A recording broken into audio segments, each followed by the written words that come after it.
Units be advised, have EMS route to 2618 and 36year-old female who's weak, her heart is racing, and her left arm's going numb. She's requesting EMS. 7-1 to transit. 7-1.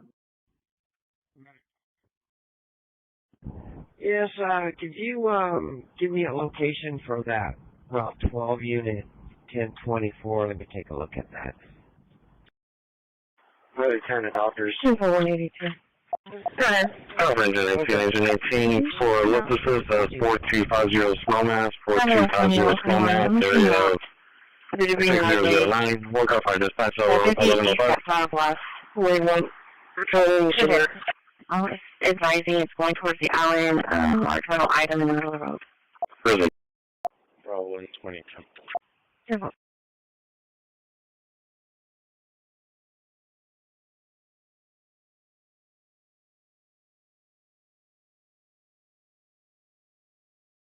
$132, my brother. Going to 4 inches 4 for the Ellipsis, 4250 small mass, 4250 small mass, 06009. Work off our dispatch 1106. Oh, well, what? 4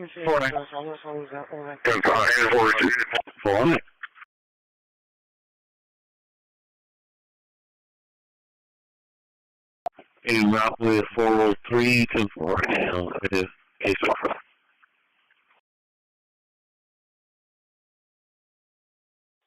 For 182. Go ahead. Okay. Can you show me an route to the facility with one info? Come to your location. Code 1, 67-year-old male, ANO times 4 G615. Doesn't feel good, profusely vomiting. He's profusely sweating also. 416, 10-4. Looks like dark red, also frothy vomit. 49, what's happening? Denying any chest pain. Moving is going to be 98%, heart rate's going to be 80. Blood pressure is going to be 152 on 92. Blood glucose is going to be 146. We do have an IV established and given 4 milligrams of Zolfran. ETA to facility is going to be about 3 to 5 minutes. 212, signals 3 and 4. 10-5, 4.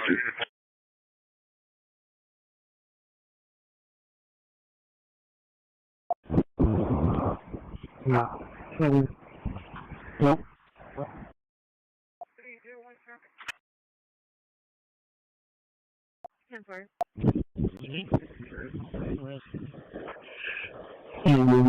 Airport 62, Airport 61.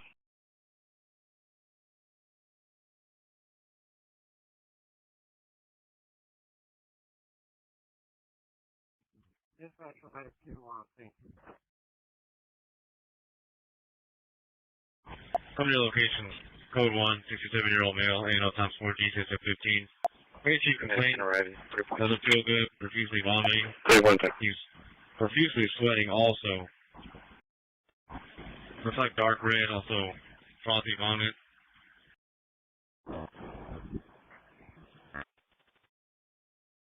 Denying any chest pain. Room air is going to be 98%, heart rate is going to be 80. Blood pressure is going to be 152 on 92. 212, signals 3 and 4. Blood glucose is going to be 146. Established and given 4 milligrams of Zolfran. ETA to facility is going to be about 3 to 5 minutes. No. No. 53, 55. Okay, twice. Airport 62, Airport 61.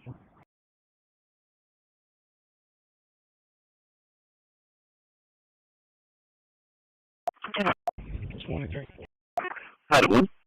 I, too, would like to address the constitutional concerns raised by this hearing. Our Republican colleagues have called this hearing today for one reason, because this White House, this president, continues to lose over and over again in court. As people and groups from across the political spectrum challenge the barrage of unconstitutional and illegal executive actions taken by this White House in just the first few weeks of this term. Because it doesn't matter if the judges were appointed by Bush or Biden or Obama or Reagan or by Trump himself. When the president attempts illegal or unconstitutional actions, United States judges, guided by the letter of the law, must rule against him. It's a confirmation of the total subservience of today's Republican Party to this president, that their response to multiple judicial rulings of executive overreach is a hearing entitled Judicial Overreach and Constitutional Limits on Federal Courts, when we should be holding a hearing on presidential power grabs and constitutional limits on executive power. This is Civics 101. The Constitution provides in Article 1 that Congress writes the laws. In Article 2, the President administers the laws. And in Article 3, the courts interpret the laws. Our Republican colleagues are concerned about the unprecedented number of successful lawsuits challenging this president's executive overreach. But it's not the actions of the courts in interpreting our Constitution and laws that are unprecedented. It's the scope and breadth of this president's executive orders that are unprecedented. It's this president's attempt to go it alone, to usurp the power of Congress and we the people, to rewrite the laws of this country and the Constitution, and to reserve unto himself, rather than the judiciary, the right to interpret the laws and our Constitution. The sheer volume of unconstitutional and illegal actions taken by this president in just the first few weeks of his term has led some to wonder if the president fundamentally misunderstands the nature and terms of his Article 2 powers. Specifically, when Article 2, Section 3 says that the president shall take care to faithfully execute the laws passed by Congress, does this president think that the word execute means that he's supposed to kill laws rather than carry them out? Unfortunately, the underlying rationale for much of this action is a radical theory set forth in Project 2025 and elsewhere. It's one that would vest federal power in a unitary executive, sidelining two of the three co-equal branches of our government, Congress and the judiciary. We're here because Republicans who control the House and Senate have, thus far, chosen to abandon their constitutional duty to constrain an out-of-control executive branch. If they don't see anything wrong with it, their constituents do, and more of our colleagues would know that if they actually showed up at town halls in their districts. Our Constitution is built upon the rule of law, that no one is above the law, and our legal system is built on the idea of judicial independence. In the past 2 months, we've seen our judicial system working as the founders intended, and as the Supreme Court ruled in Madison versus Marbury over 200 years ago, it's the job of our judiciary to declare laws and executive actions unconstitutional if they're in conflict with the Constitution. The federal judges who've ruled against President Trump's unlawful power grabs are simply interpreting the Constitution and the laws passed by Congress to protect the rights of the American people. To suggest otherwise is to substitute a theory of executive primacy that is completely at odds with our constitutional history and separation of powers.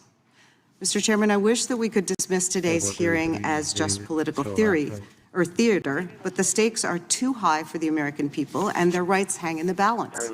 While this administration has begun by attacking people it vilifies, including immigrants, students, or working people, no one should kid themselves. It's clear the rights of every American are at stake. When the White House and some of our colleagues claim the right to deny due process to immigrants who they claim have broken a law, that's a sham. Because if you don't support the rights of immigrants to due process, then you don't support anyone's right to due process. Because without due process, the government can do whatever it wants to anyone, including citizens, and they aren't able to defend themselves. What's to stop ICE from saying that Mr. Roy or Mr. Jordan is a member of a violent gang and shipping them out of the country? attacks on our courts, whether in the form of executive orders punishing law firms and lawyers that dare to stand up for the rule of law, or hearings like this attempting to constrain the courts, or tweets urging impeachment or violence against judges, are part of a broader attack on the rule of law. Our Republican colleagues have shown that they're not concerned about civil rights and the rule of law. Their sole concern appears to be whether or not a federal judge has ruled against this administration. They've gone so far as to call for impeaching judges who rule against this White House, eliminating courts altogether, or advocating to cut off funding for the court system. The fact is, if the president wants to end his legal woes, he can simply follow the Constitution and our laws. Because if a president issues illegal executive orders, the courts are duty-bound to block them. But rather than accepting that reality, our Republican colleagues would rather hand the president the keys to unchecked authoritarian power. Let's be real. Americans elect a president every 4 years, not a king. Even if President Trump had won a landslide electoral victory, which he didn't, that would be beside the point. An electoral victory does not justify running roughshod over the courts and the Constitution, which every president is sworn to uphold. Presidential power is not absolute.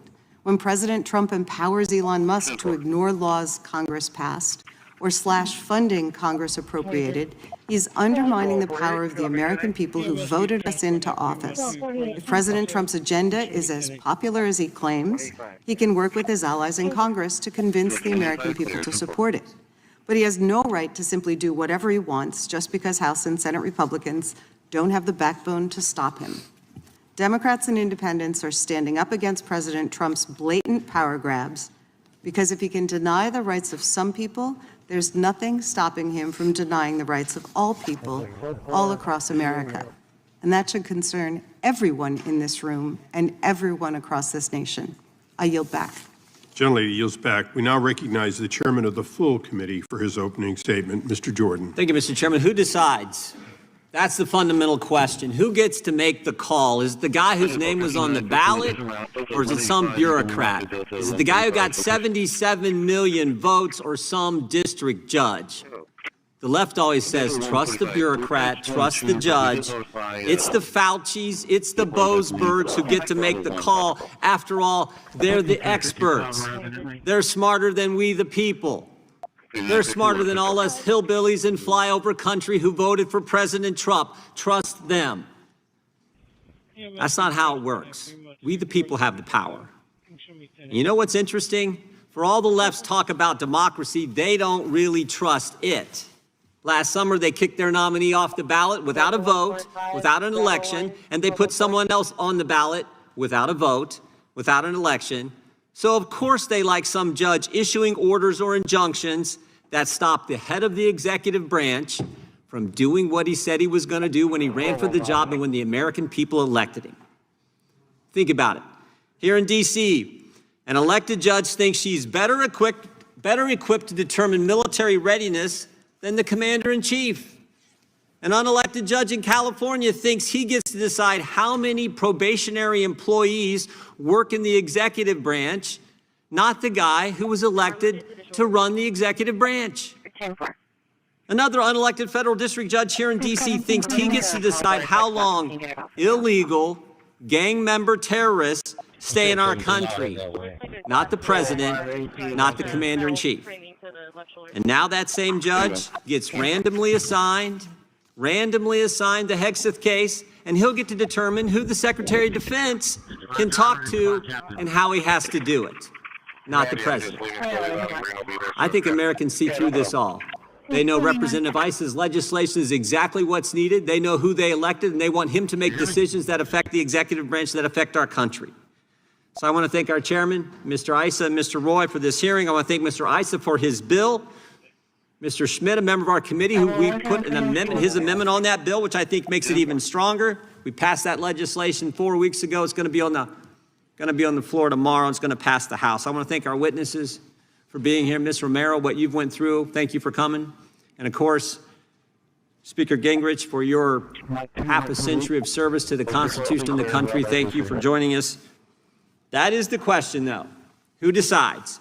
The individuals that we, the people, elect, or someone else? I yield back. Gentleman yields back. We now recognize the ranking member of the full committee, the gentleman from Maryland, Mr. Russell. Thank you very much, Mr. Chairman. Thanks to our witnesses for joining us today.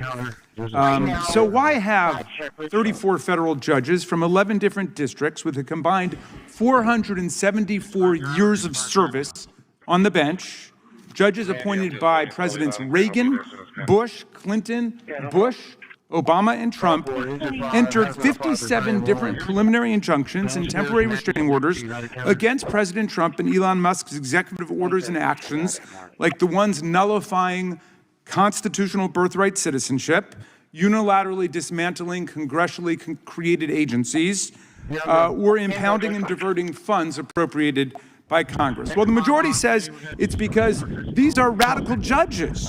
And they lead off, as our good Chairman Issa did, with Judge Jeb Boasberg, the chief judge of the District Court of the District of Columbia, who enjoined the mass roundup and deportation of immigrants to an infamous El Salvadoran prison in peacetime without any due process at all, allegedly under the Alien Enemies Act of 1798, a statute explicitly limited to wartime and military invasion. Some of our colleagues have been railing against Judge Boasberg for ordering the planes to be turned around. They say those planes were filled with terrorists, I think my good friend from Texas said. Well, here's one person of many who wasn't a terrorist on that flight or a gangbanger. His name's Kilmer Garcia. He's a Marylander married to a U.S. citizen who has a 5-year-old son with autism. And he went to pick up his son, but he was picked up first by ICE. And then he was shackled and put on that airplane and shipped off to the torturers of El Salvador without ever having the benefit of those two most beautiful words in the English language, due process. He never saw a judge. Nobody ever told him what he was being charged for. Nobody ever told him that there were any charges against him. And he was sent to a mega prison run by the self-proclaimed dictator of El Salvador. And yesterday, you know what happened, Mr. Chairman? The Trump administration admitted that it had made a mistake. He was not actually a gangbanger. He was not a criminal. It was all a mistake. If there'd been due process, maybe that would have been determined, but there wasn't. But they put him on that plane in El Salvador. Well, all's well that ends well, right? No. The administration says there's nothing they can do about it now because he's no longer in U.S. custody. This guy who lives in my state, married to a U.S. citizen with citizen children, he's stuck with the dictator of El Salvador. Well,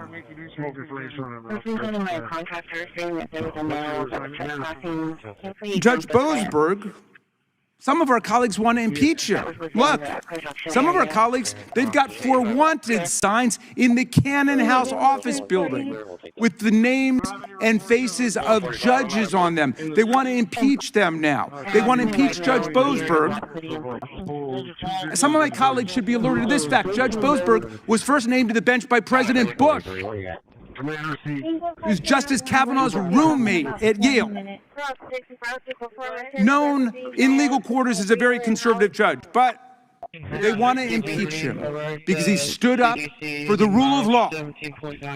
Now, Democrats say all of these executive orders and actions are being struck down not because these are radical left rogue judges, but because the judges, regardless of who appointed them, are doing their jobs. If the number of decisions striking down Trump illegality is unprecedented today, it's only because the sheer number of illegal acts committed in the first 100 days is unprecedented. America's never seen anything like it before in our entire history. Trump and Musk have been systematically violating the Constitution and breaking the law to trample the rights of the people and steal our data, fire excellent federal workers en masse, and dismantle congressionally created government agencies and programs, from the VA and Medicaid to NOAA, NIH, and Social Security, which Elon Musk called, quote, the biggest Ponzi scheme of all time. When brave Americans go to court to defend themselves against the President of the United States and the richest man in the world, these judges from across the political spectrum are showing up to work. And they're showing America why we have an independent judiciary. And yes, I've got to tell my friend Chairman Jordan that even if you campaign on doing something unconstitutional, like naming people kings and queens or stealing other people's money, no, that doesn't make it constitutional, even if you campaigned on it. And the vast majority of the things here, I never heard of them campaigning on. But in any event, it's irrelevant to the job of the courts. Anyone who's read any of the decision knows that what we're witnessing today is a matchless constitutional crime spree by a rogue president and his Doge enforcer, a government contractor who has pocketed $38 billion from the taxpayers, multiples more than he has ever even claimed to have saved us. And we know how Doge makes typos, converting millions into billions. Read the decisions.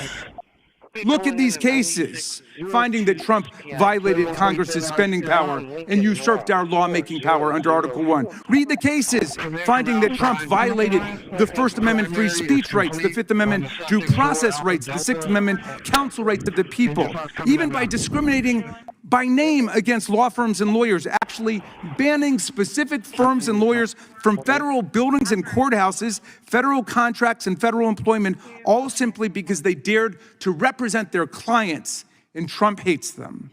Now, out of this mountain of cases, which I can only surmise our colleagues have not read, let's zero in on Trump's executive order contradicting the very first sentence of the 14th Amendment, which says that any person born or naturalized in the United States and subject to the jurisdiction thereof is a citizen of the United States. Trump got struck down by a Reagan judge, a Biden judge, an Obama judge, and a Bush judge. The Reagan judge said, quote, "I've been on the bench for 4 decades. I can't remember another case where the question presented is as clear as this one. This is a blatantly unconstitutional order." Blatantly. This is from a Reagan judge. Now, my colleagues seem to think that an executive order is greater than a law or the Constitution itself. But an executive order cannot trump a federal statute, much less the Constitution. An executive order is just an order to the executive bureaucracy to follow a policy unless and until it's countermanded by law, by the courts. Many of our colleagues are following Trump and Musk in calling for impeachment right now. There have been only 15 federal judges impeached in all of American history, always for serious professional misconduct, like taking bribes, stealing from the court, or habitual drunkenness, not even occasional drunkenness, habitual drunkenness on the bench.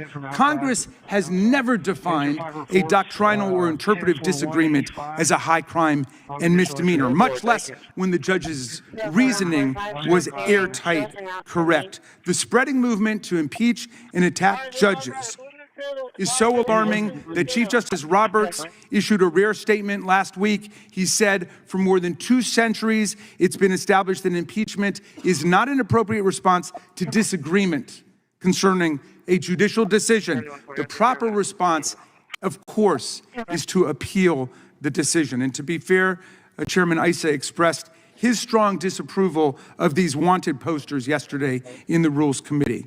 Now, for some members, talk of impeaching these so-called rogue judges is just fun and games. But the vicious assault, the vicious rhetorical assault on the judiciary has turned into something more sinister in certain quarters. Actual violent threats, bomb threats, direct intimidation. Judge Boasberg, the Bush appointee, must endure scandalous online attacks and insults by President Trump and Elon Musk and their followers. Even worse, the campaign of vilification has spread to Judge Boasberg's family, including outrageous attacks on his daughter, who's had her photo and her place of work posted on social media by Elon Musk to his 290 million followers. These threats follow an actual bomb threat made to the sister of Supreme Court Justice Amy Coney Barrett. And there are numerous other threats taking place today. And of course, we've seen threats and actual violence and murders take place in the past. I call on my colleagues right now to call off the campaign to impeach federal judges for doing their jobs. I call on them to demand that the Trump administration comply with all judicial orders while appealing whichever ones they want to appeal, and to demand the return of people unlawfully taken to El Salvador on that so-called plane full of gangbangers. And I especially call on them today to denounce all violent threats, doxing, online vilification, and threats against our judges. This is the Judiciary Committee of the United States House of Representatives, and we should act like it. I yield back, Mr. Chairman. I thank the gentleman and ask unanimous consent that the official statement by ICE officials agreeing that there was not 100% accuracy in Mr. Garcia's arrest, that in fact he was a prominent member of MS-13, a different recognized terrorist group. Without objection, so ordered. Without objection, all other opening statements will be included in the record.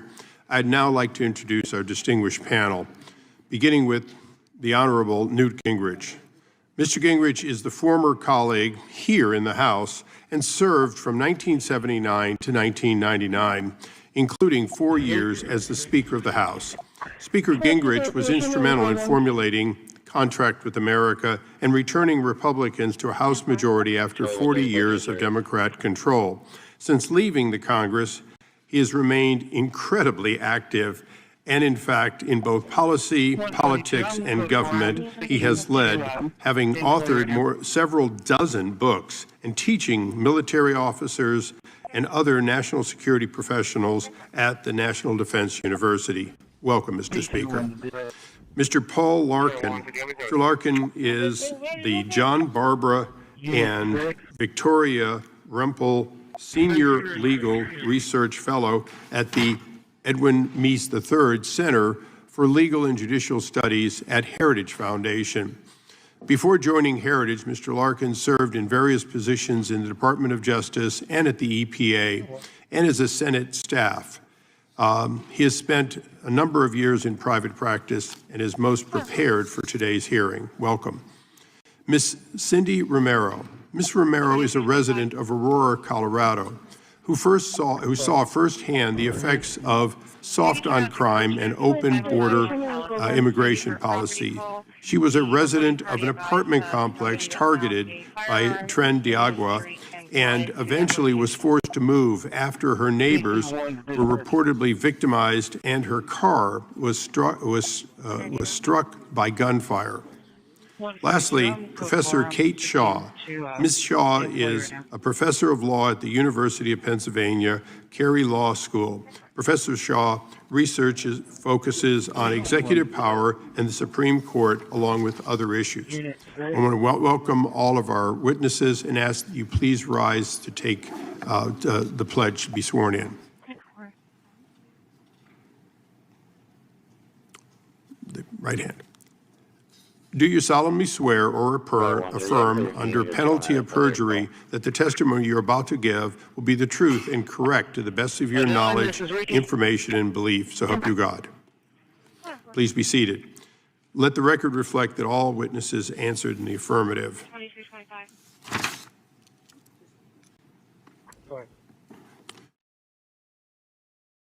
So 5, power's been shut off. We'll begin with Mr. Larkin, and I would only ask, you've all seen this on C-SPAN, but to the greatest extent possible, please wrap up by the end of 5 minutes. You'll have the indicator on your desk, but your entire statements will be included in the record, as will additional information, which I can't speak for everyone, but I know the speaker will revise and extend with considerable authentication. Mr. Larkin. I think check and make sure you're on and pull it a little closer, perhaps. Is that better? Much. The practice of issuing nationwide injunctions outside the confines of a certified nationwide class action is mistaken as a matter of law and unwise as a matter of policy. Let's start with the law, and in there, let's also start with the Constitution. The legislative power is granted to Congress. And what is the primary product of that legislative power? It is what the Constitution defines as a law. The term law also shows up in Article 3, but it shows up in Article 3 under the phrase arising under the Constitution, the laws, or treaties. It is not the courts that are responsible for creating the law. It's the courts who are responsible for interpreting it as it applies. But they can only do so in the context of a case or controversy, two structural limitations on what the courts can do. In other words, in order for the courts to be able to say what the law is, they have to get on the playing field. And in order to do that, you have to have a case or controversy. Now, why does that matter? Well, the Constitution does speak to this. As I've said, only the Congress can create a law. Anytime a court enters a judgment that is tantamount to being a law, the judge has gone too far. And in the case of nationwide injunctions, a judgment in favor of non-parties goes too far. You also have no statute in the judicial code, no provision in the Constitution, and no settled history at common law that allows the judge to enter these sorts of orders. That's important because everything has to fit into one of those three. Why? The Supreme Court has interpreted Article 3 in light of how it was understood in 1789. And so those are the three primary bases that you have to look to: the text of the Constitution, statutes, and English common law history. In fact, there are two Supreme Court cases that directly undermine the legitimacy of nationwide injunctions outside of certified class actions. One is Williams versus Zabarez. In that case, the court said there is no case or controversy between two parties that are in a case over an issue that has not been put into dispute by one or the other of them. It logically follows that there is no issue in dispute between someone who is a party and someone who is a stranger to the entire litigation.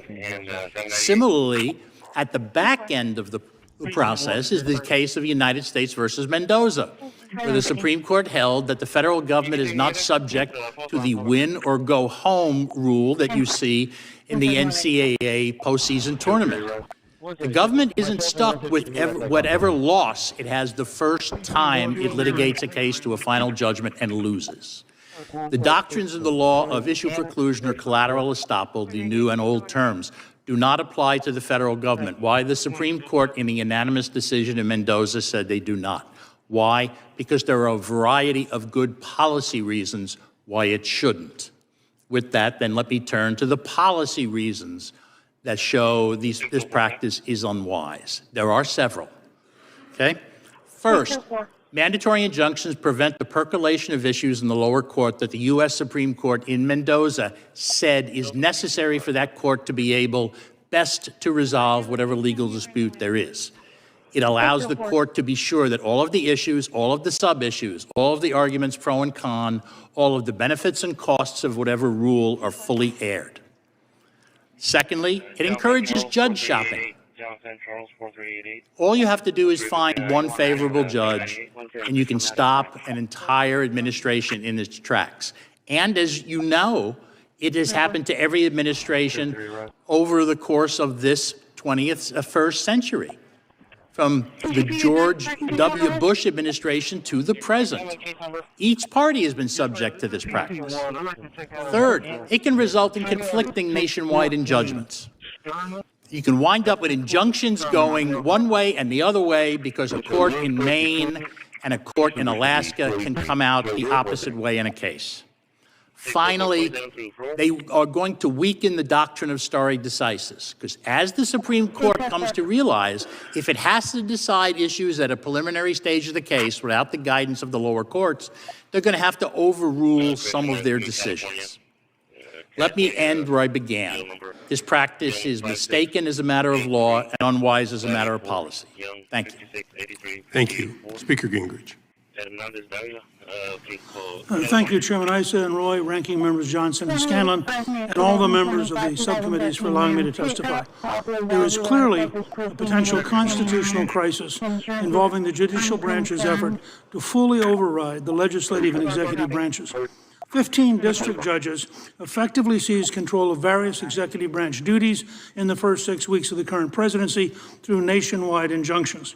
This is potentially a judicial coup d'etat. It clearly violates the Constitution and more than 200 years of American history.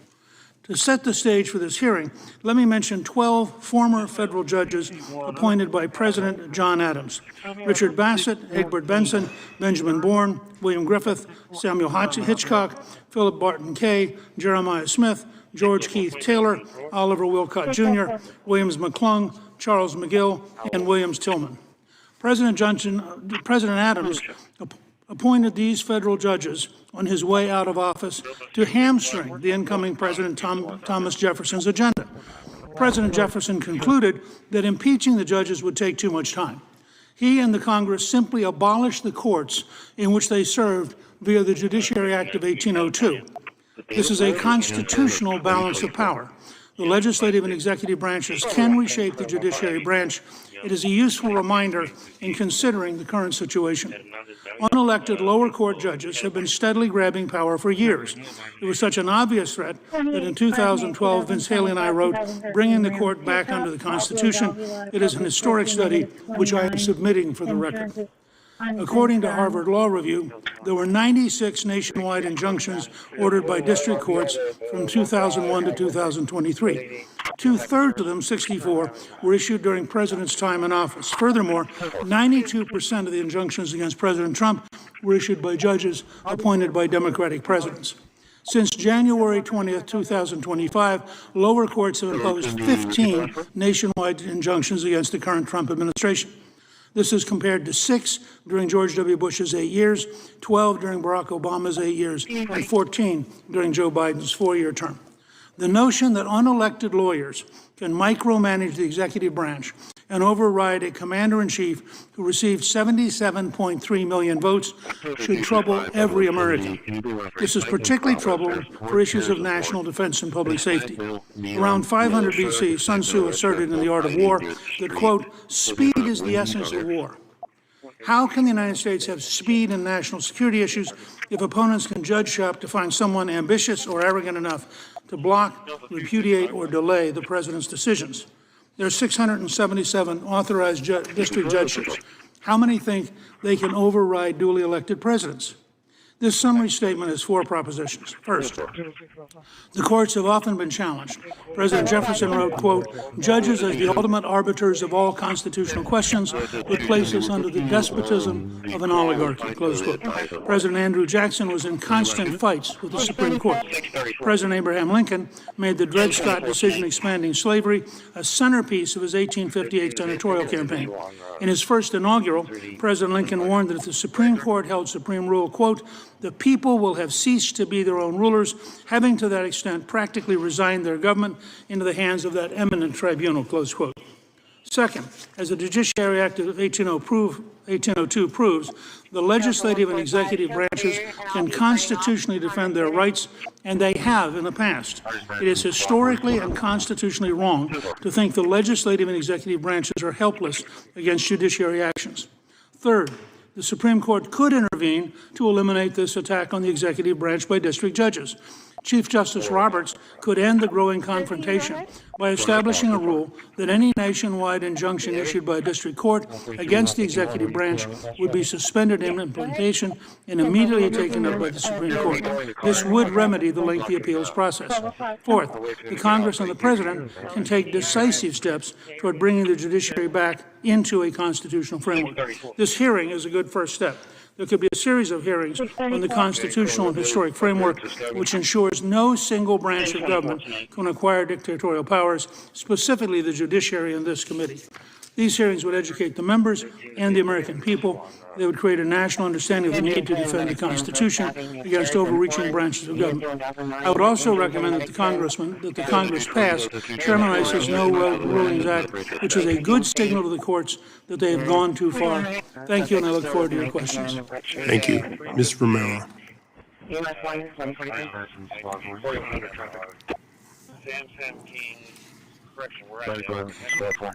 My name is Cindy Romero. I'm a wife, a mother of 5, a grandmother of 3, a part-time worker and student, and a former resident of Aurora, Colorado. I'm one of the many victims across the nation of the violent transnational gang, Agua, and a former lifelong Democrat. My husband and I resided at the Edge of Lowry apartment for 4 years. And while the first few years were a pleasant experience, we soon began observing changes in our once quiet neighborhood. And in the spring and summer of 2024, we noticed shuttles dropping off large number of illegal immigrants onto the property.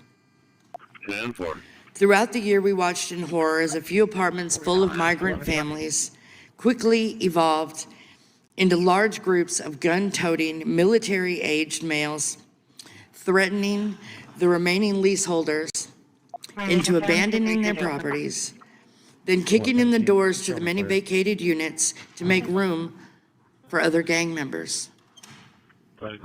Open-air drug use, drug dealers, and seemingly underage prostitutes filled the common areas of the buildings. Large parties in the parking lots lasted well into the morning. Stolen and abandoned vehicles blocked residents' cars, property damage was evident, and random shootouts soon began to be expected on our block every night. These criminals brought in unlicensed electricians to run electricity to abandoned apartments and locksmiths to change the locks on the outside of the buildings to deny access to the owners, emergency services, and even the leaseholders of the building. Despite several calls for help to the Aurora Police Department, they often provided conflicting excuses for not responding. For example, one officer told me that he wanted to respond, but was instructed not to. Or they were often responding to other rampant crimes across the city, or had to respond to any crime in my neighborhood with no less than 3 or 4 officers and an armored vehicle. One officer suggested I go to the media because he felt sorry for me. He likely unintentionally saved my life. Although we were low income and barely paying our bills, we realized the need to invest in home protection, and we purchased 3 additional handguns and 6 cameras in the event that we had to defend ourselves. And during June and July, the gang members slowly began to torture us through intimidation, loud arguments, physical conflicts outside our door every night, vandalizing, taking over vacant apartments on our floor. And after several confrontations with the gang members, several calls, and submitting video evidence to the Aurora Police Department with no results, we gave up trying to stop them from squatting on the property. We spent the next few weeks looking for another rental, and we were unable to locate another low-income property rental that didn't have the same exact issues that we were facing every day. We reached out to local mainstream media, several NGOs in our community begging for help, only to be turned away because we were just ordinary taxpayers. There were no government programs to grant citizens temporary protected status from imported gangs in our own country. On August 18th at 11:21 p.m., 10 minutes after my now viral video was recorded, a young man, who I called my friend, was mortally wounded outside my apartment during a firestorm of bullets, causing thousands of dollars in damages to cars and surrounding properties. by 6 gunmen later identified as Trinidad Agua. And thanks to the heroism of one local Aurora City Councilwoman named Danielle Durinsky and some of her friends, including John Fabricatore, they'd been sounding the alarm over TDA for months while being called a liar and ignored by their government. I was finally able to escape these horrible conditions due to their help. In the media frenzy following the video release, many TDA members have now been identified and arrested all over the country.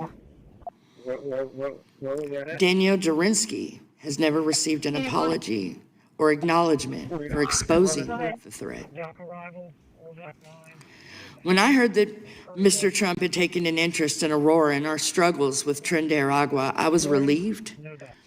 I was hopeful that a change was, getting ready to happen, that it was on the way, that it was impending. And as president, he did not disappoint me.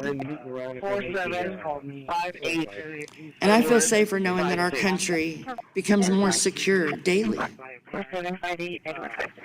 I continue to think that the lives of my family and many others in my community were put at risk by the Biden administration's failed sanctuary policies at the southern border. Sanctuary status puts citizens at risk. And we must stop pushing ideology over common sense. Thank you. Thank you. Would you show the video before we move on, please? It's scenes coming out of a movie as the Venezuelan gang Trinidad Agua are seen breaking into apartment complexes in Aurora, Colorado. This is according to our sister station in Denver. There you can see the group well armed and forcing an apartment door open and making their way in. This has raised concerns amongst residents and Colorado state law enforcement officials.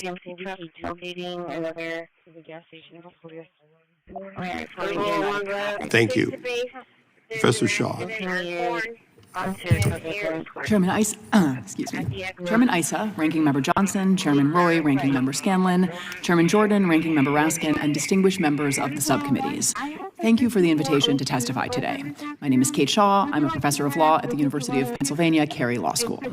I understand that the purpose of today's hearing is to discuss recent judicial rulings against the Trump administration and to evaluate some of the responses to those rulings being considered by this body, in particular, resolutions of impeachment against federal judges, and a bill that would limit the power of district courts to issue nationwide injunctions. Let me say at the outset that in my view, the premise of this hearing, that courts have overreached or transcended the limits of their authority, and that this overreach calls for some response, is badly mistaken. It is true, as has already been noted this morning, that the Trump administration has been on a losing streak in the federal courts.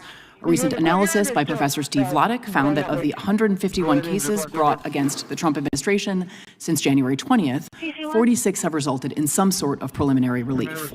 That relief has been ordered by judges across the country and by judges appointed by presidents of both parties.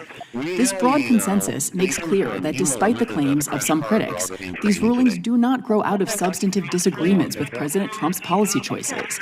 The lawsuits have been brought and have overwhelmingly succeeded because many of the challenged actions have been taken without regard for and often with outright contempt for both statutes and the Constitution. And by that I mean both the constitutionally required process for lawmaking and the rights the Constitution commands government to respect. First, as to process. Article 1's lawmaking provisions are pretty straightforward. Laws must be passed by both houses of Congress and signed by the president or repassed over a veto. Laws governing funding, that is appropriations, are laws like any other. As for Article 2, it has long been settled that when the president acts, it needs to be pursuant to some authority Congress has granted or within one of the narrow areas in which Article 2 gives the president the authority to act without congressional authorization. That is the heart of Justice Jackson's concurring opinion in Youngstown, still the most influential judicial account of presidential power. What all of that means is that if President Trump wished to reshape or even eliminate many federal agencies, or dramatically reduce government expenditures on foreign aid, or eliminate job protections for federal workers, or roll back federal privacy protections, working with his many allies in Congress, including those on this committee, was the constitutionally permissible way to do that. Instead, he has ignored the laws passed by Congress and the constitutional rules that give Congress primacy in lawmaking.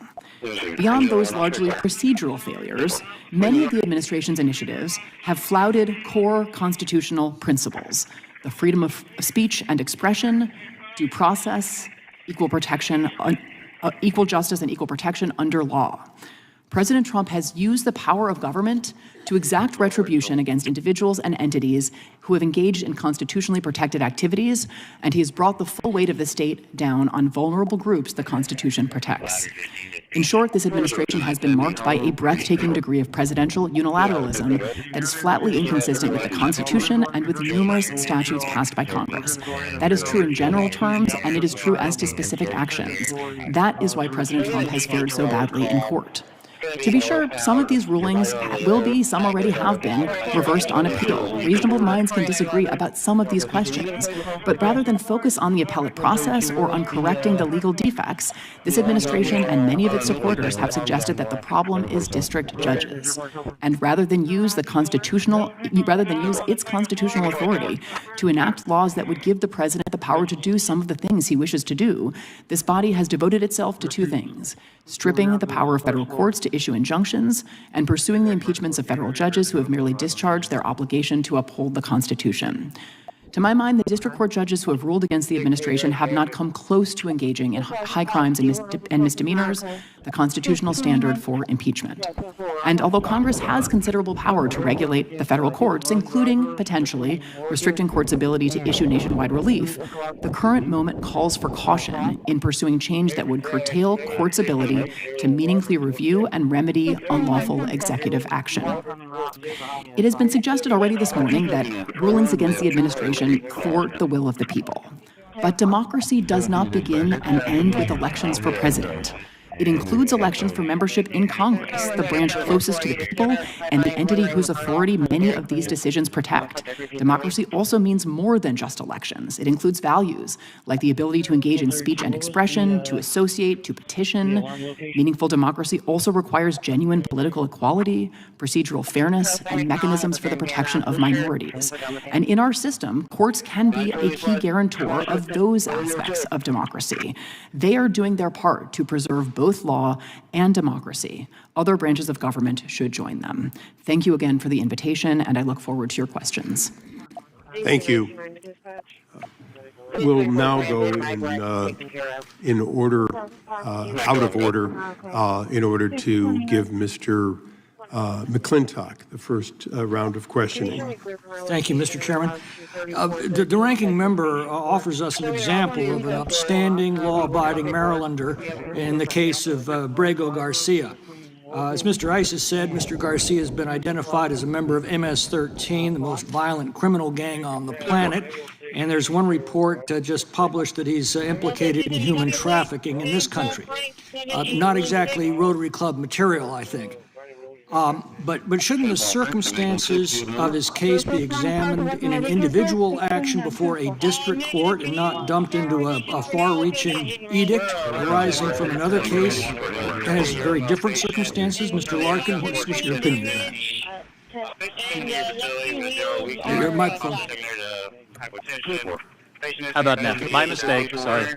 My understanding is these actions that have been challenged under the Administrative Procedure Act, not as actions seeking federal habeas corpus relief. Federal habeas corpus is the traditional remedy that someone uses when they're claiming the government has unjustly seized them. There's even a provision for next friends. And that option exists in law, and I think that's the appropriate option, is it not? The Administrative Procedure Act is not. Yes.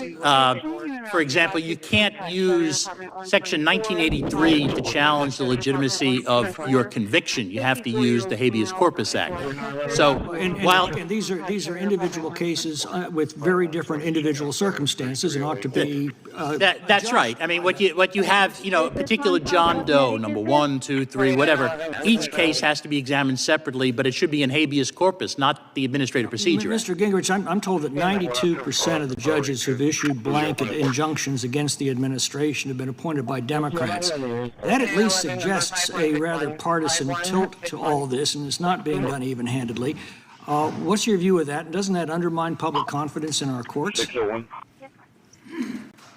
Well, I think if you look at the recent reports from various polling firms, clearly a majority of Americans believe that no single district judge should be allowed to issue a nationwide injunction. And I think that when you look, my judgment is historic. This is clearly a judicial coup d'etat. You don't have this many different judges issuing this many different nationwide injunctions, all of them coming from the same political ideological background, and just assume it's all random efforts of justice. This is a clear effort to stop the scale of change that President Trump represents. And I agree, a lot of this stuff can be fought out, some of it should be fought out in the Congress, but it shouldn't be micromanaging the executive branch on national security issues by random single judges who have no standing, they have no particular knowledge, they haven't been in the room, they don't know what the consequences of what they're doing are, and they put both Americans and the nation at risk when they intervene to become basically alternative presidents. You now have potentially 677 alternative presidents, none of whom won an election. Well, we all believe in due process. Every injured party should have access to the courts, and they do. The question is whether a single district court can go beyond the case before them and apply the same decision to others whose cases are not before the court in jurisdictions that go far beyond their own. Mr. Gingrich, you've pointed out that there are several ways to address this. One is congressional action. The other is the Supreme Court putting its own house in order. And in fact, the Alito dissent recently suggests that there are at least 4 of the justices who very much want to do this. It seems to me that's the cleanest and most surgical route, assuring that the rule is done from within the court and not imposed by legislation. What are your views on what the Supreme Court should do and on what you've already mentioned what we should do? Look, I think the Chief Justice would achieve far more for judicial independence if he cleaned up his own judiciary rather than lecturing the rest of us. And I think there are ways he could intervene, as I mentioned in my testimony.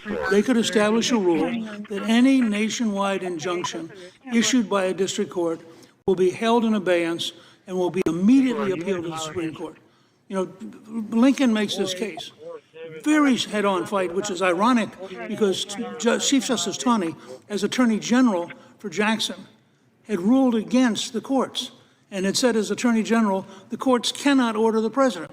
Now, he then becomes Chief Justice, extends slavery potentially to the whole country, and is lectured by Lincoln in his first inaugural as Taney sits there.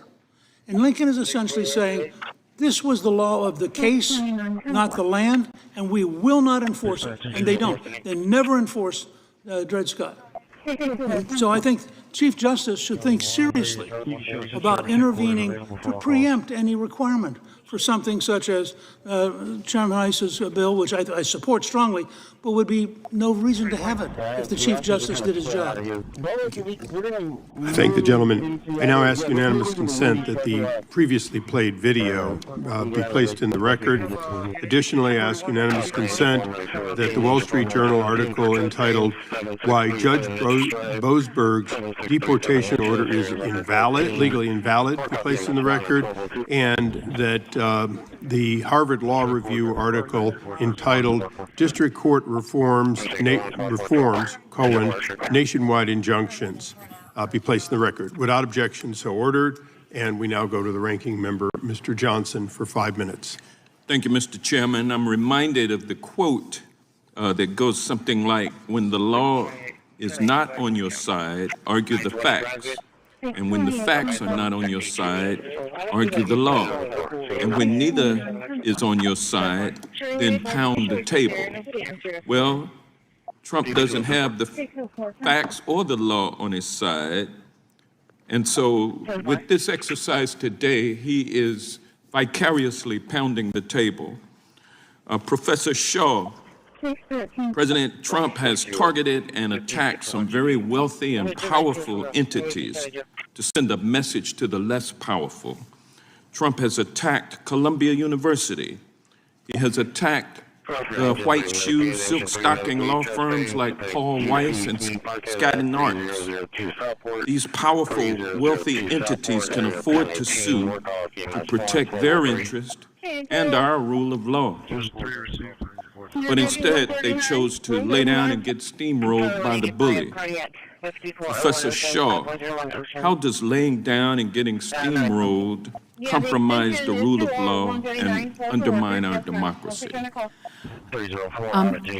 Let me just say that, there have been targeted entities, right, including a number of law firms that have, in fact, not laid down, that are, in fact, taking a strong position of resistance to what they believe to be the unlawful components of some of the targeting orders. So law firms including WilmerHale, Jenner and Block, Perkins Coie, have made their responses and their views of the impermissibility of the targeting of law firms for no reason other than their decision to take on disfavored representations and to advance legal arguments that the president has personally objected to and sometimes been on the receiving end of. And so, I do think that calling out clearly unlawful executive action is critically important, particularly for entities with resources and stature. And I think that it encourages the targeting in unlawful ways for institutions to refuse to take a stand. I think that the orders targeting law firms are clearly unlawful. I think that some judges have already so found, and I think that the judges that rule on those orders will continue to find that. And the last thing I'll say is I think that law firms that have decided not to fight and that are complying haven't bought themselves any security necessarily. I'm not sure there's any guarantee that they won't be subject to further targeting simply because they have acquiesced in sometimes coercive terms in the first instance. Yeah, when the bully knows that he can bully you, then he's going to continue bullying you until you stand up. And so I'm glad that these other law firms and other academic institutions have and are standing up. What would happen to access to justice for the least of these if these very wealthy and powerful entities that are being targeted today, if each and every one of them laid down and just allowed themselves to be steamrolled? I think there could be a chilling effect in the willingness of law firms to take on disfavored representations. The targeting has not been limited to law firms either, right? There has been an effort to suggest that sanctions will be sought by the Department of Justice against nonprofits and other legal actors that have engaged in litigation against the administration. And so it does seem quite clearly designed to reduce the amount of courageous litigation against and challenges to executive action. And so, I think that the potential costs for the rule of law are, incalculable. Yeah, because it's based on the adversarial system. And if you wipe out the adversaries, then you wipe out the adversarial system or the adversary system. I think that's right, that attacks on, look, lawyers are not always popular, right? So attacking lawyers is not something that everyone is always going to object to, but judges need lawyers to present arguments to them, and our system of justice and the rule of law requires lawyers to take on representations, including potentially unpopular representations. So I do not think these attacks on white shoe law firms should be understood as just about white shoe law firms. I do think they are attacks on the very idea of access to justice and to the rule of law. And when you attack, in addition to the lawyers, you attack the judges and claim that they need to be impeached, not for committing high crimes and misdemeanors, but for simply ruling in a way that is against the bully. What impact does that have on our justice system? I worry that the intent there is the same, to basically have a chilling effect on the willingness of judges to rule against the administration. In the same way, I think part of the intent of these executive orders is to create a climate of fear and intimidation and to disincentivize taking on representations, including against the federal government. So I think the intended effect is likely the same. Thank you. I yield back. And yields back. We now go to the gentleman from Kentucky, Mr. Massey. Thank you, Mr. Chairman. This hearing reminds me of a breakfast I had with Antonin Scalia.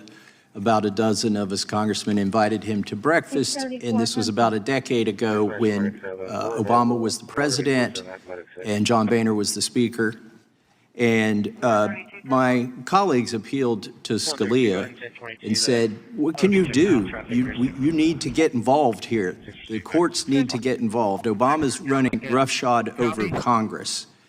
And Scalia refused to accept that premise. He said, no, this is not my job to referee fights between your two branches. My job is as a jurist to decide if somebody's been harmed and what the remedy is, and occasionally we interpret the law and the constitutionality of it. He said, and by the way, you're the most powerful branch of government. I don't know what you're complaining about. All the tools you need to restore the balance are in the Constitution.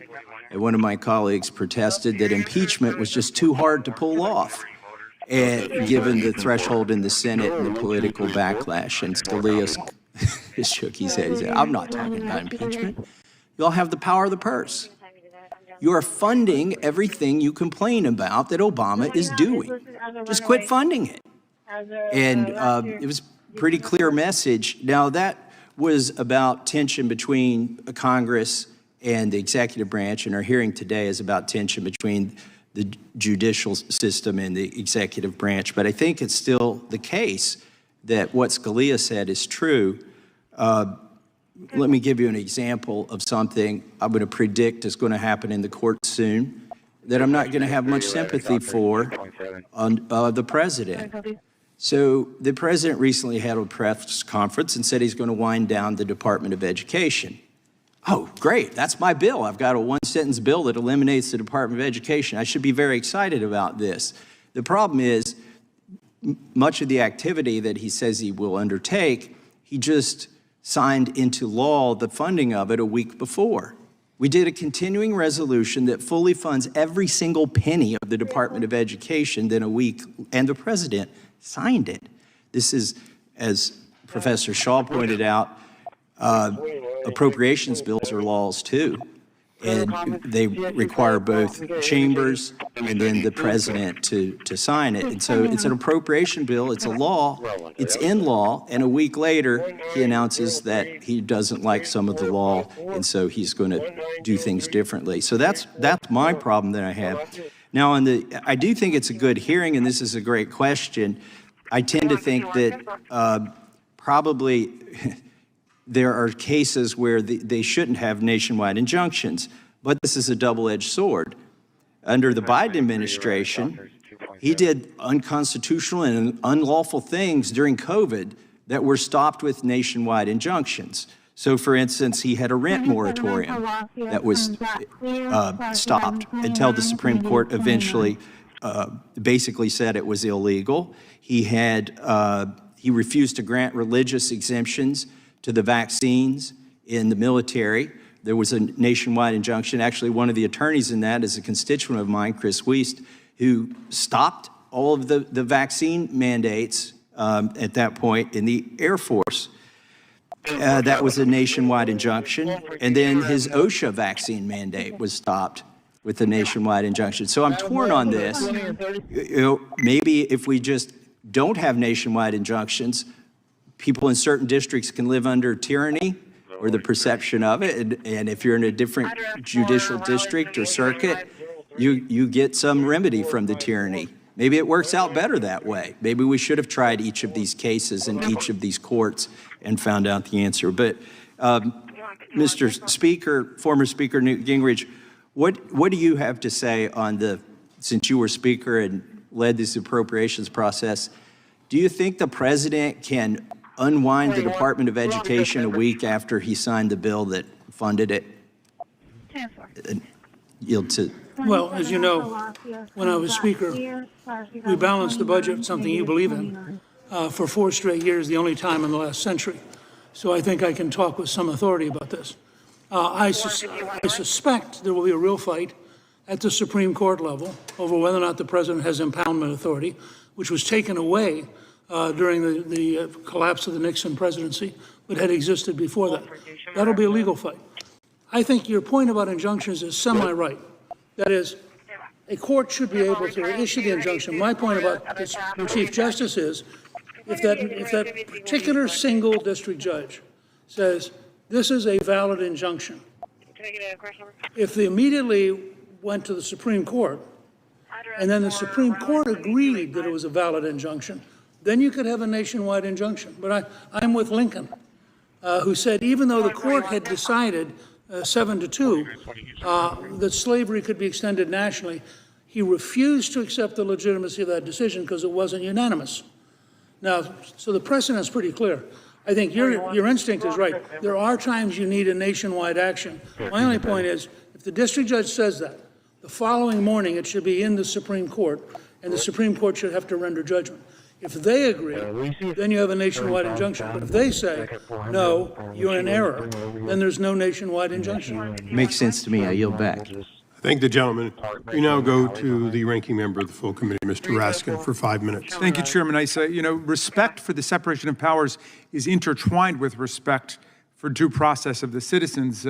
The gentleman from California essentially invited us to accept the deportation of someone from America without any due process at all, which the administration has admitted was a mistake, because now he's hypothesizing that person belongs to a different criminal gang and engaged in other different hypothetical crimes. And obviously, the reason why we have due process is because we can't try these cases in the Judiciary Committee of the House of Representatives. But just reading from a court document here, Plaintiff Abrego Garcia is not a member of, nor has any affiliation with Trenta Aragua, MS-13, or any other criminal or street gang. Although he's been accused of general gang affiliation, the U.S. government has never produced any evidence to support this unfounded accusation. He has no criminal history. He's never been charged or convicted of any criminal charges in the United States. So who knows? That's why we have due process. This shouldn't be just fodder for cable TV. We're talking about people's lives here. Professor Shaw, what does due process actually mean? And should Judge Boasberg be impeached for saying that the Alien Enemy Act of 1798 doesn't apply because we are not at war and we have not suffered an invasion by a foreign power? 146. The core components of due process are straightforward, right? It involves some notice and an opportunity to be heard, right, to make some sort of case in your own defense prior to deprivation of life, liberty, or property. So that's in the Constitution. Due process applies to every person, not just to citizens. And due process doesn't look identical if we're talking about due process in the context of potential deportation or due process in the context of, a change to your Social Security benefits, right? Due process is deeply context dependent. And all Judge Boasberg has ruled as a preliminary matter in this case is that some sort of process has to be afforded before this potentially irreversible act occurs. Judge Boasberg has not ordered anyone released in the United States, has not objected to the detention of the covered individuals, has simply said provide reasons and an opportunity to respond. And follow the law, right? And follow the law. And it seems from public reporting as though there is real reason to believe that errors were made. My colleagues are calling for the impeachment of Judge Boasberg. Has there ever been a federal district judge, a federal appeals court judge, or a U.S. Supreme Court justice impeached because someone disagrees with the content of their ruling? We have no tradition of impeaching judges based on the contents of their rulings. We impeach them for bribery or corruption or habitual drunkenness on the bench. Speaker Gingrich, by the way, do you agree with the Republicans and with Donald Trump and Elon Musk who are calling for the impeachment of these judges? That's a yes or no. I actually agree with Jefferson. Impeachment is a cumbersome and difficult process, virtually impossible to achieve, which is why Jefferson... So you oppose the impeachment? Which is why Jefferson abolished 14 courts. Because you can abolish... Professor Shaw, forgive me, you remember the 5-minute rule. I've got no more time. It's a yes or no question, and I didn't get an answer from you. The Chief Justice Roberts has said that the correct response to disagreement with the district court decision is to appeal. I just heard Speaker Gingrich call this a judicial coup d'etat, and he said the Chief Justice should stop lecturing the rest of us. Who's right? Is it Newt Gingrich or is it Chief Justice Roberts here? In this instance, Chief Justice Roberts. We have no tradition of impeaching judges. Appeal is the remedy for disagreeing with the district judge. Or if it's a statutory ruling that's wrong, Congress can respond, right? If it's if there's a bias or misconduct issue, there are disciplinary processes and complaints that can be brought against judges. You can seek to recuse or a remand to a different judge. There are many remedies our system affords if there is some sort of problem with the judge presiding over a case. But impeachment has never been in that toolkit. Do you believe that there has been a conspiracy for a coup d'etat among 34 U.S. federal district court judges appointed by Presidents Reagan, Bush, Clinton, Bush, Obama, and Trump? No, as you said, I think these judges are simply doing their jobs. The only comparable case I can think of here is the impeach Earl Warren movement after Brown versus Board, where there were racist segregationists who wanted to impeach Earl Warren because they did disagree with the content of his opinion. What happened with that? And do you think that he should have been impeached? As far as I know, there were non-impeachment resolutions introduced at that time. There was rhetoric, there was critique. And to be clear, criticizing judges is absolutely healthy in a democracy. I am not suggesting otherwise. But this is already a pretty serious escalation to have seen these resolutions introduced. I really don't think they should go any further. Thank you. I yield back, Mr. Chairman. Thank you. We now go to the gentleman from Wisconsin, Mr. Fitzgerald, and I would ask if I could have 15 seconds of his time. I yield back to the chairman. Mr. Speaker Gingrich, I just have one short question, and it is a yes or no, unlike the other one.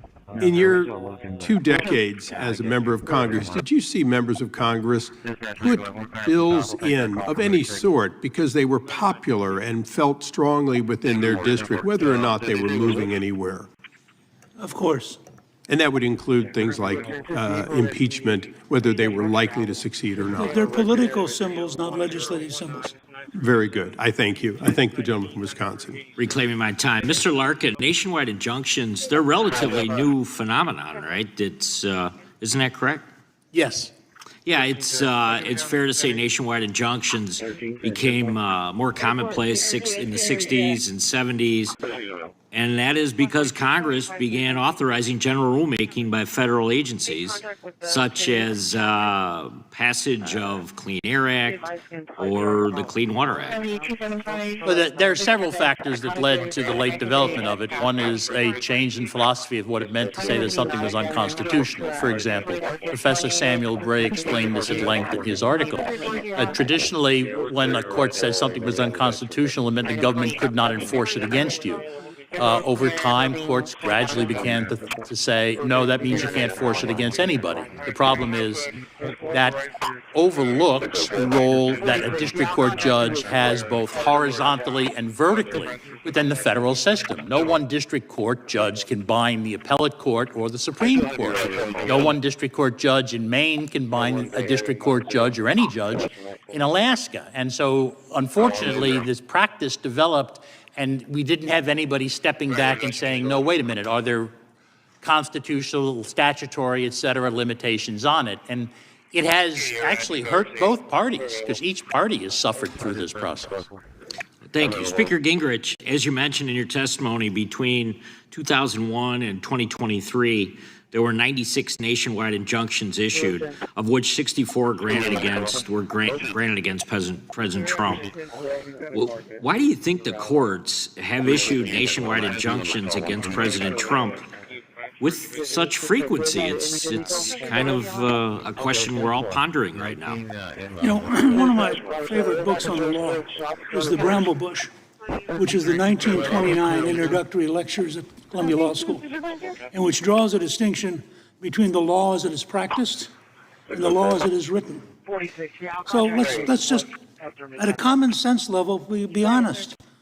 Donald Trump represents a profound, fundamental shaking up of a very deeply resistant establishment, which can be traced back to Franklin Roosevelt in 1933. You take on a system that's almost 100 years old, the system fights back. The last great bastion of power held by the left is district court judges and their allies on the Supreme Court. And they're behaving, as a historian, this is a perfectly natural thing. They're doing everything they can to stop the president, who was elected by millions of Americans. They were elected by no one, but under our system, they have a certain amount of power, not nearly as much as the modern legal system believes, because the 1958 decision by the Supreme Court, which said we are supreme, is blown. The Supreme Court is supreme in Article 3. It is not supreme over the whole Constitution. And I think we're now going to face a genuinely important, historic conversation as a country about whether or not unelected judges on a randomized basis, who happen to be 92% Democrat, have the power to stop the elected commander-in-chief on item after item after item. My guess is the American people will say to the legislative branch, you got to be kidding me. And if Justice Roberts wants to cut this off, he should act now, because this is going to get worse, not better. Thank you. Mr. Larkin, I'll just finish up with a quick question about forum shopping. It's something that's clearly been happening, and we're used to it at the state level within the judiciary as well as at the federal level. I was wondering if you had a comment about that. Sure. I mean, the problem is attempted to be avoided by having random assignment. But unfortunately, there are some times when there's only a limited number of judges in a particular district. And as the result, if there's only one, that's who you're going to get. If there are two, you have a 50% chance. And people wind up doing this, not surprisingly, because they think Judge A is going to give them a better likelihood of success. Now, you know, that's bad enough when what you're talking about is a damages action, because that damages action is going to result in a check, perhaps, that goes just to one party. It's different when you're talking about having one judge in any one town enjoying the entirety of the federal government across the nation. That's a much more severe problem, and that's why this is a reasonable effort to cabin that. And, you know, picking favorable judges is a reason why. Thank you. Yield back. Thank the gentleman. We now recognize the gentlelady from California, Ms. Hoffman, for 5 minutes. Thank you, Mr. Chairman. It seems ironic that today's hearing is titled Judicial Overreach and Constitutional Limits on the Federal Courts, because if we really care about constitutional limits, we should start by confronting the recent attacks on judicial independence, attacks that themselves defy the Constitution. In the past few months, we've seen Elon Musk, President Trump, and even members of Congress call for the impeachment of judges, not for misconduct, but because they don't like their rulings, and that's not how a constitutional democracy works. You know, it's true that members of the judiciary were not elected by the Electoral College. That is beside the point. As my colleague, Mr. Massey, pointed out, when Congress enacts a law, signed into law by the president can overturn that law with a statement, which is essentially what an executive order is. And that judges are making that finding is the role that they have been assigned. Now, Professor Shaw, the recent federal court decisions, which, by the way, have been made by judges appointed by both political parties, have led to calls for the president's supporters to impeach these judges. Now, only 15 federal judges have been impeached by the House since 1804, and only 8 have been removed by the Senate. I was involved in one of them for a very severe misconduct case. What's the standard in the Constitution for impeachment for a federal judge? Well, it's been understood that the constitutional language of treason, bribery, and other high crimes and misdemeanors applies with full force to federal judges, although it's actually not explicit in the Constitution, and there are some scholars who have raised some questions about it. But our practice is consistent that that is the same standard that applies to other officers. It applies to judges. And in terms of how our practice has implemented that standard, it has been exactly as you said. In the 15 judicial impeachments that have resulted in 8 convictions and removals, they have been for serious misconduct, things like habitual drunkenness, sexual assault, or corruption, bribery, those types of offenses. The one impeachment of a Supreme Court justice, Justice Chase, was somewhat different because it involved explicit partisanship from the bench. But there you had repeated jury charges and actually kind of electioneering from the bench that also clearly distinguish the conduct at issue there from any of the rulings at issue here. So just to be, succinct, none of these historical examples have anything to do with the substance of the rulings rendered by the judges who were subject to impeachment. Well, and even for those who cite the section of the Constitution that judges serve during times of good behavior, that wouldn't include disagreement with the outcome of a case.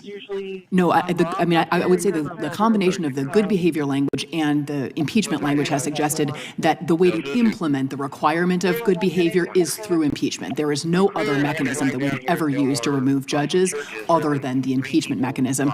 And certainly there's nothing to suggest that disagreement with the ruling, whether we're talking about as a matter of good behavior or the specific impeachment language, would ever be the basis for seeking to remove a federal judge.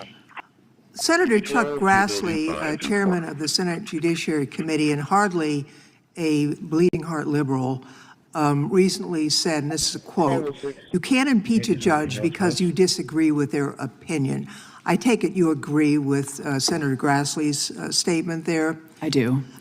Now, would doing so be damaging to our constitutional system of separation of powers? And if so, why would that be? I mean, I do want to be clear that I think that there is a healthy inter-branch debate and dialogue that can include criticisms, including sharp criticisms of the rulings handed down by district judges, appellate judges, Supreme Court justices, and that can include hearings that consider and maybe adopt legislative change, right? Obviously, Congress has considerable authority to regulate the jurisdiction of the federal court. So I don't think any of that is unhealthy or destructive. But I do think that moving into an era in which substantive disagreement with the rulings of federal judges gave rise to impeachment proceedings would involve an escalation of this kind of interbranch warfare and a politicization of the judiciary that would be extremely damaging to judicial independence and to the role of courts in our democracy. Thank you very much. Ms. Romero, I found your testimony riveting, and I'm sorry that you and your neighbors went through such a nightmare. There is not a single member of this committee on either side of the aisle that doesn't want violent criminals who in this situation to be deported. The issue is standing up for the rule of law, making sure their due process when that is done. And I want you to know that I listened very carefully to your testimony. I'm sorry what you went through. Thank you very much. Thank you. We now go to the chairman of the full committee, Mr. Jordan. Thank you, Mr. Chairman. Professor Shaw, so was Judge Boasberg correct when he said turn the plane around?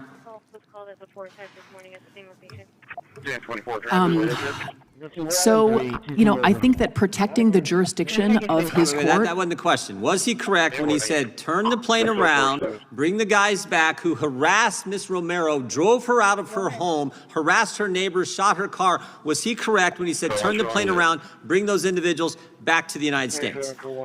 Based on the record before him, I think that was an absolutely defensible decision to have made in the time-pressured condition. Ms. Romero, what do you think? You agree with the professor and with the judge? Three of those individuals on the plane, Thomas Murillo Pina was wanted for kidnapping in Chile, was in the Denver area where they got him. Javier Vargas Lugo, attempted kidnapping, was in the Denver area. Nixon Azusa Perez was in the Aurora area. He may have been one of the guys who harassed you. Do you think that plane should have came back and brought those individuals back to the United States? I feel safer every time the plane is loaded up and leaving this country. Yeah, I was, the previous member from California talked about your riveting testimony. One of the lines you had in your testimony that got everyone's attention was, quote, "There are no government programs to grant citizens temporary protected status from imported gangs in our country." Amen to that. There is none. And that's why this is so important that we move these people out. Mr. Speaker, should the judge who's been assigned the Hegseth case, Judge Boasberg, should he recuse himself from that case? And understand the standard. I know you do, Speaker. The standard is a reasonable person. Would a reasonable person believe that this judge can't be impartial with this case? And I would just remind you of a couple things.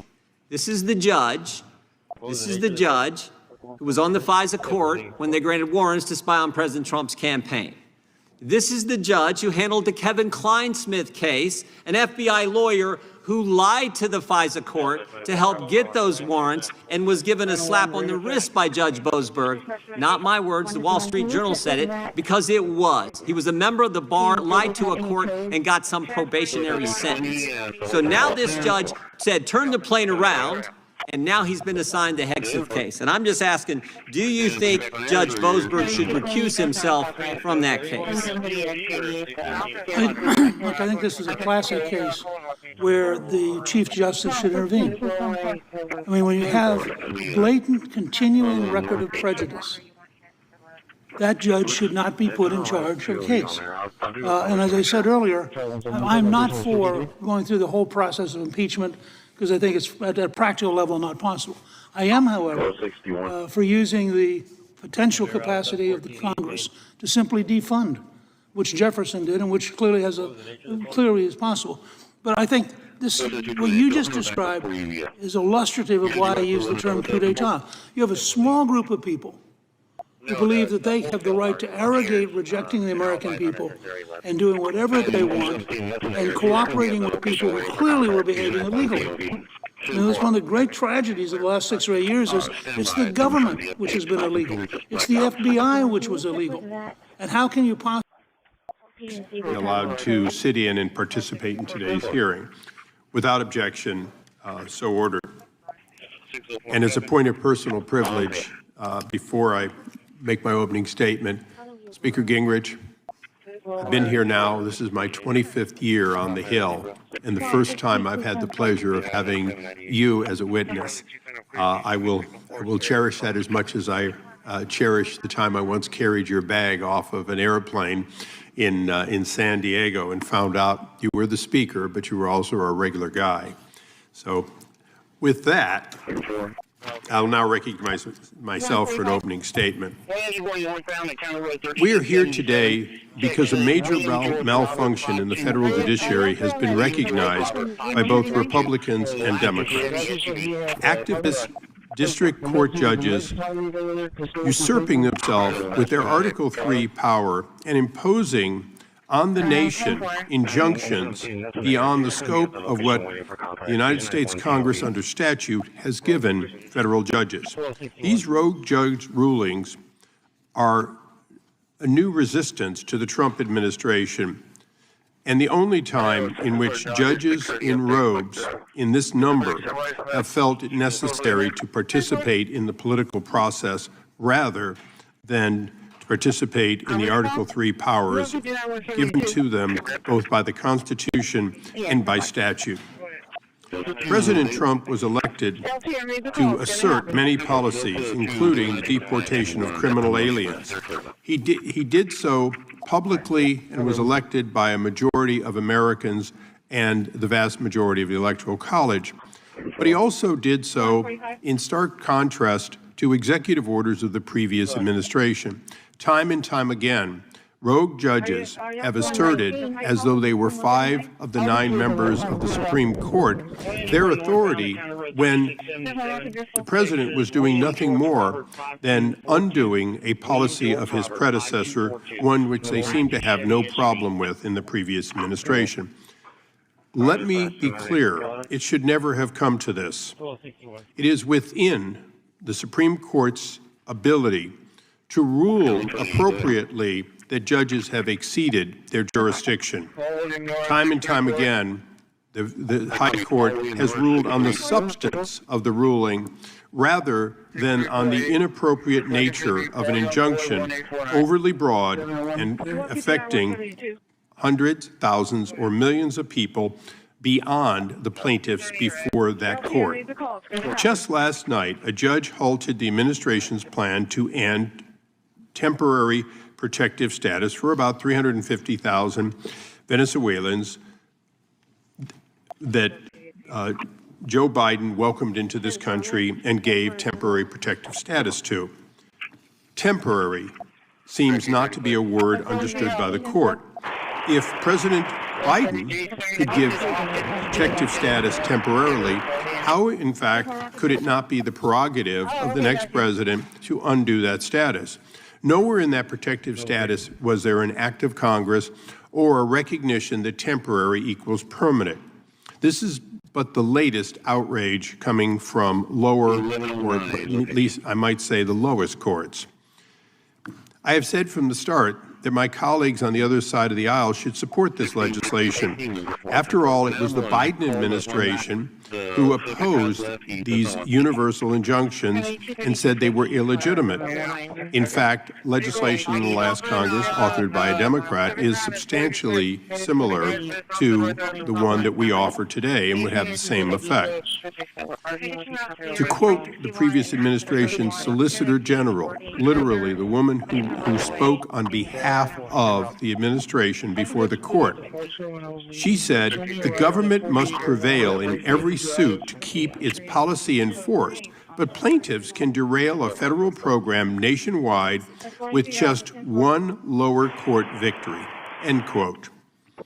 Those words by Elizabeth Prolongar, President Biden's own Solicitor General, were from October 2024. In other words, after almost the entire 4 years of the Biden administration, they still believed, and believed till the end, that this was wrong. And yet, we will probably hear today no support on the other side of the aisle. In fact, this is not new, but it is not old. For 180 years of our nation, there were no such injunctions. Only beginning in 1963 did district courts begin to, in relatively small amounts, believe that they could do these without multiple plaintiffs from multiple circuits. From 2001 to 2023, the number grew to 96. But an incredible 64 of those occurred during only 4 years, the 4 years of President Trump, meaning that more than half of all injunctions in this millennium, this century, were against President Trump in his first 4 years. That used to seem like a lot, but during President Trump's first 9 weeks in office this year, he has already faced more nationwide injunctions than President Joe Biden did in his entire 4 years. The federal judiciary isn't interpreting the law. It is impeding the presidency. It is, in fact, not co-equal, but holding itself to be superior. Since Marbury, Madison, there's no question at all that the third branch says it's the last word. And we have accepted that for over 200 years. But that acceptance is for the Supreme Court making a final decision, not one of over 700 district and appellate judges. The reality is every judge is considering himself not to be an associate justice, not to even be the chief justice, but in fact to be a combination of the justice and the President of the United States. This demands that we make a change and make it quickly. When a judge believes that he can order a full plane of criminal aliens back to U.S. soil, essentially saying that 200 years of a statute is to be overturned by his quick order without knowing even who was on the airplane. And finally, demanding that President Trump spend $2 billion in a single weekend. And I repeat, a weekend, and not tolerating any delay because that money was money that that judge believed should be spent, even if it was reckless and illegal.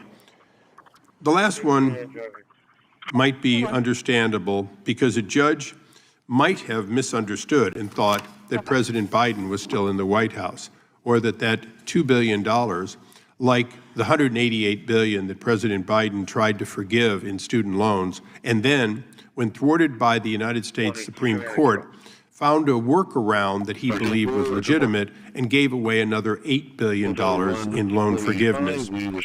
No question at all, we had a rogue in the White House for 4 years. Many today will talk about the current occupant of the White House. But in fact, most of the rulings that are being overturned are simply undoing rogue activities of the previous administration. The No Rogues Ruling Act does not eliminate the ability of judges to make decisions. In fact, every decision made by a judge on behalf of a plaintiff would still go forward. But it would go forward only as to the plaintiff in front of him and not a nation as a whole determined by one judge, neither elected nor appointed to a position of sufficient power to speak on behalf of the entire nation. And with that, I would recognize the ranking member, Mr. Johnson, for his opening statement. Last unit doing test to allow to. They didn't specify. They mentioned soccer field, but I don't see which one they're talking. I mean, all I see is the one on the map would be the Moody High School soccer field. Okay. That's a 185, clear. 509. 509. Okay. 120, garage number. I'll be on at 507. 720, press number. Last floor, it's 2344. 2344. 24. K95 traffic. K95, location. Can you turn to 2154 Cape Park Street, 2154 Cape Park Street? It's going to be a 10-day test. They can't get a hold of the JP for the requesting officer. 28.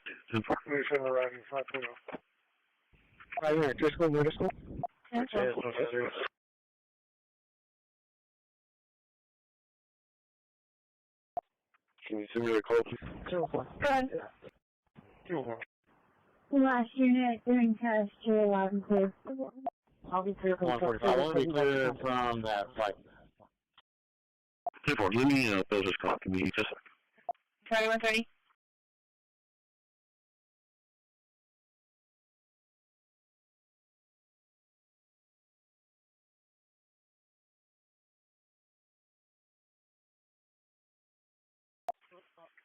Charlie 130.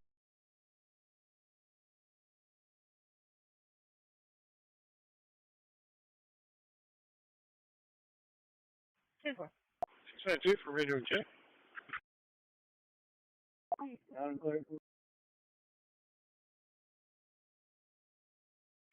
146, patrolling Marina District, Heritage Park.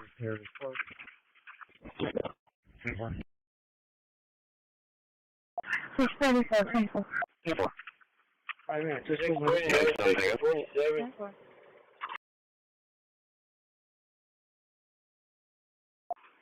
29, 10-8 from the yard, and radio check, please. Go ahead. Charlie 140, copy, please. Charlie 130. 629. 10-4. 145. I want to be clear from that flight. Go ahead, Green Bay, be safe out there. 27 on Dixon is clear, negative 29. 28 expired off 50,025. 2015 Kia Carryout, Roger Morgan. Linda Morgan, out of Civil, negative 29. Charlie 130 on mobile.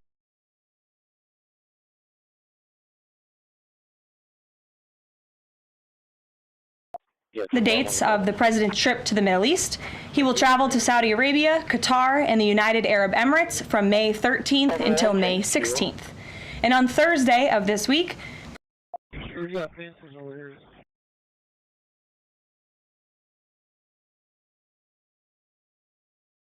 Six 34. And something up. 629. 638. President Trump will welcome Norwegian Prime Minister at the White House for a working visit. The two leaders will discuss trade and regional security.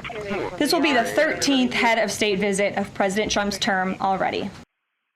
Weather and activity. 629. 250. Was it voting 29 or 49? Go ahead, Green Bay, be safe out there.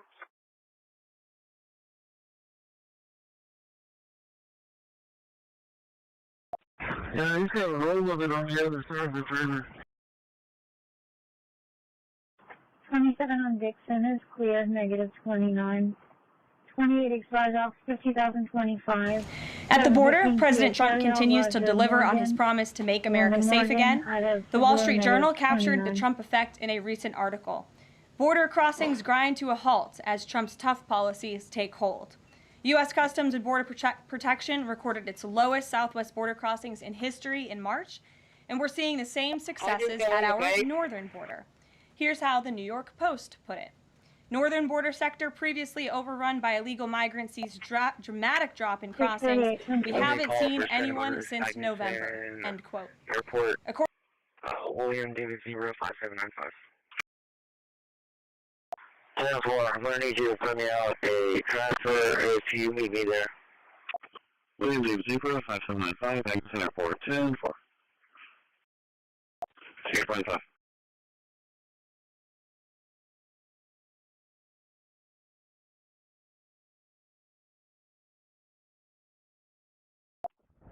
Delta 19, case number.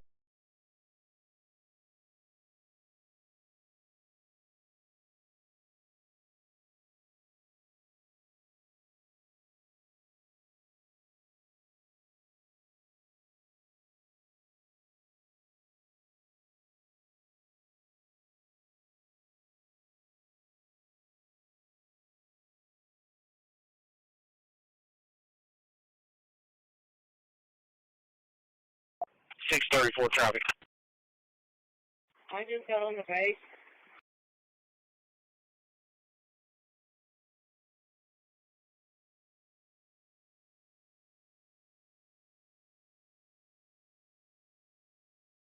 Charlie 250, was there an apartment number?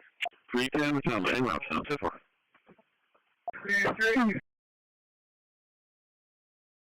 10-4, I'm going to need you to put me out a transfer if you meet me there.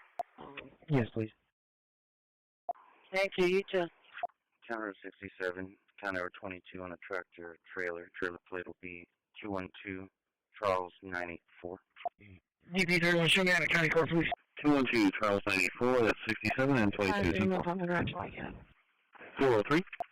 4 copy. Okay, bye.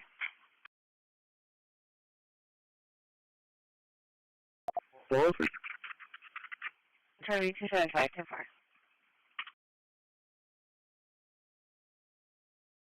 629, 10-4. 131. What a case number is going to be for assault? 4-3, do you have anyone available for a, at the phone board, 422, traffic 422, somewhere? 604, status. 4-4, thank you. Case number is 784. 784, and the only call on here is for the Call for Rescue 3, Medic 3, Rescue 3, Medic 3 for breathing problems at 1201 10th Street, A. Adam. 1201 10th Street, A. Adam, area 3309. Short copy, and that's 1 at 1254. 613, that's all. Yes, please. 613. Thank you, you too. Tonight, clear from the field point 230. Dispatch for Medic 3. Copy the call. Delta 210. Cancel the rescue. We can advise. Delta 210, 10-4. Rescue, rescue, ship clear. 250, there's nothing going on outside of building 29. Rescue received inquiries. Alright. Supervisor 29, dispatch for Medic 13. AC 937 to dispatch. Medic 13, good. 06 can you meet 323 King's call? 621. Have a great day. Be safe. 131. What a case number is going to be for assault and injury? My person I have is going to be the suspect. 31. We're trying to make contact with the office. 604, status. 10-4, thank you.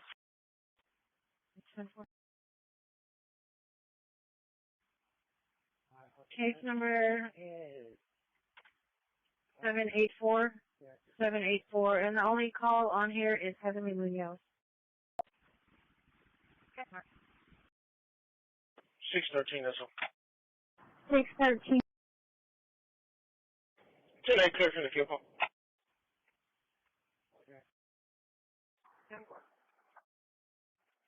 Dispatch for Medic 3. Copy the call. Cancel the rescue. We can advise. Rescue received inquiries. ID 8174, you show me clear. Supervisor 29, dispatch for Medic 13. AC 937 to dispatch. 220. Bravo 140 kilo. Get that Monterey Motel. I've been clear from the arcade building. 142, Johnson. Have a great day. Be safe.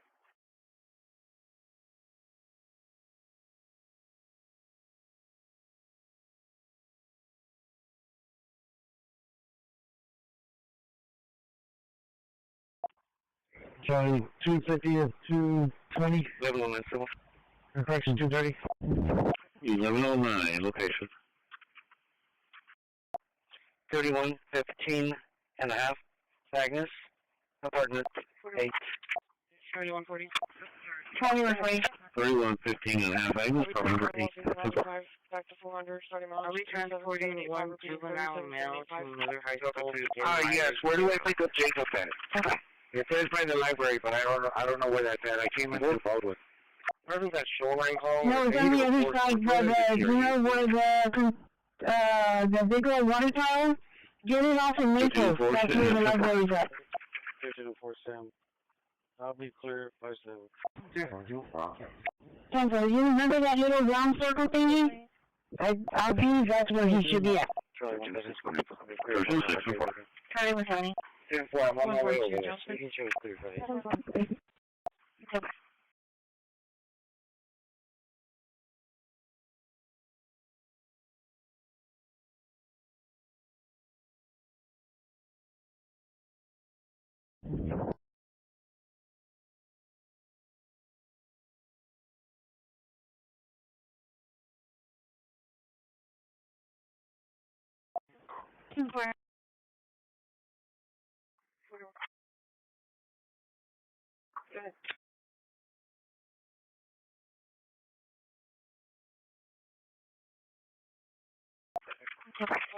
Ten 17 to dispatch, radio check. 3775. 10-4, thank you. 1205. Trouble. I'll be on a red possession. 501 Drive, apartment 413. If you want to repeat your traffic, we were in the middle of something else. Raymond's on one up. We'll be there shortly.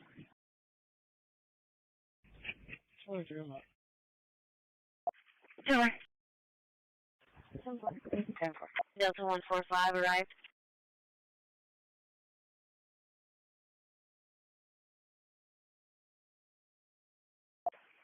Charlie, 15170 Elsie, not for the suspicious person at Glen Arbor Park.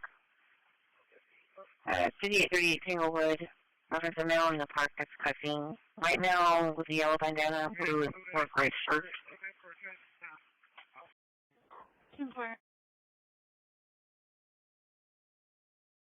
Okay, thank you. I want to go. Dispatch 107. You show some 323 traffic stop. 323 traffic.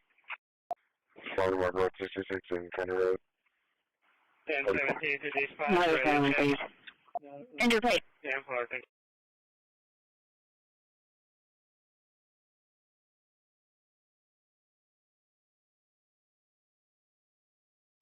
you. So 501.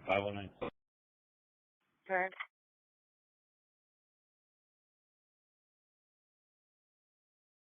The owner, Raymond's on one up. We'll be there shortly. 517. 3163, 96 miles. Yeah, this is Medic 13, and we're out your facility code 1 with a 46-year-old male patient. Patient's chief complaint is lower back pain. Right now, patient is alert and oriented ×4. Currently, patient's vitals are as follows: BP 152/88, pulse 94, respiration 20. With 10 IV unsuccessful. Patient is setting 98% on room air, and ETA being approximately 5 to 10 miles. 230. That's a 10 I'll do that when I can. We're 3116 over. I'm going to use and the windows are broken. 2-4 primary. No.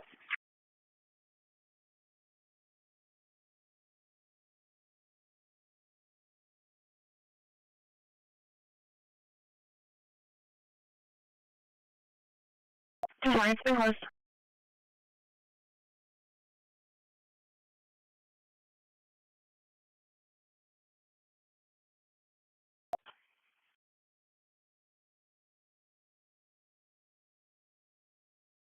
Line 17.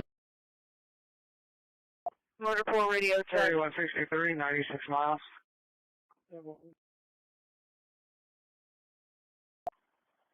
1107, so.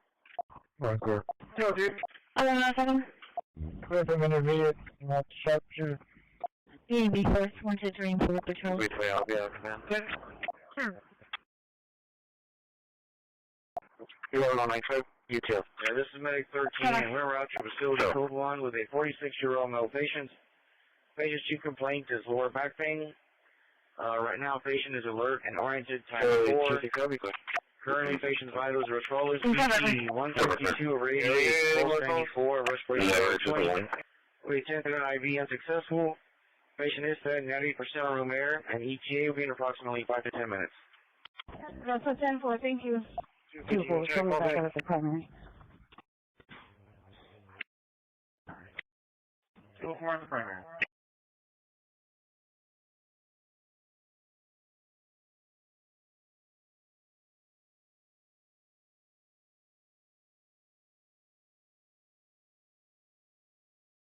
Motor pool radio check.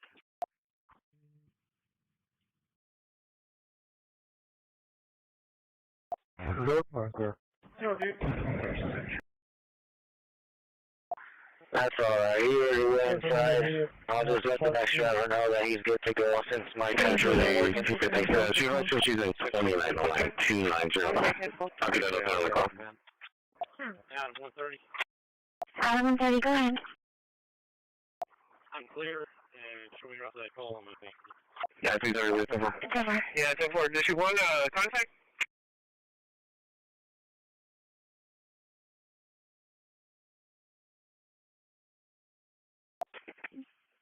The realistic, that's another unit. Try 130, but he's right.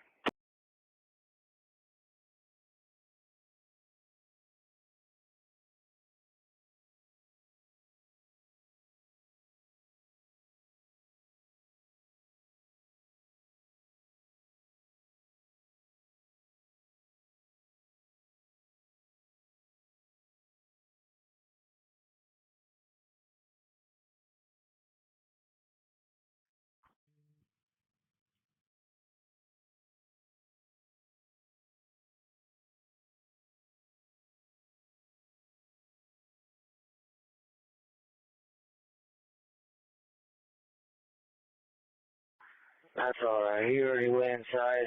I'll just let the next driver know that he's good to go since my transfer ain't working. Thanks, though. Okay, 10-4. 13, I'll be at 400. No, it's C20, 604.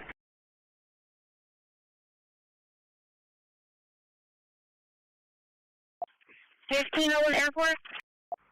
3 seats. No, Old Brownsville and Airport.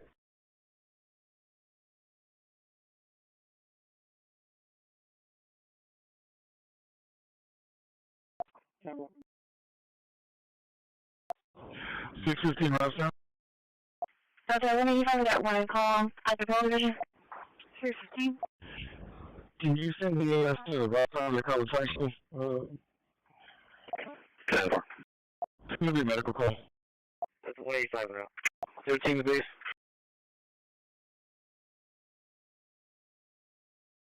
Lunch, do I have you doing? I get an individual on 25. 10-4. 7 yes. 615. No information at this time. I'm heading in that direction. It should be the front office. Yeah, can you check the CCW from 13 of it? The mail anyway. 621. 14300 Aloha. Business check, Rock Betsy, Boulder and the golf course clubhouse. 10-4. 23. 3 seats. Go ahead. Great to ready. Unable to make contact with Judge Diaz.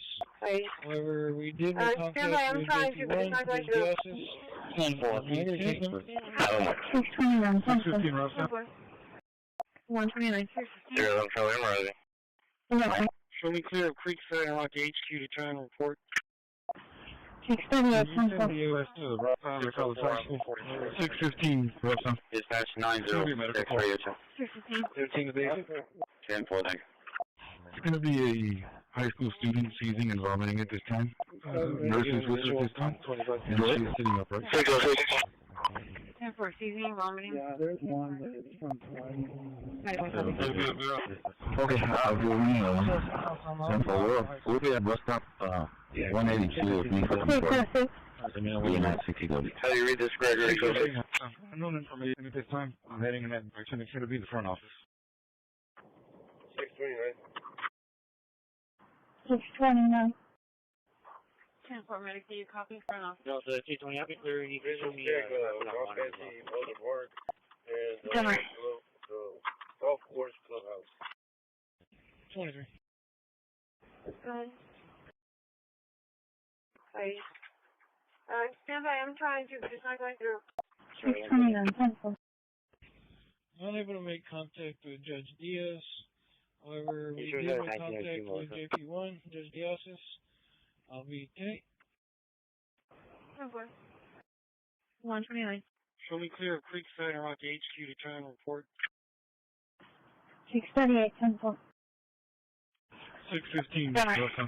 Dispatch 906 radio check. And the female, she's wearing black shirt and green pants. 10-4, thank you.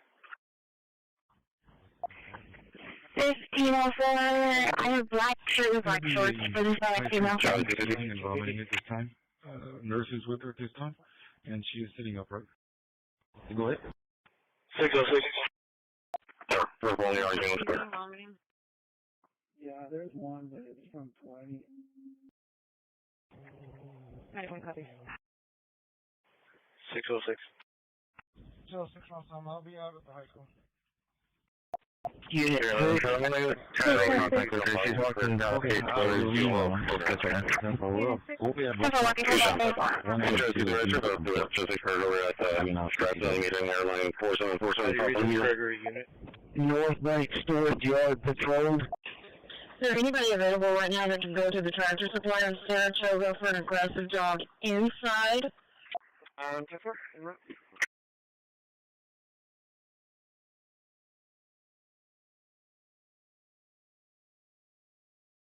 10-4, I'll place the dogs. John 275, QOL, Creekside Elementary.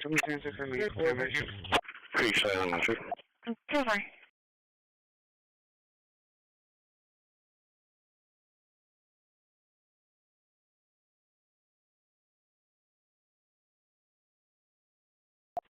634, 10-8. 634, 10-4.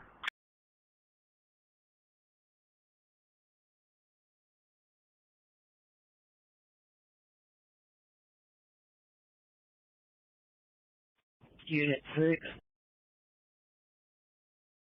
Unit 6.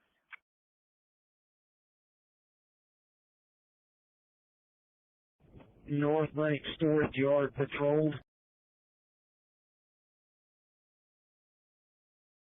What right? Is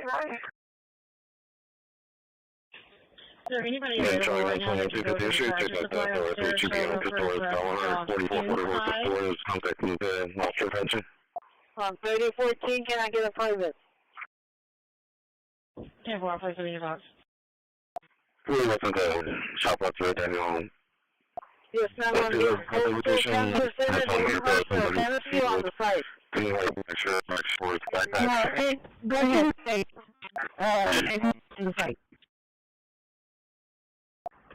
638, 10-4. 634, 10-8.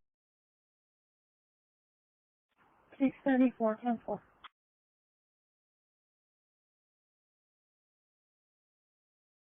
1107, 10-4. 270 on 58.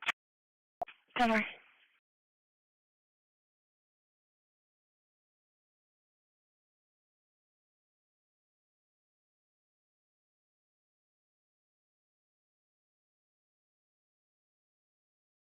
Delta 170, sir. Timber. What right?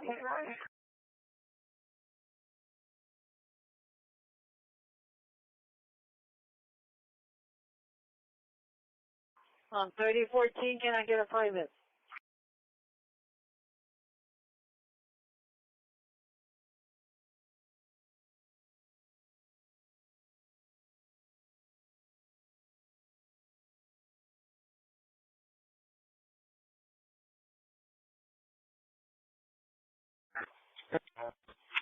Delta 220 area. December. 638, 10 close.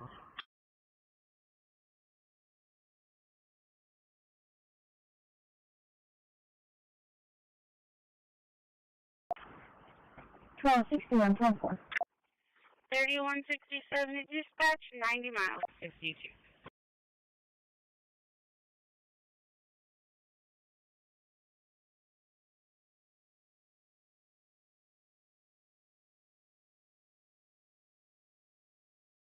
$7.06. Bell 306 West Avenue C. Charles for a follow-up. 10-4.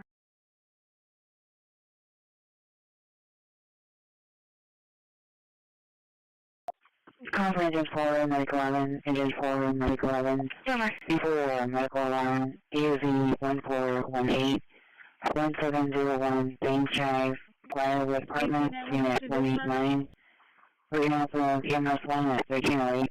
Go ahead. Go to I'll be right to me, is that gonna upload?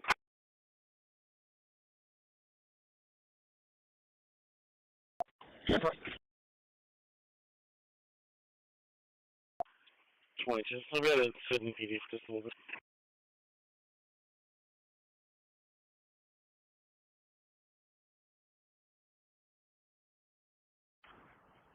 $12.61, 10-4. American 13, we're putting us let's take off Michael 11. Dispatch, 90 miles. 52. Medical 13 received, medical 11, I should be clear.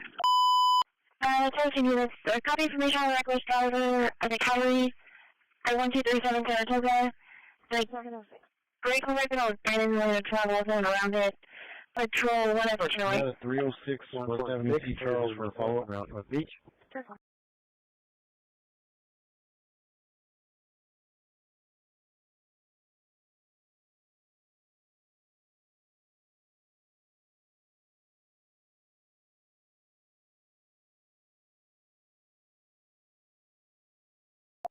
$1,012 dispatch for individual. Go ahead.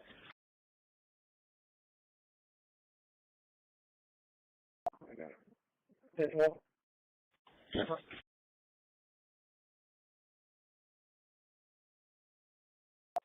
Yeah, I'm clear. 20, just I'll be at a 38. 30 from the jail, 95, 2 females to district court. Mileage is 46959. 46959. 13, we're putting us let's take off Michael 11.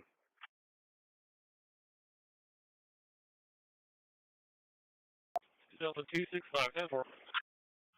146, clear here is parking route North Beach. 401 is 1044. I don't know, I'm going to 4102 Cork Drive. Can you show us how to service and route to Station 1 for training? 34, 35, delayed by train. 92 feet. 6472. we're going to stand by for just a second. At Delta 245, lay off call. The RP is COVID positive, but they are not. Take COVID precautions. 6432, show me checking GP High School. I don't know, your civil. 3721.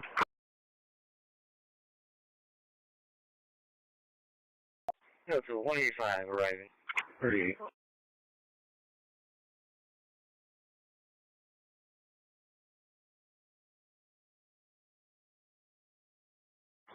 From the jail, 95, 2 females to district court. 3435 B to 35, 34, 35 A. Are you behaving with training? GP for the accident. Bravo 42, 14202 is meeting. Delta 220, NML custody, virtual of this 18 minutes. And Delta 222 from the 60 0. Same as beginning 46959. Can you show us how to service and route to Station 1 for training? 34, 35A, delayed by train. 11 Charlie arriving, email 0.12. Dispatch ready for your arriving shoreline 0.6. Go ahead, this is 10 Can you show us how to service at the station? Yes, sir. I was saying in 19G headed outbound. GP High School. 93 TV. Yeah, I'm about both. 1306 and 1307. Gentlemen, South vehicle. Highway 77, access 107. Just continue on. I'll be coming from the other side. Just continue on. I can take them. Islander Way. Politician. 10. William Henry 5010. 326 in traffic. FL 666 and County Road 42. Thank you, 782. 3435 feet at 3435A. Are you behind the train? 71, go ahead. In traffic, that's your number 410. Is that on the way in the telephone? Correct, traffic stop. 710. Frank Andrews, 13 Houghton. 107 northbound. 10-4, I'm starting the route. 7 William. 10-4. Number 4 is going to be Paul Warren. Okay, well, 12, the message over the mileage. I just picked a Are you going to need to make sure it's click Sam Noah, William? And I don't want to keep her on the bus that long, so can you move her drop off us so I can go take her home? 10-4, I don't know if you can just scroll down to it and just, perform it there, I'll be okay. 1306, were you trying to dispatch me or 1307? The train's almost over. Working.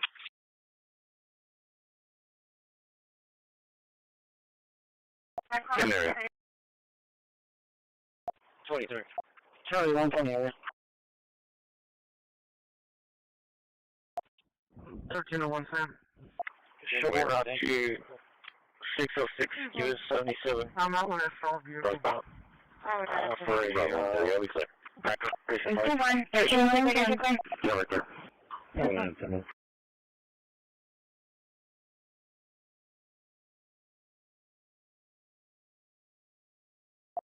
1306, I'll take care of it. It's, road hazard. 31-3. 1306. 1306, thank you. Thank you, 10-4.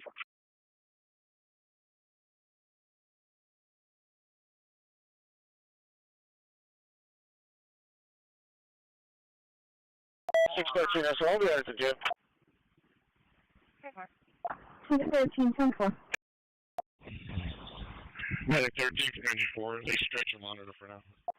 Also, headquarters, I got a phone call from Xavier Cisneros that subject that I've been looking for is CTW. He's claiming he's in license. He doesn't want the CTW form. I got a recording. I warned him to stay away from there officially. Warned him to stay away from the stripes. Okay, yeah, I mean.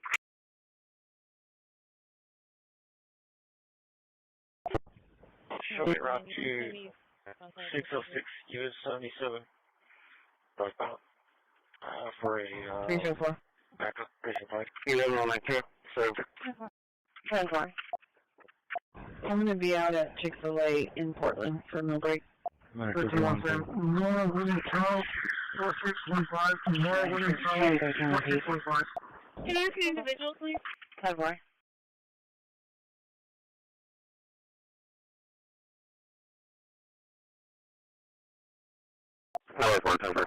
Charlie 2, that's all we have to do. 647, 10-4. My infant train offline. 1307, arriving. Medic 1394, they stretch and monitor for now. All right.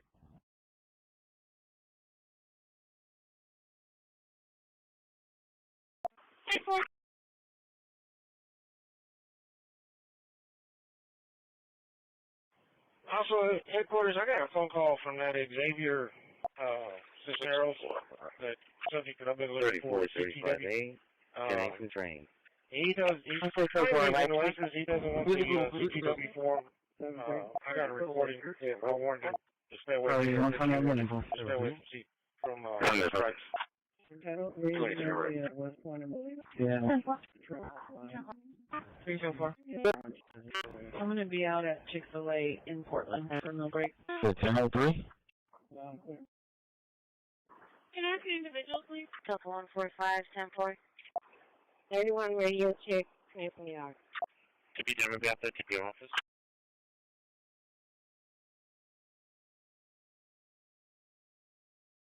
647, 10-4. Receive. Any mileage? I'll give it to you here in a second. 412 civil. No, 30 radio check 10 here. 412. 3921 Chestnut. 10. CP 4064. Not clear? DP 4 located. 5000. Delta T21, don't mail to TC 34. We'll be at the 5000 block of Bolivar. Another T20, 5000 on last number. Correction 5002. 5003 on last. We'll be along with DP 12. With DP 12.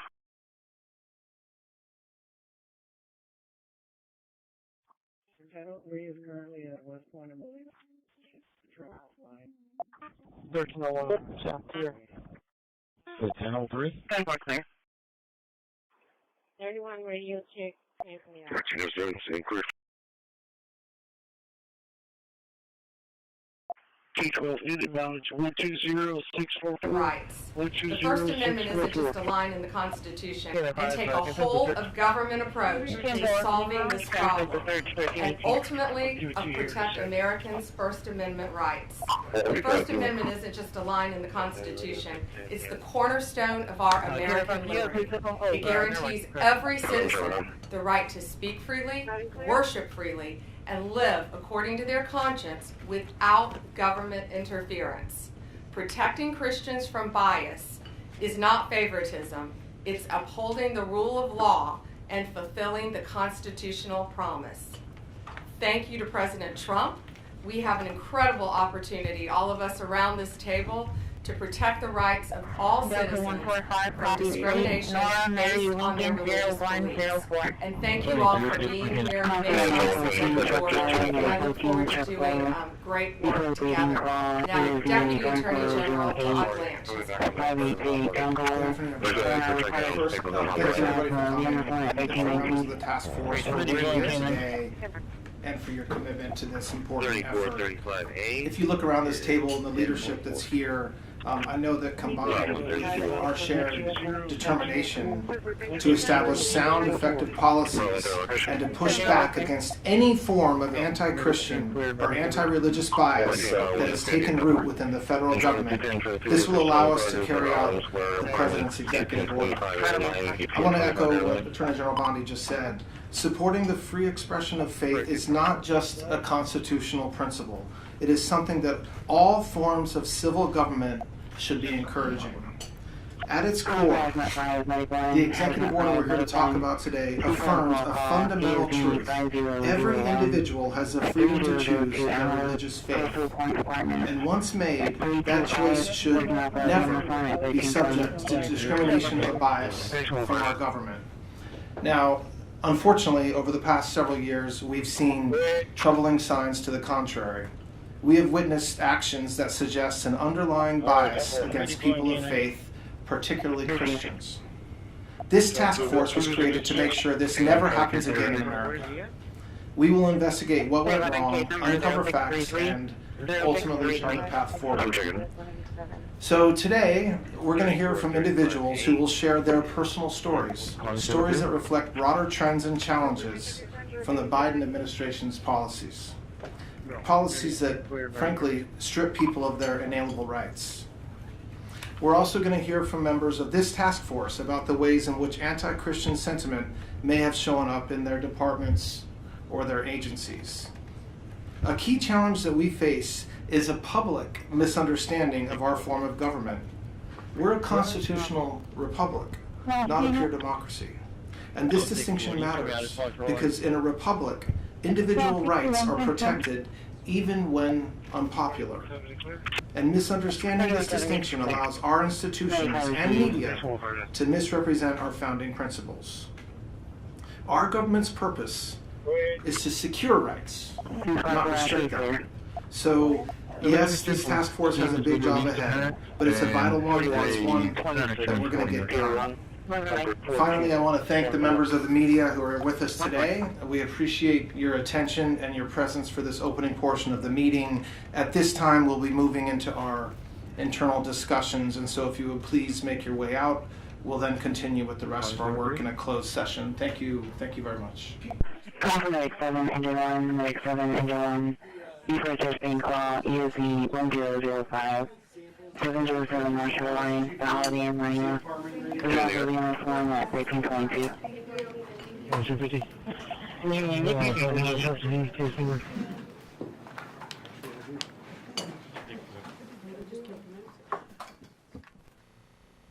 Copy.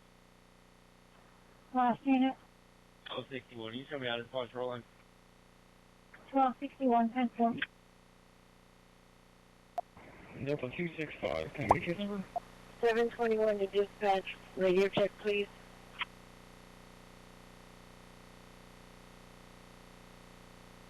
Go ahead.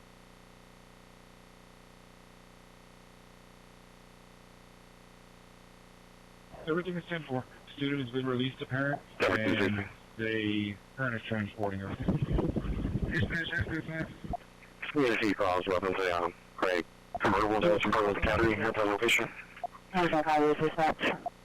Yeah, we've got updates on the MDT advising to cancel. So has that 5 clear. We're going to be on service around station 1. Clear. We're going to be en route with the mom. How's that highway I'm going to actually clear as well. 1897 to dispatch. 1504 San Civil. 315 Dakota Street, Crosstown. Somebody clears on location.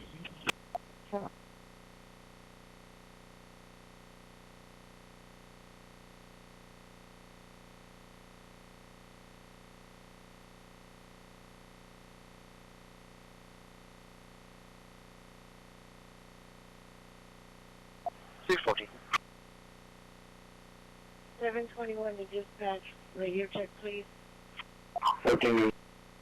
No, 178 Delta 270 for the disturbance just occurred. 4135 Ayers in Goodwill. Contact Ruben. It's going to be in a silver Chevy truck. 1107 Phil. Dispatch to Mike 5. Go ahead, how's that highway dispatch? Hollow Road. This may land, it will be at 1902 Melissa Lane. 1902 Melissa Lane. 10-4. Yeah, we've got updates on the MDT advising to cancel. So has that 5 clear. We're going to be on service across the station 1. Yeah, Mike. Rerouted to 714 out in Price, and I have a ride. With the mom to help her to get out of the house. Can you take one for that? 1897 to dispatch.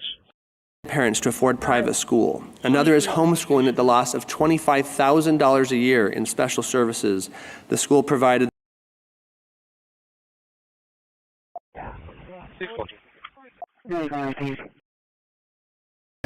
from our government.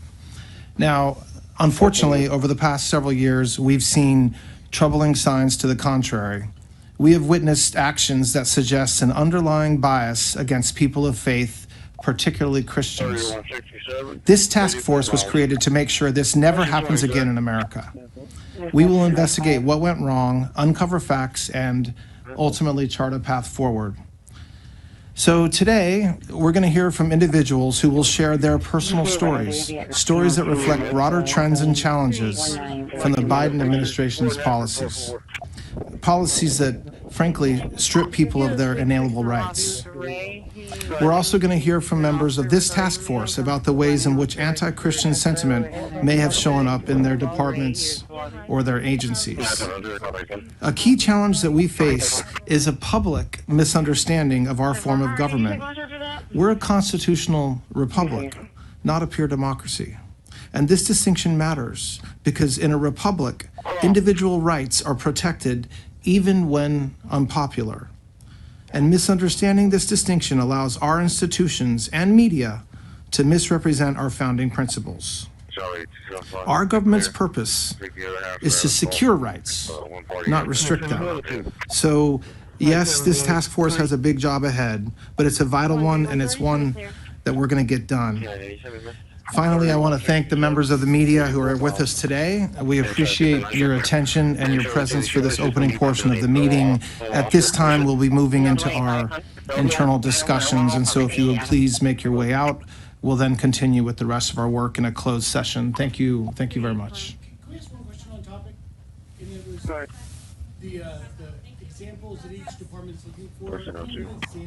Weeks ago, we convicted a man in Arizona for a plot to bomb Christian churches. The Department of Justice will protect religious churches. The Department of Justice will protect religious liberty for Christians and for all Americans. We'll work closely with everyone around this table and take a whole-of-government approach to solving this problem, and ultimately protect Americans' First Amendment rights. The First Amendment isn't just a line in the Constitution, it's the cornerstone of our American liberty. It guarantees every citizen the right to speak freely, worship freely, and live according to their conscience without government interference. Protecting Christians from bias is not favoritism. It's upholding the rule of law and fulfilling the constitutional promise. Thank you to President Trump. We have an incredible opportunity, all of us around this table, to protect the rights of all citizens from discrimination based on their religious beliefs. And thank you all for being here based on this executive order, and I look forward to doing great work together. Now, Deputy Attorney General Todd Blanche has a few words. Good afternoon, everybody. First, thanks everybody for coming and for members of the task force for being here today and for your commitment to this important effort.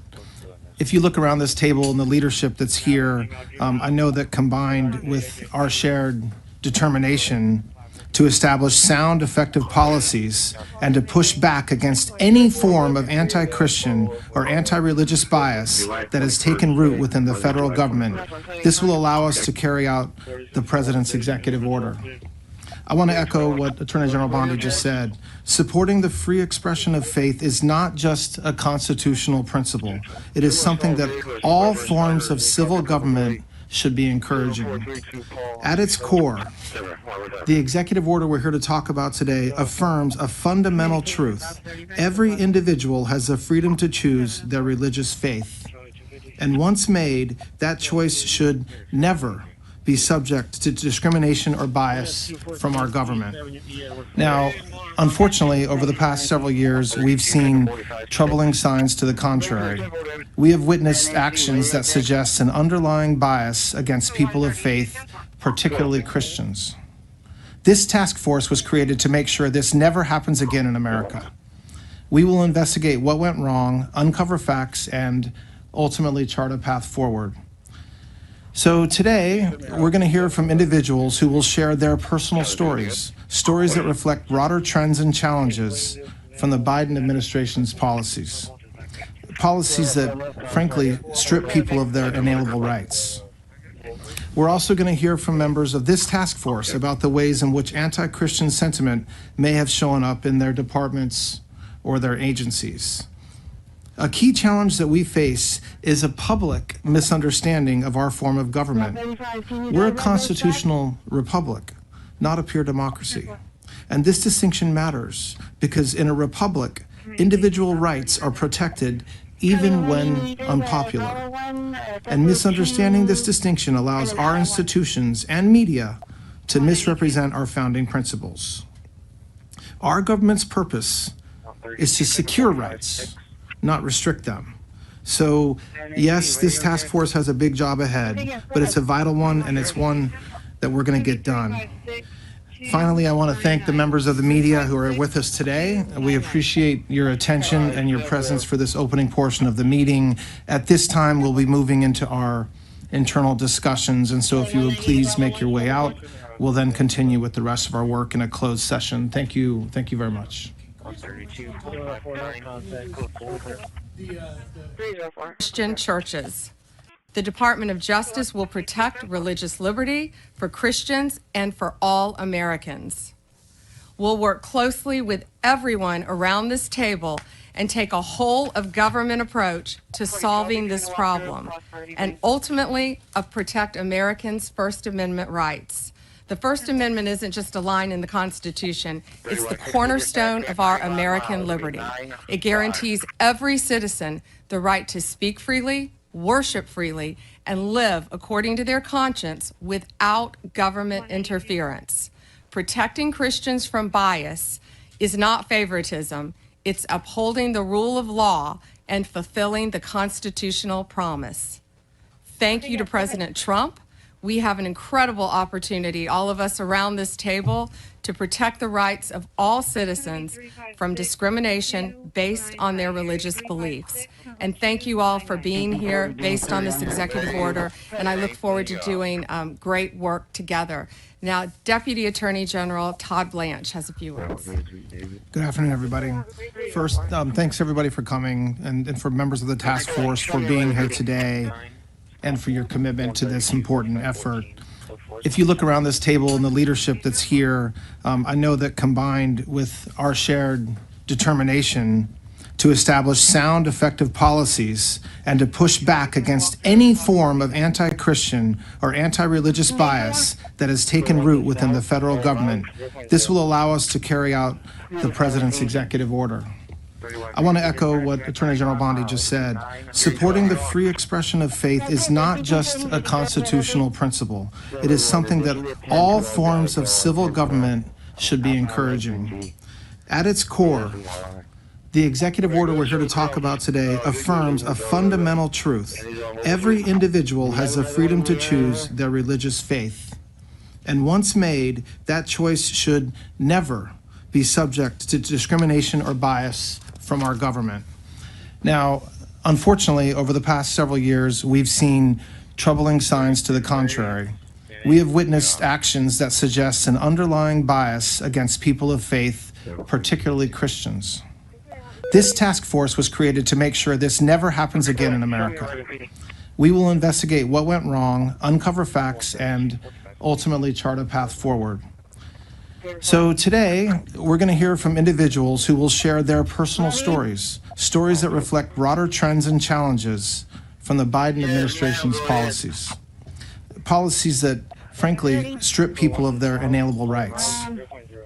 We're also going to hear from members of this task force about the ways in which anti-Christian sentiment may have shown up in their departments or their agencies. A key challenge that we face is a public misunderstanding of our form of government. We're a constitutional republic, not a pure democracy.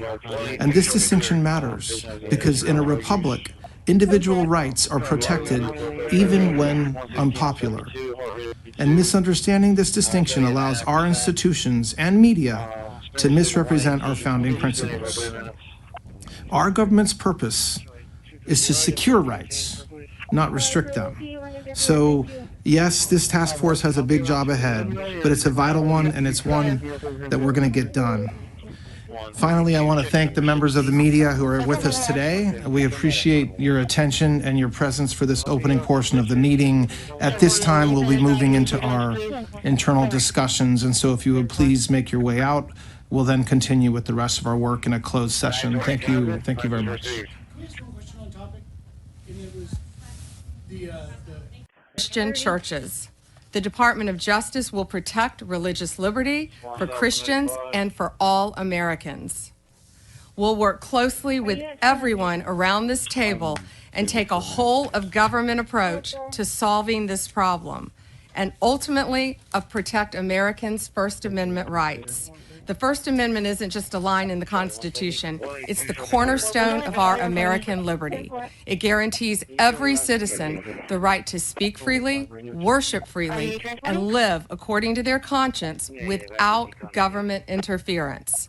Protecting Christians from bias is not favoritism, it's upholding the rule of law and fulfilling the constitutional promise.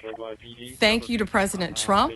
We have an incredible opportunity, all of us around this table, to protect the rights of all citizens from discrimination based on their religious beliefs. And thank you all for being here based on this executive order, and I look forward to doing great work together. Now, Deputy Attorney General Todd Blanche has a few words. Good afternoon, everybody. First, thanks everybody for coming and for members of the task force for being here today and for your commitment to this important effort.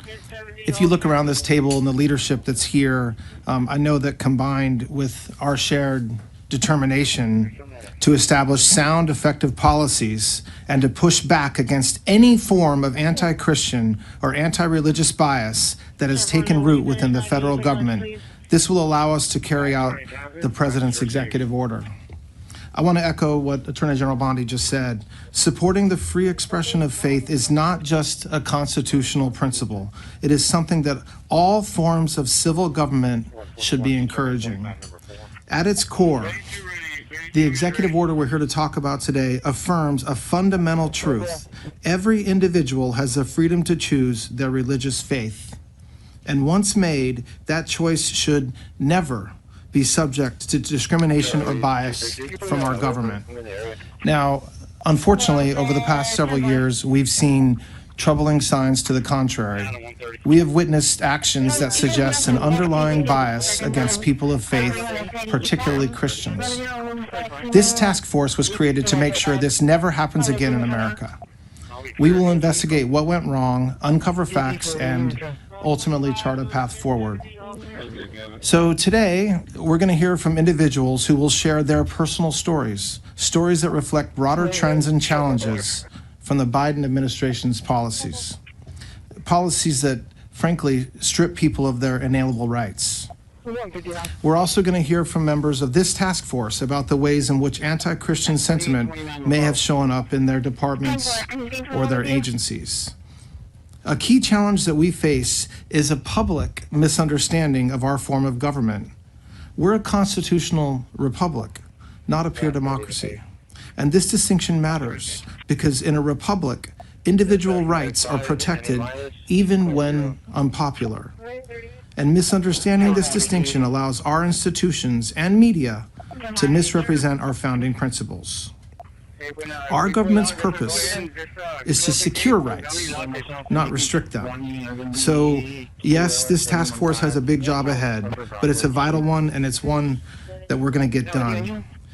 Finally, I want to thank the members of the media who are with us today. We appreciate your attention and your presence for this opening portion of the meeting. At this time, we'll be moving into our internal discussions, and so if you would please make your way out, we'll then continue with the rest of our work in a closed session. Thank you very much.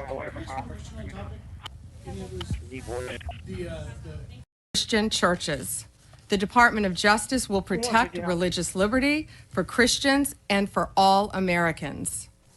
We'll work closely with everyone around this table and take a whole of government approach to solving this problem and ultimately protect Americans' First Amendment rights. The First Amendment isn't just a line in the Constitution, it's the cornerstone of our American liberty. It guarantees every citizen the right to speak freely, worship freely, and live according to their conscience without government interference. Protecting Christians from bias is not favoritism, it's upholding the rule of law and fulfilling the constitutional promise. Thank you to President Trump. We have an incredible opportunity, all of us around this table, to protect the rights of all citizens from discrimination based on their religious beliefs. And thank you all for being here based on this executive order, and I look forward to doing great work together. Now, Deputy Attorney General Todd Blanche has a few words. Good afternoon, everybody. First, thanks everybody for coming and for members of the task force for being here today and for your commitment to this important effort. If you look around this table and the leadership that's here, I know that combined with our shared determination to establish sound, effective policies and to push back against any form of anti-Christian or anti-religious bias that has taken root within the federal government, this will allow us to carry out the President's executive order. I want to echo what Attorney General Bondi just said. Supporting the free expression of faith is not just a constitutional principle. It is something that all forms of civil government should be encouraging. At its core, the executive order we're here to talk about today affirms a fundamental truth. Every individual has the freedom to choose their religious faith. And once made, that choice should never be subject to discrimination or bias from our government. Now, unfortunately, over the past several years, we've seen troubling signs to the contrary. We have witnessed actions that suggest an underlying bias against people of faith, particularly Christians. This task force was created to make sure this never happens again in America. We will investigate what went wrong, uncover facts, and ultimately chart a path forward. So today, we're going to hear from individuals who will share their personal stories, stories that reflect broader trends and challenges from the Biden administration's policies. Policies that, frankly, strip people of their inalienable rights. We're also going to hear from members of this task force about the ways in which anti-Christian sentiment may have shown up in their departments or their agencies. A key challenge that we face is a public misunderstanding of our form of government. We're a constitutional republic, not a pure democracy. And this distinction matters because in a republic, individual rights are protected even when unpopular. And misunderstanding this distinction allows our institutions and media to misrepresent our founding principles. Our government's purpose is to secure rights, not restrict them. So yes, this task force has a big job ahead, but it's a vital one, and it's one that we're going to get done. Finally, I want to thank the members of the media who are with us today. We appreciate your attention and your presence for this opening portion of the meeting. At this time, we'll be moving into our internal discussions, and so if you would please make your way out, we'll then continue with the rest of our work in a closed session. Thank you very much. Christian churches. The Department of Justice will protect religious liberty for Christians and for all Americans. We'll work closely with everyone around this table and take a whole of government approach to solving this problem and ultimately protect Americans' First Amendment rights. The First Amendment isn't just a line in the Constitution, it's the cornerstone of our American liberty. It guarantees every citizen the right to speak freely, worship freely, and live according to their conscience without government interference. Protecting Christians from bias is not favoritism, it's upholding the rule of law and fulfilling the constitutional promise. Thank you to President Trump.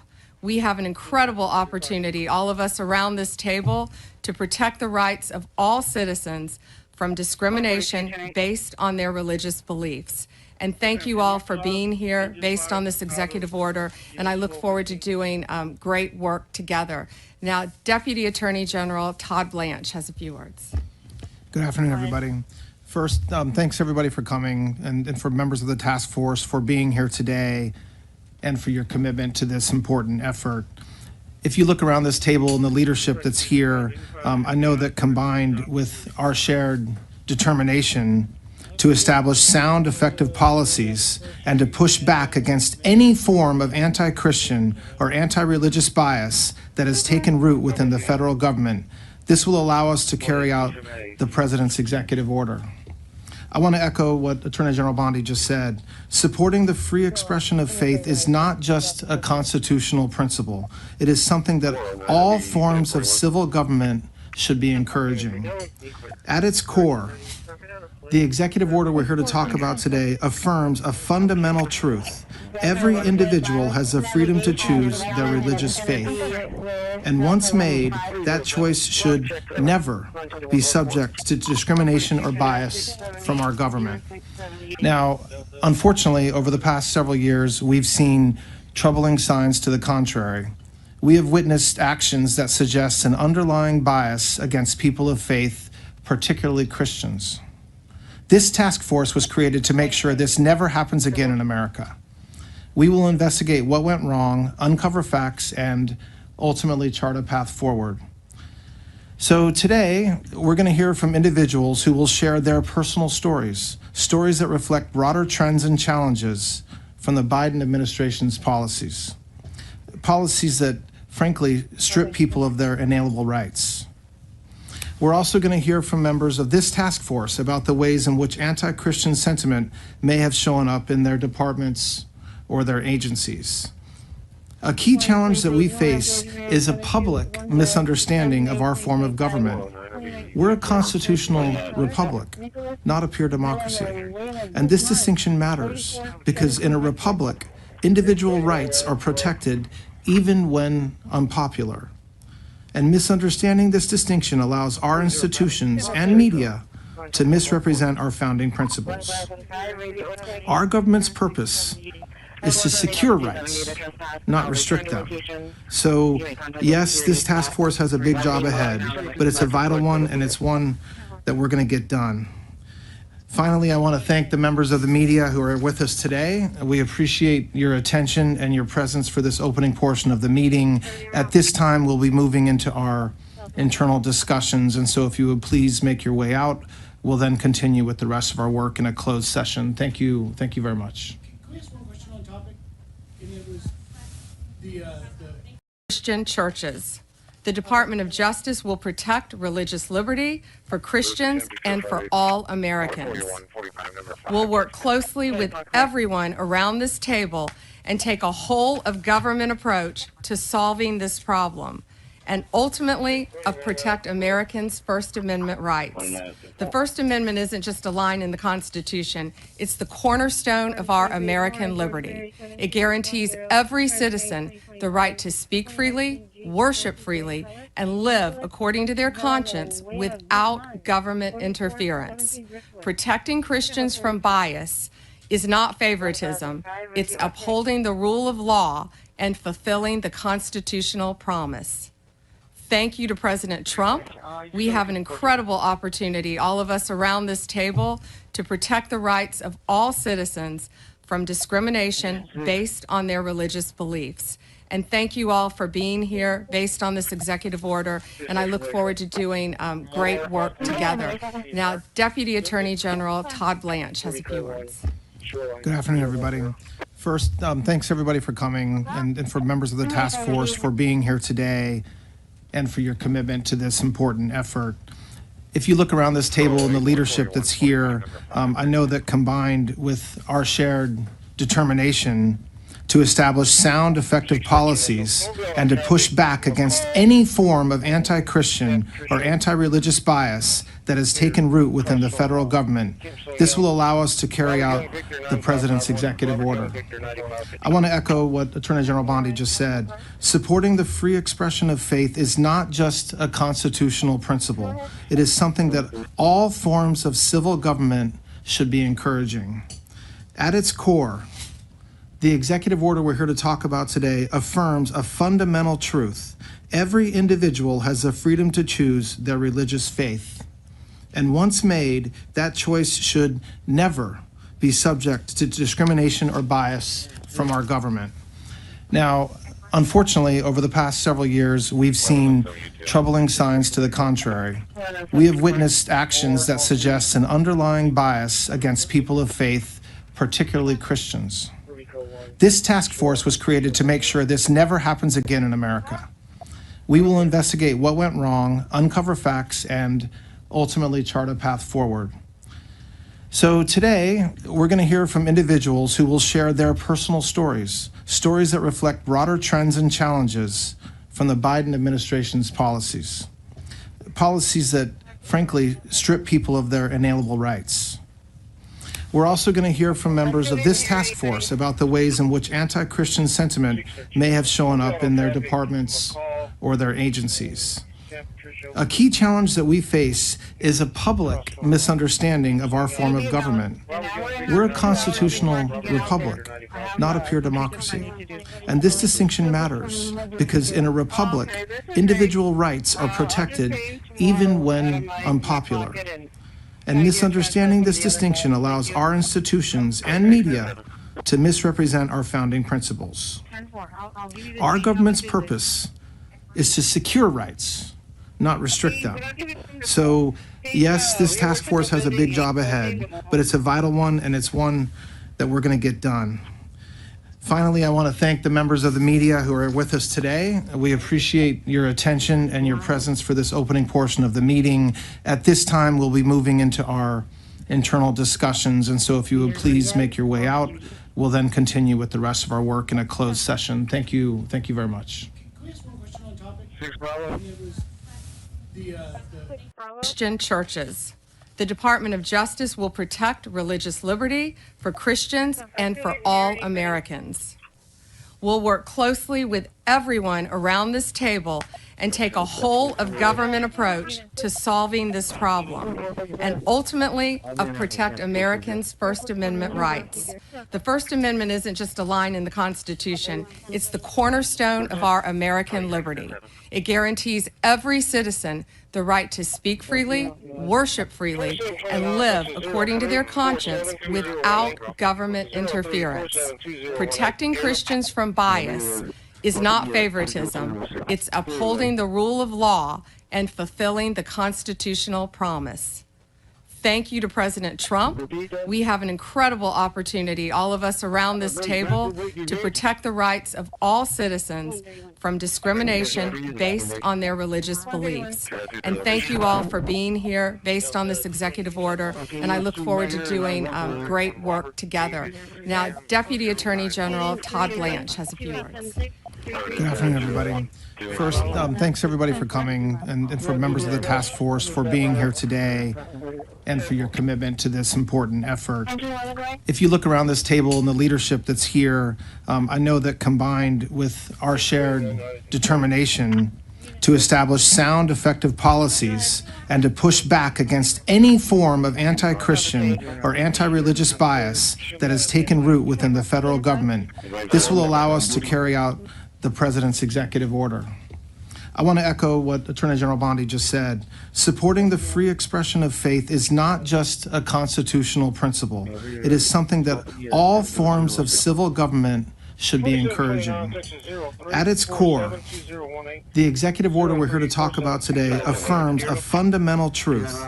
Every individual has the freedom to choose their religious faith. And once made, that choice should never be subject to discrimination or bias from our government. Now, unfortunately, over the past several years, we've seen troubling signs to the contrary. We have witnessed actions that suggest an underlying bias against people of faith, particularly Christians. This task force was created to make sure this never happens again in America. We will investigate what went wrong, uncover facts, and ultimately chart a path forward. So today, we're going to hear from individuals who will share their personal stories, stories that reflect broader trends and challenges from the Biden administration's policies. Policies that, frankly, strip people of their inalienable rights. We're also going to hear from members of this task force about the ways in which anti-Christian sentiment may have shown up in their departments or their agencies. A key challenge that we face is a public misunderstanding of our form of government. We're a constitutional republic, not a pure democracy. And this distinction matters because in a republic, individual rights are protected even when unpopular. And misunderstanding this distinction allows our institutions and media to misrepresent our founding principles. Our government's purpose is to secure rights, not restrict them.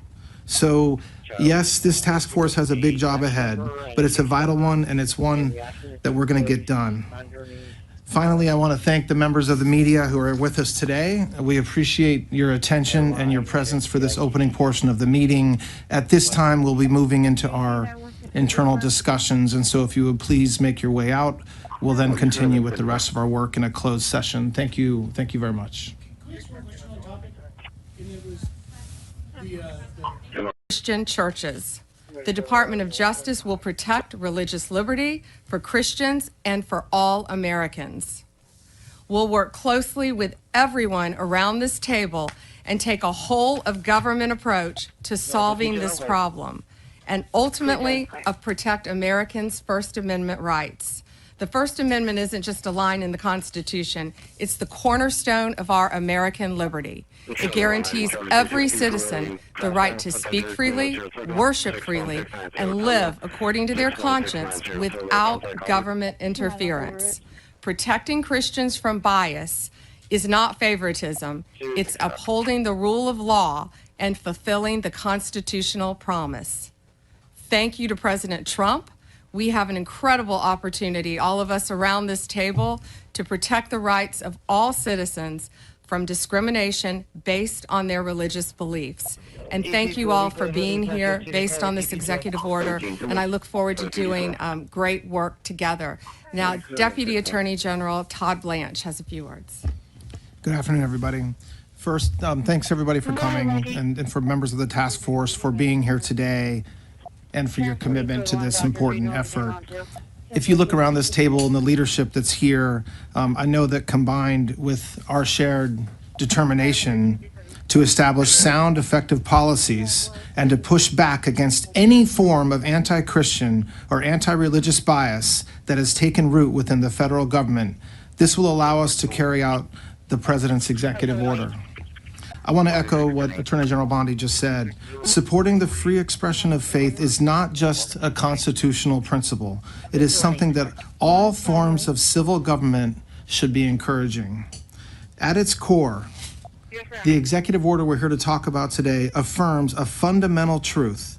Every individual has the freedom to choose their religious faith. And once made, that choice should never be subject to discrimination or bias from our government. Now, unfortunately, over the past several years, we've seen troubling signs to the contrary. We have witnessed actions that suggest an underlying bias against people of faith, particularly Christians. This task force was created to make sure this never happens again in America. We will investigate what went wrong, uncover facts, and ultimately chart a path forward.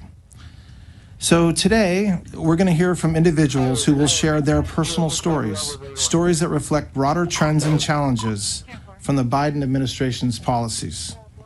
Policies that, frankly, strip people of their inalienable rights. We're also going to hear from members of this task force about the ways in which anti-Christian sentiment may have shown up in their departments or their agencies. A key challenge that we face is a public misunderstanding of our form of government. We're a constitutional republic, not a pure democracy. And this distinction matters because in a republic, individual rights are protected even when unpopular. And misunderstanding this distinction allows our institutions and media to misrepresent our founding principles. Our government's purpose is to secure rights, not restrict them. So yes, this task force has a big job ahead, but it's a vital one and it's one that we're going to get done. Finally, I want to thank the members of the media who are with us today. We appreciate your attention and your presence for this opening portion of the meeting. At this time, we'll be moving into our internal discussions, and so if you would please make your way out, we'll then continue with the rest of our work in a closed session. Thank you very much. Christian churches. The Department of Justice will protect religious liberty for Christians and for all Americans.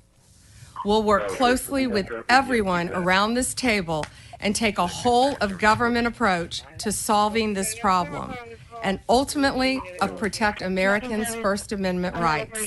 The First Amendment isn't just a line in the Constitution, it's the cornerstone of our American liberty. It guarantees every citizen the right to speak freely, worship freely, and live according to their conscience without government interference. Protecting Christians from bias is not favoritism. It's upholding the rule of law and fulfilling the constitutional promise. Thank you to President Trump.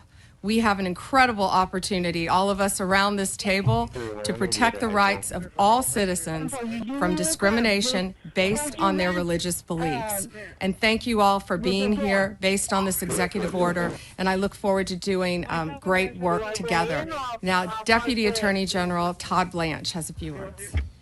Good afternoon, everybody. First, thanks everybody for coming and for members of the task force for being here today and for your commitment to this important effort. If you look around this table and the leadership that's here, I know that combined with our shared determination to establish sound, effective policies and to push back against any form of anti-Christian or anti-religious bias that has taken root within the federal government, this will allow us to carry out the president's executive order. I want to echo what Attorney General Bondi just said. Supporting the free expression of faith is not just a constitutional principle. It is something that all forms of civil government should be encouraging. At its core, the executive order we're here to talk about today affirms a fundamental truth. Every individual has the freedom to choose their religious faith. And once made, that choice should never be subject to discrimination or bias from our government. Now, unfortunately, over the past several years, we've seen troubling signs to the contrary. We have witnessed actions that suggest an underlying bias against people of faith, particularly Christians. This task force was created to make sure this never happens again in America. We will investigate what went wrong, uncover facts, and ultimately chart a path forward. So today, we're going to hear from individuals who will share their personal stories that reflect broader trends and challenges from the Biden administration's policies that, frankly, strip people of their inalienable rights. We're also going to hear from members of this task force about the ways in which anti-Christian sentiment may have shown up in their departments or their agencies. A key challenge that we face is a public misunderstanding of our form of government. We're a constitutional republic, not a pure democracy. And this distinction matters because in a republic, individual rights are protected even when unpopular. And misunderstanding this distinction allows our institutions and media to misrepresent our founding principles. Our government's purpose is to secure rights, not restrict them. So, yes, this task force has a big job ahead, but it's a vital one, and it's one that we're going to get done. Finally, I want to thank the members of the media who are with us today. We appreciate your attention and your presence for this opening portion of the meeting. At this time, we'll be moving into our internal discussions, and so if you would please make your way out, we'll then continue with the rest of our work in a closed session. Thank you very much. Christian churches. The Department of Justice will protect religious liberty for Christians and for all Americans. We'll work closely with everyone around this table and take a whole of government approach to solving this problem, and ultimately protect Americans' First Amendment rights. The First Amendment isn't just a line in the Constitution, it's the cornerstone of our American liberty. It guarantees every citizen the right to speak freely, worship freely, and live according to their conscience without government interference. Protecting Christians from bias is not favoritism, it's upholding the rule of law and fulfilling the constitutional promise. Thank you to President Trump. We have an incredible opportunity, all of us around this table, to protect the rights of all citizens from discrimination based on their religious beliefs. And thank you all for being here based on this executive order, and I look forward to doing great work together. Now, Deputy Attorney General Todd Blanche has a few words. Good afternoon, everybody. First, thanks everybody for coming and for members of the task force for being here today and for your commitment to this important effort. If you look around this table and the leadership that's here, I know that combined with our shared determination to establish sound, effective policies and to push back against any form of anti-Christian or anti-religious bias that has taken root within the federal government, this will allow us to carry out the president's executive order. I want to echo what Attorney General Bondi just said. Supporting the free expression of faith is not just a constitutional principle. It is something that all forms of civil government should be encouraging. At its core, the executive order we're here to talk about today affirms a fundamental truth. Every individual has the freedom to choose their religious faith. And once made, that choice should never be subject to discrimination or bias from our government. Now, unfortunately, over the past several years, we've seen troubling signs to the contrary. We have witnessed actions that suggest an underlying bias against people of faith, particularly Christians. This task force was created to make sure this never happens again in America. We will investigate what went wrong, uncover facts, and ultimately chart a path forward. So today, we're going to hear from individuals who will share their personal stories, stories that reflect broader trends and challenges from the Biden administration's policies. Policies that, frankly, strip people of their inalienable rights. We're also going to hear from members of this task force about the ways in which anti-Christian sentiment may have shown up in their departments or their agencies. A key challenge that we face is a public misunderstanding of our form of government. We're a constitutional republic, not a pure democracy. And this distinction matters because in a republic, individual rights are protected even when unpopular. And misunderstanding this distinction allows our institutions and media to misrepresent our founding principles.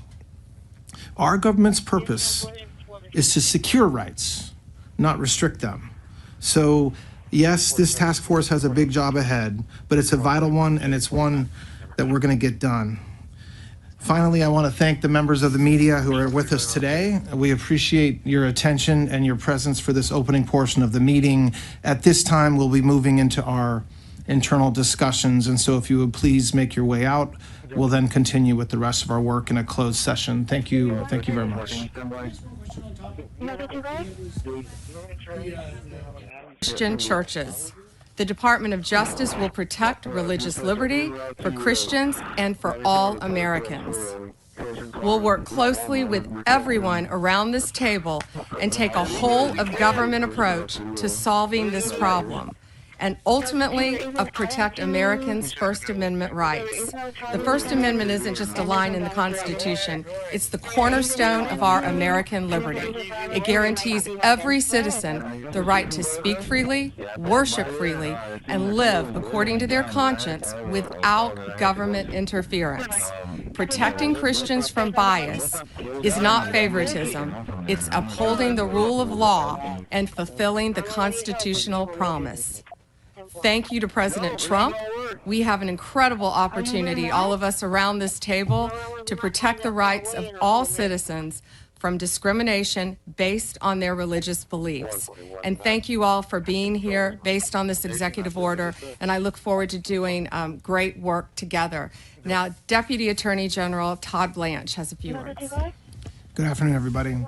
First, thanks everybody for coming and for members of the task force for being here today and for your commitment to this important effort.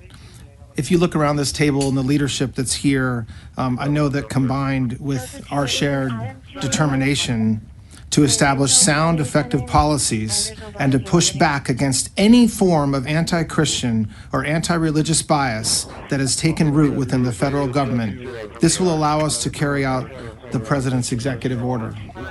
I want to echo what Attorney General Bondi just said. Supporting the free expression of faith is not just a constitutional principle. It is something that all forms of civil government should be encouraging. At its core, the executive order we're here to talk about today affirms a fundamental truth. Every individual has the freedom to choose their religious faith. And once made, that choice should never be subject to discrimination or bias from our government. Now, unfortunately, over the past several years, we've seen troubling signs to the contrary. We have witnessed actions that suggest an underlying bias against people of faith, particularly Christians. This task force was created to make sure this never happens again in America. We will investigate what went wrong, uncover facts, and ultimately chart a path forward. So today, we're going to hear from individuals who will share their personal stories, stories that reflect broader trends and challenges from the Biden administration's policies. Policies that, frankly, strip people of their inalienable rights.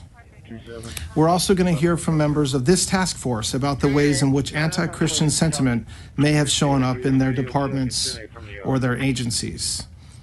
A key challenge that we face is a public misunderstanding of our form of government. We're a constitutional republic, not a pure democracy. And this distinction matters because in a republic, individual rights are protected even when unpopular. And misunderstanding this distinction allows our institutions and media to misrepresent our founding principles. Our government's purpose is to secure rights, not restrict them. So, yes, this task force has a big job ahead, but it's a vital one, and it's one that we're going to get done. Finally, I want to thank the members of the media who are with us today. We appreciate your attention and your presence for this opening portion of the meeting. At this time, we'll be moving into our internal discussions, and so if you would please make your way out, we'll then continue with the rest of our work in a closed session. Thank you very much. Christian churches. The Department of Justice will protect religious liberty for Christians and for all Americans. We'll work closely with everyone around this table and take a whole of government approach to solving this problem, and ultimately protect Americans' First Amendment rights. The First Amendment isn't just a line in the Constitution, it's the cornerstone of our American liberty. It guarantees every citizen the right to speak freely, worship freely, and live according to their conscience without government interference.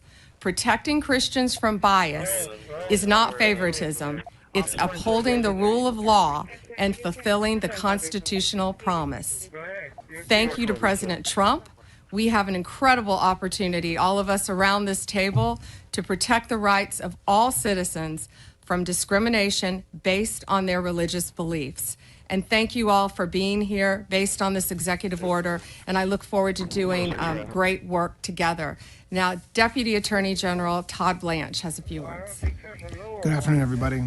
First, thanks everybody for coming, and for members of the task force for being here today and for your commitment to this important effort. If you look around this table and the leadership that's here, I know that combined with our shared determination to establish sound, effective policies and to push back against any form of anti-Christian or anti-religious bias that has taken root within the federal government, this will allow us to carry out the President's executive order. I want to echo what Attorney General Bondi just said. Supporting the free expression of faith is not just a constitutional principle. It is something that all forms of civil government should be encouraging. At its core, the executive order we're here to talk about today affirms a fundamental truth. Every individual has the freedom to choose their religious faith. And once made, that choice should never be subject to discrimination or bias from our government. Now, unfortunately, over the past several years, we've seen troubling signs to the contrary. We have witnessed actions that suggest an underlying bias against people of faith, particularly Christians. This task force was created to make sure this never happens again in America. We will investigate what went wrong, uncover facts, and ultimately chart a path forward. So today, we're going to hear from individuals who will share their personal stories that reflect broader trends and challenges from the Biden administration's policies that, frankly, strip people of their inalienable rights. We're also going to hear from members of this task force about the ways in which anti-Christian sentiment may have shown up in their departments or their agencies. A key challenge that we face is a public misunderstanding of our form of government. We're a constitutional republic, not a pure democracy. And this distinction matters because in a republic, individual rights are protected even when unpopular. And misunderstanding this distinction allows our institutions and media to misrepresent our founding principles. Our government's purpose is to secure rights, not restrict them. So, yes, this task force has a big job ahead, but it's a vital one, and it's one that we're going to get done. Finally, I want to thank the members of the media who are with us today. We appreciate your attention and your presence for this opening portion of the meeting. At this time, we'll be moving into our internal discussions, and so if you would please make your way out, we'll then continue with the rest of our work in a closed session. Thank you very much. Christian churches. The Department of Justice will protect religious liberty for Christians and for all Americans. We'll work closely with everyone around this table and take a whole of government approach to solving this problem, and ultimately protect Americans' First Amendment rights. The First Amendment isn't just a line in the Constitution, it's the cornerstone of our American liberty. It guarantees every citizen the right to speak freely, worship freely, and live according to their conscience without government interference. Protecting Christians from bias is not favoritism, it's upholding the rule of law and fulfilling the constitutional promise. Thank you to President Trump. We have an incredible opportunity, all of us around this table, to protect the rights of all citizens from discrimination based on their religious beliefs. And thank you all for being here based on this executive order, and I look forward to doing great work together. Now, Deputy Attorney General Todd Blanche has a few words. Good afternoon, everybody. First, thanks everybody for coming and for members of the task force for being here today and for your commitment to this important effort. If you look around this table and the leadership that's here, I know that combined with our shared determination to establish sound, effective policies and to push back against any form of anti-Christian or anti-religious bias that has taken root within the federal government, this will allow us to carry out the President's executive order. I want to echo what Attorney General Bondi just said. Supporting the free expression of faith is not just a constitutional principle. It is something that all forms of civil government should be encouraging. At its core, the executive order we're here to talk about today affirms a fundamental truth. Every individual has the freedom to choose their religious faith. And once made, that choice should never be subject to discrimination or bias from our government. Now, unfortunately, over the past several years, we've seen troubling signs to the contrary. We have witnessed actions that suggest an underlying bias against people of faith, particularly Christians. This task force was created to make sure this never happens again in America. We will investigate what went wrong, uncover facts, and ultimately chart a path forward. So today, we're going to hear from individuals who will share their personal stories that reflect broader trends and challenges from the Biden administration's policies that, frankly, strip people of their inalienable rights. We're also going to hear from members of this task force about the ways in which anti-Christian sentiment may have shown up in their departments or their agencies. A key challenge that we face is a public misunderstanding of our form of government. We're a constitutional republic, not a pure democracy. And this distinction matters because in a republic, individual rights are protected even when unpopular. And misunderstanding this distinction allows our institutions and media to misrepresent our founding principles. Our government's purpose is to secure rights, not restrict them.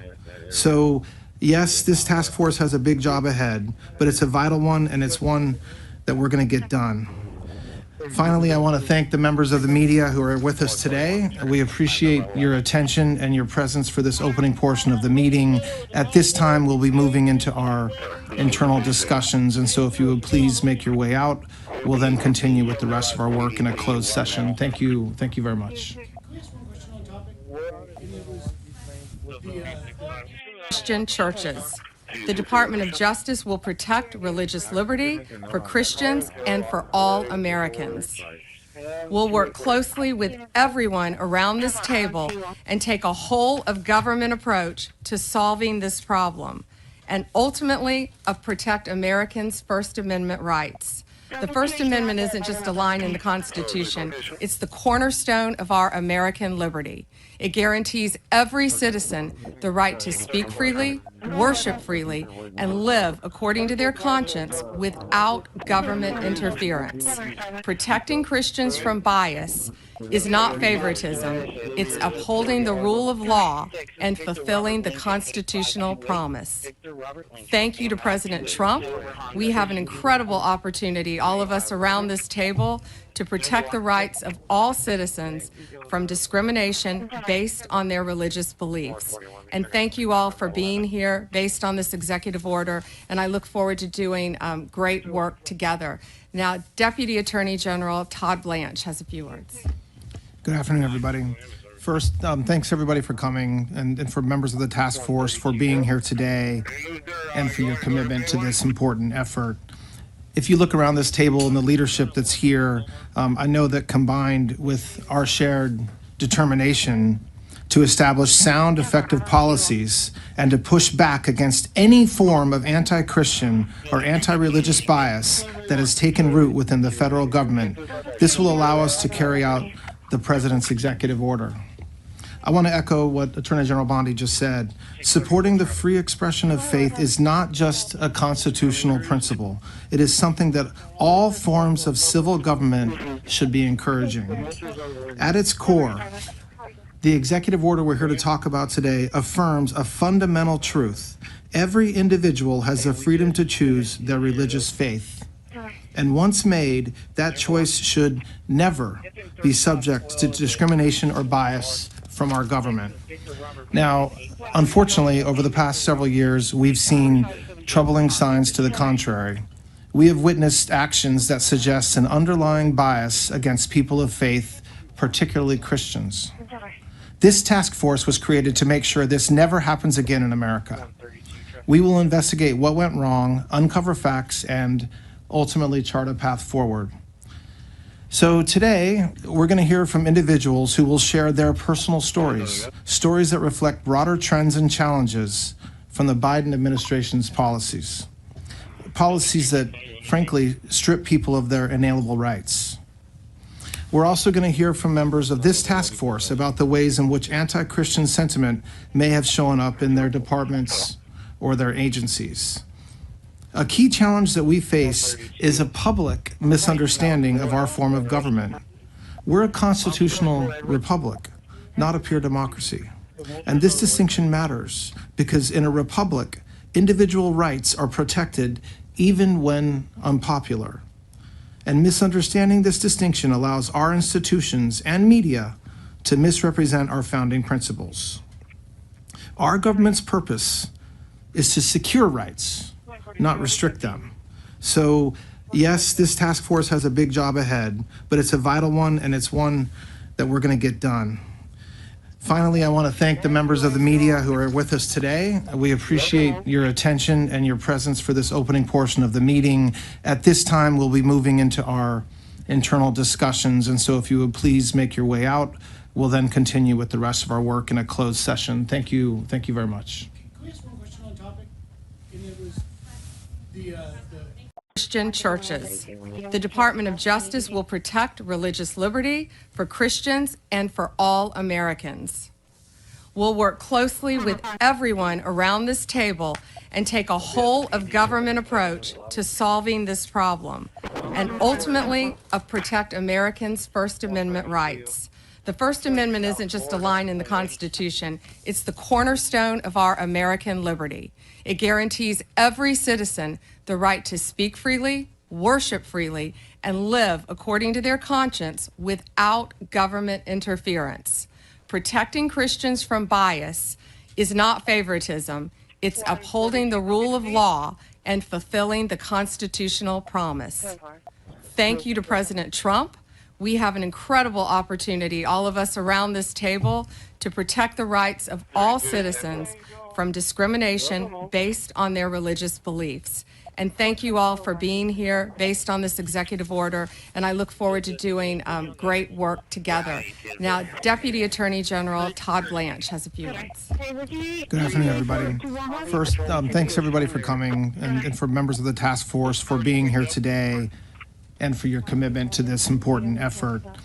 If you look around this table and the leadership that's here, I know that combined with our shared determination to establish sound, effective policies and to push back against any form of anti-Christian or anti-religious bias that has taken root within the federal government, this will allow us to carry out the president's executive order.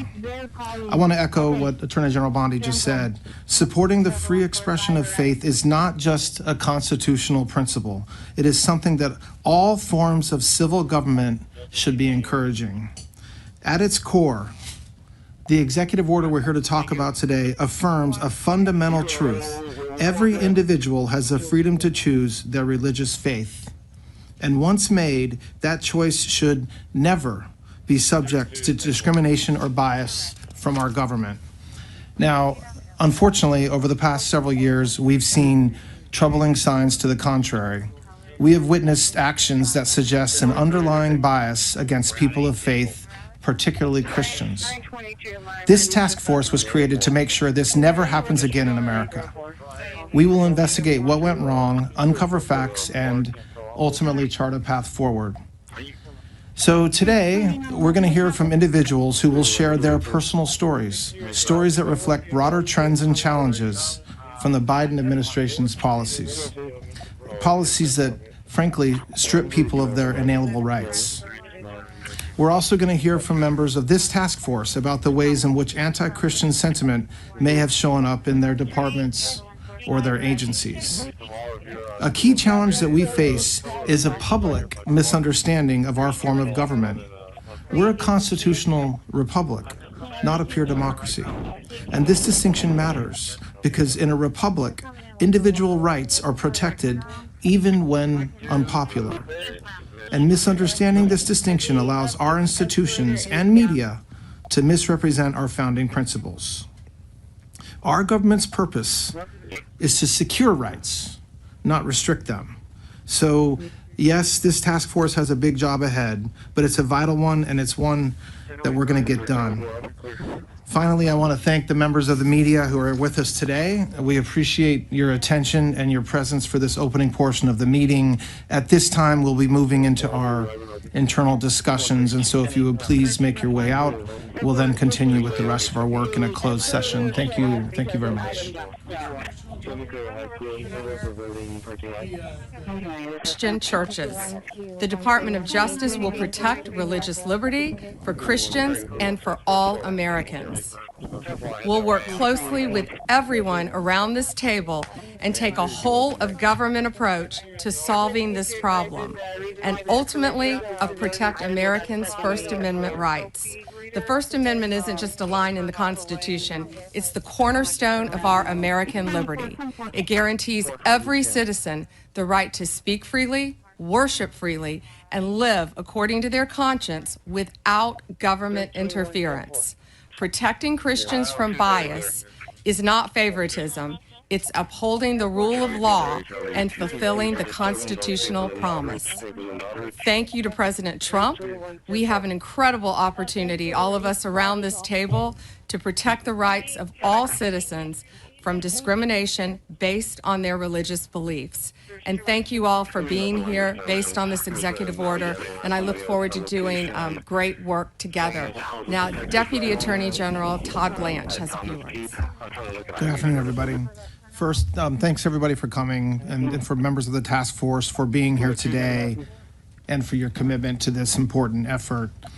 If you look around this table and the leadership that's here, I know that combined with our shared determination to establish sound, effective policies and to push back against any form of anti-Christian or anti-religious bias that has taken root within the federal government, this will allow us to carry out the president's executive order.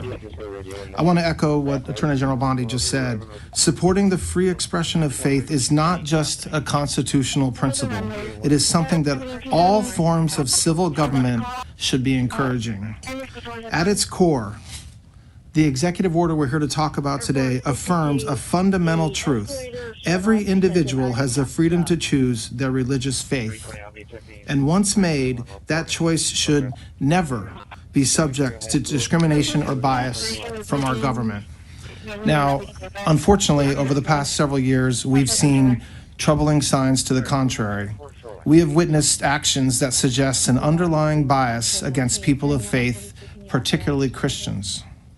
This task force was created to make sure this never happens again in America. We will investigate what went wrong, uncover facts, and ultimately chart a path forward.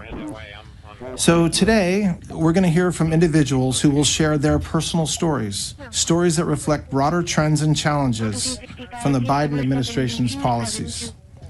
Policies that, frankly, strip people of their inalienable rights. We're also going to hear from members of this task force about the ways in which anti-Christian sentiment may have shown up in their departments or their agencies. A key challenge that we face is a public misunderstanding of our form of government. We're a constitutional republic, not a pure democracy. And this distinction matters because in a republic, individual rights are protected even when unpopular. And misunderstanding this distinction allows our institutions and media to misrepresent our founding principles. Our government's purpose is to secure rights, not restrict them. So, yes, this task force has a big job ahead, but it's a vital one, and it's one that we're going to get done. Finally, I want to thank the members of the media who are with us today. We appreciate your attention and your presence for this opening portion of the meeting. At this time, we'll be moving into our internal discussions, and so if you would please make your way out, we'll then continue with the rest of our work in a closed session. Thank you very much. Christian churches. The Department of Justice will protect religious liberty for Christians and for all Americans. We'll work closely with everyone around this table and take a whole of government approach to solving this problem, and ultimately protect Americans' First Amendment rights. The First Amendment isn't just a line in the Constitution, it's the cornerstone of our American liberty. It guarantees every citizen the right to speak freely, worship freely, and live according to their conscience without government interference. Protecting Christians from bias is not favoritism, it's upholding the rule of law and fulfilling the constitutional promise. Thank you to President Trump. We have an incredible opportunity, all of us around this table, to protect the rights of all citizens from discrimination based on their religious beliefs. And thank you all for being here based on this executive order, and I look forward to doing great work together. Now, Deputy Attorney General Todd Blanche has a few words. Good afternoon, everybody. First, thanks everybody for coming and for members of the task force for being here today and for your commitment to this important effort. If you look around this table and the leadership that's here, I know that combined with our shared determination to establish sound, effective policies and to push back against any form of anti-Christian or anti-religious bias that has taken root within the federal government, this will allow us to carry out the President's executive order. I want to echo what Attorney General Bondi just said. Supporting the free expression of faith is not just a constitutional principle. It is something that all forms of civil government should be encouraging. At its core, the executive order we're here to talk about today affirms a fundamental truth. Every individual has the freedom to choose their religious faith. And once made, that choice should never be subject to discrimination or bias from our government. Now, unfortunately, over the past several years, we've seen troubling signs to the contrary. We have witnessed actions that suggest an underlying bias against people of faith, particularly Christians. This task force was created to make sure this never happens again in America. We will investigate what went wrong, uncover facts, and ultimately chart a path forward. So today, we're going to hear from individuals who will share their personal stories that reflect broader trends and challenges from the Biden administration's policies that, frankly, strip people of their inalienable rights. We're also going to hear from members of this task force about the ways in which anti-Christian sentiment may have shown up in their departments or their agencies. A key challenge that we face is a public misunderstanding of our form of government. We're a constitutional republic, not a pure democracy. And this distinction matters because in a republic, individual rights are protected even when unpopular. And misunderstanding this distinction allows our institutions and media to misrepresent our founding principles. Our government's purpose is to secure rights, not restrict them. So, yes, this task force has a big job ahead, but it's a vital one, and it's one that we're going to get done. Finally, I want to thank the members of the media who are with us today. We appreciate your attention and your presence for this opening portion of the meeting. At this time, we'll be moving into our internal discussions, and so if you would please make your way out, We'll then continue with the rest of our work in a closed session. Thank you very much. Christian churches. The Department of Justice will protect religious liberty for Christians and for all Americans. We'll work closely with everyone around this table and take a whole of government approach to solving this problem, and ultimately protect Americans' First Amendment rights. The First Amendment isn't just a line in the Constitution, it's the cornerstone of our American liberty. It guarantees every citizen the right to speak freely, worship freely, and live according to their conscience without government interference. Protecting Christians from bias is not favoritism, it's upholding the rule of law and fulfilling the constitutional promise. Thank you to President Trump.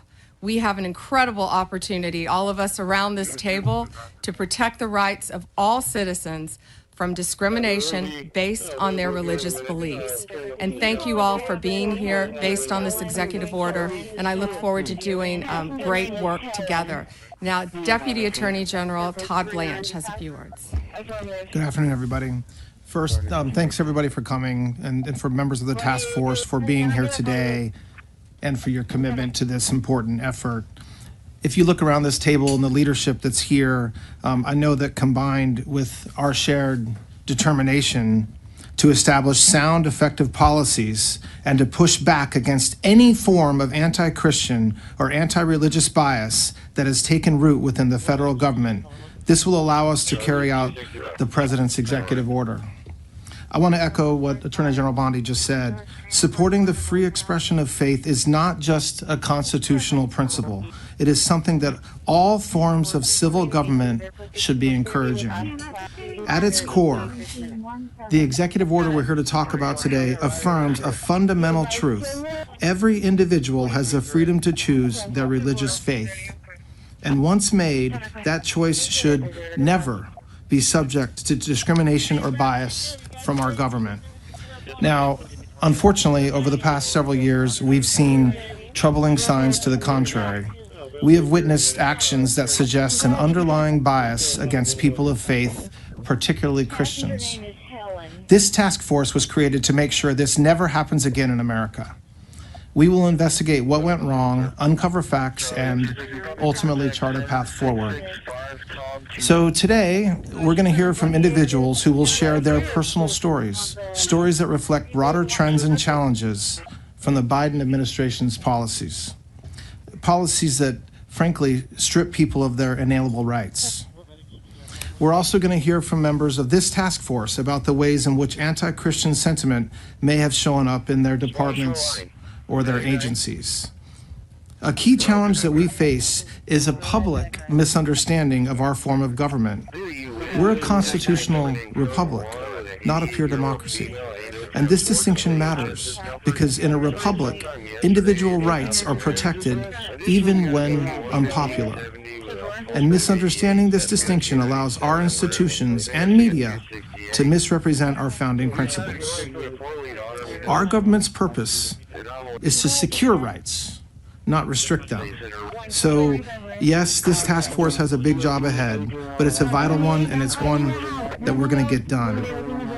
Finally, I want to thank the members of the media who are with us today. We appreciate your attention and your presence for this opening portion of the meeting. At this time, we'll be moving into our internal discussions, and so if you would please make your way out, we'll then continue with the rest of our work in a closed session. Thank you very much. Christian churches. The Department of Justice will protect religious liberty for Christians and for all Americans. We'll work closely with everyone around this table and take a whole of government approach to solving this problem, and ultimately protect Americans' First Amendment rights. The First Amendment isn't just a line in the Constitution, it's the cornerstone of our American liberty. It guarantees every citizen the right to speak freely, worship freely, and live according to their conscience without government interference. Protecting Christians from bias is not favoritism, it's upholding the rule of law and fulfilling the constitutional promise. Thank you to President Trump. We have an incredible opportunity, all of us around this table, to protect the rights of all citizens from discrimination based on their religious beliefs. And thank you all for being here based on this executive order, and I look forward to doing great work together. Now, Deputy Attorney General Todd Blanche has a few words. Good afternoon, everybody. First, thanks everybody for coming and for members of the task force for being here today and for your commitment to this important effort. If you look around this table and the leadership that's here, I know that combined with our shared determination to establish sound, effective policies and to push back against any form of anti-Christian or anti-religious bias that has taken root within the federal government, this will allow us to carry out the President's executive order. I want to echo what Attorney General Bondi just said. Supporting the free expression of faith is not just a constitutional principle. It is something that all forms of civil government should be encouraging. At its core, the executive order we're here to talk about today affirms a fundamental truth. Every individual has the freedom to choose their religious faith. And once made, that choice should never be subject to discrimination or bias from our government. Now, unfortunately, over the past several years, we've seen troubling signs to the contrary. We have witnessed actions that suggest an underlying bias against people of faith, particularly Christians. This task force was created to make sure this never happens again in America. We will investigate what went wrong, uncover facts, and ultimately chart a path forward. So today, we're going to hear from individuals who will share their personal stories, stories that reflect broader trends and challenges from the Biden administration's policies. Policies that, frankly, strip people of their inalienable rights. We're also going to hear from members of this task force about the ways in which anti-Christian sentiment may have shown up in their departments or their agencies. A key challenge that we face is a public misunderstanding of our form of government. We're a constitutional republic, not a pure democracy. And this distinction matters because in a republic, individual rights are protected even when unpopular. And misunderstanding this distinction allows our institutions and media to misrepresent our founding principles. Our government's purpose is to secure rights, not restrict them. So, yes, this task force has a big job ahead, but it's a vital one, and it's one that we're going to get done.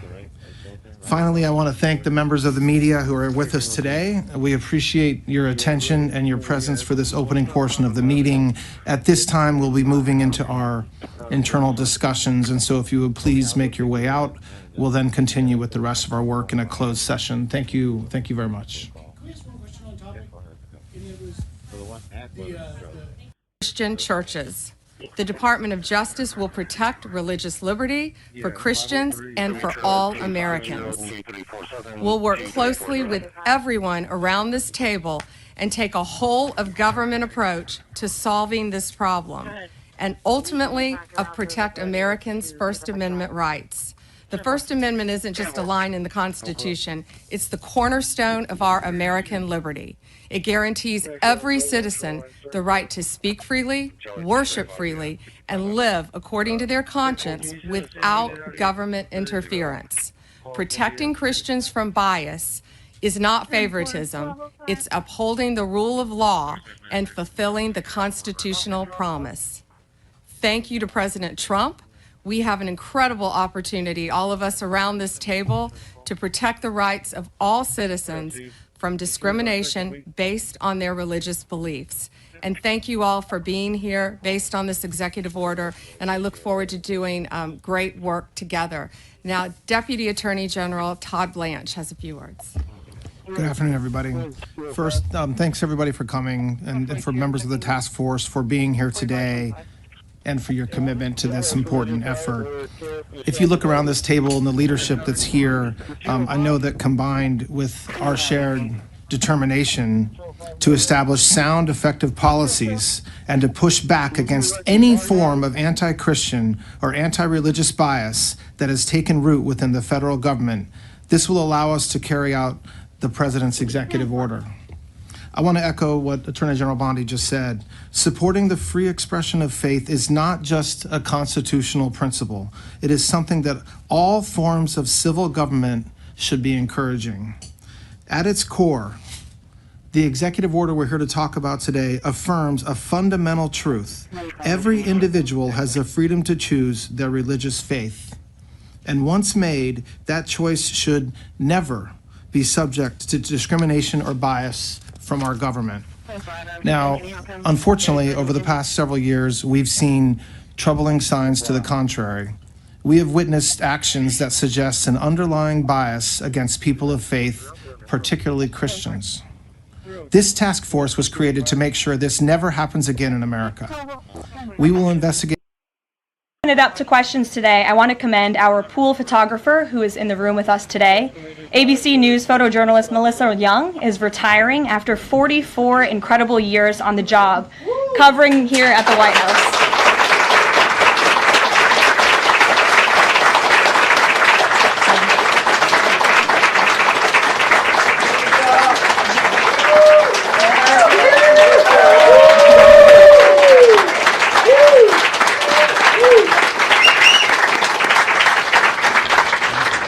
Melissa, congratulations. You have the largest round of applause I've ever heard in this room. So there's something we can all agree on, and it's you've had an incredible career here covering the White House. So congratulations to you, and we hope you enjoy retirement. I'm sure you will. And everybody else in the room will be very jealous of you as you're enjoying your rest. All right, let's get to it. We have an individual in our new media seat today. His name is Tim Pool. He's a political commentator and a media entrepreneur with millions of followers, a very big platform. Currently hosts Timcast IRL, a daily news and discussions show, and The Culture War, a weekly podcast exploring cultural and political issues. His programs feature in-depth conversations on topics such as free speech, censorship, identity politics, and societal change, often engaging with a diverse range of guests. He's in Washington today because we are also hosting a local media row across the street in the Eisenhower building, which is a testament to our commitment to bring new voices into the White House to cover the president and this administration. So, Tim, why don't you kick us off today? Yes. Many of the news organizations that are represented in this room have marched in lockstep on false narratives, such as the Very Fine People hoax, the Covington smear, and now what's being called the Maryland Man hoax, where an MS-13 gang member adjudicated by two different judges, I believe, is just simply being referred to as a Maryland Man over and over again. Now, in an effort from the White House to expand access to new companies, you've created this new media seat.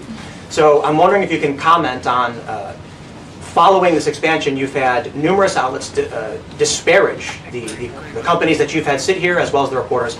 I'm wondering if you could comment on the unprofessional behavior, as well as elaborate if there's any plans to expand access to new companies. Sure. Well, we certainly welcome diverse viewpoints in this room, which is one of the reasons we have you in here, and there's many new faces in this room in comparison to the previous administrations. We want to welcome all viewpoints into this room. We welcome unbiased journalists who really care about the truth and the facts and the accuracy, and you rightfully pointed out the Maryland Man story, which I, from this podium, when The Atlantic published it, on that very first day, I came to this podium and said, this is wrong. The press in this room have this story wrong, and we have seen more and more evidence come to the table that we have had all along. We were always right. The president was always on the right side of this issue to deport this illegal criminal from our community. And it is despicable to see the media continue to refer to this individual as someone who is just a peaceful man living his life in Maryland. This was and always has been an illegal criminal, an MS-13 gang member, and a designated foreign terrorist. And the administration maintains our position to deport these individuals from our community. So thank you for being here, Tim. It's great to see you. Thank you. Dasha, why don't you kick us off? Thank you, Karen. You're welcome. I really appreciate it. I have two questions, one on the Pentagon and another on the economy.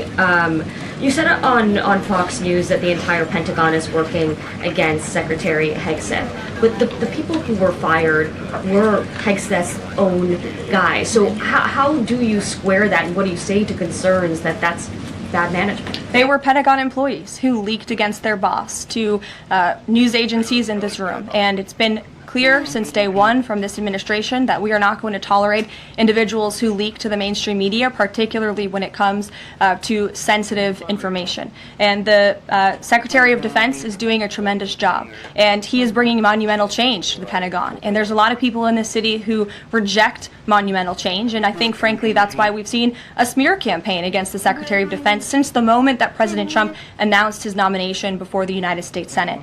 Let me reiterate, the President stands strongly behind Secretary Hegseth in the change that he is bringing to the Pentagon, and the results that he's achieved thus far speak for themselves. FBI investigation into the leaks, the Secretary said that these people would be prosecuted. So is the FBI investigating? You'd have to ask the FBI, you have to ask the Department of Justice on what they plan to do, but certainly we take leaks with the utmost seriously across this administration. You've seen people fired from the Department of Homeland Security. The President has made it clear it's an unacceptable behavior. On the economy, Caroline, Peter Navarro said that it's perfectly possible to do 90 deals in 90 days. We haven't seen one just yet. How soon might we see a deal, and what evidence can you share that progress is being made in these trade negotiations? Sure. Well, I spoke to our entire trade team this morning. There is a lot of progress being made. We now have 18 proposals on paper. Dispatch, engine 18. Sorry. Can you turn on that last name? Charlie Clear Hawk. Charlie 275. 10-4. 17 arriving, 4.1. Gregory, City Unit. 10-4 clear. 5-9, go ahead. Hey, don't see that. She's just easy to go to the hospital. What's 190 clear? 2073. Public service number reference to welfare check at 511 Brazil. Sorry. 673, go ahead. Delta 280. Hey, can you come over here where Sal's at right now? He's getting full. He ain't gonna be able to all this in there. He's going through alcohol withdrawal. I'm 73. Show me how to transportation. Let me know when you're ready for anything. I'll be following her just to make sure that she's fine until she makes 173. Go ahead. Yeah, 173. Clear. You're not very cool. They couldn't get a hold of me because he had a new number. He couldn't call. Code 4, 1024, 108. 346 787 4220. 346 787 4220. Is it be that flight 18 wheeler? Speedy. 10-4, that's where I'm gonna head out to also. It is just pointing a picture to the guard. Medic 1's back in service in quarters. Yeah, who's the, do you have an League supervisor? You want to ride? That's 190 clear. Is that the 190 clear?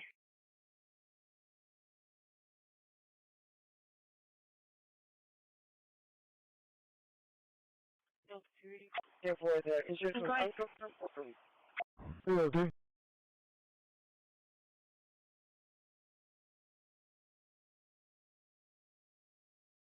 I'm 73. Show me how to transportation.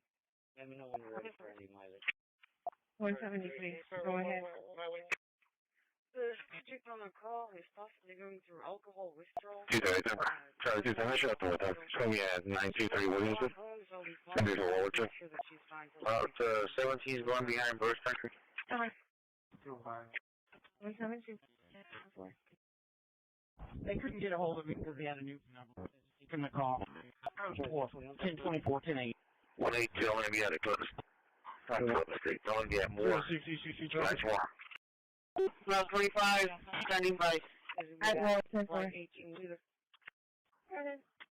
On duty. 10-4. The subject doesn't have a front license plate. It is just pointing a picture to the guard. Right, Medic 1's back in service in quarters. 122. Yeah, G, back in house. 10-4. You want to ride? Therefore, the insurance was uncomfortable. Sir, 2001 1008. Code 3, let's just do it 20. Copy 28. The call at the purple door. The next advisor, there's no PD needed. It was a call. David Nora, X-ray 8606. David Nora, X-ray 8606.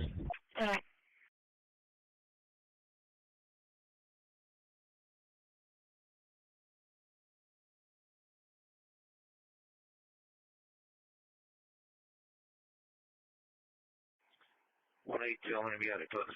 I'm going to get more. That's more. 12:45, standing by. At Ward 10-4. Illinois. Okay, Sam, go ahead. At Rush.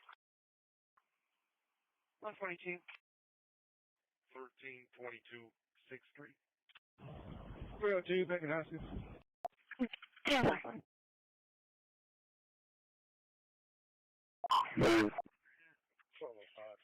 Flying code 1 to Portland, DR. What's your 20? Copy 28. Good. Please. 3120. Okay, that's fine. Requesting a ride. Call to people doors. The American Freight additional PD needed. I'll be en route to 12357. Charlie 178. Okay, Father, have message. David Nora, X-ray 8606. David Nora, X-ray 8606. What's your dispatch animal control? 10-4, July 1457. Airport 62, Boy Gate 2. Boy Gate 2, 14. Station 914, go ahead. Station 94, I have 2 calls available for you.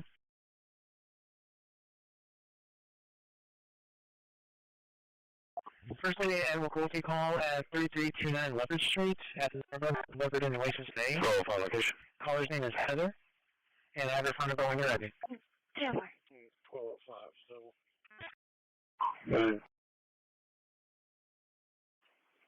Flying code 1 to Portland, DR. Unit 4. 10-4, what's your reporting? Delta 2, you'll be going to 310 Norton Street. She's stating that a Hispanic female covered in tattoos came up to her and while she was observing her choking a small dog with her leash, she stated that she was going to contact animal control and the police department, and the female left the area and walked towards the corner of Leopard and Blue. The RP works with service, she can be contacted for further information, and she has to recording of what The block ranges for Staples It's going to be 09. I'll be at 5300 block of Staples, 5500 Williams. Engine 5, Medic 1, Engine 5, Medic 1. People seizure call AOZ 5002 at 2725 Leopard. The Palms Department at Leopard and 8304. We're going to have a family phone at 1459. Second call is going to be an info call at Baldwin and Greenwood. Baldwin and Greenwood, the caller's name is Martinez.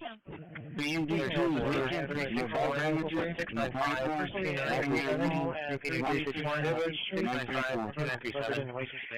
talking about cars tied up behind the business and they see the water. They can see their bones tied up in the back of the truck and is not able to move more than 2 feet. You'll be going to 310 Norton Street.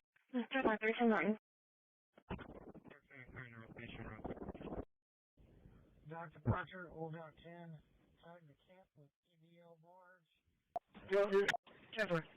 Call letter 7, these are LESS, AOZ 7013, and 329 Williamson Place, Regional Williamson Place, we can also fire dispatch at 1500. They're going to be security or something there? No, 700. I'll be switching over to control first. Traffic Elementary on the 3rd grade side. 7-3 copy. Correction, 4th grade side. Professional on it. Unit 4. Unit 4. She's stating that a Hispanic female covered in tattoos came up to her and while she was observing her choking a small dog with her leash, She stated that she was going to contact animal control in the police department and the area, walking towards the corner of Leopard and Tulip. The RP works at Starbucks, and she can be contacted for further information, and she has a recording of what happened. Unit 5 with the blackboard. Unit 5. Unit 4. Second call is going to be an info call at Baldwin and Greenwood. Baldwin and Greenwood, the caller's name is Martinez. Their telephone number is 361-695-2937. Repeating 361-695-2937. And they're calling about a horse tied up behind the business with no food or water. It states that they can see their bones tied up in the back of a truck and is not able to move more than 2 feet. PMD2 is vacant, no dog damages, no particles, water meter reading 167934. Sample, we've already received that call. CD not needed. 142, can you add a 27 physical? 73. 55 respond. Copy, thank you. Is there going to be security at that and 73 or 721? I'll check on that. 0022 I'll be switching over to patrol. 9, repeating 0022 76 49. Going to be today This training. is 721. 142, is there a way to open up that 911 misdial? Yes, sir, I'm on individual. You don't want to what's his history? So I'm right here on behind the house at stop 57. I'm just saying right there, 1943.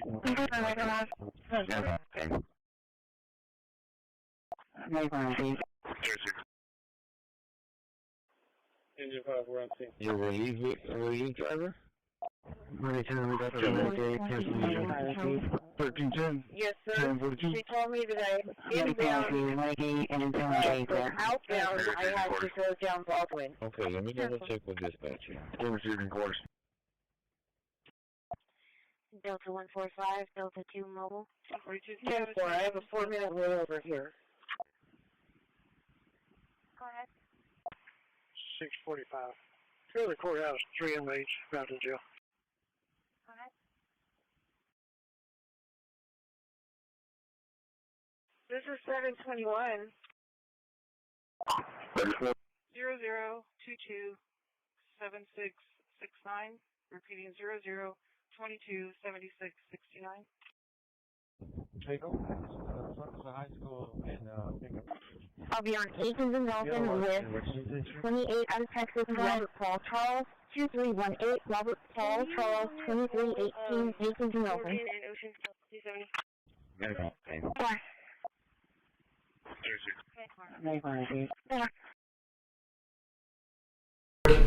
Response, and then we can get right back into fighting stance without having to deploy troops that are going to take maybe months and cost more lives. We can be back in fighting stance and maybe we restore that deterrence all the way to decisive victory as part of a joint force that is the most lethal and capable military ever known in history.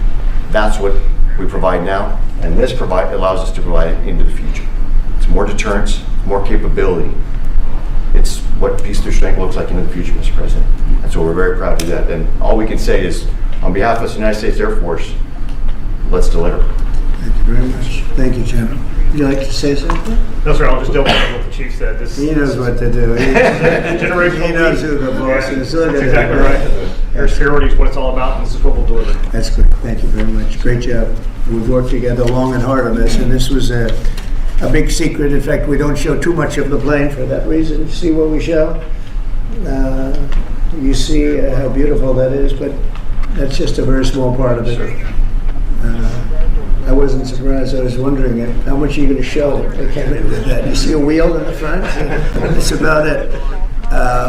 Any questions? Mr. President Trump, 80,000 pages of documents is a lot to sift through. Can you just tell us who killed Kennedy? Well, I was given the task of releasing that because many presidents have gone through it and they haven't released it. And I said, release. We even released Social Security numbers. I didn't want anything deleted.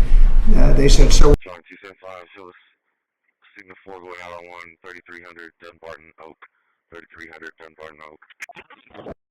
One of her arteries in her leg. However, she's going to have a bowel movement. They believe they're and she's been hypotensive. Nice one, Justin. 722, go ahead. 25, going behind brush. Yes, I'm just double checking on the units on the 19th. On the video, it's showing you on detour inbound and outbound, all in Staples area. ETA facility is going to be about 3 to 5 minutes. Park Silverberry? Got the lady calling trespasser, the Wiggins office. On the video, it's Peter. Is this showing you? Shoreline is Medic 6. Detour. On Baldwin Staples area. Yes, on the Baldwin Staples area. Female in both 13 like young and residents. Like female short brown hair, covered in mud. The female and under building 11. I'll be an officer contact if needed. Okay, the video is still having you on detour. Okay, inbound and outbound. 10-4, thank you. Correctly.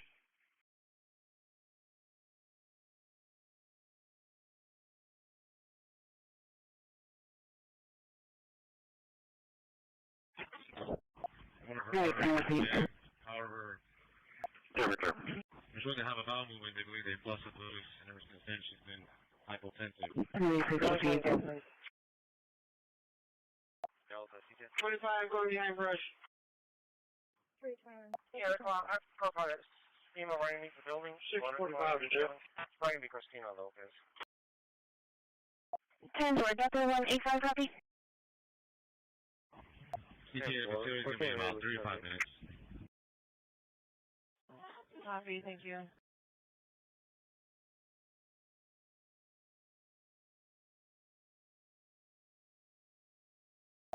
Delta 170, when a sexual assault call after school. There's a debris right here, Junior. There's got a little bit of debris where I'm at. Oh, wait, ETL. Yeah.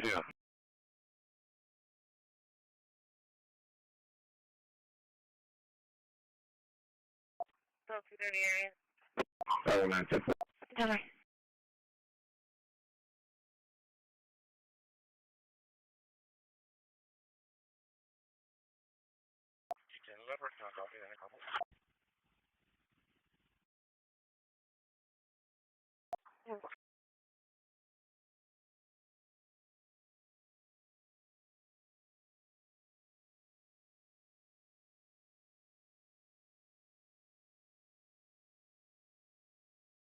I need that.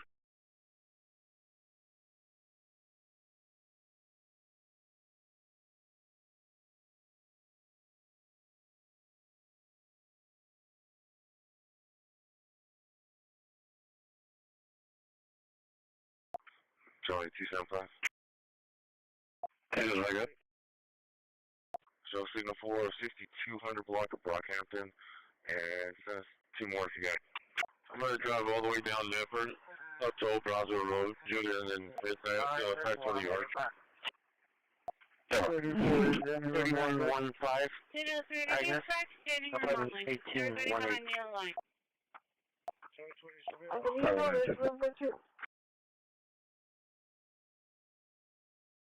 Hello. 10-4, thank you.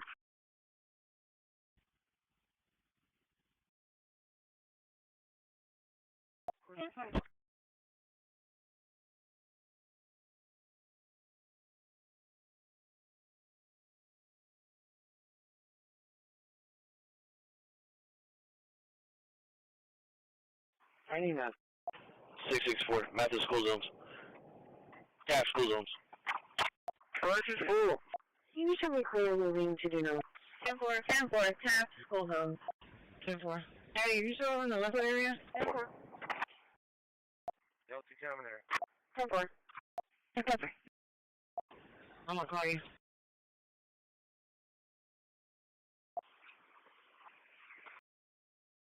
Alright, 12 for radio check. I'm sure when I call up. Sure, the suspicious person over the ATV Weber and Holly, 5801 Weber, 5801 Weber, contact Katie. 1049 filter. Everybody behind the other line. I believe so, there's room for 2. 598, no contact. So.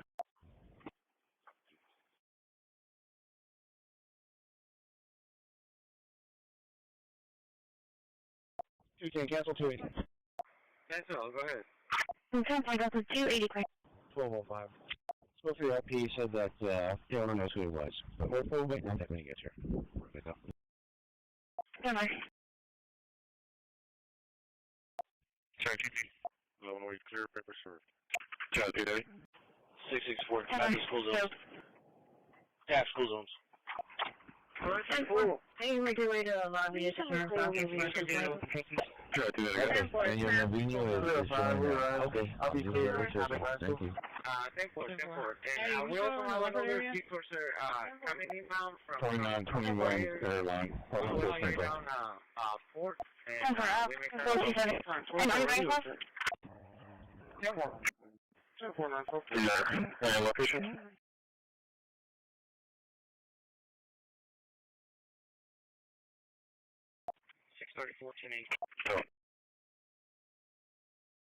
All 928, no contact.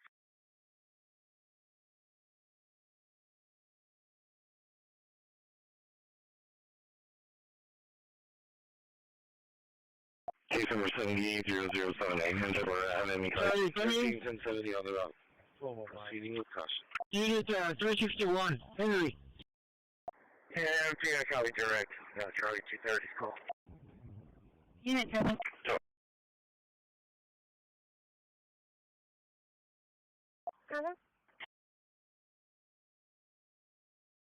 So, you need everything?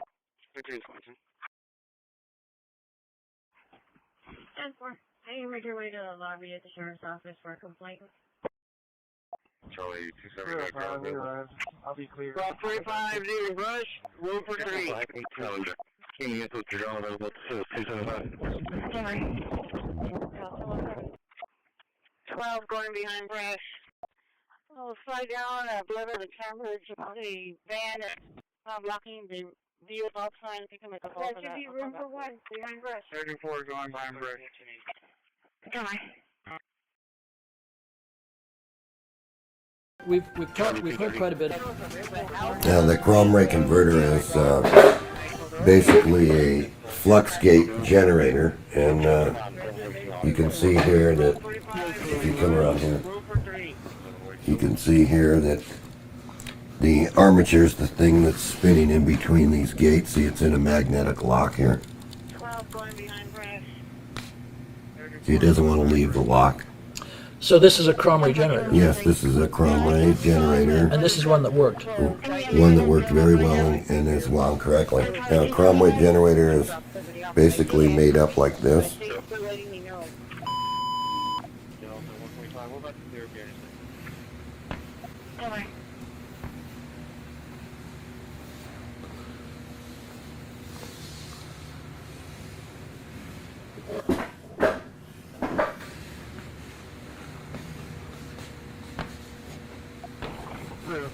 So notice right away, it's a north pole here, a south pole here, a north pole here, and a south pole here.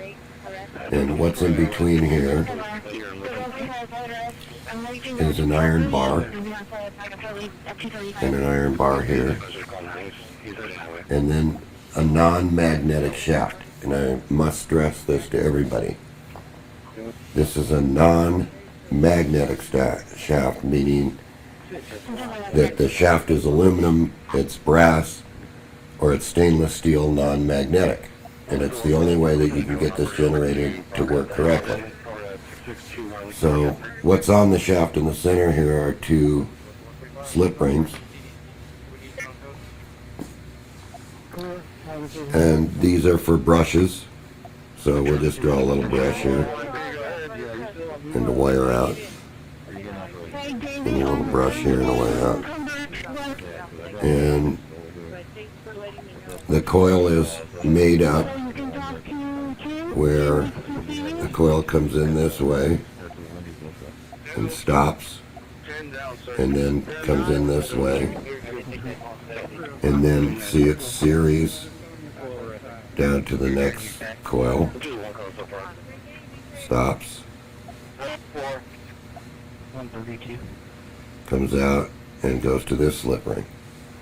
So it's 4 independent coils, meaning that this is one pole, this is one pole, but it's on the same iron bar. This is a coil. This is a coil. This is a coil. And this is a coil. And these two are series. It's a series arrangement, see? So basically what happens is this is completely charged. The magnetic flux has got these in a complete shorted condition. What does that mean? Well, it means that it's zero. Okay. It's zero in here. Zero in here. In other words, the magnetic field's completely contained. And when you turn this rotor, you're going to break the magnetic lock and it's going to discharge. So it's in a charged condition right now. And the minute that the rotor breaks this lock, it discharges in the rotor, which is this portion right here.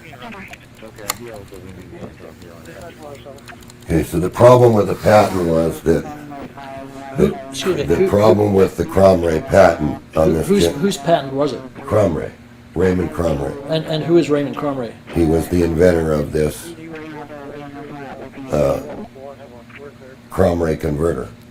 And he, I don't have the patent, so I can't tell you the exact year, but it's way out of date. Was this the guy that was a professor? Yes, at the university, and there's quite an interesting story to this guy because I wanted to rebuild the thing, and so I made a long distance call. I found the number through a friend, and I called, and the person at the other end of the phone, who said that it was his wife, said to me on the phone, "I don't give a damn what you do with it." So I just took it to mean that nobody cared. So I rebuilt the whole machine and found all the problems with the coil, with the arrangement, so that it worked correctly when we got down. And one of the little unique features of the Cromray converter is that under load it accelerates, so that the current actually goes down instead of upward. And so I'll get a current meter in line real quick here, so bear with me just a second.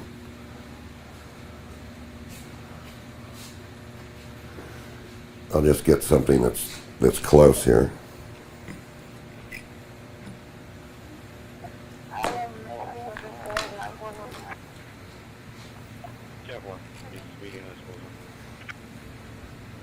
And of course we're not running the machine right at this instant, but I'm showing you that the 0 amps is here, and this could be as high as 30 here and 60 over here.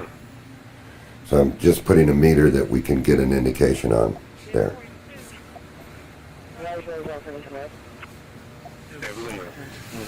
So anyway, there was some mysterious things behind this, in that why did it never get out into the marketplace? It was so efficient. That's because 120% is, yes, it's over unity, but the problem is it's not at an industrial level. For something to be considered really free energy device, it has to be 300% or over.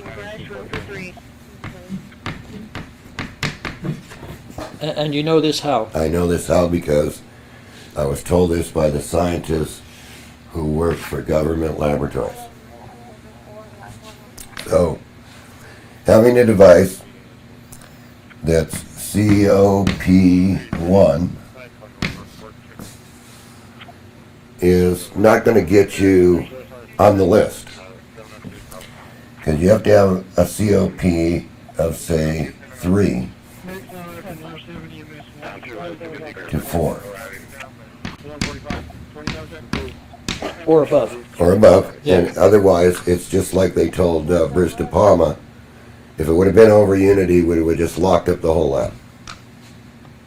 So it has to be at this level. So the max we could get out of this machine here would be 180%, which is damn good because you can do a lot with that. You can recharge its batteries, you put it back to its battery, everything, without affecting the machine whatsoever. So let's go ahead and run this machine real quick, and so you can see what it sounds like, and we'll get into a little bit behind this. Now, one other thing before we do this is to make this point that in this machine, what we have drawn here, the converter would be depicted like this with two lines, and then out to your loads. Which are lights.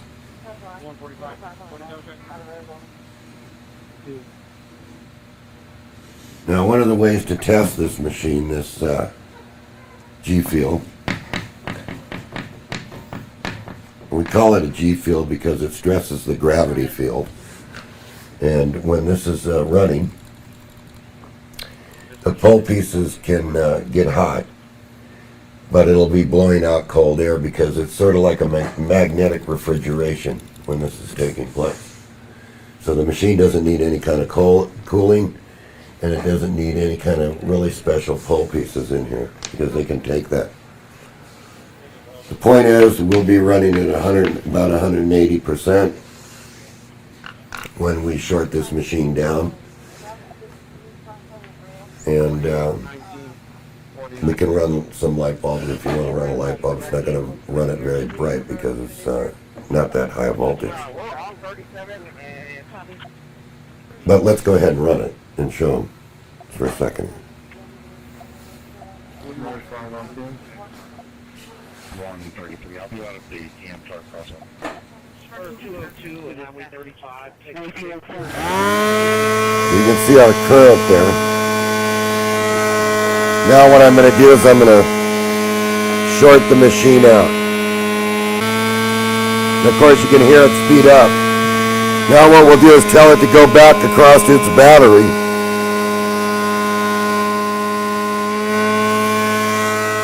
And it speeds up. Okay. Of course this isn't very sensitive, but it actually moved back a little bit there, see?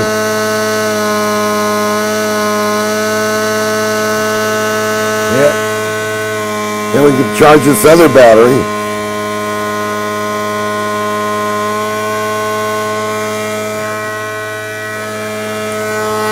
And now feel the air here. Right here. Right. It's going to get colder.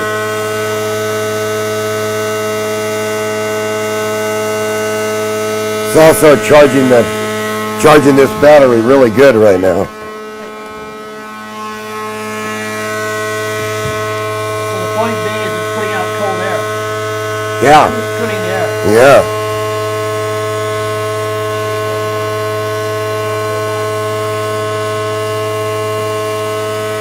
Look where it's got this battery.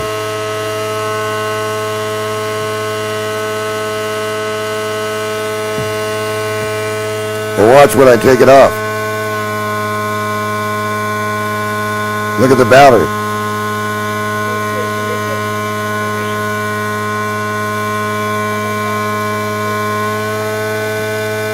It bounces right up to 13 volts. Now, feel the air now here, right here.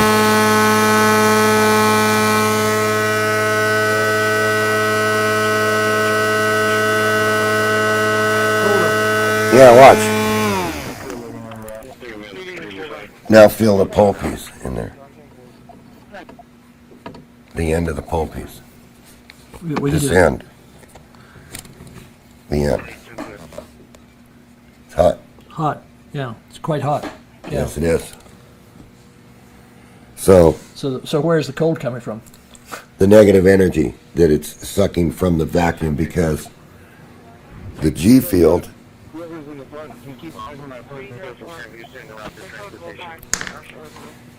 the cold air is coming from the negative end, in that the G field creates a vortex.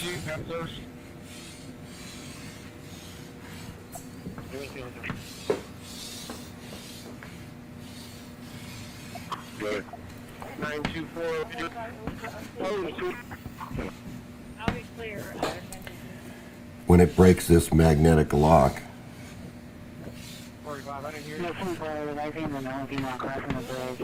now the mistake that everybody makes with a G-field generator or a Crom ray converter is that when you tell them, they think that it doesn't make any difference here, that this is a non-magnetic shaft, but it's stated in the patent, and it's been stated over 250 times by me that this shaft has to be a non-magnetic material, because if this is a magnetic material, then the flux goes like this. Oh yeah.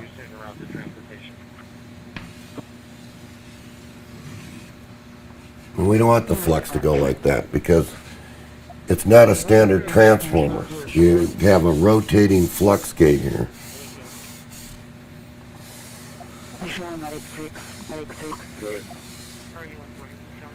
And these are coils, remember.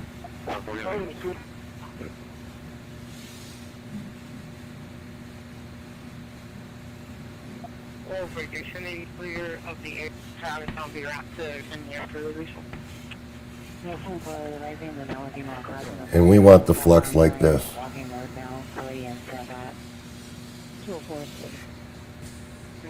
We want it to go in this direction the first time, and back the other direction when it rotates over. What do you mean when it rotates over? Well, when this rotates over, this south, because right now this is the way it is. This rotates over, this is forced into a reverse pole situation where these totally reverse. In other words, the south side here now becomes the north side, and the north side here now becomes the south side, because it's rotating this direction.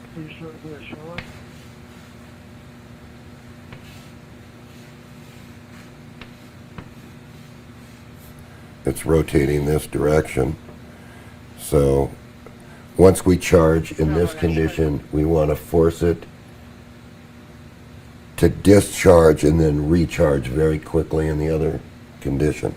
So what is spinning is continuing, spinning in the same direction? Yes. Continuously in the same direction. Now, what's actually happening here is, remember, these magnetic, it's zero here, it's zero here, it's zero here, and it's zero here. This is the blotch wall, here, and here, and here. See? Right straight through the non-magnetic shaft. Otherwise, the blotch wall moves over here, which is incorrect. So we could say this is the hidden secret of the Crom ray converter, which is no hidden secret at all if you understand the machine. We're not trying to make anything a secret here. We're trying to tell you how to construct it correctly, if you're going to do it. So that remember, really is the crux of the matter right there. Yes. Once again, remember what I said with the coil.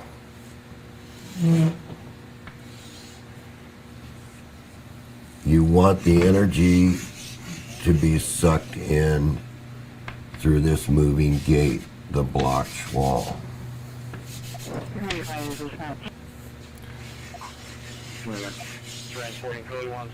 Okay, and then you have the same thing this way.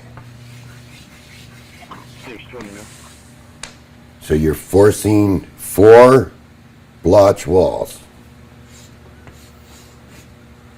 One up here, one here, one up here, and one here. What do you mean you're forcing 4 blotch You're walls? forcing 4 of them to pump. Where are the 4? I mean... 4 poles. Okay. 1, 2, 3, 4. Okay. Just point them out again on the blackboard. Oh, okay, I see. Yeah. Just put your finger on them again. Can you note? 1, 2, 3, 4. Okay, right.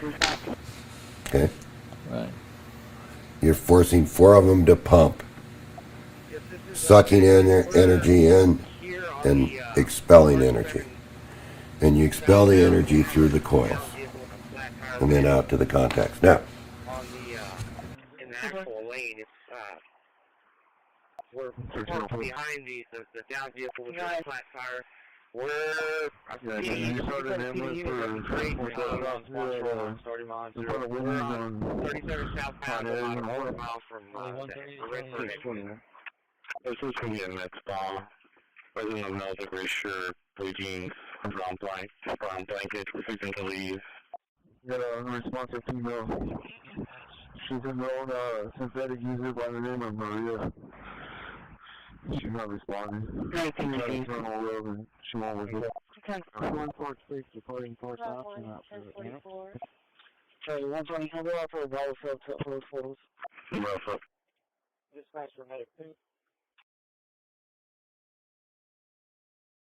EC920 right.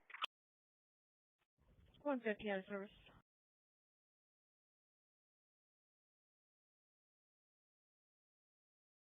Okay.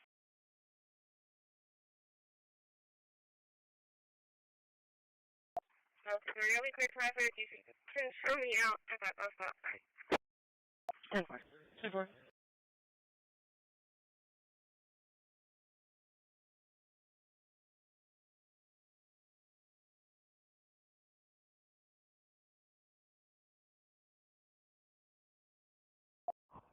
Received. Yes, this is we're here on the on 37 southbound. We have a down vehicle with a flat tire, but it's on the in the actual lane. It's we're parked behind the down vehicle with this flat tire. you see this energy, right, in the system We're on is basically at a 0 potential, which means that if you relieve it, it's got to speed up. So let's do this again. There's no resistance then. Power. 3. So here I'm going to short the machine out, right?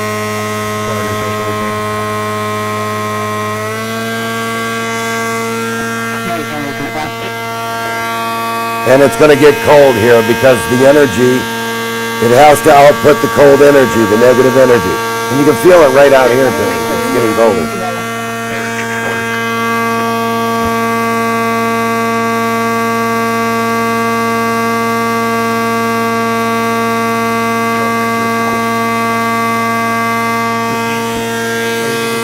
It's outputting cold energy only in 4 corners.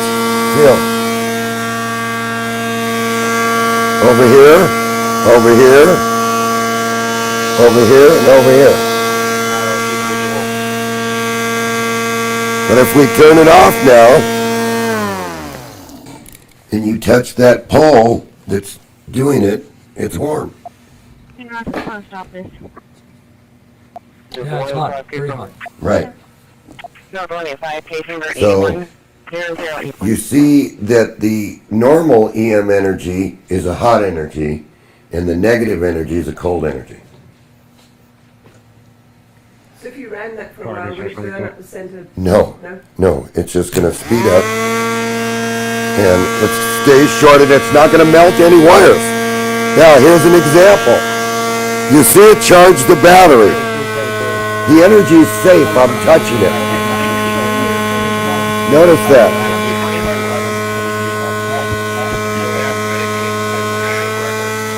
Speeds up.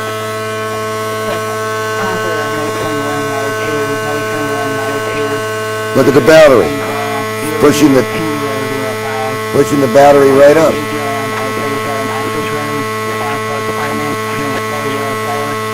Now, is there any current there? That's the next question, right? Here. I'll disconnect the battery.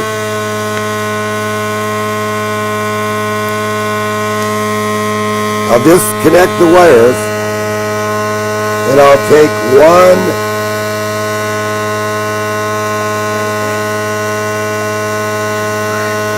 little wire, that size, right there. Can you see that little wire? Watch. There's no heat. Not burning that little wire.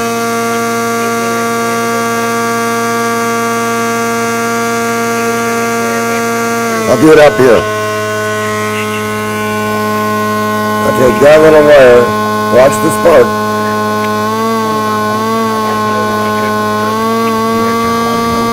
No current.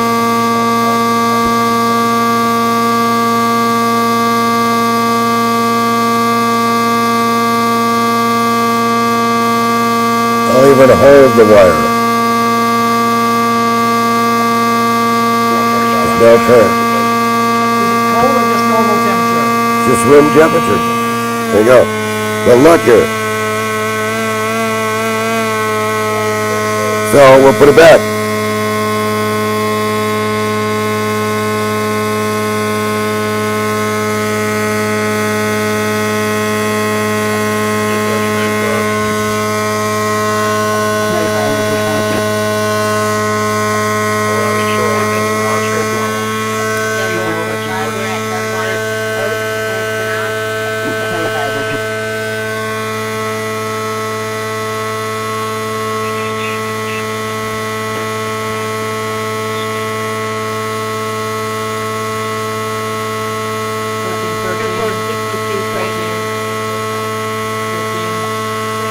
Pretty quick, isn't it?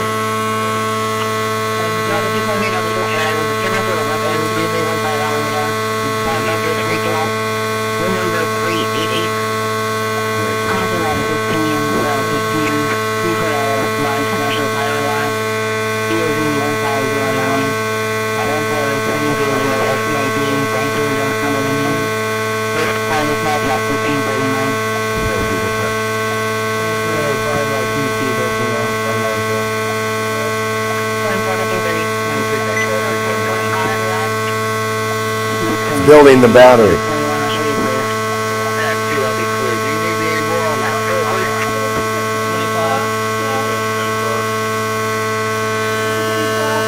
Yes.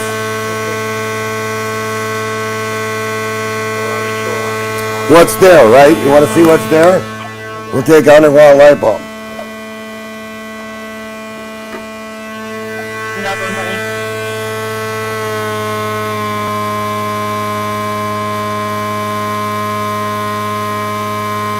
That's what's above the battery. And look, feel the light here. It's hot.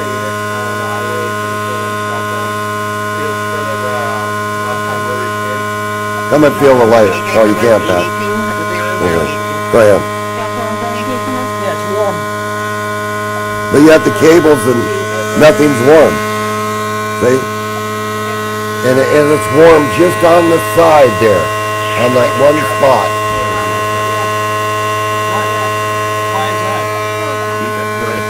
Negative energy forms a dot inside the light bulbs, just in a certain spot. It's where my finger was. So the energy's going right to my finger, and that's where the warm spot's going to be. Just in one spot when you're using negative energy. Yeah, it follows. Yes. The same more Ray talked about the same thing with one spot on the top of the light bulb. See, otherwise this machine can just, you can put it back to its own batteries.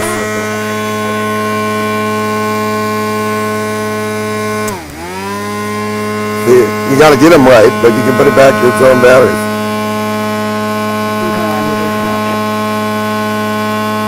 See? No change. Look.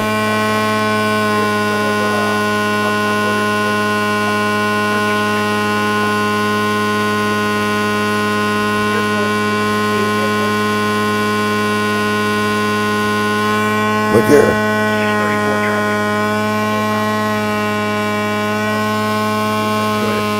See, it's being sucked out right here, across these poles. Look over here, brighter. Listen to the machine, speeding up.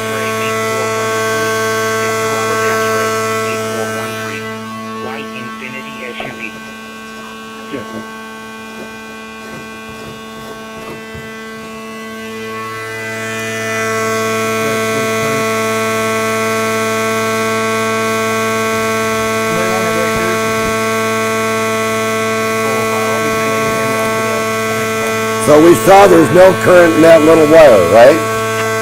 All right.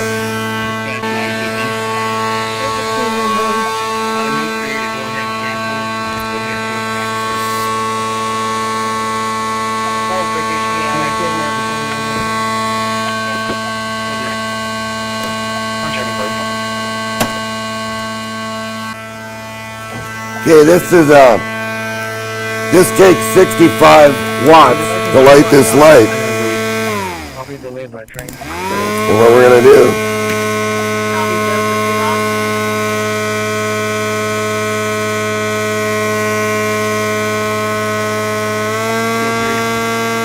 see? Barely any current there. And the machine speeds up and adjusts to the load of the light. See?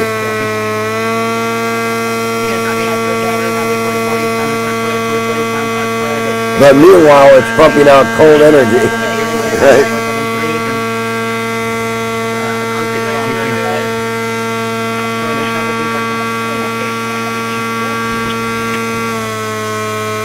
Doesn't care what you do with it. Does it go through there?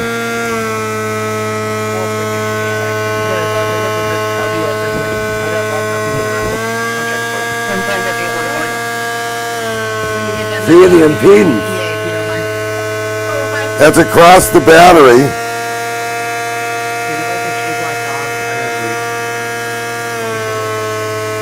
Right? See what it did? Doesn't care.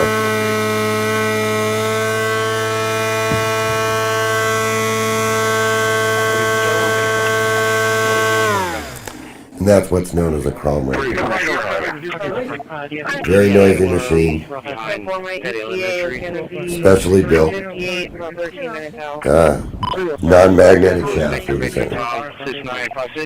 And there's a long story behind it. The reason that you don't see these out there, that we never continue to build anymore after that. And you can see that normal electricity is a hot thing here, Tony. If you come over here and touch this motor. That's the normal. And the pole's the normal down here. But the negative is the cold energy. Right. And see, the battery is, come and feel this battery is cold. When you get that mapped out, give me your ETA if you don't mind. Oh, okay. 409 volt 4. Hey, is there a 1050 that could come and check out my genset? Yeah, the battery's really cold. The change car jack stuck. Yeah. Yeah, it's really cold.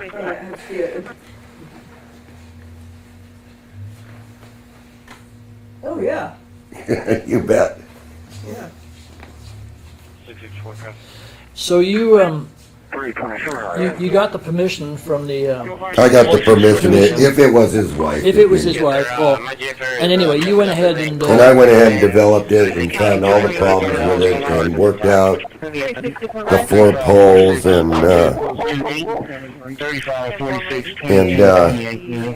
worked out that if you were really gonna build this machine, I mean, we went through a lot of trouble to build this machine, and we found out it's just basically an impedance problem of this coil adding another coil like this on the rotors. Then you cut the impedance by 3. These happen to be single coil, so you'd have 3 here. And 3 here. And 3 here. And everything worked out in 3s. And that 3 would come down to this 3.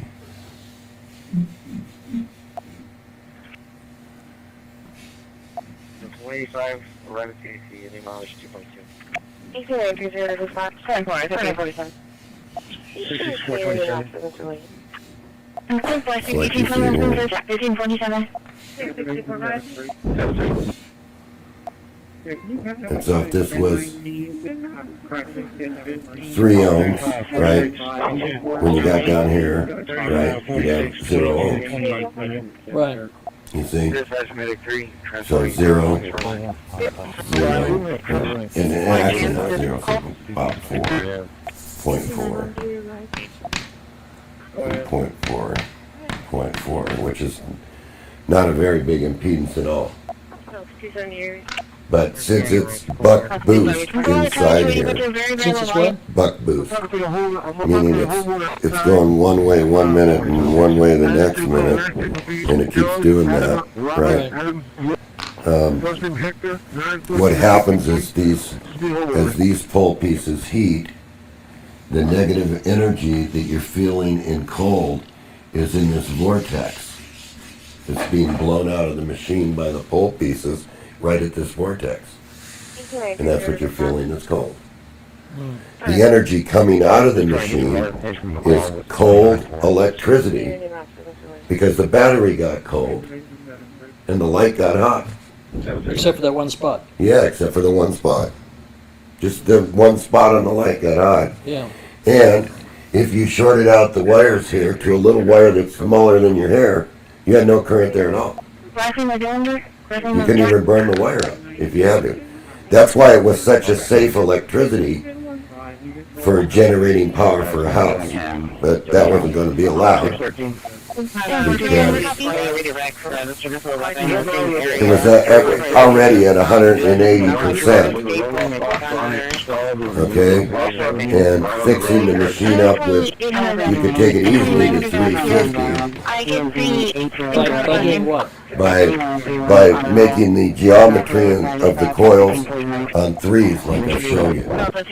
You could easily go to 350. So you were experimenting with it and you got one up to 350. Yeah, and then mysteriously,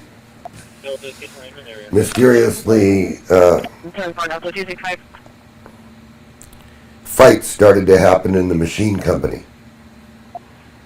And that's what ended the production of the G-Field generator. Otherwise, you mean in your well, we built probably 150 of these generators as models. We sent them out. Most of them ended up on fireplace mantles as a talkative piece, and nobody ever knew what it was. Of course, John Sajaka knew what it was because he said that it belonged as a part on a spaceship. And I'm thinking to myself, well, what does it mean by that? What is that? You know, where does it go on the spaceship, John? They would never say, but mysteriously, John Sajaka was there at the time. And mysteriously, the company that was making this for me fell apart. So I was like out in the cold. So I have the only probably remaining model. Tom Beard has a model. Steve Worth sold out a bigger model to some wind farm, and who knows if they're using it or not using it. And 12 went to MIT, which were put in the back room and could never be studied. They bought 12 of them up when there were only 12 left. So MIT actually paid you hard $500 a piece. And bought 12 of these generators. Bought 12 of those generators. Which were all over Unity. Close to. Yeah. And that was that for them. That was that. We also made a flywheel which is this flywheel here, that actually went on another one, and the flywheel stops the cogging. Stops the what? Cogging, because there's no flywheel here. Right. And the magnetic lock makes it jerk around. Right. And once you get it up to speed with the flywheel, it's a smooth running machine, doesn't make that noise. And does it increase the over unity at all? No, it doesn't. It just mechanically, it just makes it more aesthetic. Yes. And quieter. Yeah. And Steve Worth, of course, machined this one, a 4-pole, which has twice the output of the regular crown rate converter of that size. And as you can see, you can short it out, you can do whatever you have to do with it. It'll charge batteries really quick, and it does it cold. It's still cold, you know. So it's okay to charge batteries quick. And by the way, this was that dead battery that we depleted. Okay. And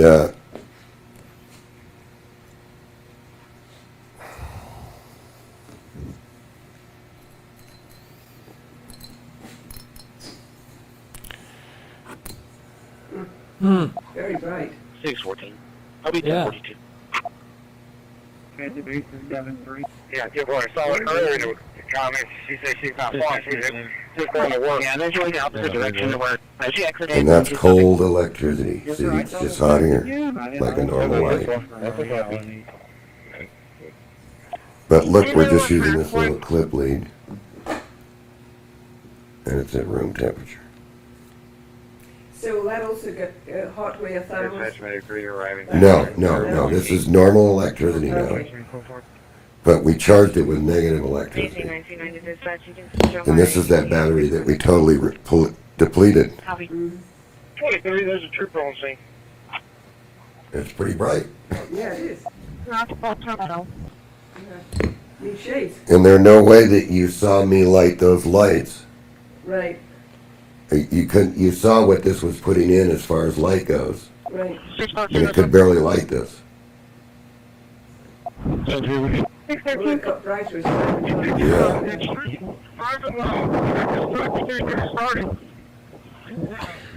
You say you got one up to, I think, about 380%. 300, about over 300. Over 300. Could you have gotten it more if you kept experimenting with it? Probably max on that mechanical machine would have been around maybe 400%. Because of the way the machine's, the way it has to rotate. Right. And it was impossible to make an electrical circuit that represented it. It wouldn't work. Yeah. It had to be mechanical.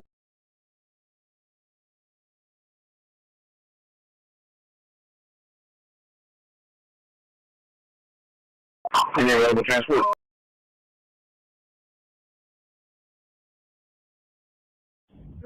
Terminal.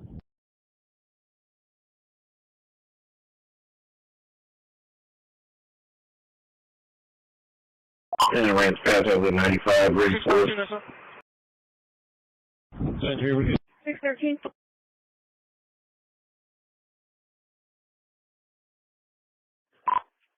Location. Go ahead, sir.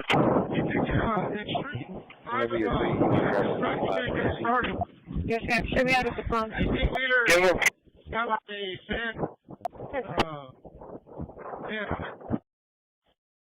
Air Charles 102, I'm 181 northbound, just past the Indian Point exit. Everything's time for.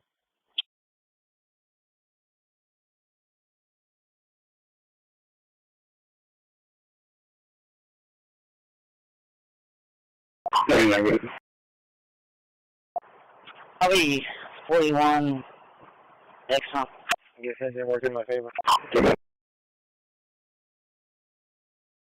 Any available transport? 3410. In charge of inside of 1 night. Yes, you're clear. And just advise you to sleep. You know, other cancel. Charlie 170, good work. And it runs past over 95, ready for us. Hold on, Mark, give me a chance. Mark, hold on.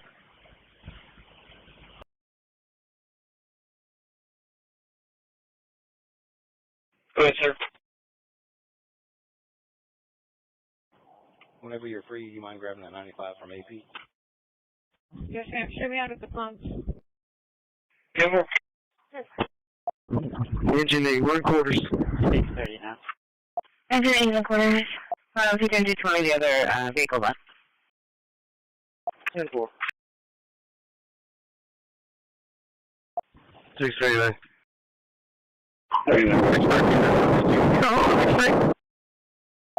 Charlie 267 clear. I'll be the first one. 620 language. 117. 29, which car are you on? 134, check there. The one for the stolen lieutenant. 74, real quick. Last week, you watched us tackle the rest of our to-do list before setting. It's the same call for Mr. Proctor. 1246. 1245 on the follow-up. 3 years, hundreds of boat and orca interactions have been reported just last month. Show me in service. I'll be at Port Airs platform till 9. Yeah, I need a record, large record for an 18-wheeler. It's empty, though. We're working on it. I'm out here broke down out the middle of the railroad track. 1015 over. Yeah, 1015. Go ahead. This is a Strawn-based. It's a walking skeleton that's powered only by the wind, created by Dutch inventor Theo Janssen. There are no motors and no electronics, and they are made of the weirdest materials. Tape and glue and snot and screws, and gets that force to transfer is... 29, which car are you on? The one for the... 123. 123.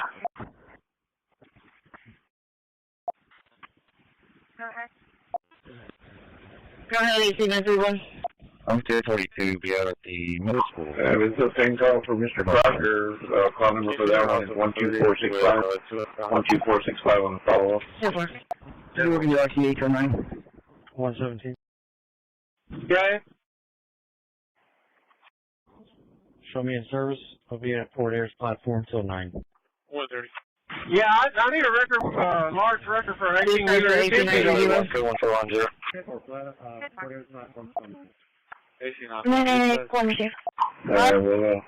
large record out there. Indian 1109 is 57561, 57561 in our service. Simple. Right here, the railroad tracks. It's broke down right in the middle of the railroad tracks. Yes, that's for. Go ahead. Okay. 704 for SEL. I'm ready to receive. 24.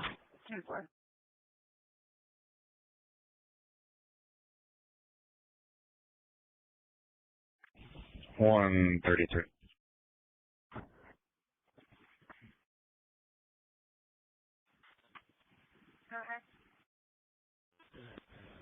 Go ahead, 18931. I'm 1042, be out at the middle school. For both of them.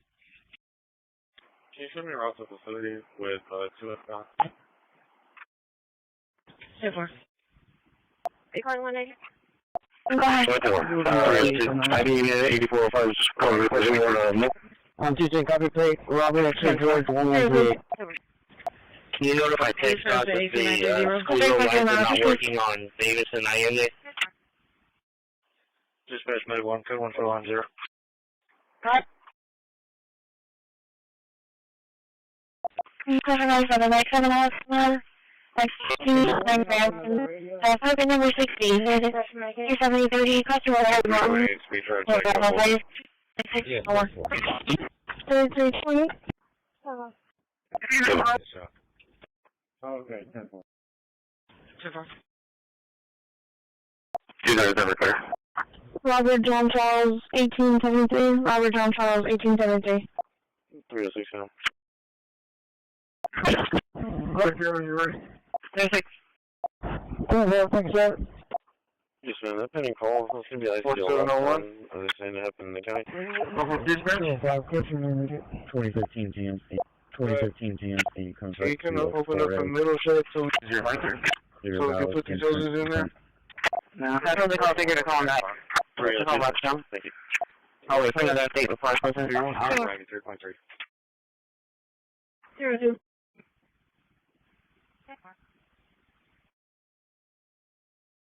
Can you notify TechStop that the school zone lights are not working on Davis and Allende?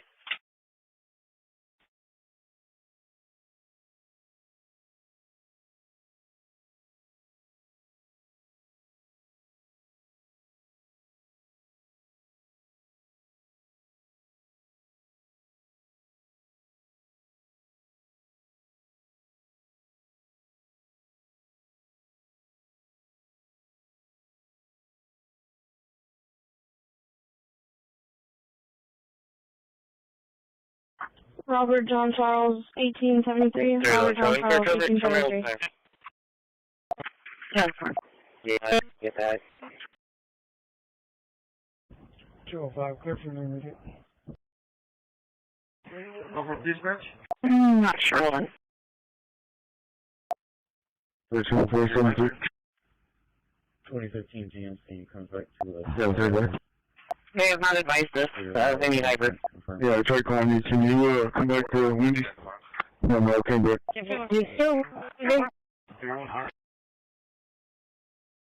Dispatch 51 around.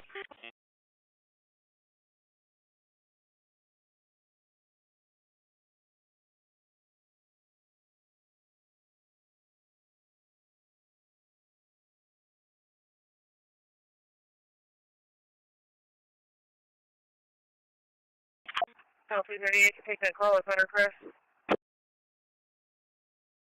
1013, what do you check?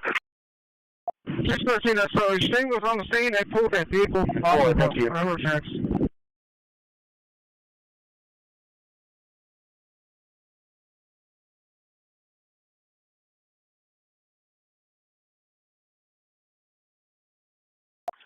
One 32 traffic.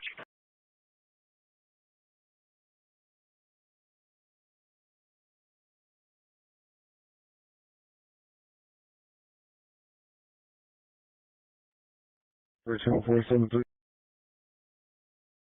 731.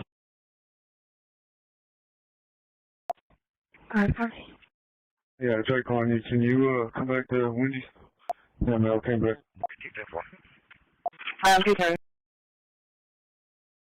Dispatch 51 around.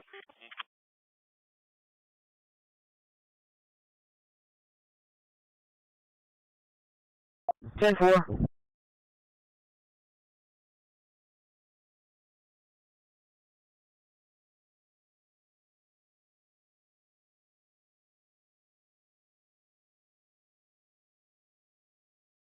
Number 13, what do you check? 4, thank you. 613, so Sting was on the scene. 304, patrolling. 1525. Can you show me out of service?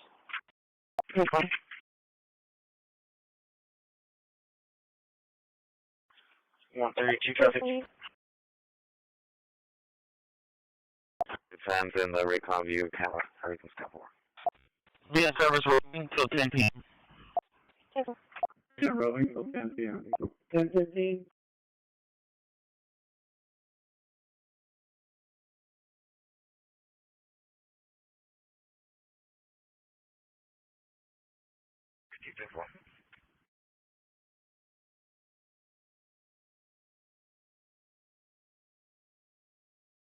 I was with some this on 6 channel that try to get out the vehicle, whatever, try to get back home.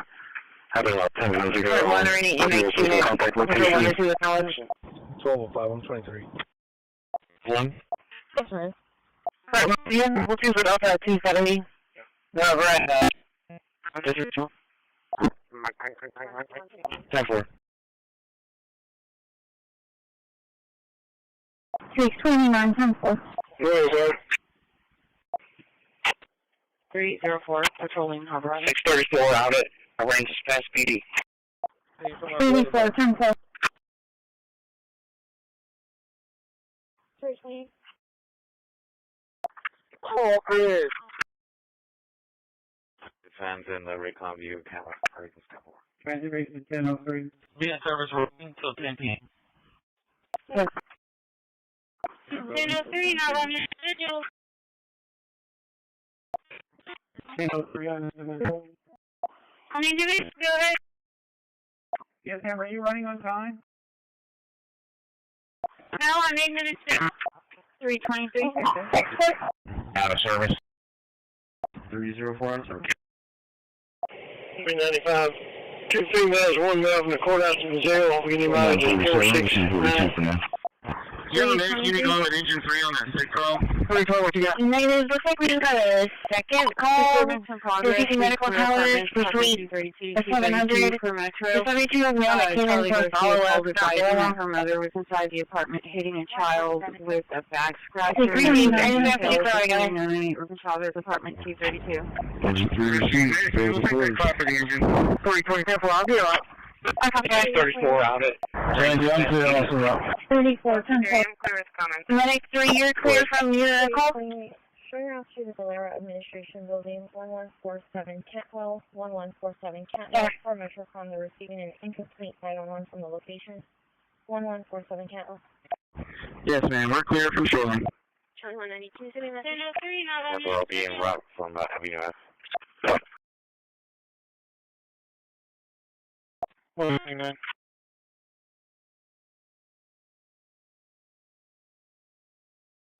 $323. Out of service. 304 on service. Do you have an unit going with engine 3 on that sick call? 395. 2 females, 1 male from the courthouse to the jail. We need mileage at 469. 3814. 147. I'll be 1042 for now. 312, what you got? 147, airport.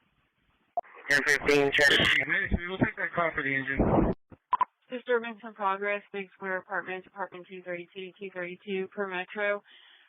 Charlie Garcia called advising that her mother was inside the apartment hitting a child with a back scratcher. No further details. It's going to be known in Father's apartment 232. Engine 3 received. Available quarters. 328. 324, I'll be alright. So, Andy, I'm clear also up. Transit, got one from momentum going to the north. Yes, ma'am. We're clear from shoreline. 328. Yes, sir. 1015 just wanted you to know that his Navino is showing the 19 report. Dispatch, Medic, you're arriving in a Okay, I just double checking. 721. 10-4, thank you. So 5, I'm going to be 10-8. It's going to be a civil matter. 47, Paul. Out of service. Metrocom, advised. 664, 10-8, school zones. 3814. 205. 320, show me the area. Probably the word. 707, 1108, 1109, Kansas. Disturbance, 4626 Angela. 4626 Angela. Rental property, and the landlord's there trying to take some people out. Small delivery fence single 4.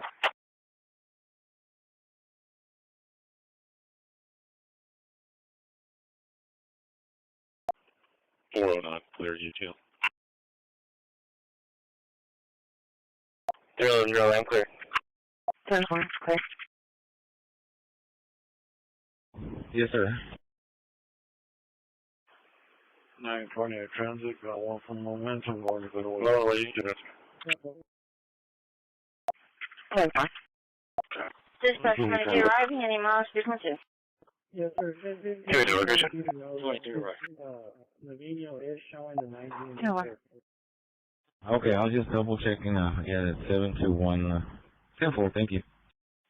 So 5, I'm going to be 10-8. It's going to be a civil matter. 7-6-1-8, that works. 320, show me the area. 640, 42. 320, 40, traffic, Copy before your location. Copy that Sandy was on the street. 205.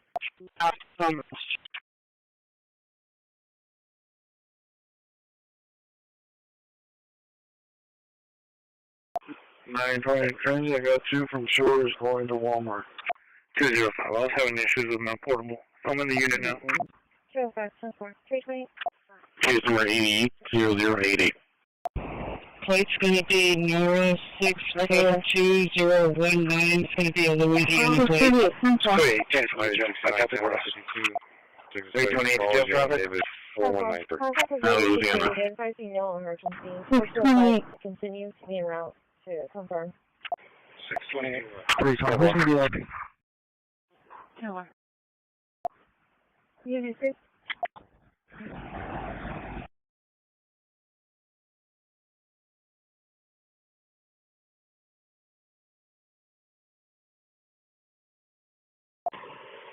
Six 45. Courthouse. Show me a arrival. 640. Sorry, 170 one. 10-4.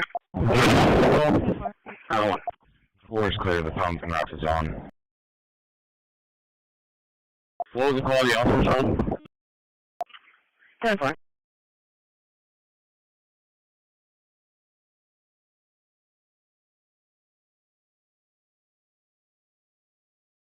Nine 20 Transit, I got 2 from Shores going to Walmart.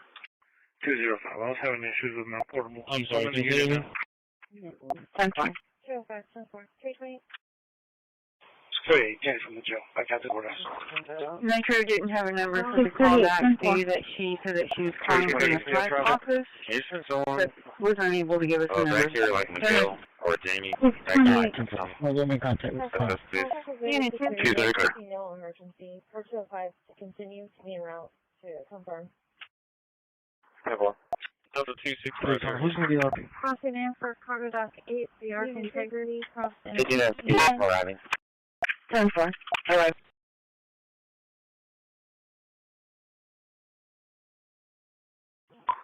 10-4.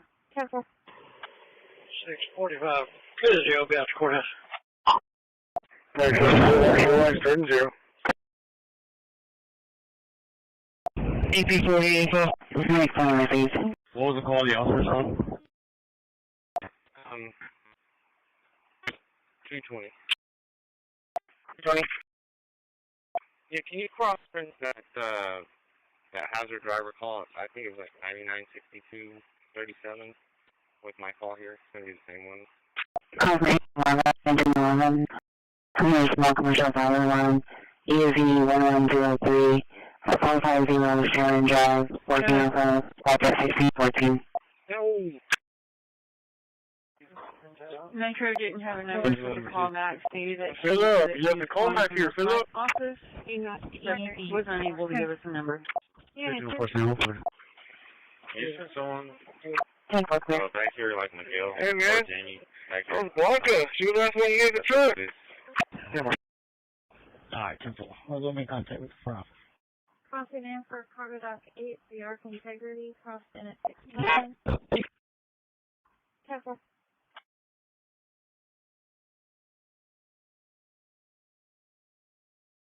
Alright, 7 code 1 shoreline, starting 0.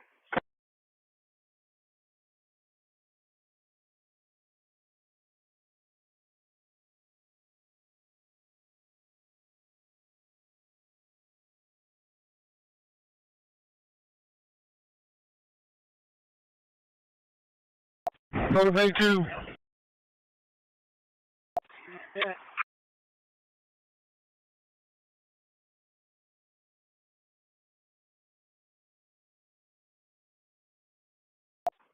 Kind of service. 23 go. Daily service. Charlie, 60 buildings. 24. 2 number. I'll do it there.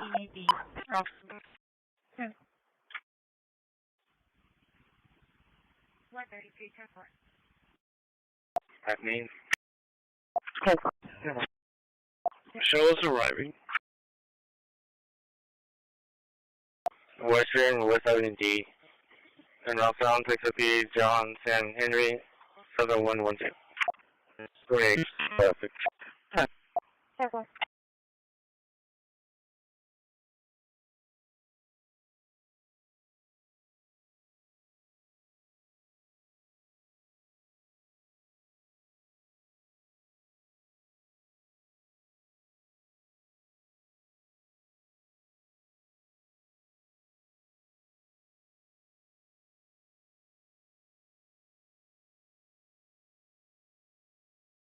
No worries, again. Do you have a unit going with you, another precinct 1 unit?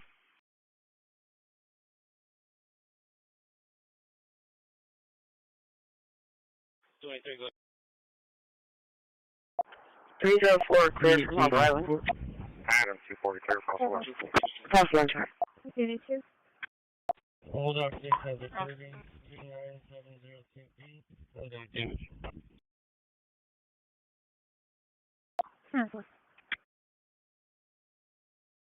Show us arriving.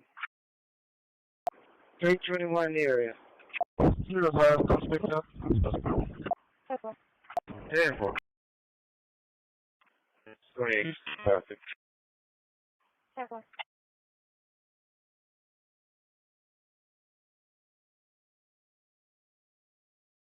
Fine.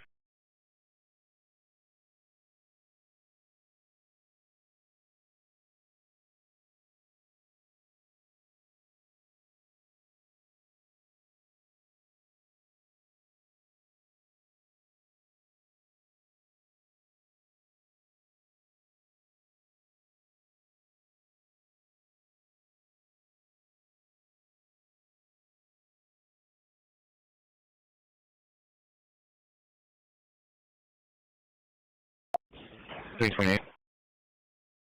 328. 304, clear from Hog Island. Confirm missile with security officer right up. Ratings 5 will be clear. Page to Gulf Waters RP 5601 Highway 361. It's going to be lot 332. Received a call from 560 that advised a female named Stacy had pressed the alarm button on her mobile app. 05, comes picked up. Airport. Charlie 352, let me check that canvas over at the Greenwood, the impound lot on Greenwood, 5485 Greenwood. 2206, I'll be around.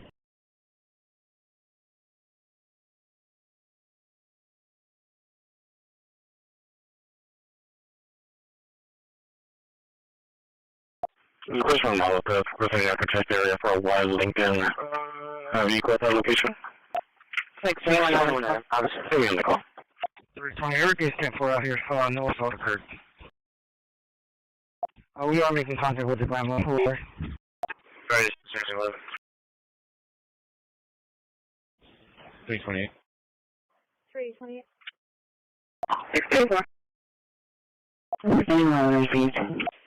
951 Tom adult, female, en route to the jail. Beginning mileage 103469. 103469. 321, clear. 1046. Page to Gulf Waters RP 5601 Highway 361. It's going to be lot 332. Received a call from 560 that advised a female named Stacy had pressed the alarm button on her mobile app. 2206, I'll be around. 250, are we checking the impound lot or in the area of the impound lot? Okay, we'll mark when you come in. Yeah, it should be parked in the area, the impound lot. Alright, please fine.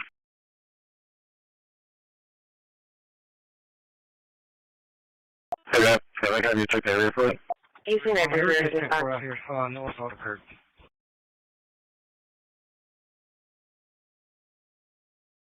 We are making contact with the ground level. Right, 7 conference. We're good. 4837. 120 area. 4837.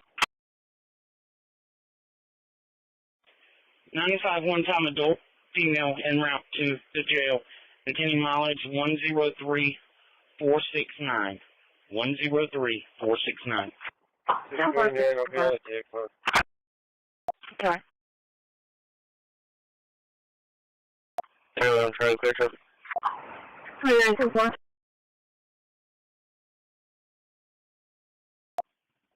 Delta 265, and then if you can put it on that stuff, that would be. 23, the caller was going to be Charlie Garcia. 64628. And all the kids are 10-4 over here at the house. He was just fighting with mom and just want to get in trouble. Easy Maple 0 to dispatch. Insurance is confirmed for 2009 Ford pickup silver color register to Alejandro Vaz out of Alvin, May 25. It's clear. 205. Only the parent conference. 205.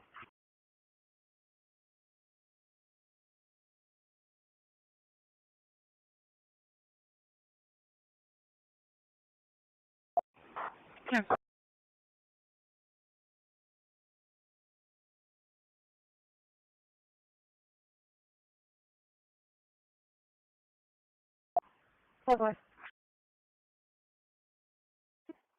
629, I'll be on the J code.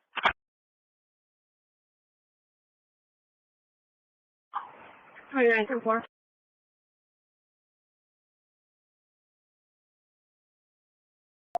Delta 265, we're at Edwards and Ayers.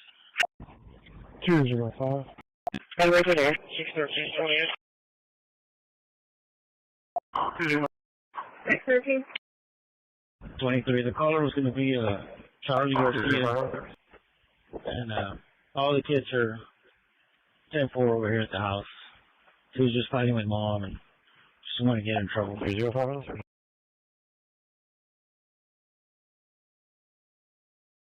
Insurance is confirmed for 2009 Ford pickup silver color register to Alejandro Vaz out of Alvin, May 25. It's clear. 205. 205. Everyone else? Alpha 92, safely transport call, ESV 2004, 13725 Northwest Regional Hospital. We have our dispatch at 1624.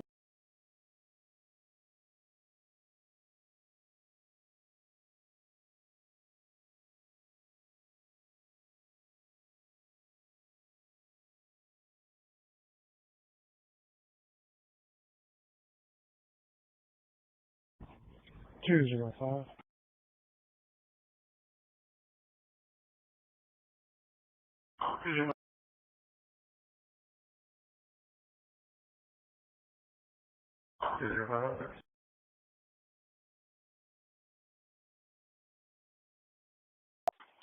Charlie, get the call and I can advise on it. 305.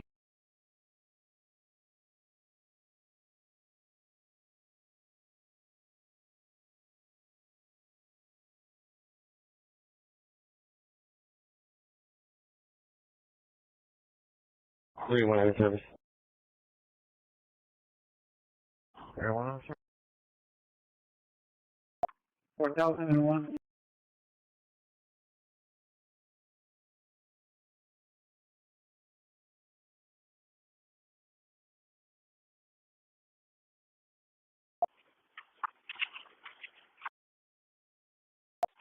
PT40, clear traffic.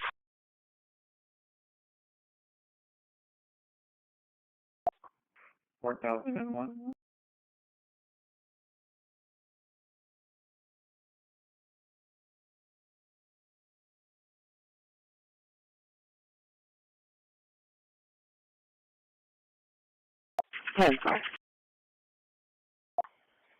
Charlie, can you call somebody getting flagged down Western and Vernon Street in Rosa?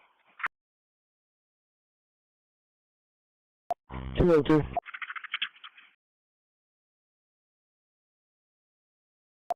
Call the service. 22. Yeah. Yes.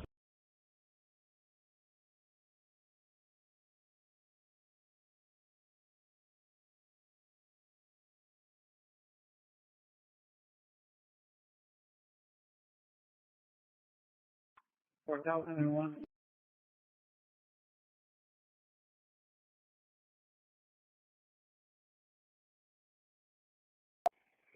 $628. 628.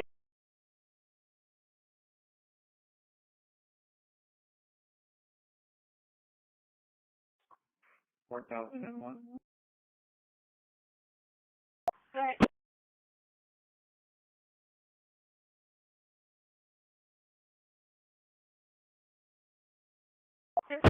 Sure. Happy for the vehicle with the headlights on, like very small passenger car. I think saw somebody's under it at the light. 81 or 82? 145 on him, you clear? 22, CG advised 332, correct. You can I'm still trying to get that. 22, Running the light, what was the first street? 10-4. 10-4, the only other information I have is do we know an app on her phone that's emailing Stacy. No, it's right. That's fine. You can show me clear. It was in reference to 20 lights are having lights on, and we only got the one car close.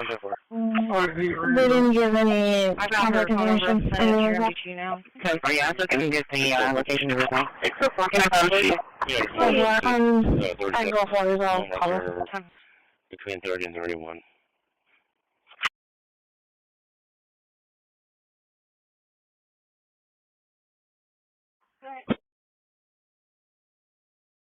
Yeah, I got you. I can be back here, so wait for a call.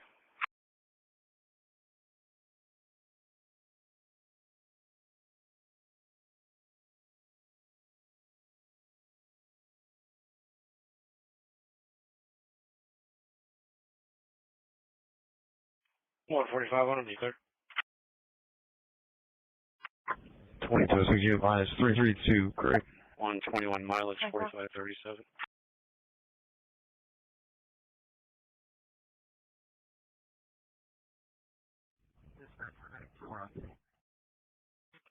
For the only other information I have is an app on her phone and it's a female named Stacy. They didn't give any contact information, anything like that.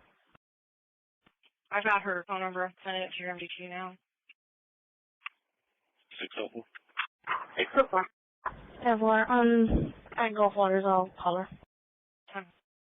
Yeah, motors assist, 37, one right there, between 30 and 31. 10-4. Charlie 275, clear. 275, clear. No, I got you. 220 to start one. I can be back here, so wait for a call.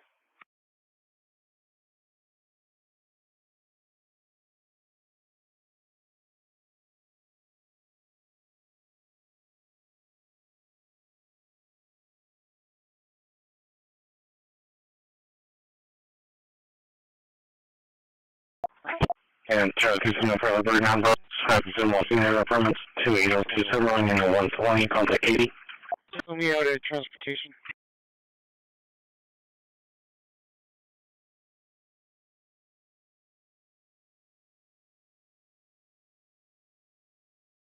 One 180. Delta 220. You told myself I was 29 out of the You told me something,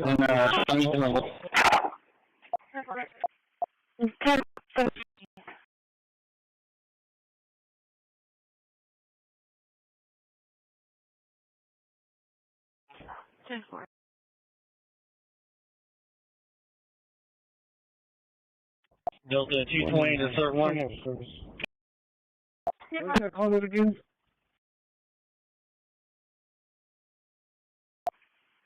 For 275, those are the senior car permits, 2802 Cimarron, unit 120. AC Ranger 0 to dispatch.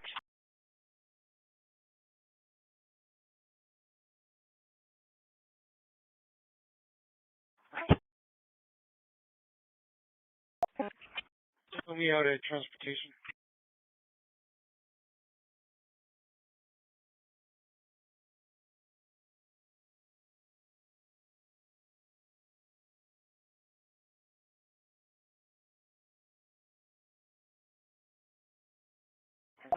It's corresponding with Superior Plan. I have follow up. They did the location of the female on one day and another female location. Resident to Hope Oliver and advising the transponder is going to be a black female. 10 days.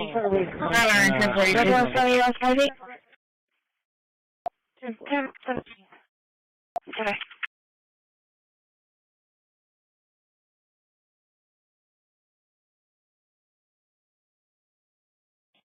$189. Show me a service.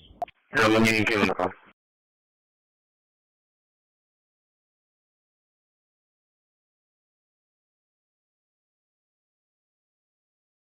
2930 dispatch.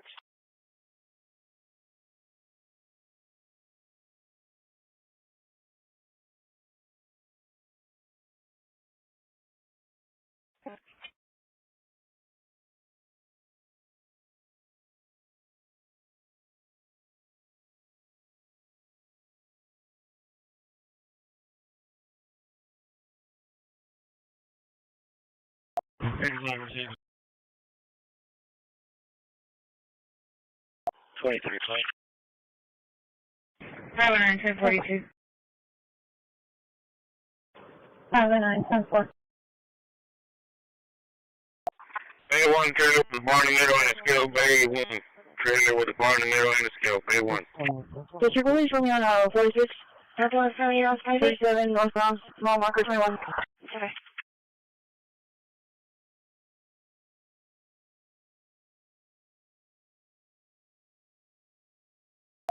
Dispatch Medic 3, transporting code 1, shoreline 0. 137, can you show me out of service?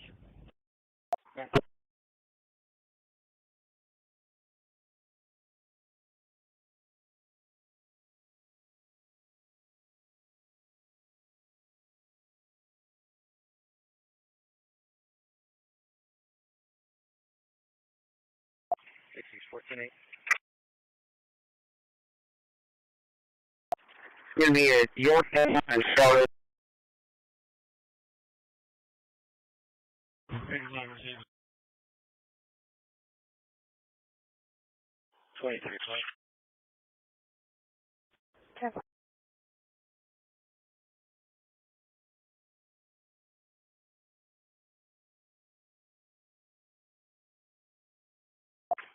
Go. 917, 10 minutes down. Dispatch for Medic 14, transporting code 1 to top 3, starting 0. 37, northbound, small marker 21. 602 traffic. Dispatch Medic 3, transporting code 1, shoreline 0. 77 northbound at the Wildlife Refuge. No available. It's going to be a black Toyota Corolla 4.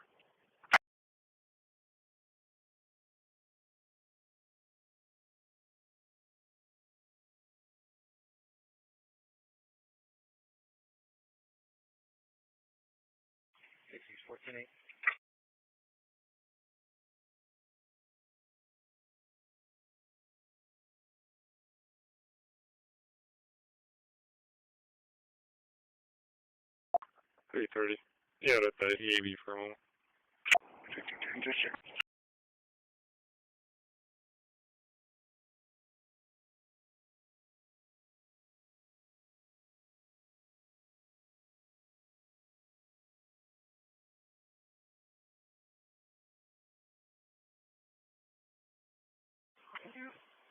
Nine 17, 10 minutes down.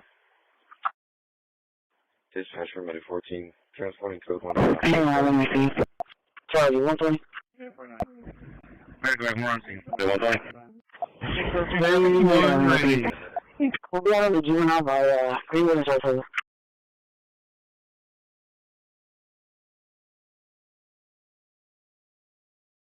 77 northbound at the Wildlife Refuge.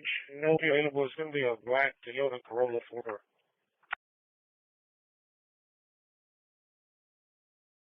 Well, for the Shimmer driving transportation, show me how that flip up. Sorry, can you tell me 557? Traffic's flowing. See that number.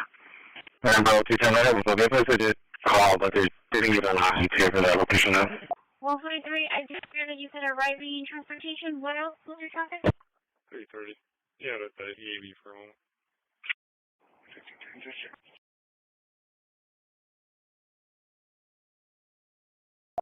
New Jersey Village, package that GPS activation, SPD and Crescent, SPD westbound and Crescent Drive.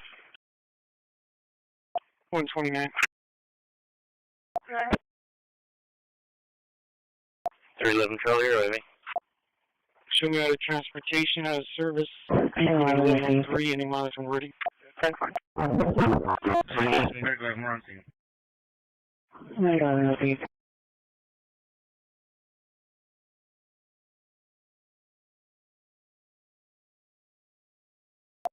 Yeah, PD around.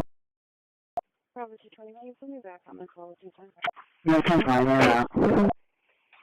604. Roger, need a record. Easy. Well, for through Shimmer arriving transportation, show me out of football.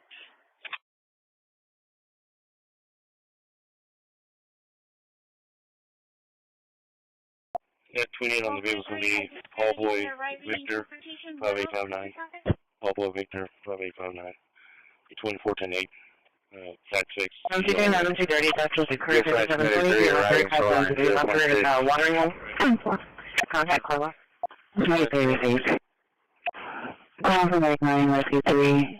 Lake 9, Rescue 3. Confirm the phone call, EOZ 1014. 649 services. I would say the street. Looking out for a lane with one at 1538. Take money on foot. Now it's not too low. White shirt. You know.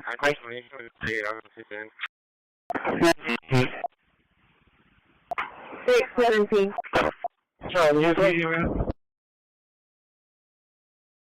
Just for your 53, got a phone call you took out off of Pedro 2415, there's callback. One of the rails is not still through up 2 officers like EMS, but they're still surrounded by the swarm. We'll be back around to the original location with one, juvenile male.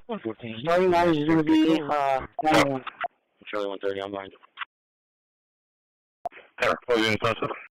On my way there shortly. Dispatch 320, show me at the PD for report ready. Delta 280 and Delta 230 for trespass, 3133 Alameda. Delta 230, Delta 280 trespasses, at 3133 Alameda ATV. Central 5260 for that service, at the latitude pound, 6402 Weber, 6402 Weber. 230, that's just a career 5723, left 5723, left rear of watering hole. There's an upper line disturbance on location or somehow asking for PD, give that address and I just wanted to line up and ask for apartment number. 613.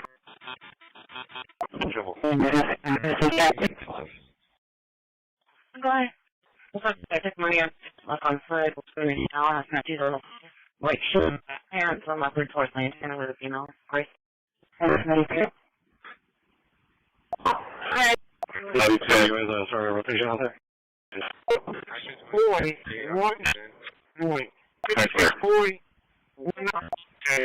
617. Just for your 53, that we call you took out off of Pedro 2415, there's callback. One of the males is not still through up 2 officers like EMS, but they're still surrounded by the swarm. 114, you can put me at the service station. 59, if you want to clear. 181 North. FM 631, Paul Nora Tom, 5828. Paul Nora Tom, 5828.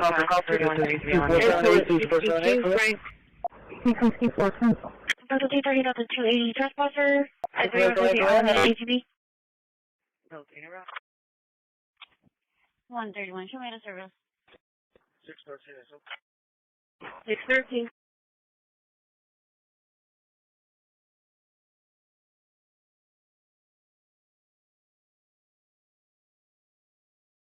147.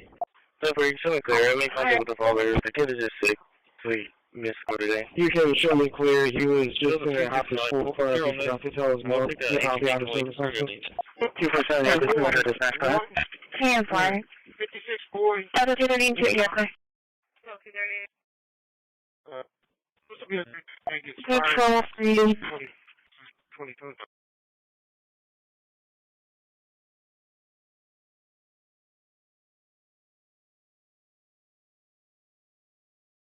Yeah, if you want to. 59, if you want to clear. Airport 62, Frank. 181 North. FM 631, Paul Nora Tom, 5828. Paul Nora Tom, 5828. Copper, come in. Memory, 478, come in. Alright, confirmation is going to be 4464, 2725, 44642725. Should come back to Gavada. Airport 62, Airport. 132 show, any module of no T when you're ready. 147. Go ahead. It's going to be 74422 74422. We missed for today. 2478, this is Metro Dispatch, go ahead. Delta 265, we'll be clear on this, and we'll take a HEB call. You can clear everything. You can show me clear. He was just in a after school club. He forgot to tell his mom. I'll be out of service also. Yeah, far. Delta 232, you're clear. Good for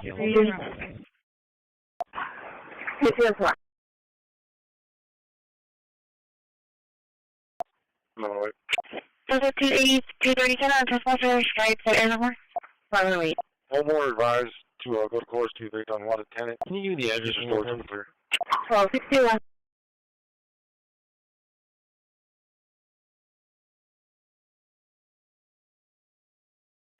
Memory Stratton. Airport 62, Airport. Airport 1632. Alright, confirmation is going to be 44642725. 44642725. Should come back to a Gavada. I don't think I'm going to back up. Fiona, I went for you. 74422 74422.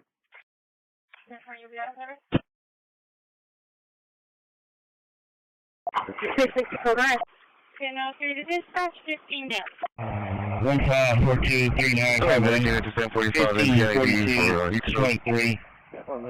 correction, 1542, 3951, Gonzalez.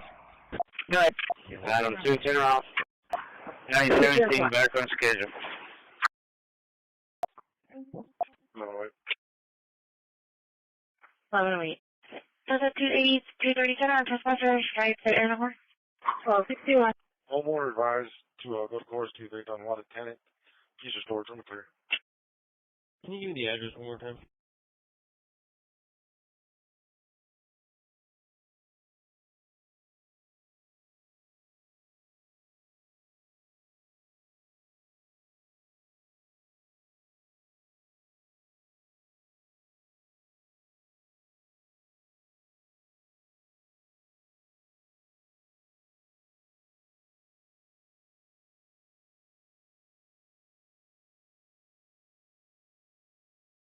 I don't see 2010, give me back up. Fiona, I went for you. Calculate. 99, people is call ESB 9004 745 MPAD 162. Sorry, medic unit to 745 MPID for heat stroke. Heat stroke 10 4. 15423951, 154223. Correction, 1542, 3951, Gonzalez. Adam 2, turn off. 917, back on schedule. 2799 Sunset. It's just outside of the Viola guardhouse. Appears to be a light blue in color Toyota SUV with one male occupant with binoculars. 328, can I also show you your route routine?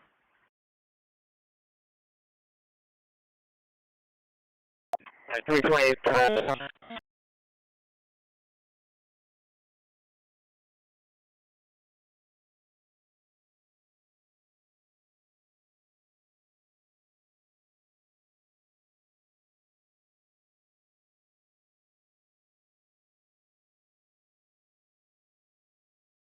162. Go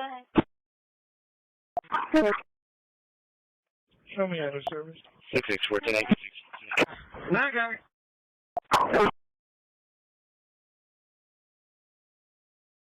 132, traffic.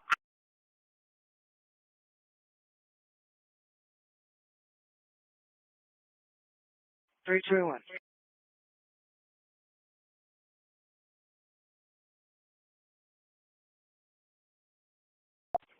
Delta 265 area. 617, 1261, 1262. And showing Sorry, 230 rack. Wade, Victor Boykin, 5317. And they knocked down the stop sign here at the intersection. Hey, do me a favor, I passed by earlier, there is a large I would appreciate it. I am stage, 3 houses down. What I'll do is I'll clear my bed out, and I'll bring them to you so the bees aren't swarming you. 3830, back to service.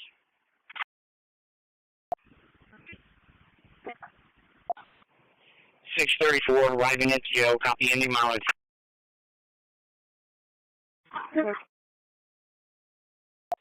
Thank you for your time. Go ahead and return back. 664 today.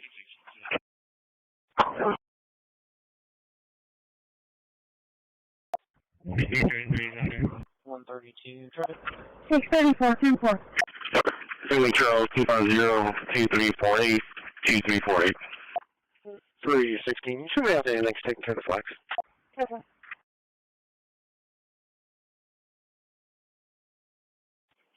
Delta 26130. 617, 1261, 1262. 51 traffic. 2801, 10-7. Parker 201, Victor Robert 9077. Victor, Robert 9077. Earlier, there is a large swarm.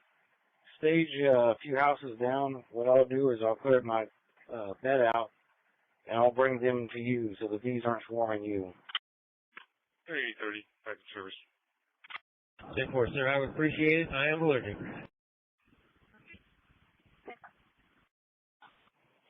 634, arriving at Joe, copy ending mileage.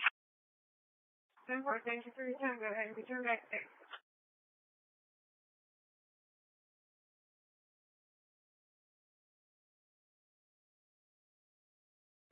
634, 10-4. 316, you should be out there next taking care of the flags. Okay.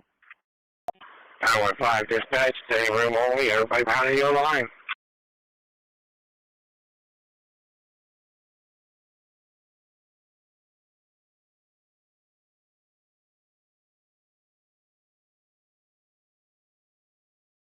Sorry, dispatch, Metro 11.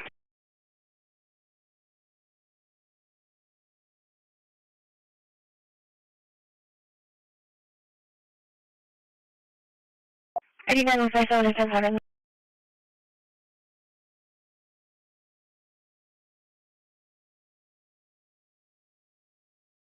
Sure, no problem. Don't go through it, clear.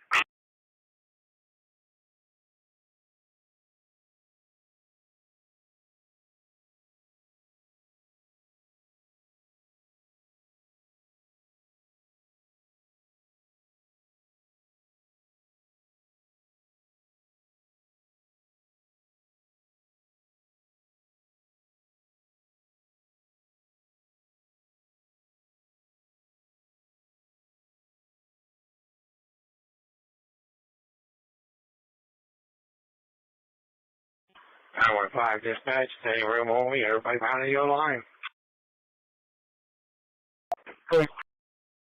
321, be advised that vehicle has left the area last seen on Sunshine Court I-37. One doing reference to service asking for the location, requesting officer location, that smoke can be seen across the street. I'm Clark. I'm still really sitting call. 89 on 57. Alright. 32, is there anyone for contact?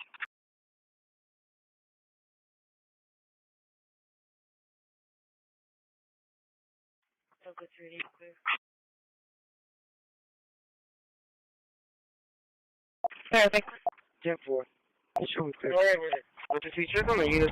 Who's checking the medics? I believe they passed the medics to the back area where they picked in. They contact with Brian. Yeah, they just asked if it was the first or second. 205 5601 361 205 5601. I think they make contact with his son. I'm going to be back in the port area. 3-year-old 15910, County Road 502. 14910, County Road 502. Advise please, neighbor. unable to make contact with the son or his son's mother since Thursday. Dr. 5910, County Road 502, 5910, County Road 502. What's the link second call? 32110. I'll just take it, cancel. 12:30 AM, clear report. Alright. 32, is there anyone for contact? Sorry. Delta 230 and Delta 280 for that official property at 31 Tonkawa.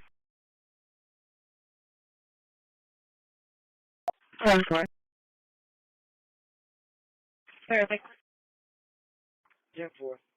Show me clear. Go ahead with it. What's the feature? I think I verified that was an employee or not.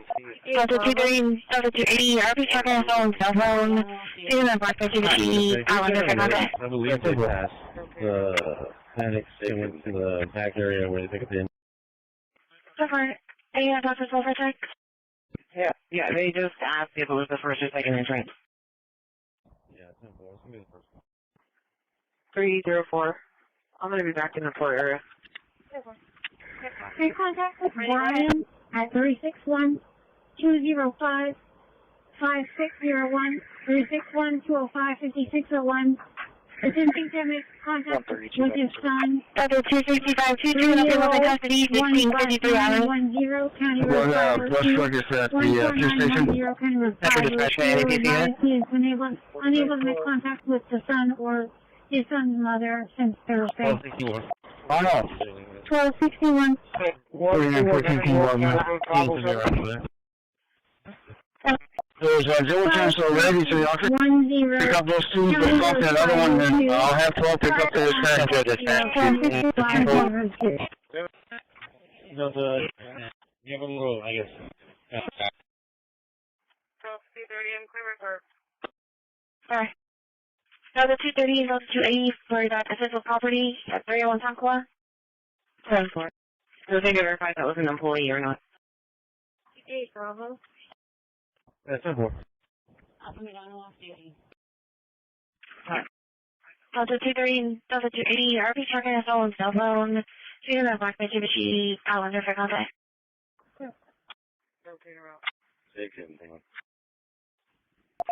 Excuse Driscoll.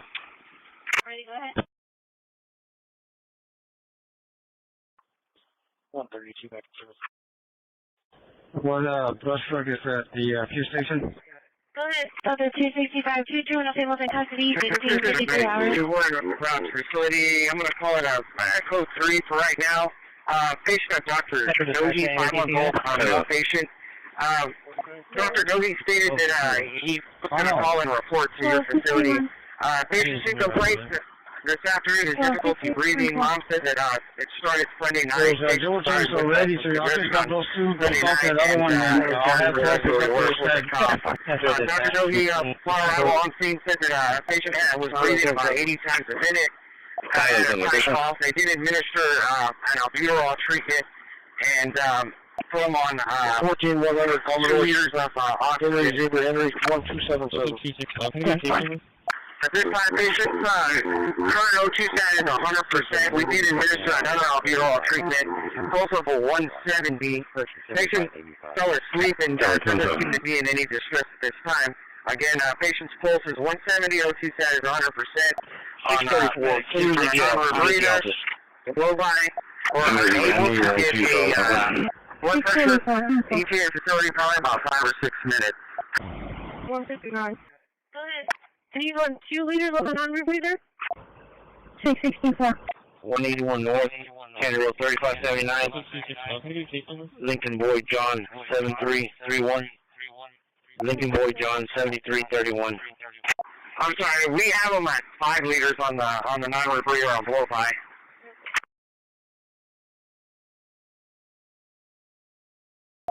Definitely. 210 Bolivian Zero. Yeah, fine.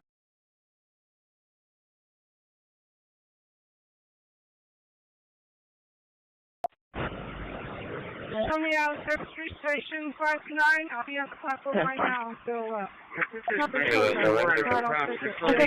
call it a 403 for right now. 106, come in from 509 Reynolds Avenue, 509 Reynolds Avenue. You requested a camera. The female is 29 years of age, select the location. She lives in between the top school and Little League. Wearing a red shirt, black hat. Stating she has some type of verbal disturbance with her father and he was attempting to assault her. I had a tight cough. They did administer an albuterol treatment and put him on 2 liters of oxygen. 617, we'll be stopping out at 7590. I think we're not far. Correction, 7585. At this time, patient's current O2 stat is 100%. We did administer another albuterol treatment, pulse of a 170. Patient fell asleep and doesn't seem to be in any distress at this time. Again, patient's pulse is 170, O2 stat is 100% on a non-rebreather. The blow by 634, clear the jail, out of the office. 634, pencil. 664, able to get a blood pressure EPA facility probably about 5 or 6 minutes. 159. 664. And you want 2 liters on the non-rebreather? I'm sorry, we have them at 5 liters on the non-rebreather on blow-by. 181 North, Canterville 3579. Lincoln Boyd John 7331. Go ahead. Lincoln Boyd John 7331. Communicate from that. Task PD unit. Coming out of Street Station 59. I'll be at the platform right now until Chopper shows up. If not, I'll stay here. I'll let you know. I'm sorry, man. We have a lot of... Delta 265, could you see the last 4 of my given? Okay, the last 4092. 617, 10 4, 664, Gal 1 is clear, negative 29. 28 expires September 2025, 2016 Chevy. Gavin Galvan, John Galvan, or at this time, negative 29. Reynolds Avenue, 509 Reynolds Avenue. Another 232, you really left off to that 29 years of age, left the location. She's between the top school and Little League. Wearing a red shirt, black hat. Stating she got some type of verbal disturbance with her father and he was attempting to assault her. Airport, you show me around. Airport 62, clear line side. Clear 658. 66427. Dispatch committed 14, arriving 8.2. 664. Is that duty?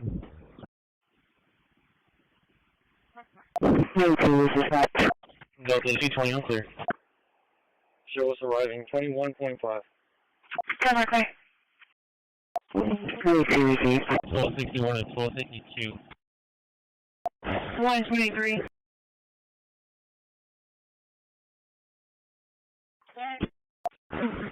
Insert an IPM. 6210, shows out at shoreline. 667, 1042. Yeah, 617, 10 4, 664, 1 is clear, negative 29. 28 expires September 2025, 2016. 2401, go ahead.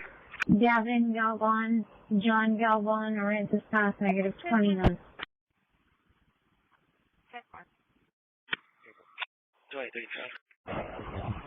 123. 625, 10-7. 625. For that Delmar stop, you can, I know you probably picked up in the street, but please don't do that again. That's why we have to turn into that section where the canopy's at, okay? 10-4, I missed her right off, and I didn't want to leave her behind. I would have turned in, but I missed her initially. 21.5. 1261 and 1262. 10-4. 4913, will you log me off, please? Yeah.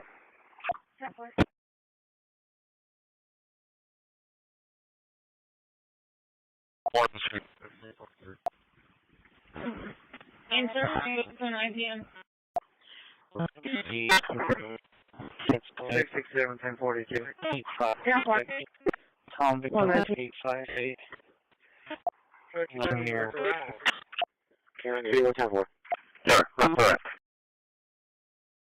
Yeah, I'm trying to make contact with somebody else. So.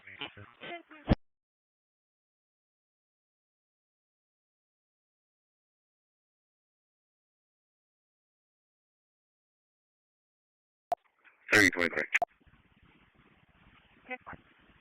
Okay. You show me clue in the sickle. 664.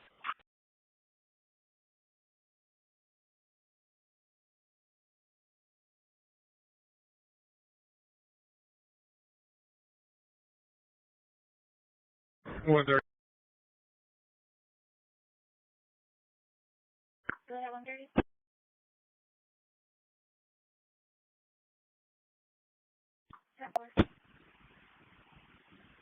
One, 41. Sorry, 275. We'll be clear 53. 141. Any available unit in the Odom area, be on the lookout for a reckless driver, 77 southbound passing 1518. Gonna get a white box trailer. The company is Bridges Trucking, truck number Robert 04, legal out of the roadway, almost to the vehicle. 77 southbound at 1518. And Chances in Rapids disturbance. We're at 1354. We're Park Clean at 1354. I can present unit just pull on the ready. Before you pull on, I want to make sure Luther's right now. School strength now, about 20, 21 years of age, coming out the $30 room. And then be having strength over there. 32, 27. Luther, G copy, all loading ready. Yeah, we'll pull out of boat two.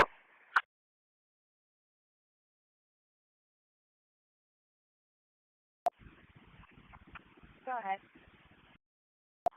Robert 616 0 5 7 0 0 0. It's Robert 616 47 21. District Court back to the jail. 5 7 0 0.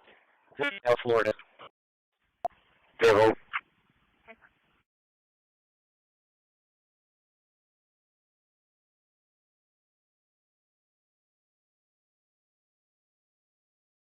Any available unit in the Odom area, be on the lookout for a reckless driver, 77 southbound passing 1518. It's going to be a white box trailer.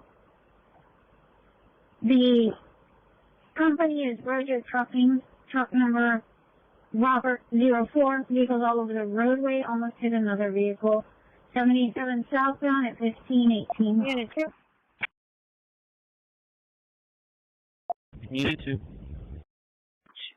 Follow for 132, 27 out of Florida, when ready.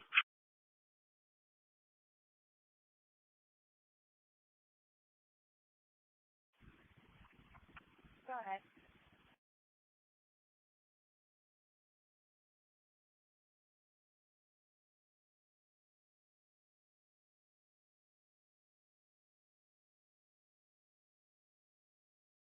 $47. You want District Court back to the jail? Robert 616 0 5 7 0 0 0.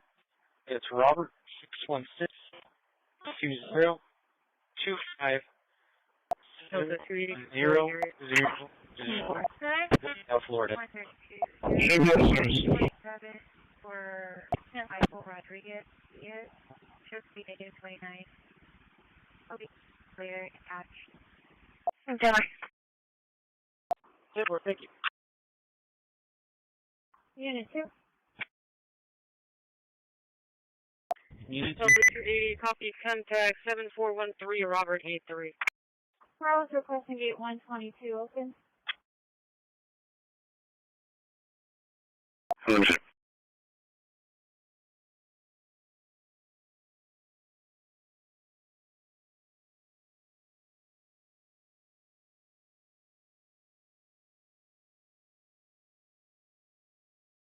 Go ahead. Emergency pending, there's 4 3s and 2 4s. Transport 21 boys. Negative, I'll show that we have one there today. We had a QE call that ended into a temp coverage call, but not that call there earlier. Yeah, we didn't think. 151, show me checking the job report. Sorry, so this was Joe you called out first, but now it's I guess a private school? I think they're declining to you originally, and they wanted somebody out there instead. Show me the service.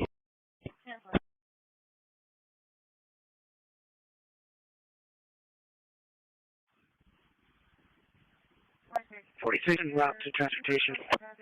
For Michael Rodriguez, it should be negative 29.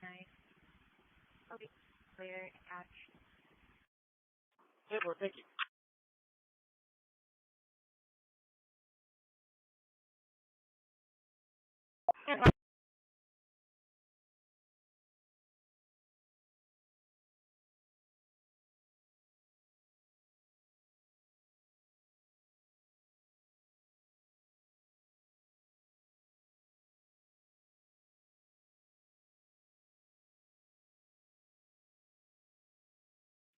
Transport 21 boys. Boy, 1707. 316 over clear. 151, show me checking the job report. Hold on, please.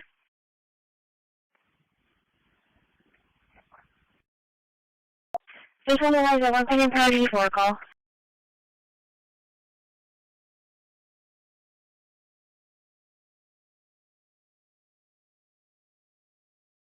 Lower way 32. 32 on back in service. Joe, 264 case on the Dispatch 9, we're starting code 1 transport to shoreline. Case number 93009. And ILC? Alright, on patrol 3, there's 173 and 274. Received.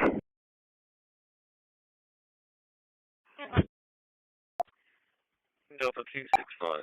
En route to JDC with 2 juvenile females. Starting mileage is 0. Transport 21 Charles.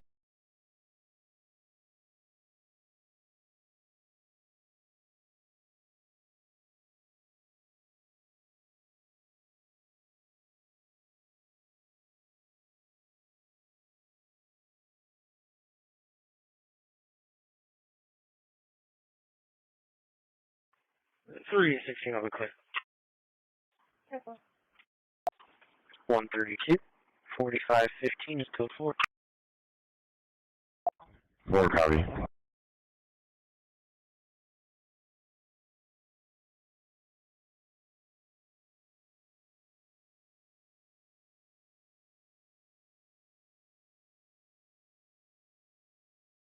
$132 and back in service.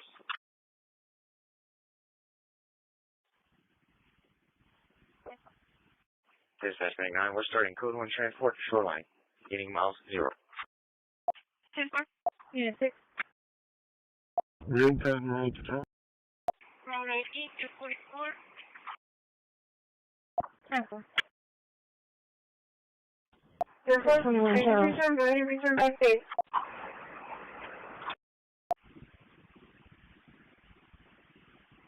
Bravo 6.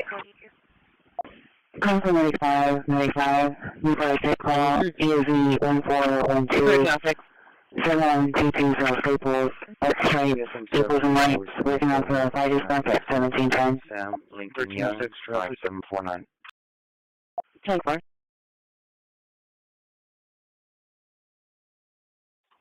$132, 4515 is code 4.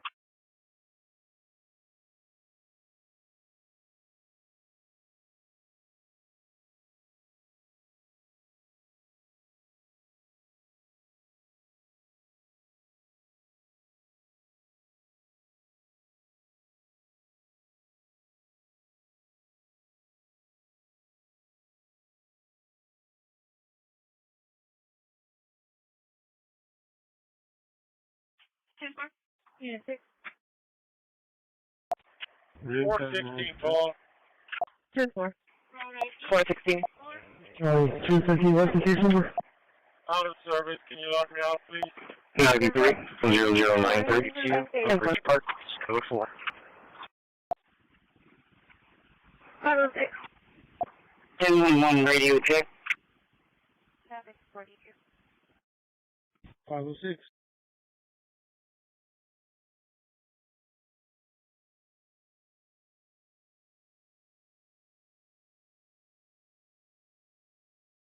Loud and clear, 1011.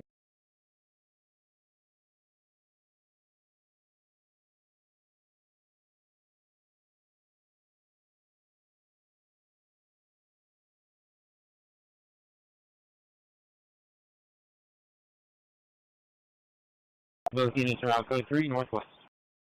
Downfall. Yeah.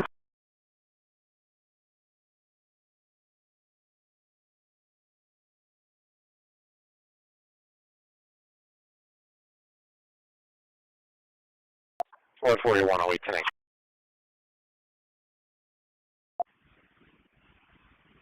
Ten four.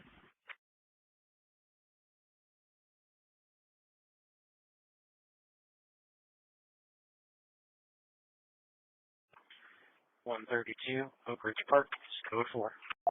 Charlie, you there? You there? 1011 radio check. Can anybody tell me which side do I pick up? For what Curtis, is it the Texan Trail side, or is Village Bay Apartments, or is it Staples side? And to the U.S. RV and 2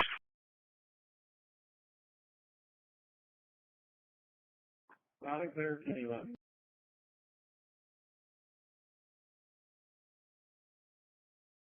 Okay, case number, please.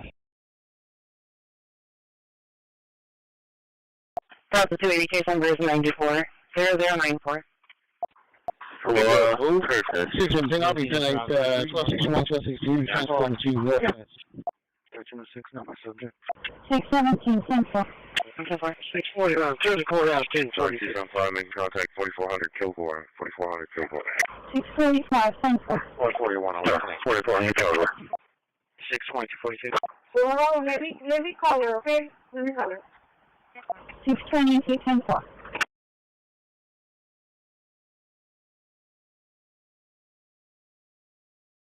Go on, sure, 0.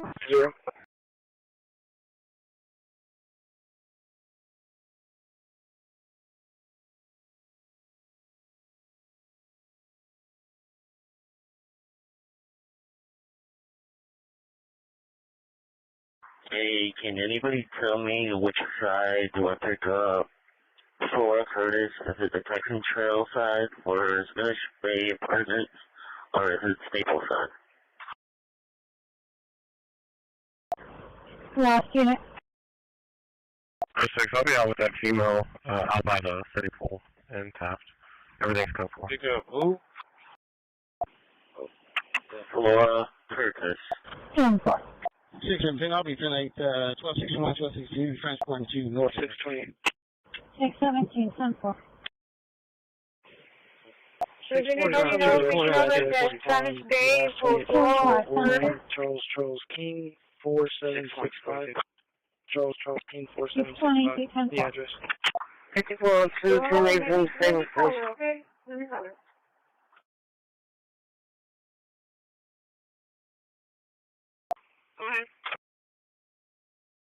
Go on short. Sure. Detail route to 107 Maple Drive, 107 Maple Drive. Somebody reference to a 21-year-old female refusing to leave the property. 141, can you back? It's Spanish Bay, but I think it's the 100 building. I would say you would get it off with Staples. 5004, the road supervisor. Number? 320. 648, Central. I'm on 3041. Are you in the yard? 10-4-708 West Main. 9599. Can you come to my unit, please? Parking 708 West Main with Michelle. So you do a comment for location of the patient? 628. 10-4. Does anybody know picking up at that Spanish Bay for Floral Curtis? Could you tell me the registered address on the last 28624 ran? Charles King, 4765. Charles King, 4765. The address. 5402, 10 from Stable Station.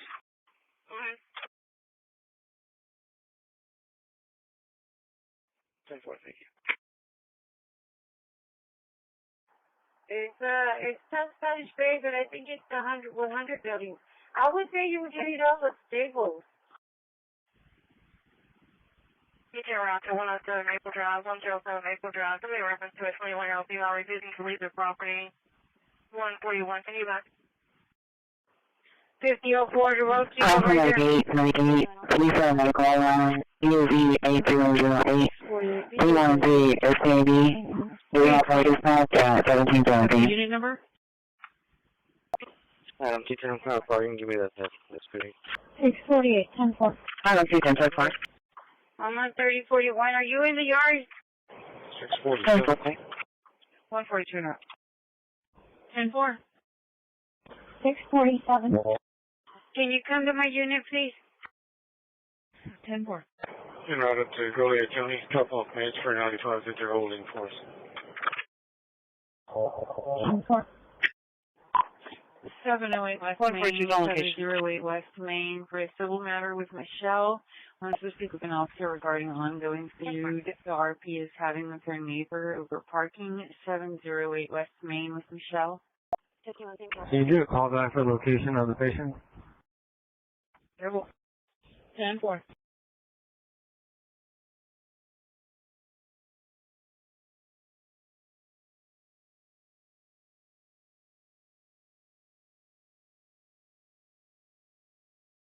I think that I tell them, right? You can't.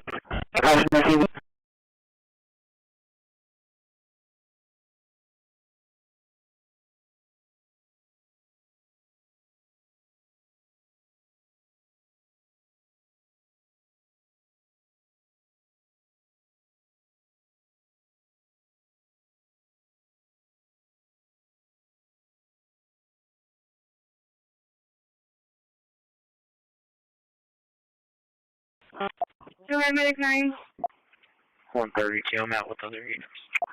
Hey, good afternoon. This is Billy Ryan, working for Swing with a 19-year-old male, 80 times 4, was trained to be in a part of the sheriff's department in their pilot program.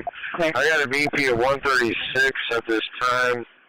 The SpO2 97 at random pulse rate's going to be at 130. Got a finger stick of 101 and a body systematic tip of 98. Patients complaining they were outside doing PT for approximately 30 to 45 minutes. Witnesses state he started kind of crouching down on the ground and kind of passed out. I'm seeing the and a little sluggish answering questions. Right now I got a 1,000 bag pressurized. I've got infused about 600 milliliters. With a 18 gauge and a left AC, patients awake and alert, times 4 at this time. Laying in position, covering my stretch. I should reach your location here in about 4 minutes. 638, office 1042. Copy. Right now, thanks. 638, 10-4.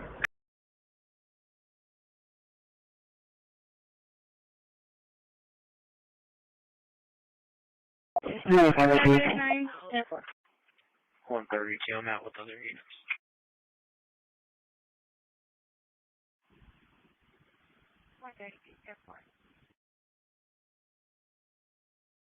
And 11 received.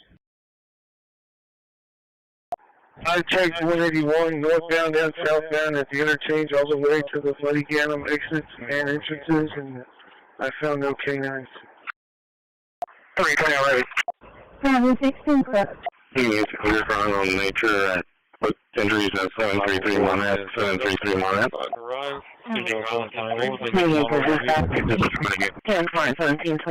Black Charger.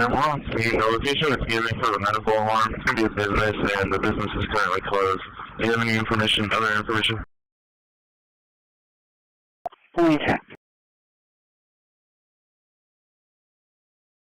Do you think? Hi, good afternoon. This is Billy Ryan, working for Swing with a 19-year-old male, 80 times 4, was trained to be in a part of the sheriff's department in their pilot program. I got a BP of 136 at this time. With SPO2, 97 of room, pulse rates. I'm not sure whether this is not a million miles, 2331, Tempo, 68. Patients complaining. They were outside doing PT for approximately 30 to 45 minutes. Witnesses state he started kind of crouching down on the ground and kind of passed out. On scene, we found him diaphoretic and a little sluggish answering questions. Right now, I got 1,000 bag pressurized. I've got infused about 600 milliliters with a 18 gauge and a left AC. Patient's awake and alert. Time's 4 at this time. Laying in position, cover my stretch. I should reach the location here in about 4 minutes. AT shows are up. Okay. It's just not showing up like it is. Okay, thank you. 628, Right now, thanks. Bravo 270. 638, I checked 181 north. Dispatch mentioned that one thing. After that. If you can, another 220, the Delta Sticker with the weapon, 2, at 8230, individual. Bravo 210. Yes, ma'am. We're on scene. The location was given for a medical alarm to be a business, and the business is currently closed. Do you have any information, other information? Receive. 613, that's all. 613, checking your status. 67, arriving 3.5. 613, 28, can I get a fire dispatch on 3014? 317. Go ahead. Medicaid, I'm providing that no information reference to the patient. On my way out was Fleet 106, inmate.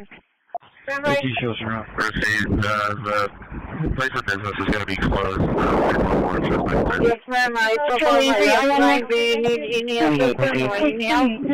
617. No, you could go ahead and come in. Alright, dispatch mentioned that one thing. We're arriving 6.5.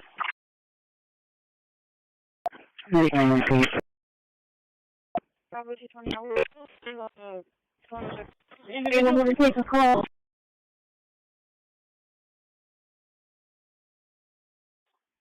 One 5 6. 34. 34. 10-4.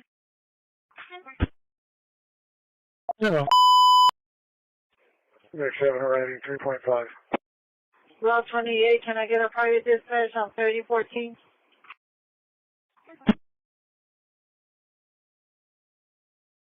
Standby. 22, babe. 1022. Delta 3, King Jeffrey, recent rating.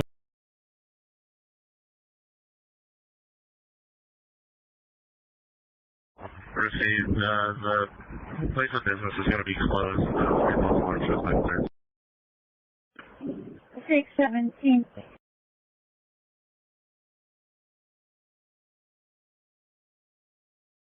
Dispatch make 9. 322, 4 Density, 1725. 319. I'll take that special vehicle. Anyone want to take a call?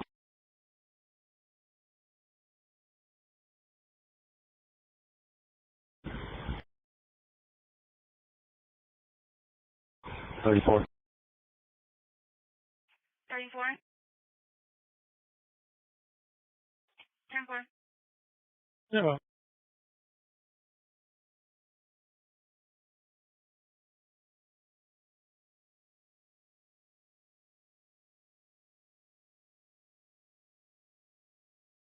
$319. Can you help you on contact? Negative. 60. And shows clear shoreline, route at shoreline. Bravo 220. On other 52 of male patients, conscious and breathing, is dehydrated and possibly withdrawing from drugs. He is carrying a knife on him. Black top with gray shorts. Then when I found out. Bravo 220, 10-4.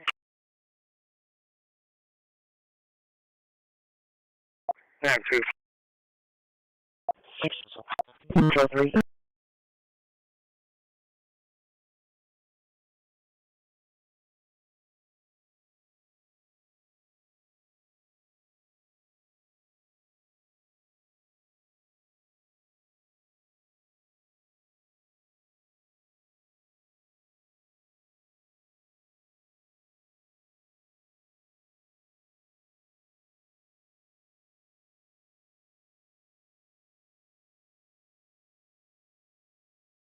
We have a threat just occurred with a weapon at 8230 Argonne. Square was a priority for event. The 16-year-old son was walking home from school and was threatened by a male with a gun. Cool. Shows clear shoreline, route back to shoreline.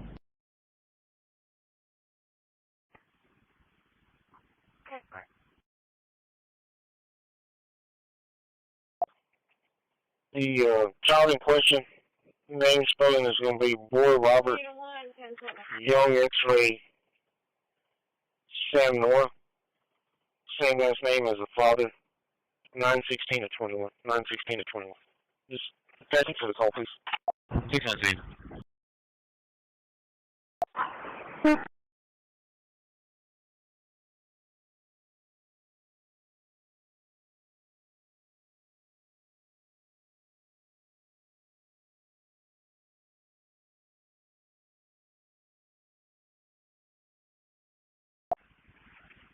$151. When you're not 10-6, public service dispatch. Over.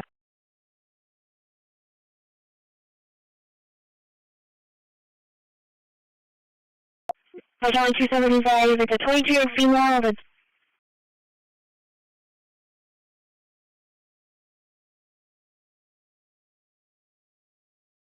Looks like that's the daughter has another correction.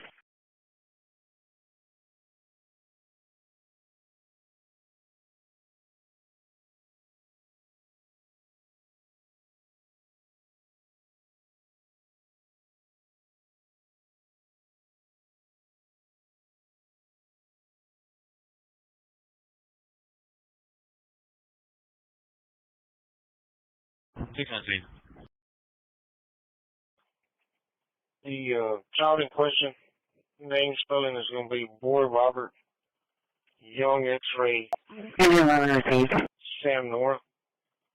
Same last name as the father. 916 to 21. 916 to 21. Just thank you for the call, please. Yeah.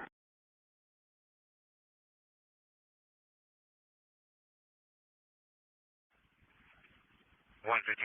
When you're not 10-6, public service dispatch. Over.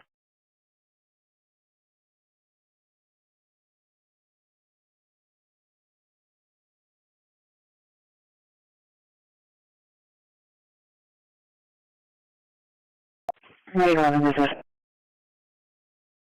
Close the courthouse and be on. Sorry, you 21, right?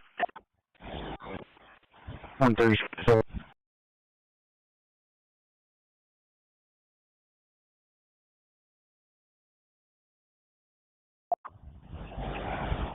$4950-5943. 4950-5943. Alright, so can they give you the description of the people and the subjects? So right now we have your location with the alright. It's simpler. The RP deputy is in a gray top with black shorts, and the patient is in a black top with gray shorts. Black 13 Is there a way you can call them back and ask them where they're at? Because, they're not even anymore.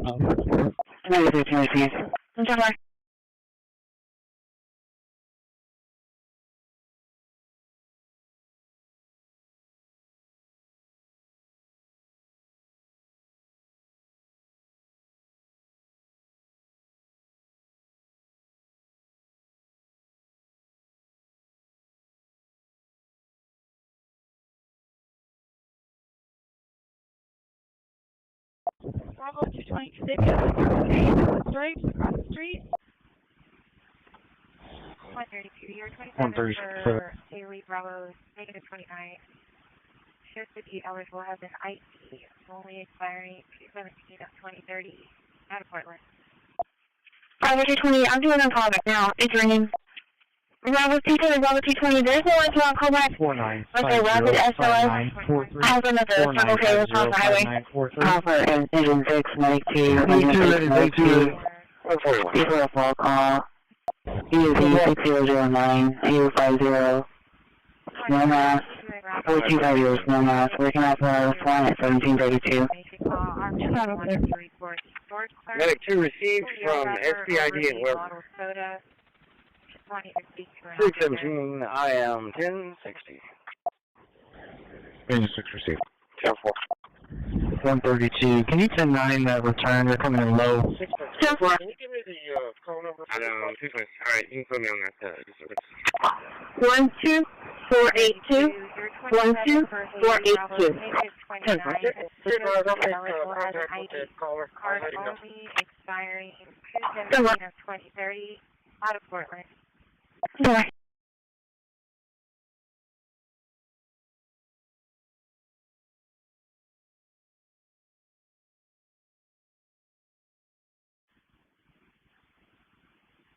Year 27 for Haley Bravo, negative 29.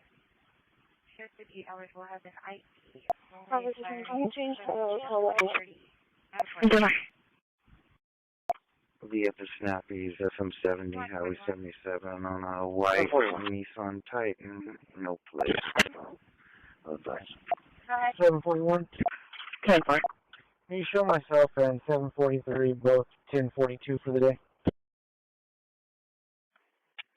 Medic 2 received from SPID and where? 10-4. 141, ETA route to 206 Trinity, 206 Trinity for an information call. RP is wanting to report a store clerk who yelled at her over a bottle of soda. She's wanting to speak to an officer. 617, I am 1060. 10-4. Range 6 received. 10-4.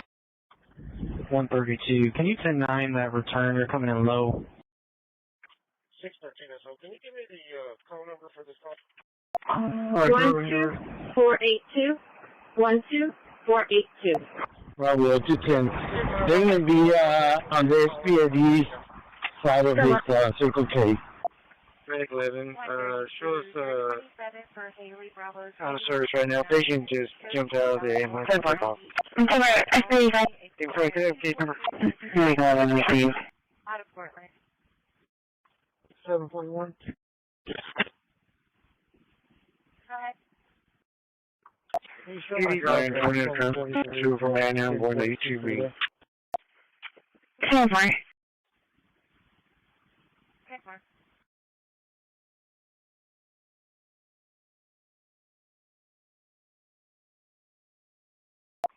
250, I can be around from Everhart and Central. 7-5, see the update. Adam 230, train route, clinic 760, the branch. 7-3. Hello, from the 10-4. Charlie 2. Did you need the backup on code?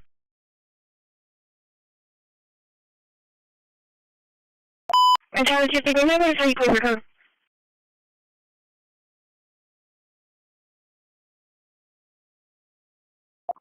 RQ dispatch 7. Asking this. Simple.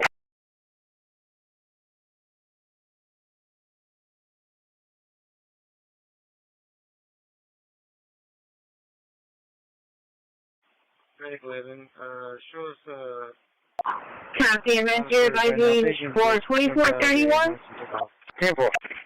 And for Charlie 280, also clear for code. 25 is dispatch. Transporting code 1 spawn south, starting mile 0. 10-4, call is dropped in Odom, so Odom's going to take their call, and then we're going to take the mutual aid. 10-4. 25 received.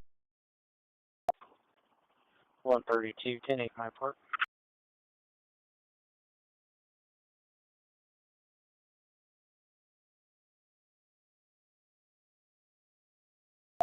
Can you show Medic 3 out of service in the station training? 406, OB78.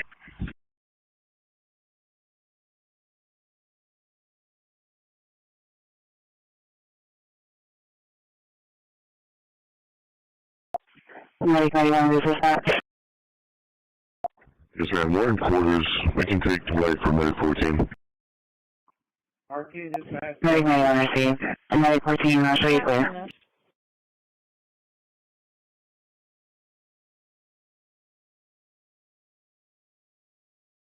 Thank you.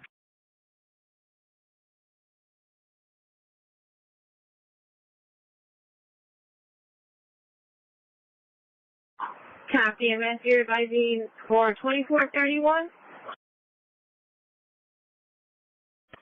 Transporting code 1 Swan South, starting mile on 0. 10-4, a call is dropped in Odom, so Odom's going to take their call, and then we're going to take the mutual aid in Fenton.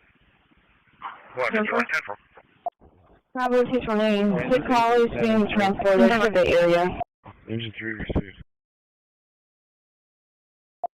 Teaching case 1.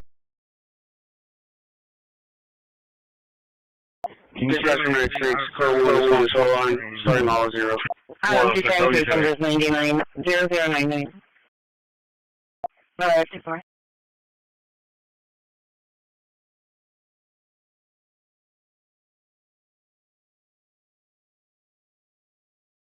Yes, ma'am. We're in quarters. We can take the light for Medic 14.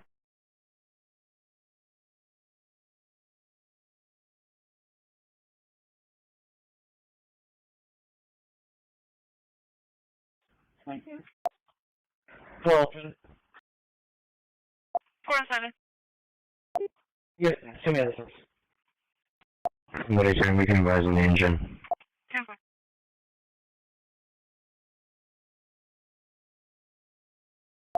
Engine 3 received. 1-4. That's all right.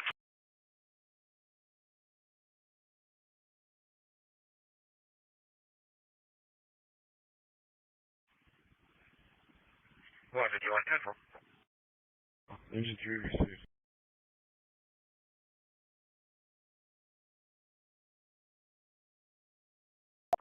Transit maintenance 7-3. Charlie 2, what's the last known location for Medic 11? 7-3, code 1 is 1 sorry. Charlie 280, there is 600 block of Monet. I have a crosshair of Alameda and Harry. Yes, sir. Can you call me by phone? Medic 2 from Engine 6, level 2. Charlie 205, 605. 605, 10-4. Dispatch for medic 2 on scene. Copy that medic. Third, engine 6. Level 3. Adam 2.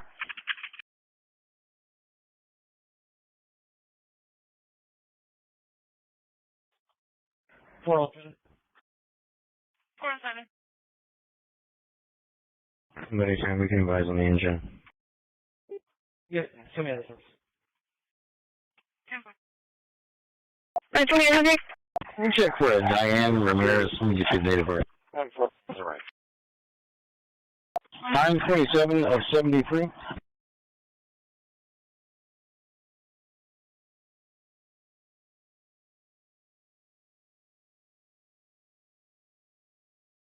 So we tweeted there.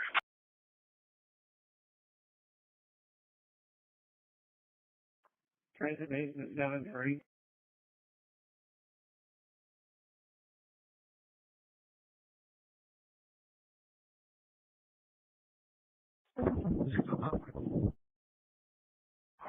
Medic 2 for Engine 6, level 3.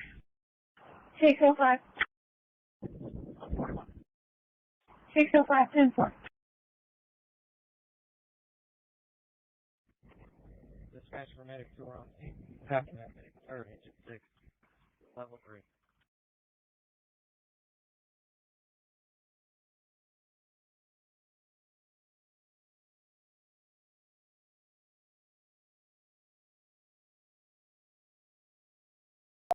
Charlie 240 on Cliff Ridge. ID 20. Let me check for a Diane Ramirez. Let me get your date of birth. 319 King. 927 of 73. Yeah, this is going to be on the creek, then I'm going to come down and get a license plate. On the creek.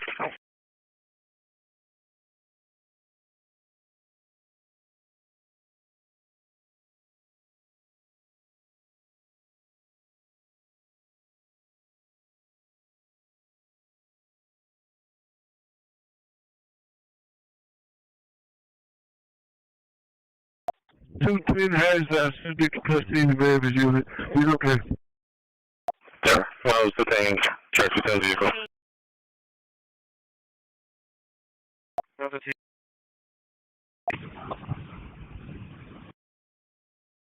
617, can you also check on your date?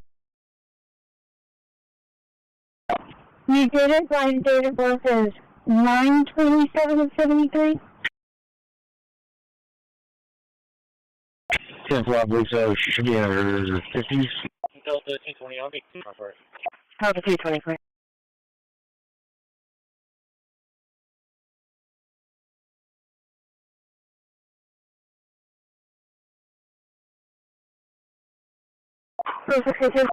Ops 24 curbside. Yeah, sorry, clear northwest. Curbside 1732. 106. Delta 220, give me that assist on Tonkawa. You can show me out with that dirt bike at Avenue. 106. Good point.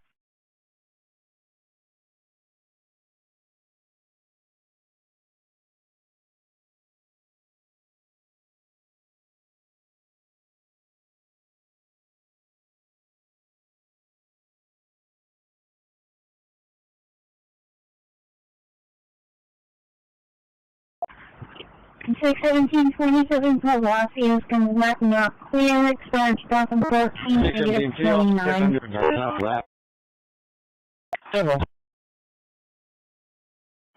You did it by the date of 9/27 of 73? 10-4, I believe so. She should be in her 50s.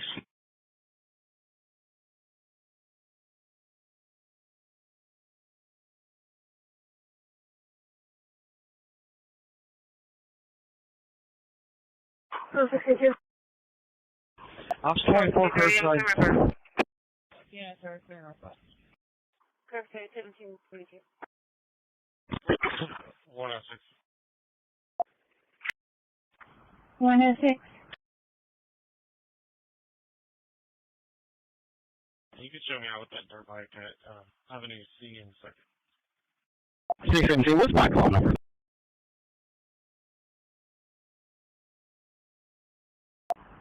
One 12483. 12483.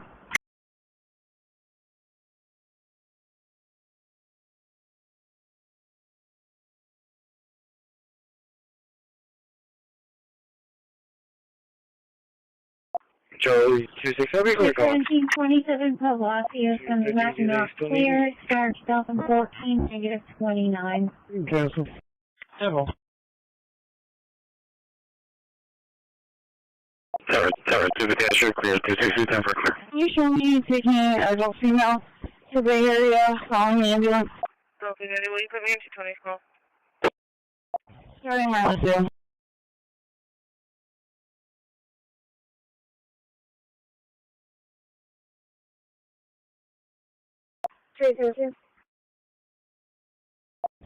Should be working off 80 here till 6 a.m.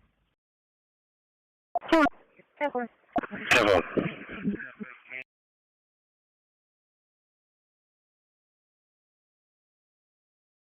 617, what's my call number? To the dash.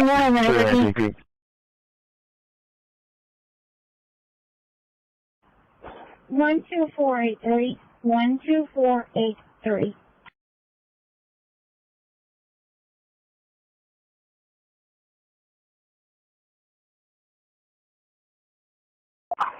Hello. 279, time for.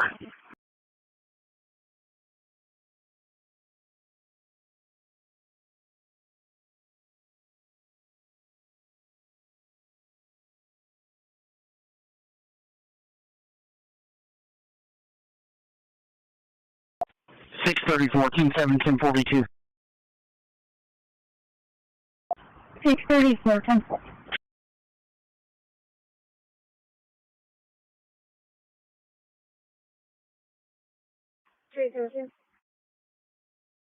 Yeah, Charlie 250. Let's all be 10-8. Should be working off 80 here till 6 a.m. 4225 Warwick. So, Charlie 252 screws threats with a weapon number at 8230 Garrison, 8230 area on Contact Victoria.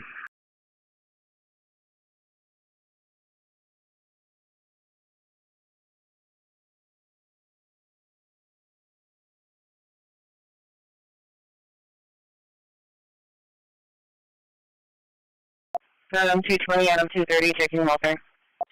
Go ahead. Charlie 220. Yeah, there's like a culvert between Palm and Van Loan blocked off. It looks like they're taking up the road. Charlie, 220. 10 Charlie. Okay, let me get a 1050, go in there and check it out. Adam 220, name out to be an IST on middle school. Yeah, well. So. Adam 240. Is that 114? Go ahead, 114. We're going to check the surface case 634, first. 1042. Or vehicle he's in. 114 is going to be staging at Lacoste and Staples. 203, clear from all duty. Okay.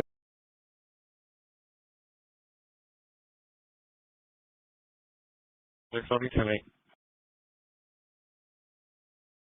1024 was between Holbert and where? It's on over between Palm and Van Loan. And Charlie to get to 60. It was 5 piece on that came back home, 6 him now.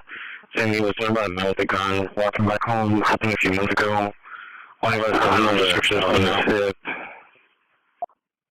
Okay, 10-4.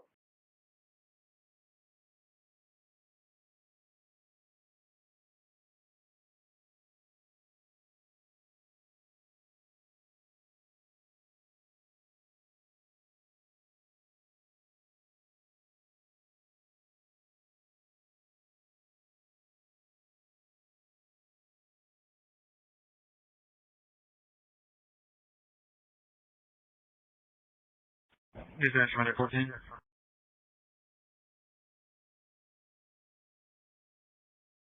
114 is going to be staging at Lacoste and Staples. 213 Bay Area. Who's calling you? Dispatch is 75. Charlie 210, I'm going to route the shoreline with one adult now. Go ahead, 13. Yes, sir, can you get you with unit 1024? 1024? Apparently they're doing some work in Hillcrest, taking up the green on Holbert. 22 traffic. Van Loan. Yeah, we're in Rochester facility code 1 with a 32-year-old male patient. Patient's you complaining of abdominal pain. Patient 8, he's been having the pain all day. Currently he's alert and 100 times 4. His vitals are as follows: BP 134 over 86, pulse 86, respirations are at 20. We did attempt an IV, it was unsuccessful. Patient does have a temp of 98.6. It's going to be a patient has had 90% on the air, and ETA would be in approximately location and outfilling she's doing wearing white lettering with some black tights on, has some right to share. 10-4.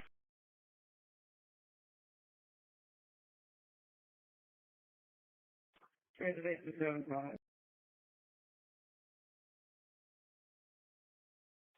113 Bay Area. Who's calling you? Dispatch is 75. Go ahead, so what's on Cleary too? 75 going. Sure, close on. So, 230, can you do a callback? Okay. Yes, sir, can you get you with unit 1024? 1024? Apparently they're doing some work in Hillcrest, taking up the green on Holbert. My Van Loan. 22 traffic. 23 to wait. Go ahead.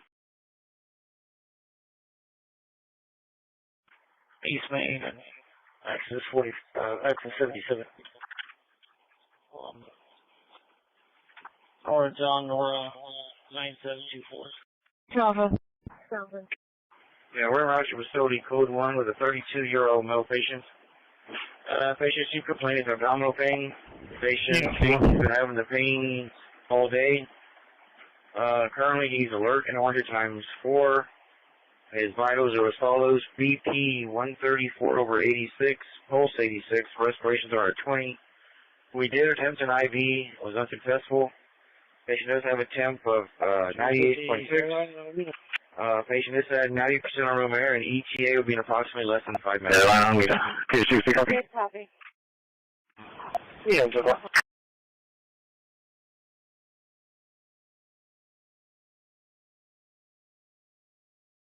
Service.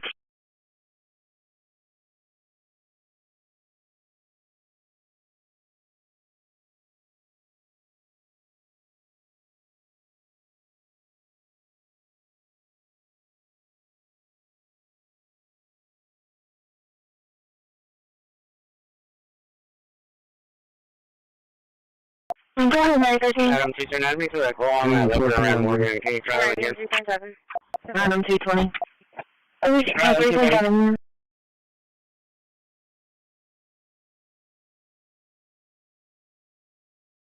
Mary 6 arriving, any miles 7.1.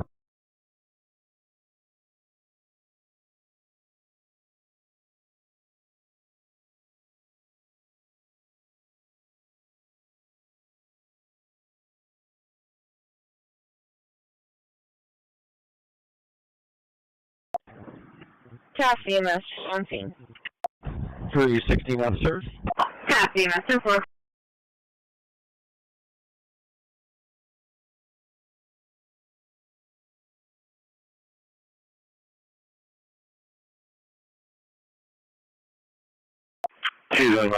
Show me ending mileage 3.7. Go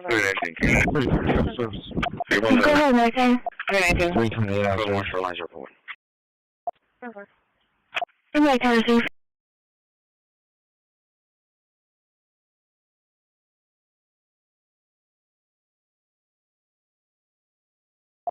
Jasper. 314 on duty. Arriving 3.7. 10-4. Uniform. Everything off. On duty. Mary 6 arriving, any miles 7.1. 10-4.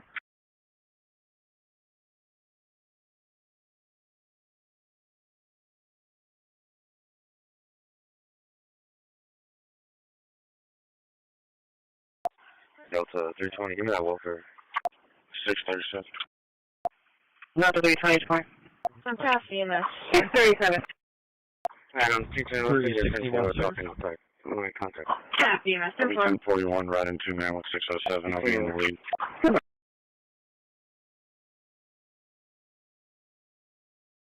Adam support. 337, service. Okay. 507, 1041. Code 1, Shoreline 0.1. 328 out, Oh, sir. no, 10-4. 10-4.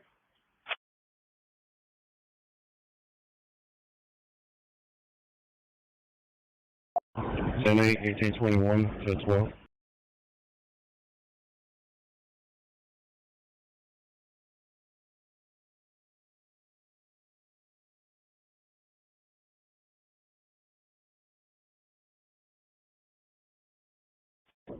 Uniform.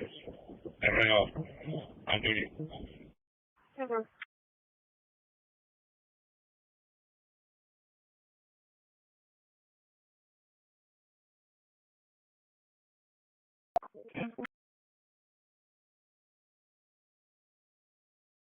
Six 37.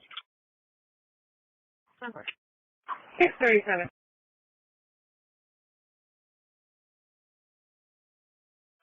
I'll be 1041, right in 2 man with 607. I'll be in the lead.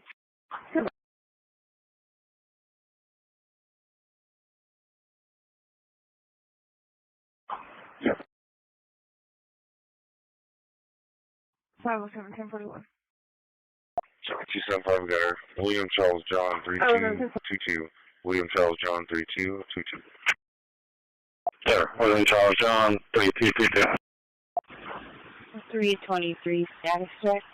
78, 1821 to 12.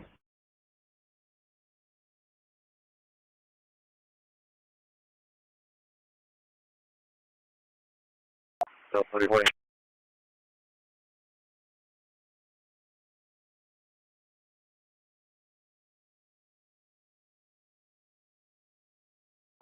Show me on signal 4, it's going to be Texan John and Staples. 3, 10-4. 10-4. 316, 241. Delta 220, I'll be clear. Can you show me how to make uploading video from the previous one? 10-4. 10-4. 664.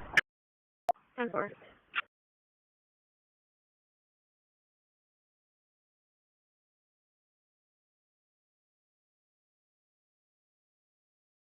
664, 10-4. Delta 360 down property, 421 Naples, contact Brady. 6014, copy.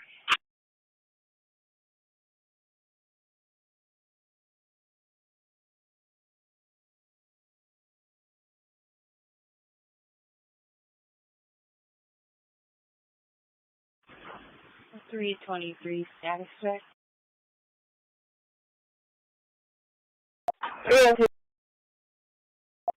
Charlie, 267, you guys are fully over talking to the Adrian Austin. We're working the top baseball game here in Morgan, baseball field. Total 355 of the accident, left point and escalating. 355.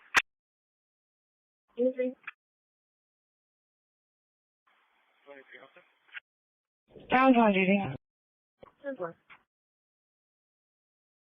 316, 241.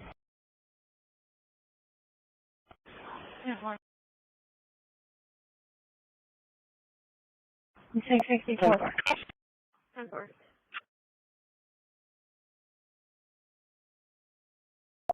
Delta 30, I'll be clear.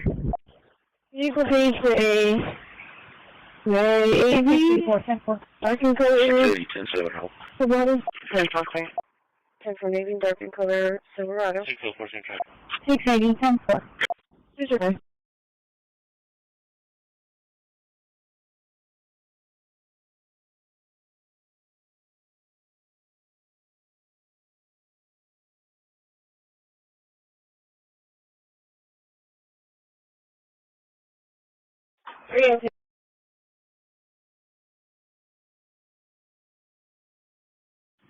You're working the top baseball game here at Sinton baseball field.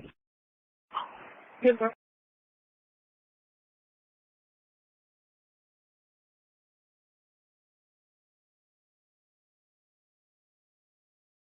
Control for Civil.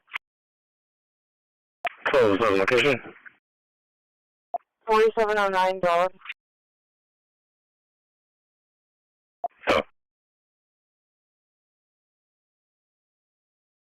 Unit 2. 9191. Give me contact with Michaela at 183 1001 California. Reference domestic. Vehicle page AV. Parking color. Can you forget 119 for the 680, 10-7, help. 680, 10-4. 10-4 Navy, dark color, Silverado. 4-4. Okay. Go ahead. Investigation. I'll be with heading out for you. Safety 16. 312, that'll fix that. Is there a baby? No, there's a district by itself. Sorry, one everyone. Is that going to be out in the county? I think that's going to be in district. My fire dispatch. Yep.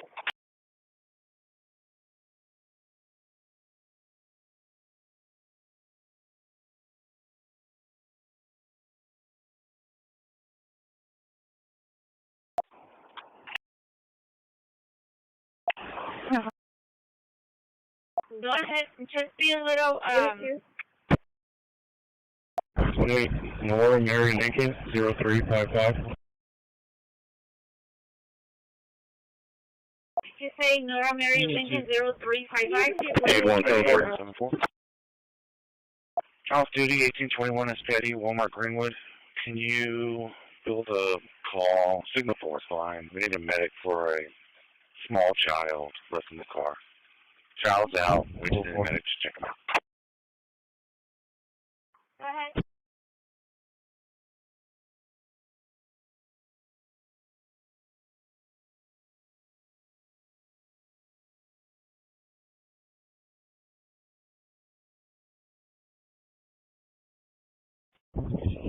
Investigation. I'll be with Safety 16. CCPD. Is there a baby crying in the car all by itself? 1520. In service in a 5520. Repeat that unit number. Unit 5520.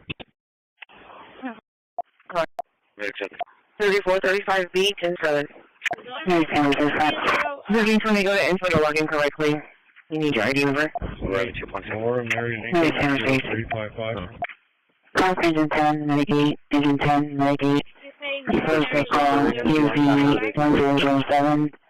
181 SAD, the one right at SAD. The vehicle is 1802.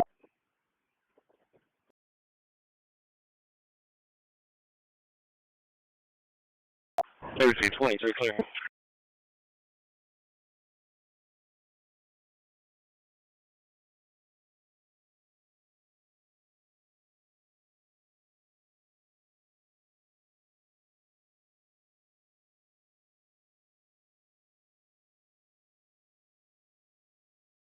Dispatch from Medicaid with lights on the engine. Medicaid received. Anything else is clear? Yeah, received. In quarters. Adam 2.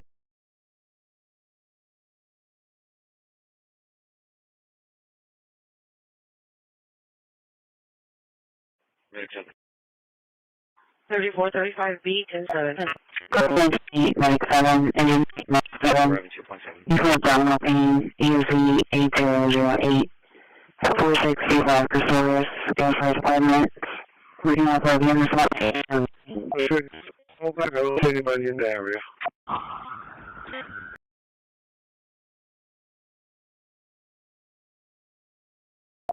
Delta 2, Delta 3. 30 23 clear. 40, I'm clear. Can you tell me switching to patrol 3? 120. To home forward and we'll talk to the guys. Dispatch from engineer. My MDT's down. Can I get the apartment number? PD, apartment 13, building 4. Apartment 13, building 4. Dispatch from Medicaid with lights on the engine.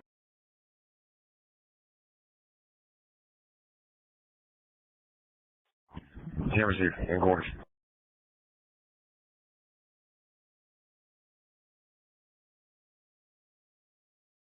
Simple. 210 on call for.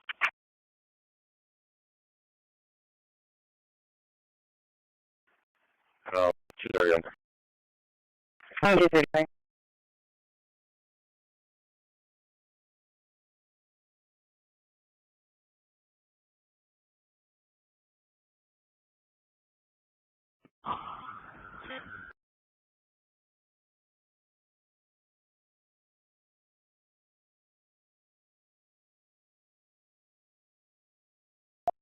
Dispatch from 87. We're reading the notes real fast. 287 received. Anything partially clear? 121 ending 4537. Travis, so we have to home forward and then I'm going to talk to the guys real quick. Dispatch from engineer. My MDT's down. Can I get the apartment number? Sure, the PD. 2-4. 24.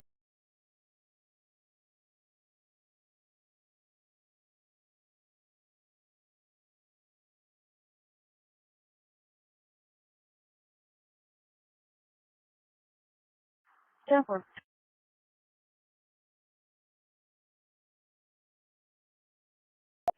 Total 7 cleared 2.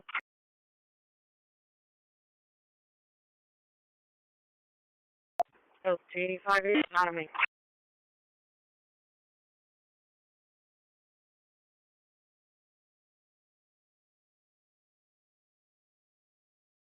He's doing clear. 22. Go for some 204 location. Dispatch from 87. We're reading the notes real fast.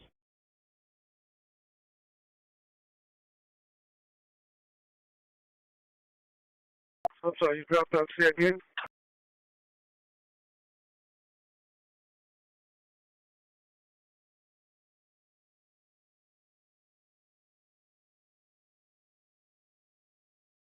What am I supposed to do if I can't contact him? What does he want?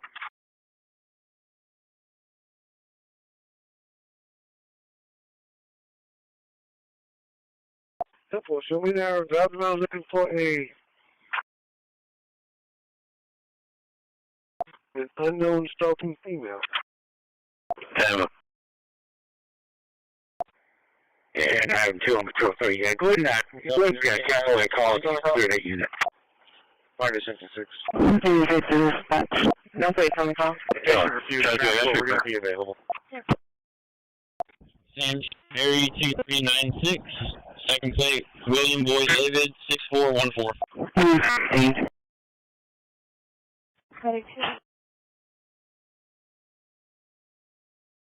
Everyone's in a vacant house on location. Saw Mel breaking into a window, saying he's going to be wearing a gray Nissan truck. Mel's going to be wearing a pinkish shirt with blue jeans.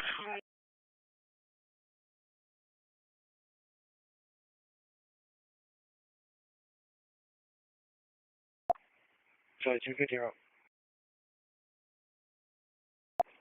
Well, what's your 10 clear? Wow, it's 10 clear.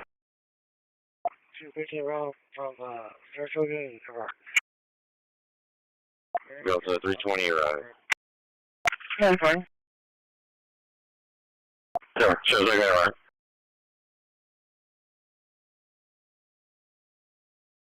210, show me at the substation for a minute. Substation. Medic 8 is arriving. Like I said, medically evaluate the child.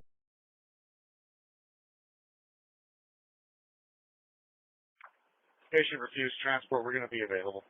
Yeah.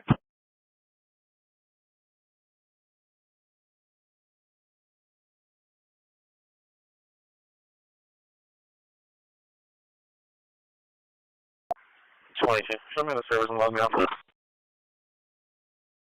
Sure.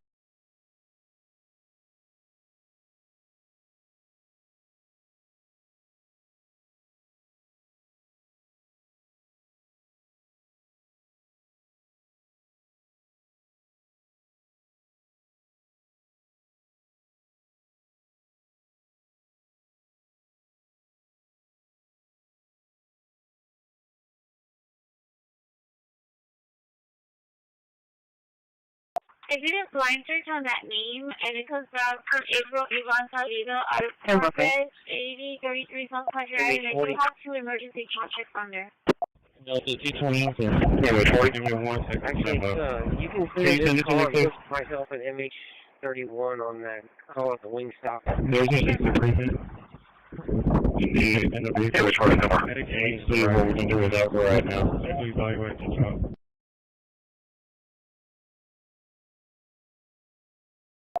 What was the sign of the gray shirt? That's Jamal County LSPD. Playing with the truck outside, so it's dead. 22. 22. Show me the service and log me off. Sure. 385, 357.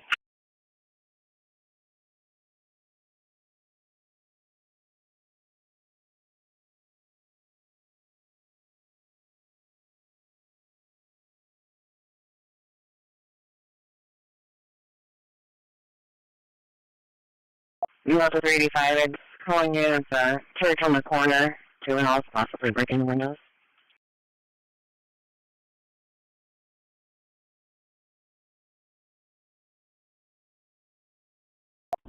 Okay, 355, can you get a case number? And it comes back from April Yvonne Saldido What's that case number? Corpus, 8033 South Country, and I do have 2 emergency call checks on there. Give me 1 second, stand up. Stand for case Can you send it to me, please? You're coming in right in. There's no disagreement in the vehicle, so we're going to see what we can do with that right now.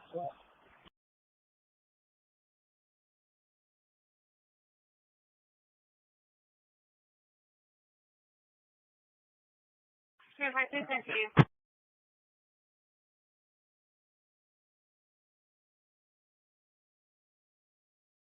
Yeah, this is 315. Can I get a case number? 22. I'll be around to the city.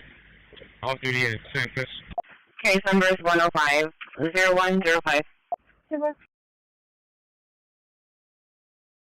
Go ahead.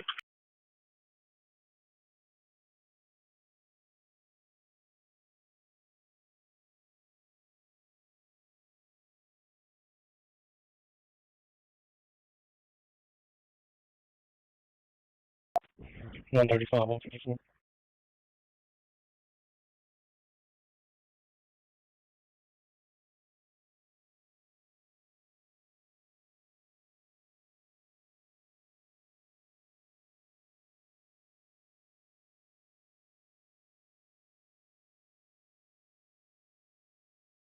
You're coming to our 44.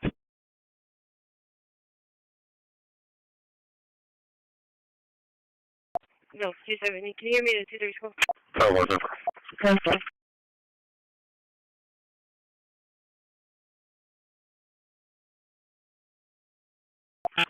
Dispatch, Mother 91.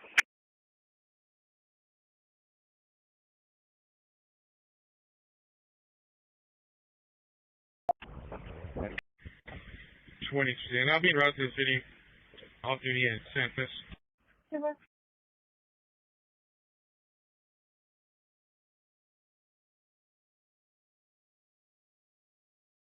Medic 17.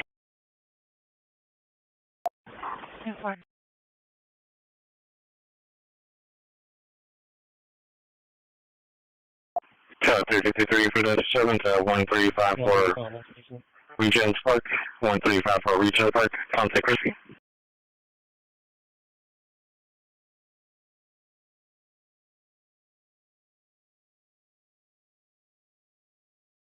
We had to show with a $600 7-year-old pull up. Said that you know that you're on the 20 years of age. How many determines over anything?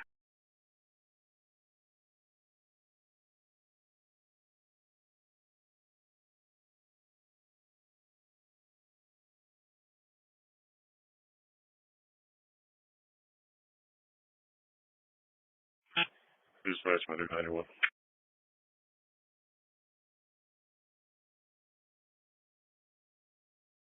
I'm 210, I'm 230. Solid injury, 5855 for Raven, 5855 for license. 13-year-olds was attacked by another 13-year-old. 35, you want me to transport? How are you 154? Medic 17. Call for engine 989, engine 989, solid injury, POV 9003, transport to 5855 Horizon Drive, Unit A, Adam, return call VMS 1 at 1814. Okay, sir. I did not receive. Transport.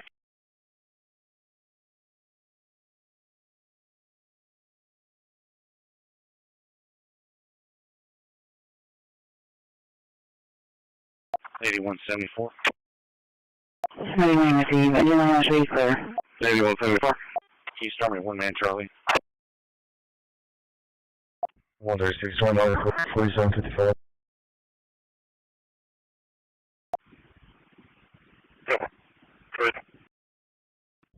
And 91. 331. Copy that, we'll wait for Traffic, just back for 831 airline, we'll take our t-shirt.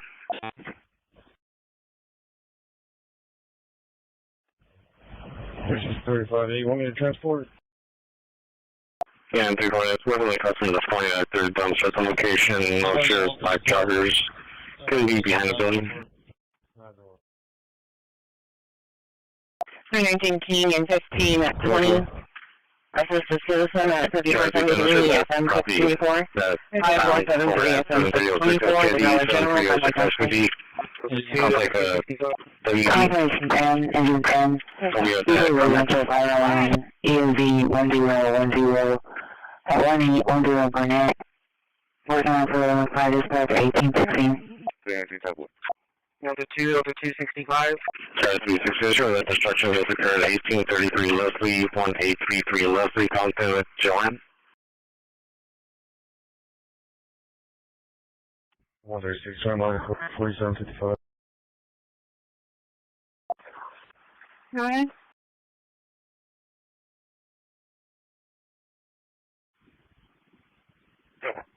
Good. 901 62 and 91.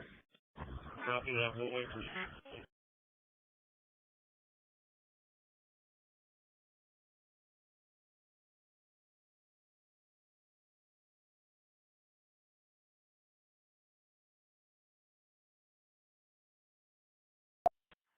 I'm going to be on 37 south of Mathis.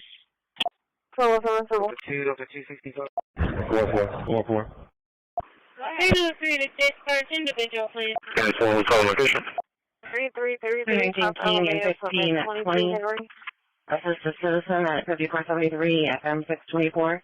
5473 FM 624. The Dollar General. Contact Ashley. 319 Delta 265.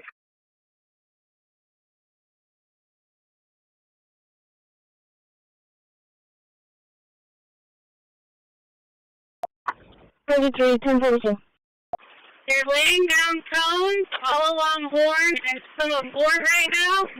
I don't know if we're going to be able to make that turn from Fort to Horn to get to Fort Ayers. Yeah, turn on Ayers Street. Good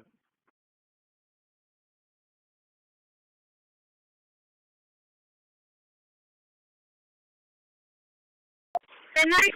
And 337, check that. So it's South Park is just as occurred. We're at 8230 Aragon, 8230 Aragon, contact Victoria. Laying down cones on Horn. I don't know if we can make the Fort to Horn. So this is a 16-year-old Noah that came back home from school. Custody. He's on the way back home walking, you know, it's on his fifth, one coming from front. The next street, which is Ayers Street, and take a right. And then take a right back on Ayers to go to Fort Ayers Station. Yes, 319 Just I copied it with when I got 49897 You doing it? I'll be clear 58 and add me to the airline call. 654 for Van Loan and over. 33 on scene, command, single story residential, let us show we're investigating. 314? Yeah, it's a small church across the street. They're blocking the whole street.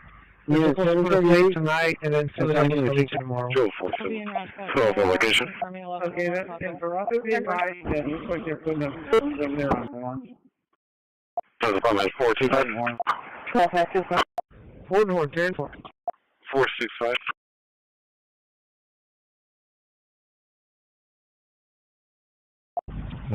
Starting mileage for 4764. Call like 13. You call EOV 1312 3933 Sweet Breeze. Original side is that at 1820. Custody, court order. 45. Very nice on scene. Working on a Friday. Walk along. I'll send you construction after this. 319 Just I copied it with when I got 49897 358. Yeah, 12. Thank you. Say what? Thank you. Medical emergencies. Medical team there. 1024. Dispatcher, Engine 91. Over.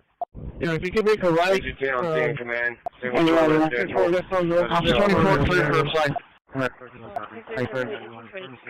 It's going to be a long one or 314? 15. Joy, 260 number. It's going to be 250 403 5604. Being 250 403 60. Yeah, 738. Assigned to the King. Okay, that's Imperato. Be advised that looks like they're putting up over there on Horn. Yeah, there's no EMS required. They definitely want to have PD for a report for assault and battery on a truck. What 624? What can you 1641005. Very nice on scene. Okay, 10 point. Let's see what we can work out. medical emergencies. Anyone not very clear. 433, I have a unit. 2282. 12. And inquiries. 1024. 433, I have a unit. I'm available. If you can make a right. Wait, did you copy that? Good. That's on no. That's on. Okay, we're going to start for the third. I will need a transfer. Officer 24, clear curbside. Clear curbside, 1820. Anybody want to be out of service? Show us the spot in what medic 91 and spot 91. Wait. All public service here.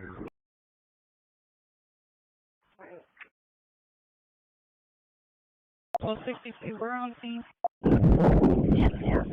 43, being shot in danger. Stand back further. 44, can you assign a case number? 1262, 10-4. Yeah, this WS required. We definitely want to have PD for a report for assault and battery on a child. Can you transfer it? Okay, 10-4. Let me see what we can work out. 143, I have a unit. Hey, man. 143, I have a unit. I'm available. What is 2020? Did you copy that? 23, clear. Good. Operator, go ahead and start 43. I will need a transport.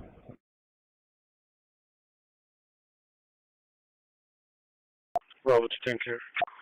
Yes, ma'am, we're at your facility code 1. We have an approximate 8 months to 10 month old female. No, 2 10 clear. Patient was found inside a locked vehicle at a Walmart. She was inside the vehicle for approximately over an hour, unknown exactly how long. 43. She was found by bystanders. 44. Can you assign a case number? Trying to locate the parents, but they're currently unable to. 235, you can tell next to cancel. She doesn't want them. Patient's current vitals, we have a blood pressure of 81 on 51. Heart rate is going to be 140. Currently setting at 97. She has a cap time of about a second. When we first got her out, she had a temp of 99.8. After passively cooling, we got a temp of 98. Cancel next. She seems to be acting age appropriate. We have an ETA of about 10 minutes. We're looking for solid injuries that we have to some health departments. There's going to be minor injuries as well as you know. Yeah, I can use an IV minor injuries for 30 minutes, inclining medic. Go for it.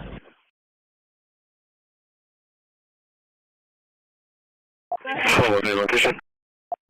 Okay. Standing by.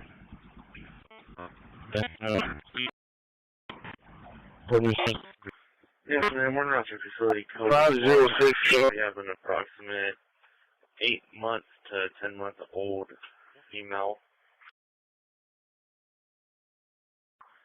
Patient was found inside a locked vehicle at a Walmart. She was inside the vehicle for approximately over an hour, unknown exactly how long. She was found by bystanders. CCPD is trying to locate the parents, but they're currently unable to. 345, let's clear.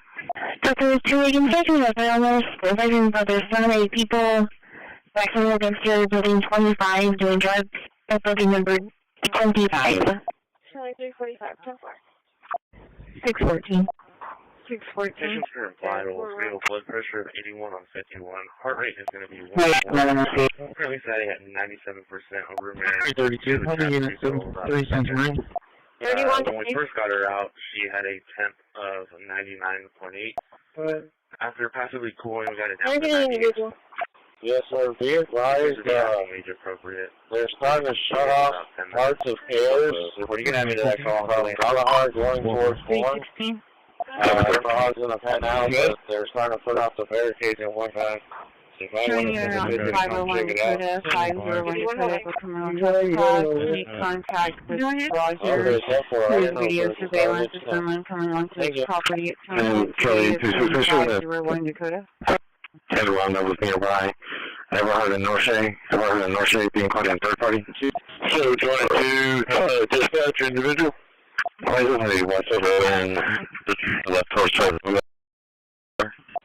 Okay, this is like any transport, what can film that's it. No response. Dr. 2 Infection of Illness, Provisions of their family people, 1829 Officer, building 25, doing drugs at building number 25. 614. 614. 31. 332. How many units? 3 cents ring. Telephone location. Can I get an individual?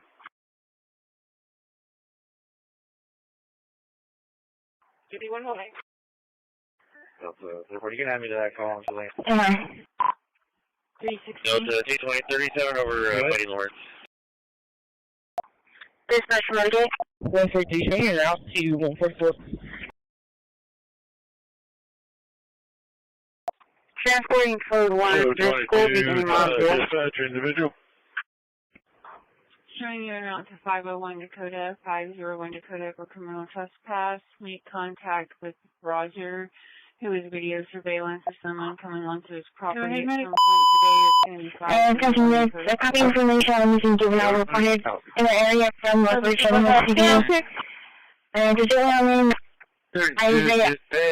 Andrew Daniel, he's driving a 2004 a green color Honda Pilot, license plate of Henry 3, a 2 Victor Victor. He was lucky to drive on top and firefighter place and a firefighter sticker in the back left window. The vehicle was seen in our area yesterday on camera. Authority Delta 2, all units check the area beaches and hotels along shoreline. Patrol 2 at 1820. Yes, Houston 4, we're updating information. We'll be done shortly. Charlie 330, I'll be calling the medics, take your school children as possible. Delta 22037 over Buddy Lawrence. Dispatch Renegade. 142, and out to 144.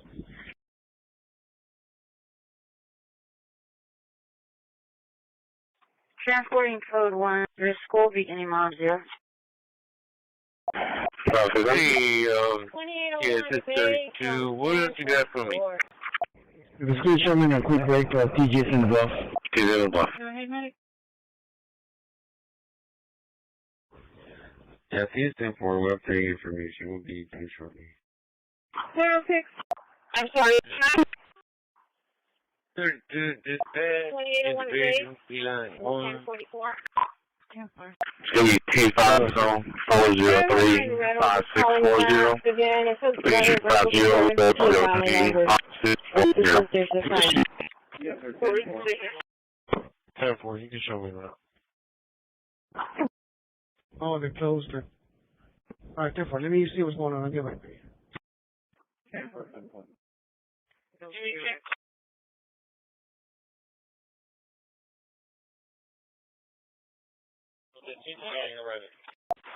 1044.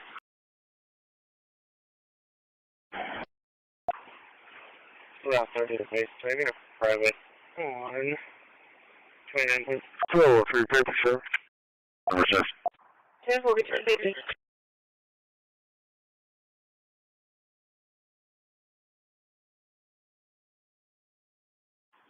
2801 base on 1044.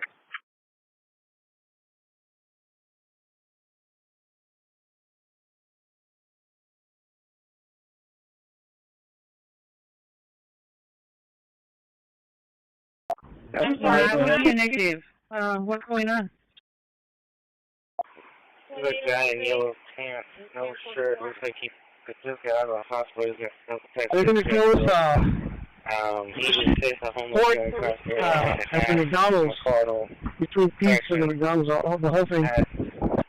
Williams, with what appears to be a necklace on. So we're going to identify the landlords we have here? I want you to just advise no major injuries. 327. Okay, yeah, that's going to be a negative. So we're going to use Dylan? In your way. Let me confirm. I don't care. Adam, take 10-4. Delta 244 arrived, heading round to 6.7. 617 at 1831. Around 30 to base training, private. 29. 1043.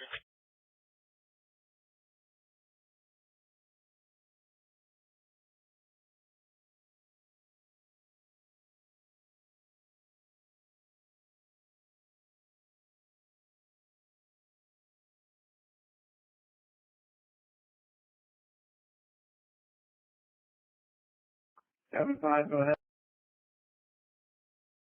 Reasonable. Garcia on duty. 7-5, go ahead. 10-4.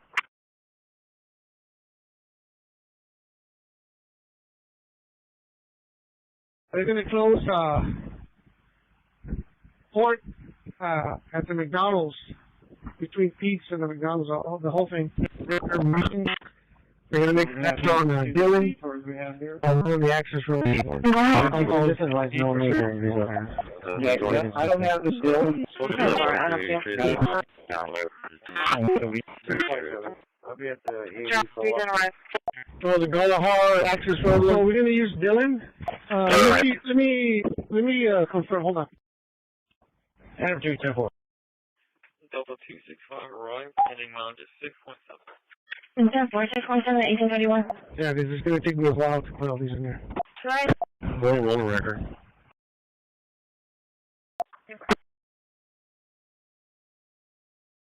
Alpha Medic 17, Engine 17, Medic 17, Engine 17.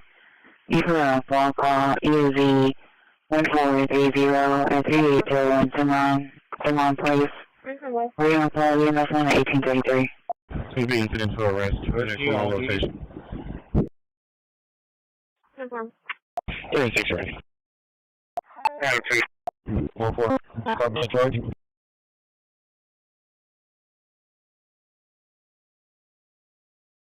I'm asking you to copy the criminal charge, please. 7275. Find me a case, Abandoned, endangered, child with intent to return.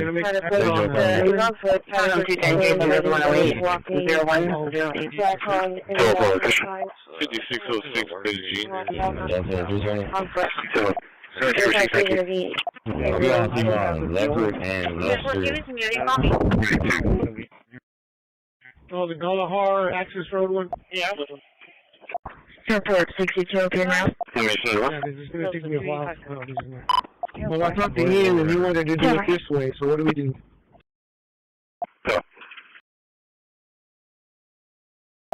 I'll advise. It's going to be incident for arrest. The next one on rotation.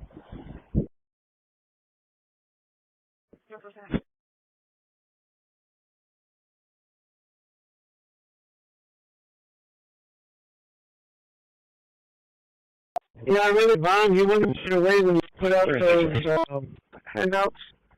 And I showed him this one, and he said he liked this one better, but I don't think he ever told anybody.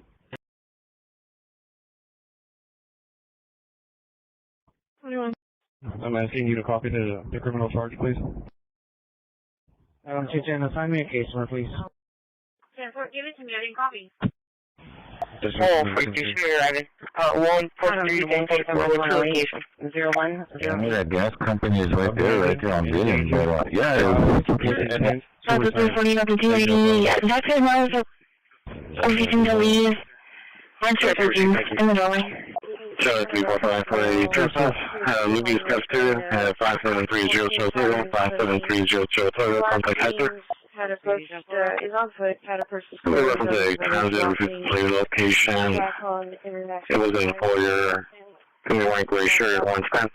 On foot. 12-8. It is actually going to be Hanger Lane Street. Point. I'll be on you on Leopard and... Rock 40, please. Yeah.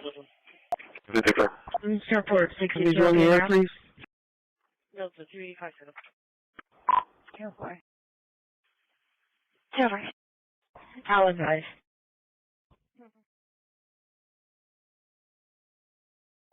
Seven 21. 8174 by 3:30. Mobile 3. 912. Airport 62, US on Hanger Lane. 718. Yes, heading northbound on Hanger Lane. 10-4.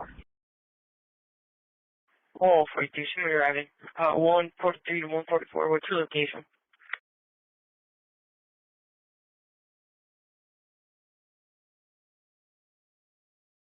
Delta 340, Delta 280. That's right now with everything to leave. One shirt, blue jeans, in the doorway. 142, send me out. 144.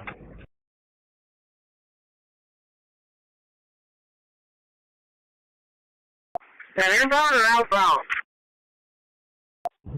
It depends what route you're running. 23s and 19s would be inbound. When you leave the station, you're going to make an immediate left on Dillon and then a right on the access road for forward, and then 21 would go Your left. next pickup is ready early. 19 would go right. Route 30. I'm on hold.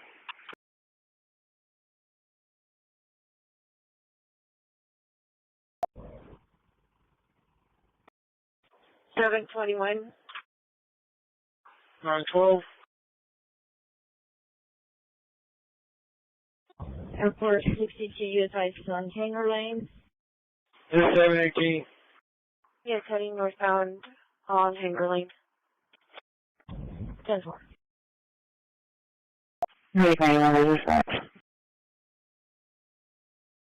We're going to Bay Area, code 1, starting mileage 0.0.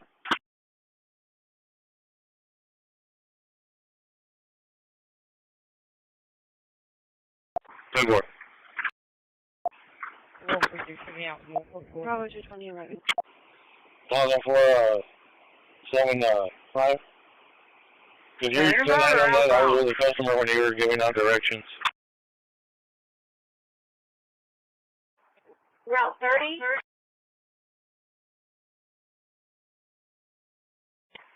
Go for Route 30.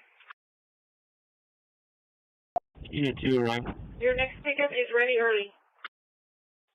It depends what route you're running. 23s and 19s would be inbound. When you leave the station, you're going to make an immediate left on Dillon and then a right on the access road for Horn. And then 21s would go left, 19s would go right.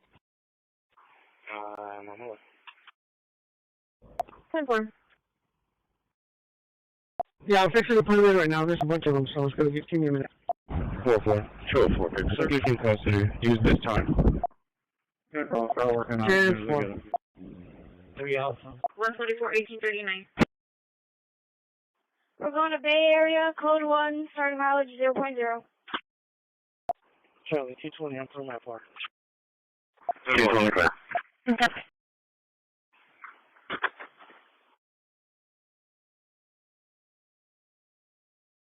$7218 SPID apartment 37 AM. 1004, 72, 30, 30.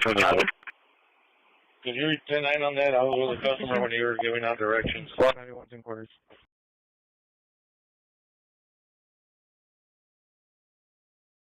E2, right?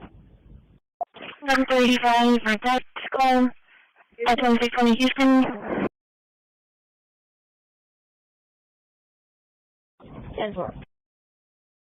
7 5. Car 98 is occupied. The arrival time is 8:55. No dock damage. 6420. 10-4. 3532 open. Yeah, I'm fixing to put them in right now. There's a bunch of them. 3532 also. 4-4. Subject in custody. Use this time. Good call. Start working on it as soon as I get them. 3 Alpha. 10-4. 144, 1839. Okay.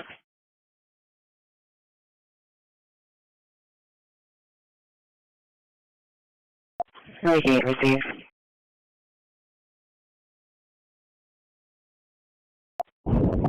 Also, I didn't advise, but that child was taken to Driscoll Children's Hospital.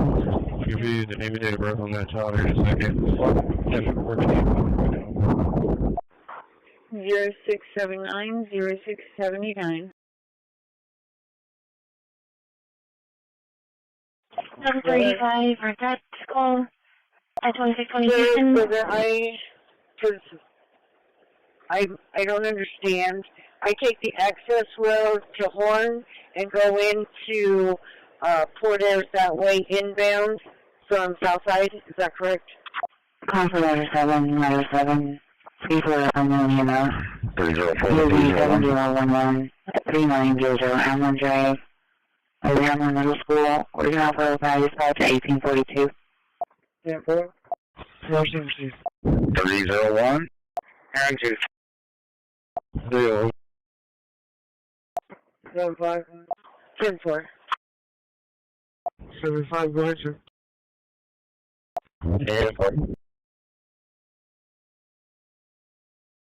Probably not like you, like 5 fell.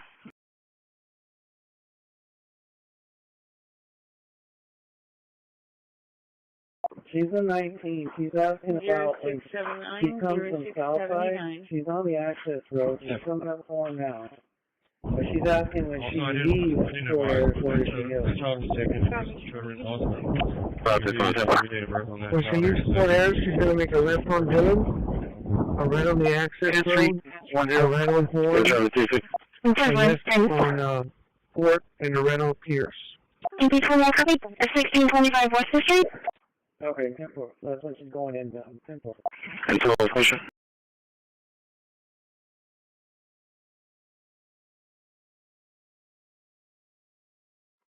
(304 to 301). Control 25260 up here. So this time I'm not sure about pants. As the young bandana was knocking on windows, seeing the ice machine outside, now next to the bus. Next to the bus. 10-4. I'm doing the 19 right now. 10-4. Thanks. 75. 75, go ahead, sir. Yeah.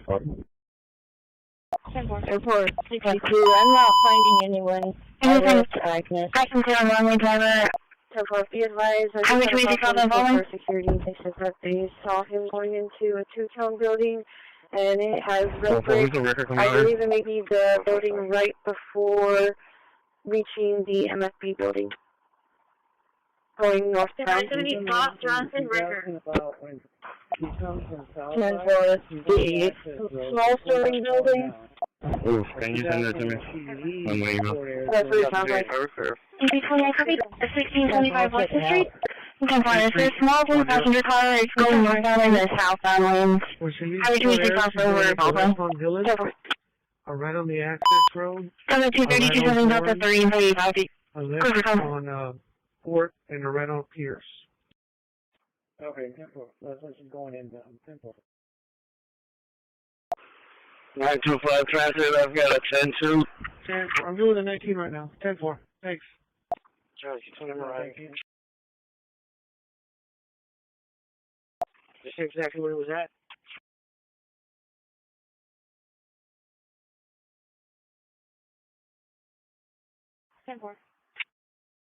Yeah. Airport 62, I'm not finding anyone all the way up to Agnes. Anything? I can tell runway driver.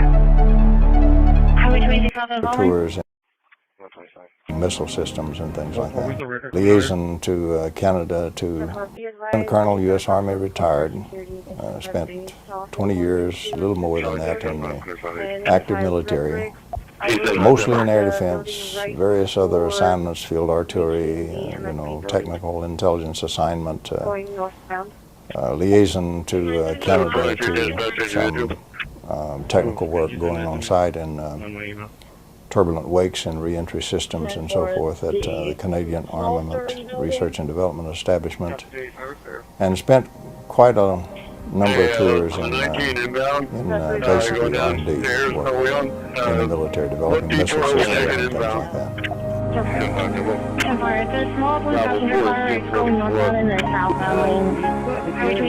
For about 20 years or more, some associates and I have been researching very heavily into trying to extract electromagnetic energy from the vacuum. Now, we did so under somewhat duress because the conventional electrodynamics model does not allow this to happen. In other words, it doesn't allow you to extract excess energy from the vacuum and use that to power your load. So it doesn't allow you to make a self-powering system. So we took the approach that some of the phenomenology we had seen in experiments and so forth convinced us that it was possible, and there didn't seem to be any real physical reason why it couldn't be extracted if we could find a way to do it. But we had the problem of why doesn't the electrodynamics allow it to be done? So at the same time, we also began a study of the foundations of electronics. In other words, what are the fundamental concepts that are assumed in the theory? Where did they come from? And how did they get in there? And that turned out to be very interesting and very pertinent because electrodynamics kept getting modified and restricted is what kept happening to it. The original theory that Maxwell had was 20 equations and 20 unknowns, quaternion type equations. What we've done is the closed current loop circuit, where all the carriers have the same mass per charge ratio. All the buckets have the same weight, so to speak. Anytime you build a circuit like that, it's quite easy to show that the amount of energy that circuit collects, when we do this free regauging and we do increase its energy, ever how much it collects, it will then use precisely 50% of that to destroy the thing that let it do that. It's really the dipole, the source dipole. It will use that to kill itself, so to speak, and have no more excess energy. The other half will go out to the circuit and power the loads and losses. That means less than half gets to the load.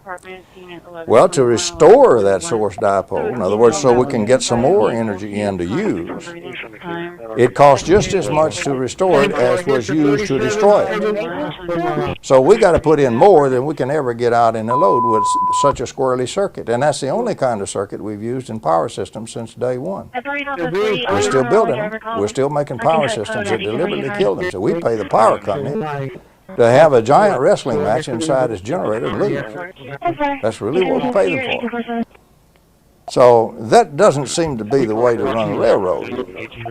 It would seem to be much more ideal to freely change the energy of the system, pay a little switching cost so we get it switched over to the load and dump it in the load and let it go, let it power the load.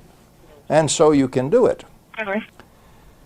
So the problem we ran into was that the electrodynamics had actually been modified to throw out the very kind of systems that we had seen in our experiments, evidence that could be done, but violates the ordinary electrodynamics. And we can do it and not violate conservation of energy. We can do it in accord with thermodynamics, and we can do it in accord with physics and electromagnetics. Now this is absolutely rigorous. I don't care how many folks want to check that, it will hold up. It is rigorous. So this was one thing we established from the study of the foundations of electromagnetics. You are permitted to have electromagnetic systems that power themselves in their load, and you don't have to put in the energy. They take it from the vacuum, the active vacuum. Our engineers are taught to throw away about 10 trillion times for a typical average case as much energy as they pull out of the vacuum without even knowing it in a generator and a battery. And it's pouring out down the circuit and misses the circuit. They throw all that away and only calculate the little bit that we catch in that circuit and then use. Now, when we measure the circuit, we obviously measure the energy being dissipated by the various pieces of that circuit. Well, if the energy is being thrown out of there, it had to get in there. So obviously the measurements of the circuit will match Poynting's theory because it will match the energy that actually went in there to get dissipated. Like Country Boy said, you got a pipe here, so to speak, and it's got some holes in it. If you measure all the water flowing out, that's how much water come in it. Now your whole river can be around it and missing the pipe, and you won't measure that. So we have built a whole science based on throwing away this enormous energy that is pulled out of the vacuum by every little old separation of charges, every dipole. Well, in the 50s, in the 1950s, particle physicists discovered, Wu and others discovered broken symmetry. They discovered how fundamental a process something like this dipole is, where we separate two opposite kinds of charges. And T.D. Lee, for example, looked at it for physical charges and so forth. Lee won a Nobel Prize for it. Any dipole is a broken symmetry in the furious exchange of the vacuum. It's a broken three-dimensional symmetry. What does this mean? Cutting through all the words and getting down to country boy language. It means that nature does not insist on conserving energy in three dimensions. We do because we have a three-dimensional mind. We like to think in terms of space because observation itself destroys time, and what we look at is spatial. So we like to think the world is made of space, not space-time. However, nature loves to work in four dimensions. Her fundamental law is conservation of energy must apply in four dimensions. Now, you're not going to beat that one, so never think about that. But there is no law of nature that requires you to come in and say, also it must apply simultaneously in three dimensions. If we build some gadget that makes it apply in three dimensions, we apply an extra constraint on what nature will give us. turning that around, we go around building things that insist on having this three-dimensional exchange of energy. We got to put it in 3 dimensions for whatever we get out, lose some in the middle. So we got a terrible situation all the way. It's called entropic engineering. We always got entropy beating us to death. Never go over unity, forget it, lose a lot. We talk about, efficiencies at 30% and so forth for our power systems. And we talk about burning the coal and all that stuff. But nature doesn't require you to do that. All you have to do is break a little bit of this three-symmetry set of chains where you have tied her feet to the floor. Once you break the flow in 3 dimensions, you no longer have to conserve energy in 3 dimensions. The basic conservation of energy is an inflow from 4 dimensions, outflow in 3 dimensions. From the 4th dimension, converted and flowed out in 3. And that one is free. Giant negentropy is free. Nature will start reorganizing a goodly percentage of the whole vacuum for you, spreading it at the speed of light, and will continue it as long as you leave the dipole alone. The original charges and dipoles in the original matter of the universe have been putting out energy and reorganizing the vacuum for 15 billion years. Today we're said we can't engineer negentropy when negentropy is the easiest thing in the world to engineer, whereas entropy is the hard way to do it, and that's the way we ought to do it. The bottom line of this is if we'll initiate the negative entropy and let it go, it's just like you punched a hole in the ground and you got a big gusher of oil. You don't have to furnish the pressure and you don't have to furnish the oil. Here it comes. And it comes out in real oil that you can use. And the common dipole in every electrical circuit pours out energy in that fashion. The problem is not how to get enormous energy from the vacuum. That problem has been totally solved. It was actually solved in 1903 had we understood it. Had we understood what Whittaker wrote. We didn't. But now we do understand it, and we do certify very rigorously with some of the AIS papers that is for real. The problem now is how do we catch a goodly bit of this energy and use it asymmetrically, dump it in a load, let it power that load, and not use half of it to go back over and kill the little dipole. So we set about then to build one that wasn't built that way. Yes, we have been successful. We have just built our second model. The first model produced 5 times out what we put in. We pay for switching costs. We don't put any energy into it to actually power the system. It comes right out of a permanent magnet, which is a dipole. The reason for using a permanent magnet is very simple.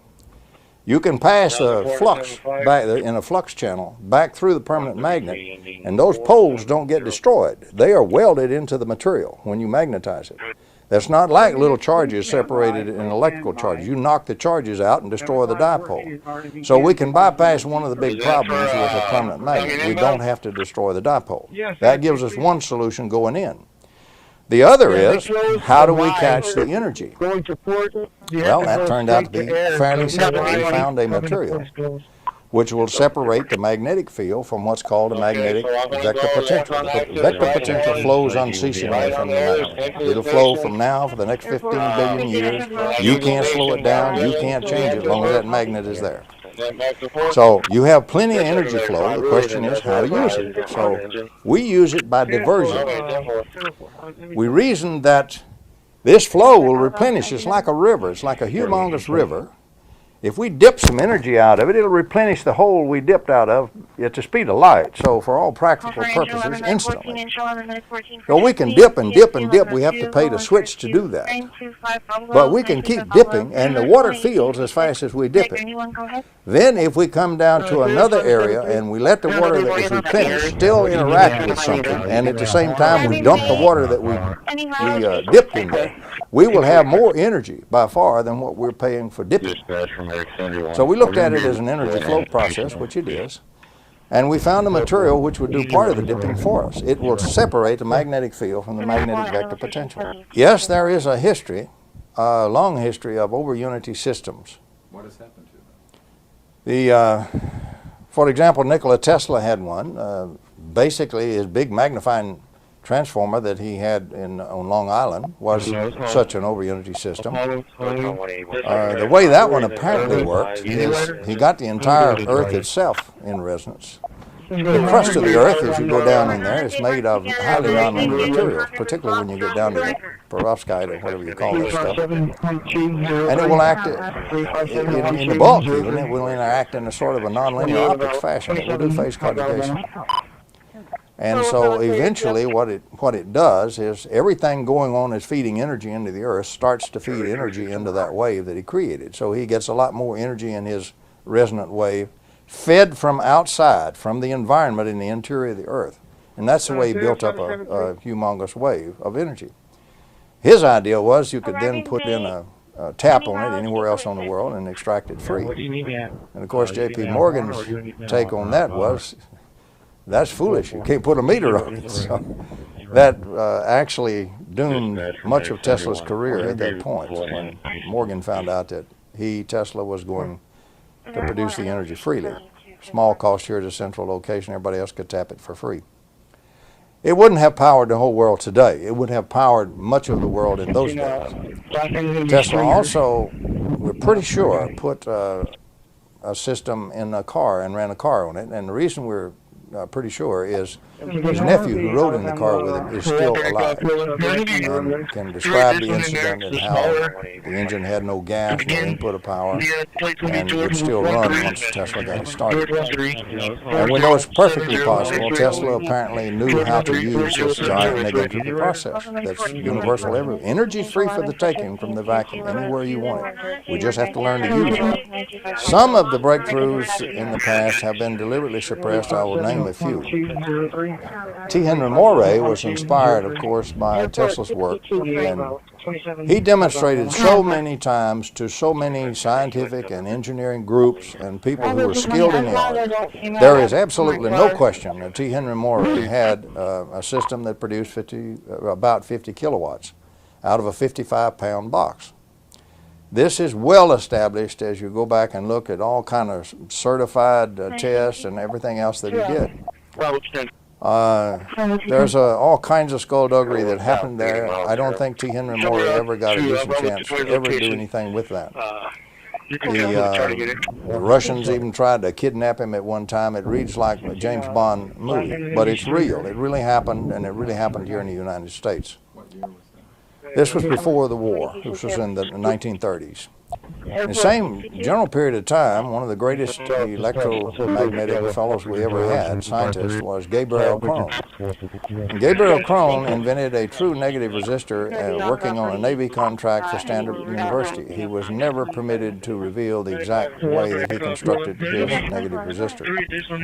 But I use direct quotes where he, in fact, said, we have a negative resistor and we can disconnect the generator from this network analyzer when we got negative resistors in there because they will power the circuit. So that one was in fact suppressed. I don't know whatever happened to it, but it vanished. And he never did reveal the secret of what he called his open path, connecting any 2 points in a circuit. But it is in the literature, and it's well documented because he was perhaps the leading electrical scientist in the United States at that time. Well, there's another one that went down the tube. Various and sundry people have made casual ones from time to time over the years. I'd estimate probably 50 different inventors have casually invented something. Even if they didn't understand it, they did get it to go over unity. We're never able to get anything done with it. Most of the time, they incurred a lot of enmity from the scientific community. Sometimes they were even-handed. And sometimes we're just very naive. Sometimes very naive. Probably the best documented scientifically over-unity systems, self-running, self-powering systems, were developed by the Russians before World War II. It's in the French scientific literature, and it's also in the Russian scientific literature. The papers are there. I quote them in many of the things that I publish. And you can go check the papers. The theory is there. Many papers are published on this in the Russian scientific literature. They built what we call parametric oscillators. They have an oscillator going and they change in the middle, they switch the actual inductance or capacitance or both of the things so that it becomes a self-oscillation device. And they reached, goodly power for those days, 50 and 100 kilowatt devices. There are many ways of looking at the suppression that's occurred in this area, and certainly I do not wish to talk about it myself, but I've been a victim of quite a bit of suppression. So has any other legitimate researcher in this area. All I can do is give you my ideas and drawn from my own experiences and what I think it is and where I think it's coming from. Today, we don't have so much big kingdoms. Today, we have big economic programs, big economic countries, or basically, we have cartels. We have a whole set of cartels in an area, interlocking corporations, and behind this, we have a few people who are quite wealthy and who own most things. Now, the normal nature of the beast for very powerful empires, let's call that an empire. It's a corporate empire, a set of corporations empire. It's basically a cartel. Historically, as far back as you want to go, we have had cartels. Any time we have a very powerful cartel or set of people that control a lot of things, that resists any means of changing its inflow of control and its inflow of funds and money and its power. Everybody's trying to be the big monkey. It's really as simple as that.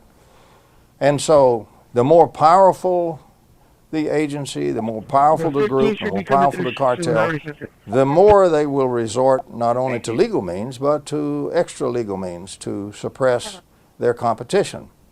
This is openly known today. For example, the greatest espionage in the world is industrial espionage between one corporation and another, right here in America.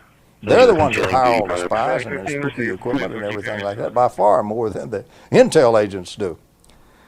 So that's one thing we have. We have the giant industrial, really cartel, economic cartels in energy. And it's not one cartel. There are many, many groups in energy. And each of those has become very powerful in its own area, and each one does not wish to see simple little electrical taps pulling out enormous energy from the vacuum. They would much rather see you burning a lot more oil and so forth. So, yes, in my view, there is a very active suppression effort by those kinds of folks. Part of that goes into very unique areas. They don't do it so much. It's not totally mafia type stuff. It's not like, you just flat get shot. There's some of that. But one of the main ways of suppressing it is they take a deep psychological profile of an individual that they wish to suppress. What it means is they really wish to get him entangled in all kinds of different ways he can't get out of. Now, a good trait from a human being standpoint may be a very valuable trait to somebody who wishes to manipulate you. For example, suppose you're easy to approach. That's a vulnerability. That's a serious vulnerability. So one's deep psychological profile is examined in great depth by real experts. And any way that you can be gotten to where you're naive, you don't have who knows international finance, you can be had on a money laundering scheme easily and not even recognize that's what you're in. So any way that you do not have good knowledge, or you do not have ability, or you have a vulnerability, they call them vulnerabilities, then they arrange scenarios, just like you would write a movie. In fact, they do it with computers. It's all computerized. And in this scenario, we write a play where this particular vulnerability is going to be exploited in the target. Now, they keep deep psychological profiles on lots of useful fellows. These are people who basically have knee-jerk reactions or something, or they're radical, or they have some kind of way they interact, which, if could be connected with you, would be in the area we wish the interaction to occur, to get you off into something else totally different from what you're doing. So the next thing you know, here, all it takes to set that up may be a phone call and stimulate the interaction to occur. And then the controllers sit back and watch the game go. It's gaming. But it's just like watching a movie scenario. One of these days we'll probably write a book on gaming and how it's done and what kind of the main games they can use. But I can tell you they're very effective. You can get so many different games from so many different walks of life by so many charming folks who are really oily characters that you would not believe it. And those come at you en masse. And usually they bury you. They bury you off in the courts. They bury you off. They get you tricked into doing an illegal act. How would they do that if you wouldn't violate the law? Real simple. How can you be made to violate the law when you're not a criminal? Simple. Let me give you a for instance. Fellow comes in and he says, you know, we really need to get some real major financing. Every inventor's poor. Everybody's struggling. Nobody's got the money to build all these build-ups, which may cost $10,000, $15,000, $20,000 a piece. So everybody's struggling for money. So he comes in and we're going to raise this, we're going to form a stock company, we're going to do all these good things. Unbeknownst to you, he goes off to the Securities Exchange Commission and several other people, Treasury Department, and he says, hey, I think I have fallen in with a den of thieves. Of course, he's the CEO now, understand? Of course, he's the guy who knows all this stuff. And tell you what I'll do, if you'll give me immunity to prosecution, I'll help you catch these crooks, because they're going to do the greatest money laundering thing you ever heard of. It's going to come right out of one of these foreign countries, it's going to be scrubbed and come in here to fund this effort. It's going to be laundered dope money or something like that. You have no knowledge this is happening. And they jump at the chance, they'll give him the immunity to prosecution. That's their normal modus operandi. They want to catch some crooks, and this guy's going to help them catch some crooks. So then he goes off and sets all this up and keeps you deluded about what's happening. Now you wind up in where the thing is going to be consummated somewhere, and if you consummate it, you wind up behind bars for about 20 years wondering how you got there when you never did anything to money launder anything. He's the fellow who did it and who set it up, and he testifies against you because he's immune to prosecution. This is one of the standard games. Machiavelli is not dead, he still lives. And these are the games that are played, and it's particularly played in the systems where people are trying to build over-unity systems. It's been very effective in stopping some of them. Do you think lethal force is used? I worked with an inventor, for example, Sparky Sweet is quite well known, and he was shot at once with a silenced rifle a sniper rifle from about 300 yards. The only thing that saved his life was he was an old guy and very feeble there towards that part of his life. And he was stumbling as he coming up the steps, and he fell down. He just flat fell down on the steps, caught his foot and fell right forward. And his head went forward. The bullet went right by where his head was. And of course, the assassin was never found. So there are many cases like that. Some are killed. I believe Marinoff, I believe to be a kill. I don't believe Marinoff jumped off a building when he was excited on the way to talk about his invention and so forth. Gave no indications of it. If I can believe the reports of the people who visited where his body lay on the pavement glowed. And there's only one weapon on earth that will kill a human body and leave where it lies on the cement, let the cement glow under it. And that's a longitudinal wave shooter, what's called a shooter. So I believe, my personal belief, I can't prove this in a court of law, I don't intend to try, but my personal belief is that Marinoff was killed. He was probably killed by either the KGB or one of their agents from one of the other Iron Curtain countries, killed with a shooter and thrown off the building to make it look like suicide. The police probably knew about it. That's why they let the body lay so long before they moved it. They didn't want to tangle with the longitudinal waves from it. So yes, there are some rather bizarre things that have occurred to some people. As I say, I prefer not to dwell on that, try to get by as much of that as we can and try to dwell on the science. The only way we're ever going to beat all of this stuff, we have to convince the scientific community that there's real science here. Let me now review some of the implications of what I hope is just now emerging in these energy systems, where we take the energy from the vacuum, turn it into normal electromagnetic energy, and we catch it and use it to power our loads. First of all, every system we got out there has been doing this. We just didn't know it. We thought the generator powered the external circuit. It doesn't. It does not power it at all. All it does is we twist the crank on the generator, the shaft, to turn the shaft, and that forms a magnetic field inside the generator, and that energy in that magnetic field dissipates itself upon the internal charges to force the positive charges in one direction and negative charges in the other and make that dipole, and that's all a generator does. It doesn't add 1 watt to the power line. all the coal, all the oil, all the dams ever built, all the nuclear fuel rods ever consumed, never added 1 single watt to the power line. All they did was keep rebuilding the dipole that we have designed the city circuit to destroy faster than we can power the loads. Not the way to run the railroad. So we have polluted the planet. We're killing species. We're poisoning our own lungs and our own environment. We don't have to do that. But it's a giant set of cartels. It's a giant financial set of empires, and it's going to continue this way unless we get the attention of the scientific community focused on it, and hopefully get some legislative action focused to force the action to develop these kinds of systems. Now, the implications once we develop them and start to use them, first of all, we don't have to have all this nuclear. Look how expensive and how long it takes to build a nuclear power plant. And then all the radioactive waste you have, they still store the fuel rods on the sites after they're spent. They don't know what to do with them. So you got all kind of schemes about where you're going to put them. The blunt truth of it, right now, we're storing them on site at the nuclear power plants. The other thing is, we don't need to pollute with all these hydrocarbon byproducts. We don't need to pollute the whole biosphere like that. We don't have to burn all that stuff just to make a dipole. Quit destroying a dipole, you don't have to remake it. So if we use the system where we extract it from the vacuum, we can clean up this biosphere. We can also, right now, one of the greatest critical things we have, in my view, the supply of oil is not lost, but the supply of cheap oil has now peaked. We are there.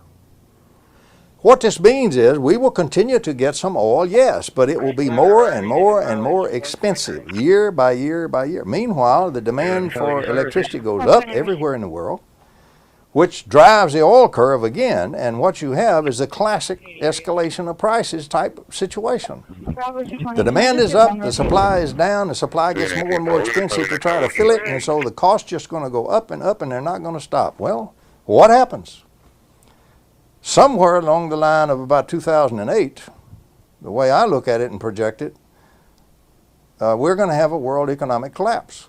The economy cannot stand such increases as is going to come up. And God help us if we have a war in the Mideast. Nobody knows what. Maybe 2006, instead of 2008. But I believe by 2008, we will see the world economy collapse. Now, about a year before that, as the economies are crumbling, not everything runs up and like a square wave collapses in one instant. As they start to crumble, and the stress on all these populations and all these leaders and all these nations increases so much. Desperate people will do anything. Desperate leaders, particularly fanatical leaders, will do anything. What will happen is their conflicts will increase and escalate, and they will start to use the weapons they have in those conflicts. And there's about 25 nations now, according to the Secretary of Defense Cohen, that have mass destruction weapons. Nuclear weapons, for example, for goodness sake. If you don't have nukes, maybe you bought some surreptitious plutonium. Look at what will happen to your water supply in New York City. You put a little plutonium in it. So all kinds of things. People that are the poor nations that can't afford nukes have biological weapons. But about 25, and it's growing all the time, has weapons of mass destruction. Now, by the way, those weapons are already in our large populations. If you will check Colonel Lunoff's book, Colonel Lunoff is the highest ranking GRU defector we ever had, and his book's cleared by the CIA, so what I'm saying is cleared. Lunoff tells you how the Russians introduced the nuclear weapons surreptitiously into their operatives on the ground and secreted them in the U.S. He tells you how it was done in the book. So read the book.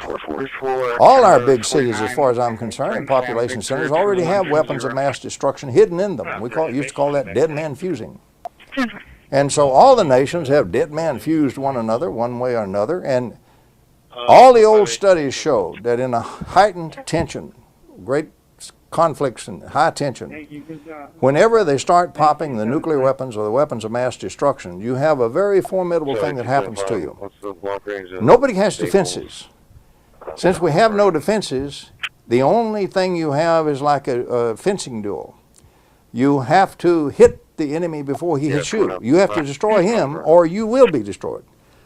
Mutual assured destruction is a funny acronym. The only thing that's debatable about it is whether the destruction shall be mutual or unitary. What happens is everybody fires on perception of preparation by his adversaries. And you have to fire everything you have as fast as you can, as rapidly as you can, as massively as you can to try to destroy your enemy, and otherwise you have no chance of survival. So what we get is the great Armageddon everybody's been dreading. The energy crisis going right now, in my view, will probably evoke a great Armageddon that we've all feared so long in about 2007, if we don't solve the crisis. We back up from that, it means the first quarter of 2004, these things had better be rolling off the assembly lines like sausages, or we can all forget it and go home. It's too late to change it. That's how short a time we have and how short the rations are. Because of what I view as the stress, I view this as the greatest strategic threat to survival of the United States and in fact of civilization itself that has ever existed in my lifetime. Now, the fools may blow the world from other causes, don't misunderstand me, but they're going to blow it from this cause. This I'm quite certain of in my own view. So it means that anything I can do to try to stop that has to be done. What we need is a great Manhattan Project. You can do it. This is a doable. We have the principles. We know how to do the giant neg entropy. We have good scientists. We have some sharp young grad students and postdocs. They aren't allowed to work on these kinds of things. For goodness sakes, let's marshal them together like we did in World War II to get the atomic bomb, which we went from zilch, you might say, in 4 years. We had an operational bomb. Let's do the same thing here because survival depends on it. Not only of us, but of civilization. There's even a little evidence, and I don't know really how to put this in perspective. We had one friend, for example, that we worked with very closely who built practical over unity systems. He demonstrated at a conference, for example, an 8-kilowatt system. And then very mysteriously, he and his whole family disappeared. We have found out since, in fact, not long ago, that he's still around. And he's doing very well because he was attired in a very expensive suit and a very nice automobile. But he and his family are okay, even though they disappeared back then.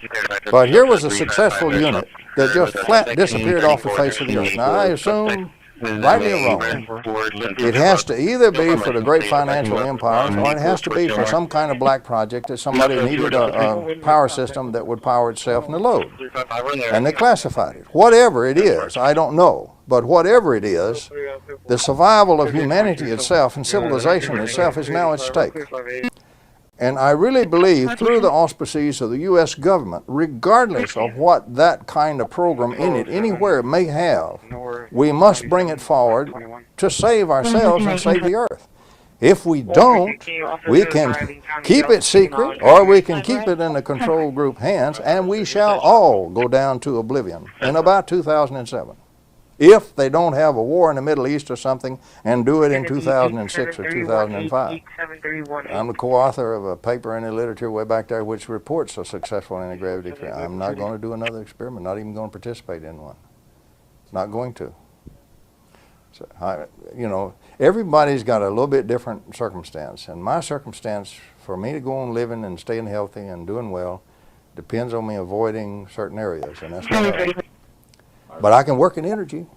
I can even work in the medical area. But right now, the medical won't do any good if we all go down the tube. So energy is it. What needs doing immediately deals with the scientific community. If you look at what the scientific community is doing, I'm speaking sadly, but I'm speaking bluntly and truthfully. If you will read the literature, you will find it's almost business as usual. They're not doing anything that has any chance of stopping this problem before the world explodes in our faces. Sure, windmills are good. Burning the oil cleaner is good. All of these things, building a couple of more dams is good if you don't destroy too much of the biosphere, etc., etc. Building some windmills is good. However, that's a spit in the ocean. It doesn't solve the problem. The problem is just exactly like what we had in World War II. We have a problem, it's a doable, it can be solved very quickly because we've got the first half of it already solved, how to get the energy out of the vacuum. So half of it is already done. But we can't get the scientific community to move on it, to turn those young grad students loose and those young postdocs loose. The professor at the university, for goodness sakes, is trapped. He's absolutely trapped. All the universities agree. They want the overhead money. He's got to bring in extra money. He's got to get patents. Of course, he's got to get his papers published. So he's caught in a process where he must compete for the packages which are put together and come down for availability to compete for. If he doesn't get those packages and win them, he doesn't fund his grad students, he doesn't get the overhead money, he's going to be lucky if he's working for the grocery store instead of being a physicist. So he's in a mad scramble to try to feel and keep running on a treadmill to meet the conditions that's been laid down on him.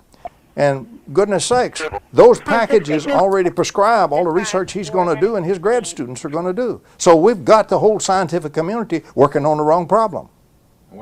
So what could the U.S. government do about that? What we can do is do just like we did in alternative medicine, or really like the Manhattan Project. You can order the scientific community to do it whether they wish to do it or not, and hold them accountable from the highest level to the bottom. How much money are we spending in our national laboratories on nuclear stuff? Don't we think at least about 10% of that money ought to be rooted out of there and spent on nothing but this, which might save us while the other stuff takes us down the tube? Of course we should. In fact, it ought to be more than that. The best scientists we have, the best grad students, the best postdocs ought to be turned loose on this problem, and that means funded. And that means that we do not allow scientists to slander and libel people who are trying to do research in this area. Right now they do it wholesale and they do it at will. Now, look at what they call me in print, for goodness sake. But the problem is the scientific community resists change and it's doing business as usual. And my bottom line is, unless the legislative branch, together with the administration, forces them to get on this problem and solve it, they will not only fiddle while Rome burns, they will help burn it. The only alternative you have now, of course, since at this moment, as we speak, the government has not moved. The scientific community has not moved. So that is a fact as of this moment I'm speaking. I hope that changes. I'm trying to change it. But right now, that is a fact. And right now it's a fact they're not going to move unless something happens to move them, and neither is the scientific community. Failing that, the only thing left is the private industry. And that's a mixed bag. First of all, the moment you try to do it in the private industry, then is when you are absolutely vulnerable to all the games. For example, lawsuit alone can hang you to where you will never come out of it for the next 15 years. The lawsuit doesn't have to be justified or anything at all. You can sue anybody for anything if you've got enough money to file a suit and want to swear. Simple as that. So the other thing you have is you can trigger anybody from anywhere for all kinds of radicals to come out of there and say, oh, you used a coil of wire, or you used something over here, you used some semiconductor, you stole my invention. And so the next thing, you can be in court for 20 years on that. All of this comes at you. This is part of the delay. This is the groups wanting to stay in power while we all go down the tubes. They operate primarily in the private sector. So you're automatically in that arena where the real lions are after you all the time. You're over there trying to find a legitimate deal. Okay, let's talk about venture capital, sometimes called vulture capital. But if you find a good one, it's not vulture, it's venture. What does a venture capitalist want to do? He wants to buy 30% or 50% of your company, or 51, or maybe 60. He's got the money. The next thing he wants to do is he's going to move you and all your guys right out of there, and he's going to put his own management team in there, and he's going to run it with bean counters. If you run this one with bean counters only, you destroy the program before you start. So your only choice, then, is to avoid venture capitalists like the plague, and to try to go for licensing, which means the brunt of doing the research on the front end falls on you and your limited resources, which for working people is whatever you can afford out of your back pocket. But if you don't do that, you're not going to do it anyway. How many have you seen in the past that went to venture capital route that were real? How many of them made it? I can name 3 or 4 that were real. They're not there yet. They're not going to be there. They were buried. So the thing that sets in, you have to do it by licensing. Then you got to get the patent office. The patent office says it's impossible to do an over-unity system. The API, the Physics Institute, comes down on it and says it's absolutely against the laws of nature. It isn't. These are people who haven't even studied the problem, and they know classical thermodynamics, but it's against the laws of nature and it violates classical thermodynamics. Of course, it violates classical thermal. You can't build one of these by classical thermal. You build it by the other kind of thermodynamics. So the next thing you have is scientific community is all over. Look what they did to cold fusion. There's real stuff in cold fusion. 600 experiments worth, for goodness sake. So the thing is, you're against the scientific community is against you. Lock, stock, and barrel. And by the way, everything is a distribution curve. Get off of this horse pucky about scientists are always sweet, nice, reasonable people. That is not true. 10% of them are devils. 10% of them are angels, ought to be rewarded at the salt of the earth. But 10% of them have absolutely no ethics, absolutely playing nothing but the big monkey and power game, and absolutely your worst enemy on this earth. Glorious opportunity. In other words, the vultures, or there's a better word for it, the wolves go around looking for the rabbits, and you're the rabbit and they're the wolf. So your next thing you get into is a big wolf-rabbit game with the scientists over on that 10%. So you face all of that. Meanwhile, you've got to go to the patent office. You get to the patent office, what are you looking at? This is impossible. This is perpetual motion. You say, well, the atoms have been doing this for 15 billion years. It's not perpetual motion, but it's just long-lasting. But they call it perpetual motion, and of course there is an unwritten law that anything that's perpetual motion shall not be even proved or looked at. You can't even get a serious consideration in the patent office. I speak as one who has submitted patents in this area. I know what I'm talking about. I've defended a couple of them. So what we have is a situation where the entire structure of science, industry, the organizations of science, and the patent office are already against you. If you can't get a patent, how can you license? So it's a real neat little thing. It's the old chicken and egg situation. If I had the chickens, I could get some eggs. If I had the eggs, I could get some chickens. This situation is designed so you never get chickens and you never get eggs. So the only thing you can do is to try to put your head down and continue with that. And do one other thing, communication. Fortunately, we do have the internet. Sure, it's full of a lot of bad information. It's also full of a lot of good information. You just have to discriminate. So the other thing you have to do to have any chance at all is communicate, which we do to the limit that we're legally able to do and not lose our patents. If we can get the government to move, they can cut through all of that by simply issuing the order to do it. And that's what it's going to take. We're going to struggle with this other, but I'll make you a prediction. If the government doesn't move, there's a 75 to 80% chance we will fail. We certainly won't make the first quarter of 2004. And if we miss the first quarter of 2004, not just us, there are several other inventors and groups in the same area and have systems that work. We are not the Lone Ranger here at all. I want every system out there that works and is real going. We need everything we can do. But if we don't make it by the first quarter, then we may as well all go home and enjoy our families for the time we have left, because it's going to blow. It will be too little and too late. And don't come in 2006 when any fool can then see the world is fixing to blow up and say, would you guys like to try this? I'll say, no, I'm going to enjoy my family while the time I have left. You blew it back in 2000 and 2001. You decided right then to blow it, and so it's on your head. And that will be all we can do if we don't make the schedule. Everybody wants a modern life. They want to get out of the mud and the slime and everything, and have rights and have things that are powered, and have industry and jobs and homes and schools. It's a common striving from the human heart. And to try to do that the way we're doing it will destroy the planet, and we will forcefully destroy each other.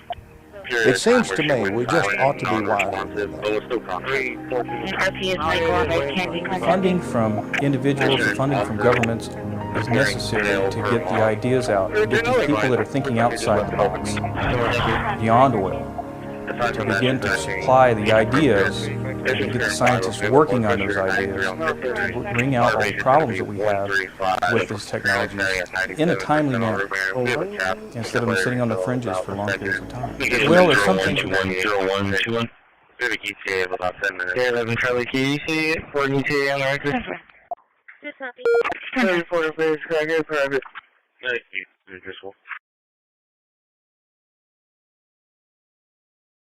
Jake, 1447 return live, that's after you. 10-4, cracker, driver, expenses, that's clear. You may not see us as a call, might be. Confirm. 31.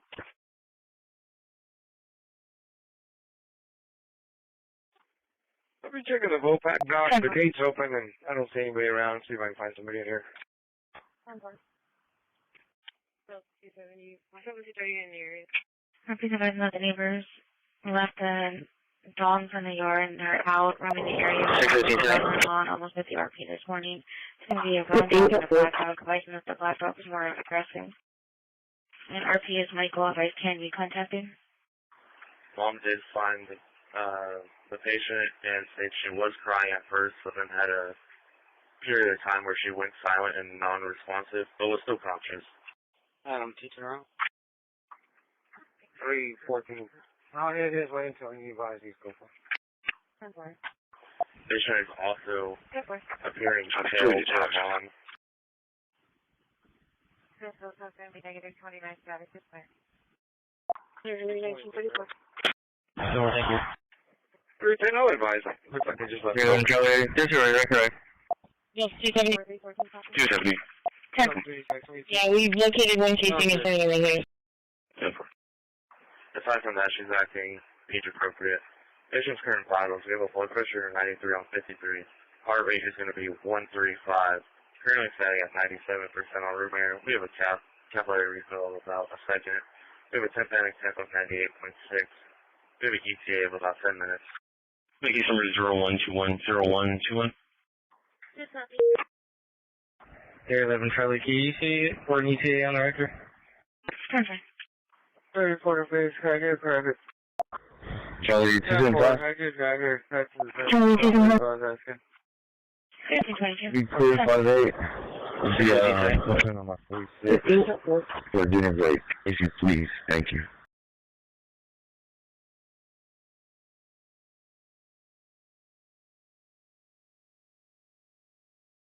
Item 210, I'm going to reroute you for flight in progress at 5814 Hampshire, 5814 Hampshire.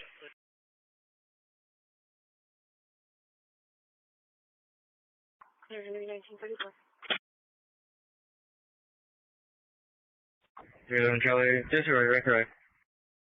Yes, 270. 270. 10. Yeah, we've located one casing in front of the right here. Item 2. And 2.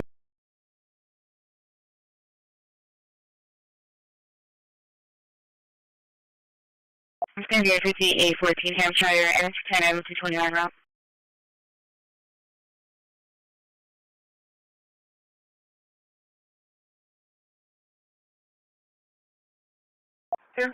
Thanks for the time, buddy. Return message. 240, both units arriving. 10. Minute, what? 240. You South with William Charles John. William Charles John, 3727. We have to 1205 Baker, 1205 Baker. Charlie, 54-year-old male with an abscess in his groin area. He did go to the doctor earlier, possibly now has a reaction to medication. He's constantly 1205 Baker. Item 210, item 220. I'm going to reroute you for flight in progress at 5814 Hampshire, 5814 Hampshire.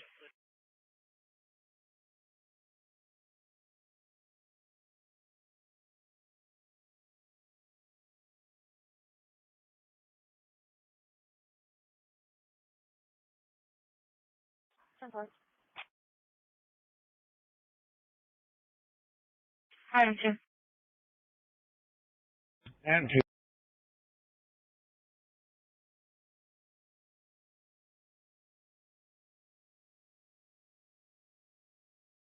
It's going to be a 5814 Hampshire and it's 10 over 229 route. Any to care of for a disturbance of Delta 320, 529 Osage, Unit B boy, reference to a vicious animal. Says the neighbor's dog tried to bite the RP provider's child.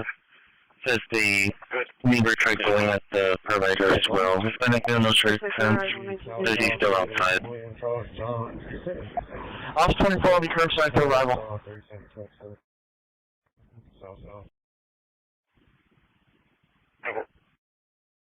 We have to 1205 Baker, 1205 Baker, 54-year-old male with an abscess in his growing area. He did go to the doctor earlier, possibly now have a reaction to medication. He's conscious and breathing. 1205 Baker. Okay. 31617, had a minor accident when you're available. Show me pulling in to the post office. Going to be at the side. Texas Place, Nora X-ray Lincoln, School, 6440. We contact with Nora Alva. X-ray He's going to be a silver share 6440. a red AMC Akeda. Both still on. 28 October 2024, expired October 2024, 2021 GMC pickup black. Lines at Hale Gonzalez, out of Leander, confirmed at 29. Probably 220, we're good there.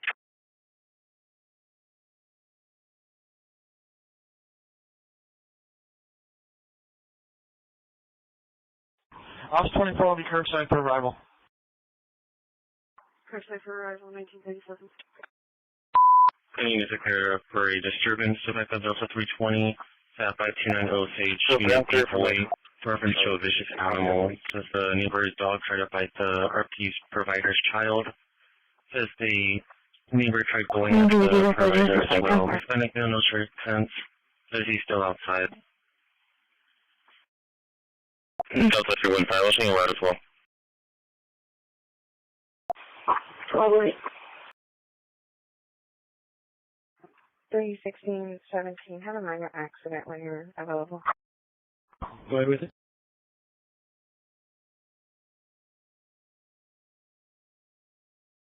Charlie 3. Show me pulling in to the post office on Texas Place, Nora X-ray Lincoln, 6440.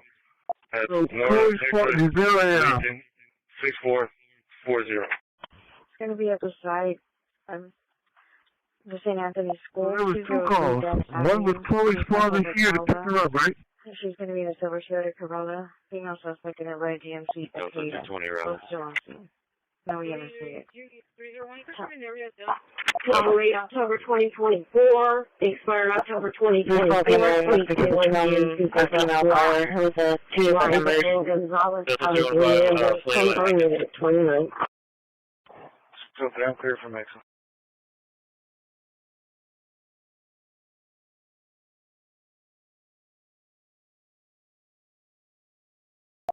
It's 1520. So, 340, long way Delta 315, listening around as well. 10. You show me clear, 57. Can you show me still again at 301 North Upshaw? 10. What kind of vehicle is that for? 394 traffic. RP is going to be in a silver Toyota Corolla. The suspect in a red GMC Highway Akeda. 36, Tower 14, Paul Sam John 9306. Making contact.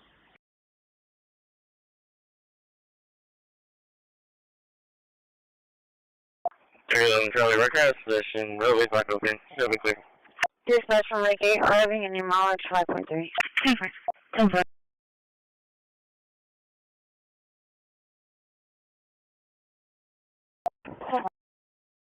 Delta 220 rather. 7. 301, you can show me an area done.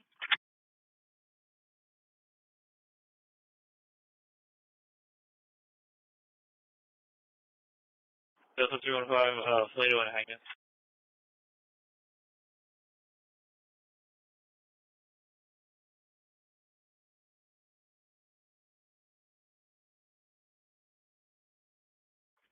1520. Oh, reporting long ways off. 1522. 10. You show me clear 57. Can you show me still again at 301 North Upshaw? 10. What kind of vehicle is that for? 390, follow traffic. Location. RP is going to be in a silver Toyota Corolla. The suspect in a red GMC is hitting the ground running now with finding support from local business leaders. Big 12 joins us now following his one-on-one interview with Brooke Kaufman. She said it's a happy role and shares what she hopes will be Bill? Comes to Coastal Bend from South Dakota with an extensive background in the travel and tourism industry. She is replacing Brett Ott, who resigned back in October of last year. And she is not wasting any time to bring new visitors and boost tourism dollars. 9979. She might be new to the city, but not to leadership. Brooke Kaufman is bringing big energy as she sets her list of priorities as the new CEO of Visit Corpus Christi. One is a listening tour, so I feel like a lot of knowledge lives in the people who have already been here. In her first 100 days, Kaufman is focused on connecting with the community, as well as attracting more group travel with a focus on sports tourism. How do we attract sports with the infrastructure that we have? Single side 131, radio check.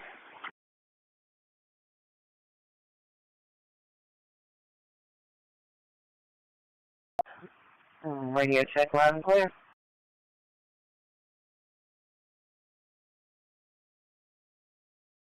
Adam 210, both ends are there. Victor Charles X-ray 3613. Victor Charles X-ray 3613. This is going to be the red GMC. Here's what that for. Show clear, back in service, water fees, vital signs check on. No, I just had everything 10-4, 10-4. Copy. Nora Charles 9979. Victor Charles primary on this one. Welcome back. Well, she might be new to the city, but not to leadership. Brooke Kaufman is bringing big energy as we attract sports with the infrastructure that we have. What are some of our infrastructure needs? How do we look at development long term to really make that segment something that helps drive off-season visitation? And while folks might come for the beach, Kaufman says it's important to diversify with events and conventions to support local businesses in slower seasons. We really do have a lot of opportunity to fill our hotels year-round just with different groups of different styles of people coming for different reasons. We're so excited about Brooke being here. Business owners like Richard Lomax are eager to see what Kaufman serves up for downtown. As the president of Water Street Restaurants, tourism directly impacts his bottom line. It drives 50% of our sales. We couldn't do what we do without the convention business and the weekend travelers that she's going to be responsible for. Lomax says Kaufman's Midwest background could give Corpus Christi an edge with key markets outside the state. A lot of our base that drives in and flies in to visit this beach is that Midwest and Rocky Mountain crowd. We have a big Denver connection. Top 5 or 6 would be Denver, Minneapolis, and Oklahoma. In 2024, Corpus Christi welcomed nearly 10 million visitors, generating a $1.48 billion economic impact. Well, this year's spring break started off slow. Kaufman said it finished strong with early signs pointing to a solid summer. But what also happens in this agency is that we're able to pivot quickly. And she says if you are looking for events or maybe planning a staycation, she says visit corpuschristi.com is your go-to resource. Back to you. All right, Bill, thank you so much for that report. I'm about to be at the Stripes. 10-4. You had a little bit of wind on your mic. I got Mary Boy Paul 7621. 621 Ravenna County. 7331. 10-4 next. Second one's going to be Tom X-ray 5246. 130 arterial transit. 10-4. P35 south at the 202 overpass. Texas Victor Boy John 6477. Victor Boy That's going to be specific officially. Somebody still calling it. Adam 210 Adam 2 mobile.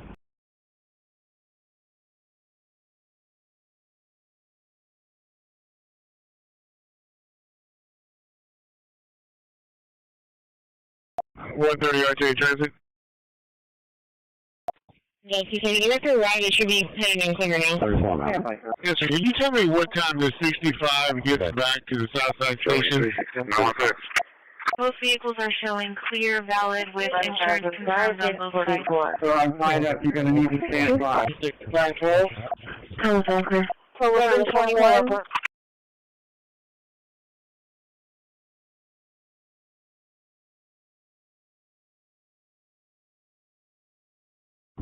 Every boy call. 10-4, go with your name and DOB. 718. Last name Wells, first name Casey, from King Adams. 1021. 4-3 at Walker. That's going to be the white Ford F-150. 60 for the Walker, confirm 62 for the The units on this call, that's for the record, where are they tracking? 721, are you on the Charlie, keep hitting wrong. Yes, sir, I already called it. They're at the other end on the American Thunder. 246. Yeah, that's great. Sentinel operators in the Fort Ayers area, we're going to go back to regular route. We're going to go back to regular route this The time. record is lost. The detours are going to show up on on your screen. Let's go back to regular route. Charlie, 3624. Car engine paramedic stuff for hemorrhage. 2001, 8201. Caroline at the Caroline Manor apartment. I want to say it's more. 101. Yes, sir. Can you tell me what time the 65 gets back to the Southside Station? So they're all go back to regular route and then Charlie, clear. Sure. Both vehicles are showing clear, valid, with insurance confirmed on both sides. 1015, we're going back to regular route, inbound and outbound, correct? 721. 10-4, go with your name and DOB. 718. 1021. Charlie, I just want to back to regular route, like I said, it's going to show up on your screen as a detour. Let's continue on regular route. Just want to tell you, you all did a good job. Good job. Supervisor, do we have on? 10-4, showing 9243, repeating 9243, and for your 43, your phone is being extremely slow at the moment. Yes, sir, I already called in. They're at the other end on the American Thunder. We're reading the notes for the line. The record is lost. 10-4. Yeah, that's great. Sentinel operators in the Fort Ayers area, we're going to go back to regular route. We're going to go back to regular route. The detours are going to show up on your video. On your screen. Let's go back to 286 regular route. F70, Tom George William, 0339. Left to engine 6 clear to 57. Contact 10339. I want to say it's 10-4. 91224, I'm already on the detour, but I'll Who's on call?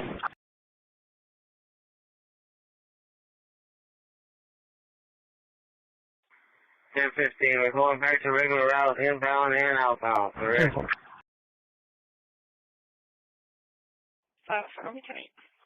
10-4.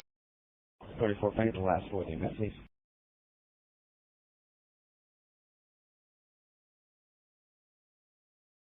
That's going to be a 10-4. That's going to be a 10-4. This time we're going to go back to regular route. Like I said, it's going to show up on your screen as a detour, but let's continue on regular route. Just want to tell you, you all did a good job. Yeah, I think she's advising she is not a vehicle, but airplane vehicle. Repeating 9243, and for your 43, my system is being extremely slow at the moment for tulips. Damn, folks.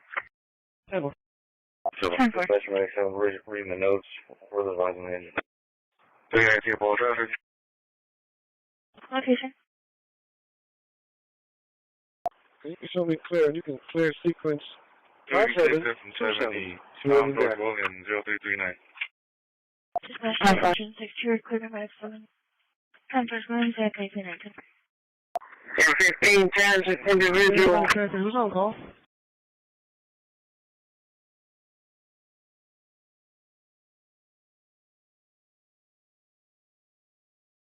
Careful.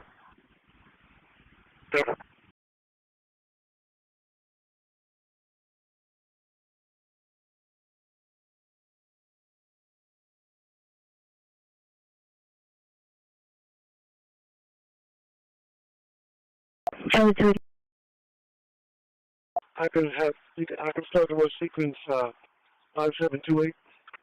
10-4. Go ahead, sir.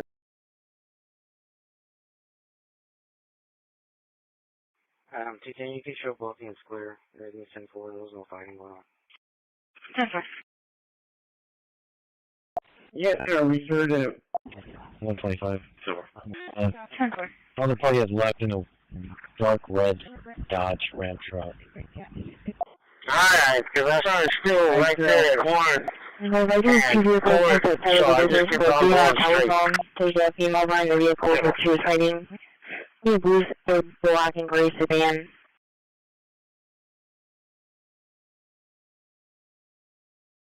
And 15 times an individual.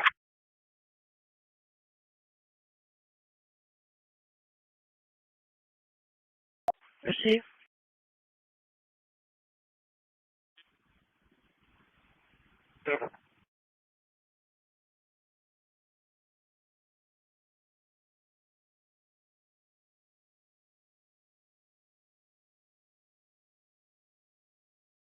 Air Force 652 first side.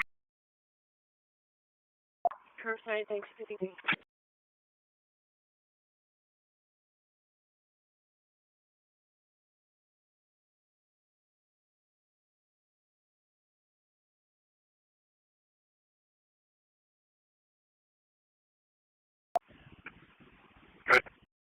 Delta 301 David Victor 44701 David. Yeah, Jason.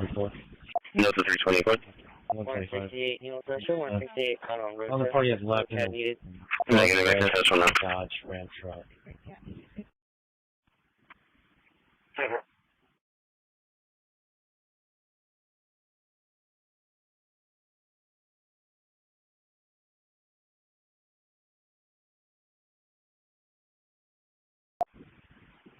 I went through the previous calls and I found that I did report 712 with 88.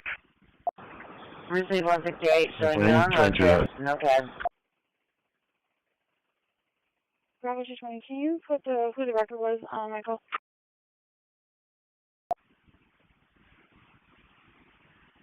Charlie 210, I'm clear. Can you show me on a 7 at my residence? Air Force 652 first side. First side, thanks, 52.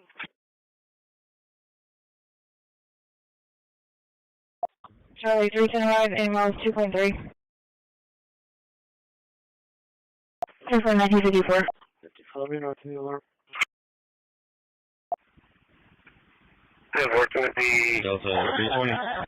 Delta 320, what? 1021 US 181, relay mobile. 101 David. Charlie in middle motion. No contact kill alert. Wheeler Jason. Negative, that's one now. 168, Neil Session, 168, on road. No cab needed. 4.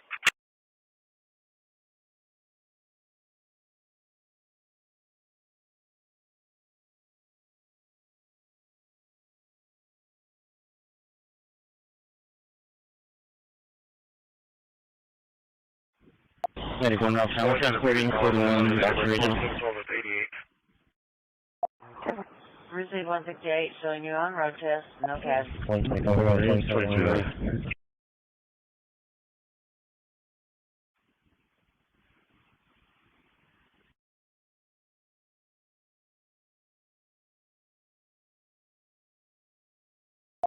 Appreciate you, walk quick.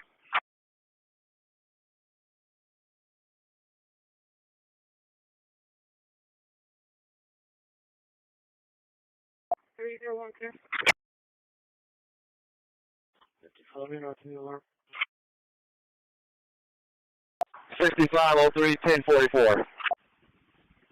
We aren't getting any kind of return, 2728 at all. No returns are coming back. You can go with name, date of birth, we can attach the name to the call. At least working with the... Is that for receiver or Ashley? To assist PSO Jones with closing the valve lever.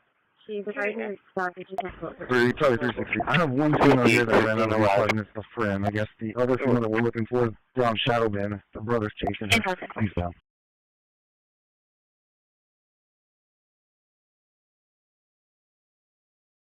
I'm looking all along Charlie Bend, my brother's going to be taking her east from. Thank you.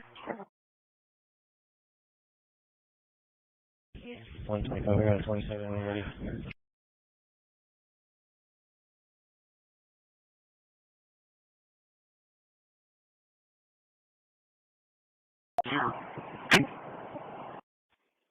We'll be clear.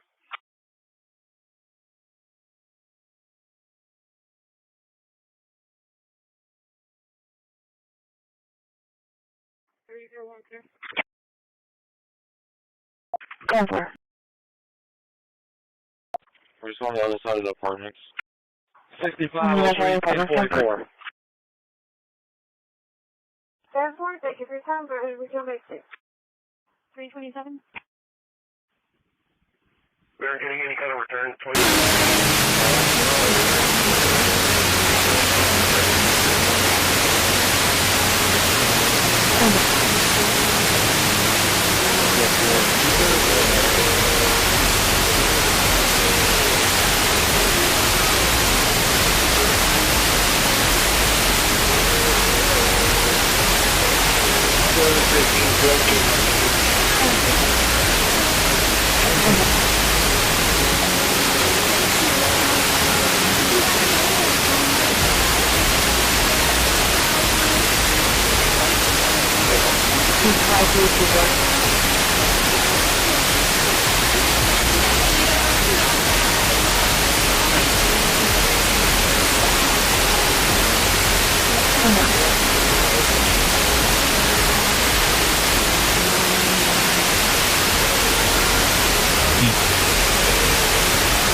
10-4.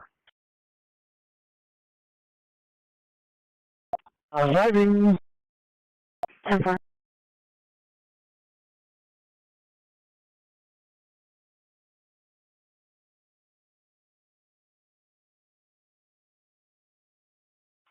I'm arriving.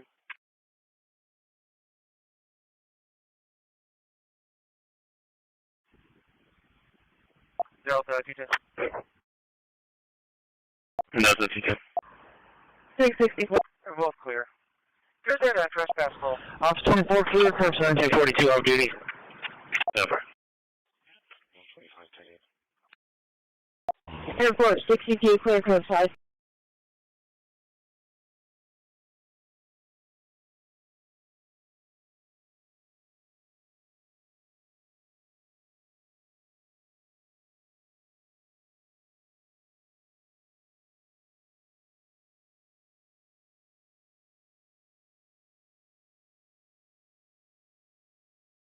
Three total manager, call to start.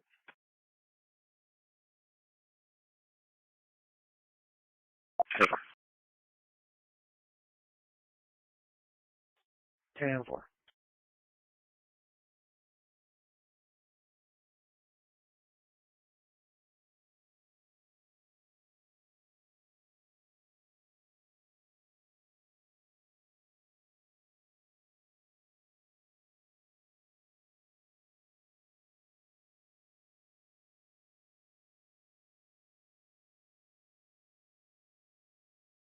Delta, T10. Delta, T10. 664. We're both clear. Here's that trespass call. 242 off duty. Ops 24, clear, curb sign. Over. We have both juvenile females, 210. We'll be heading back to the apartment.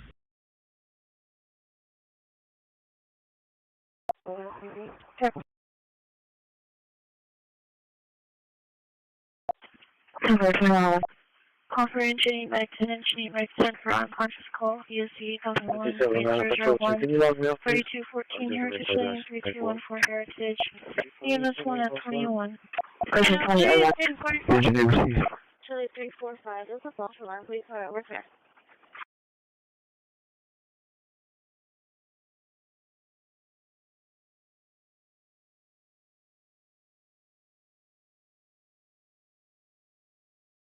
906 1044.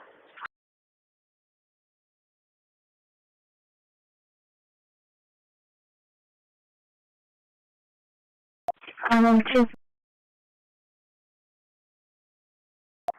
Two. And the real unconscious, it is 4214 Heritage Lane. It's a 66-year-old female, not conscious, meaning the RP providing his wife just dropped to the floor. She's been sick all day. She is conscious now, but she's out of it. Go ahead and exercise. Charlie 345.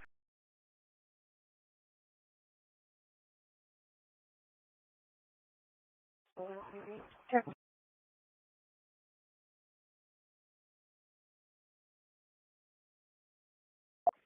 Total 3 utilities. Receive marriage 10 copy. 3435 beat and 7. We'll be out of the apartment again right here. Building 8. Dispatch 910, you're referred by Medicaid. 1003 is 1044. From the 83 building 810. 10 cop, 1 quarters, thanks 8.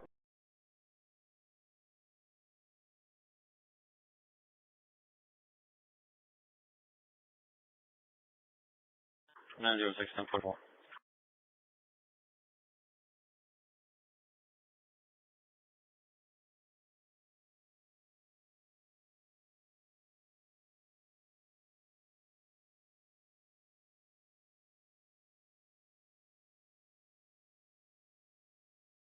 We'll go for 91044, ESC 10121012, 1405 Dorado, 1405 Dorado Street. 10446 37 with 220 clear for 7. 10.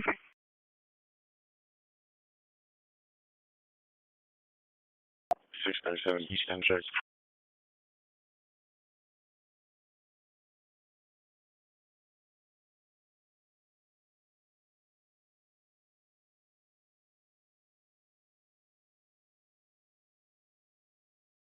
$34.35 and 7. Dispatch 910, you're referred by Medicaid.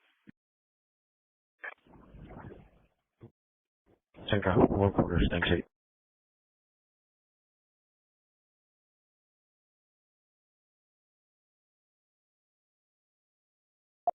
Yes, read out report.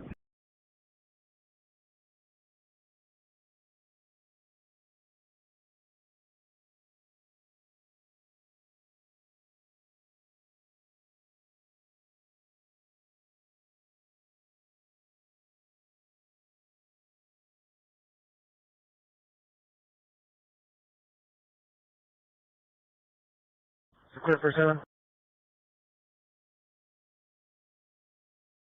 We can check them. 10446 37 with 220. 10. 637 East End Church. Delta 2, we're in there yet.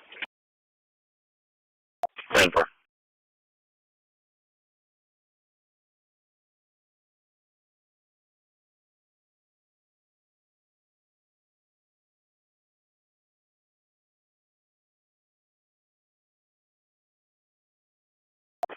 Charlie 345, we know you left your lab of Charlie 350, 1638 about Charlie 350, did you arrive at your location?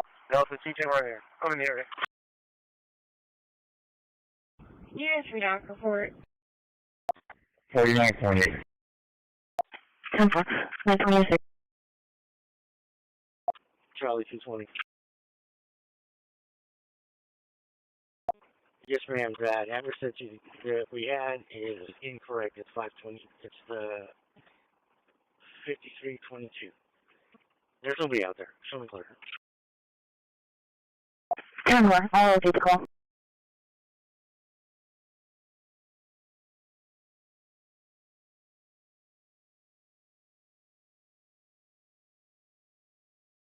Charlie 345, I'm 10-4.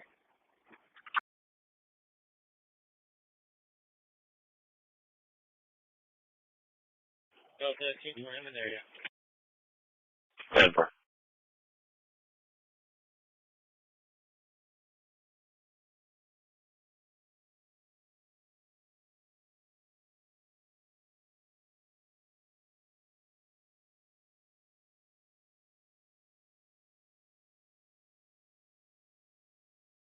No, it's the CJ right here. I'm in the area. Over.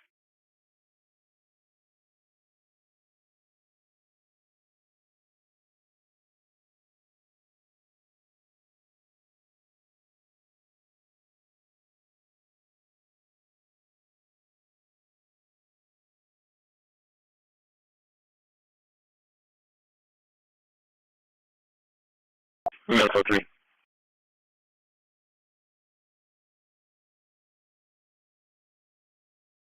10-4, just advise it's going to be 6 priority 3s and 1-4.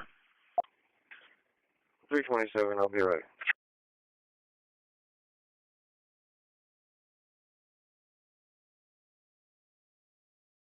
Ten 428.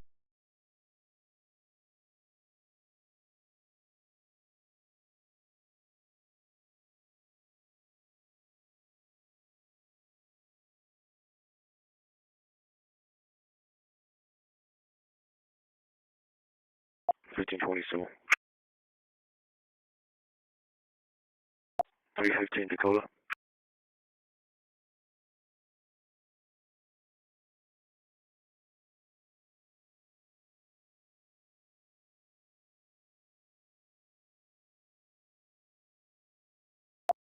Proceed.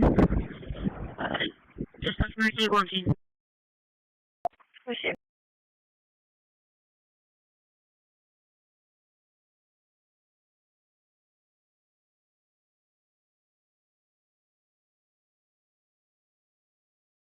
Medical 3.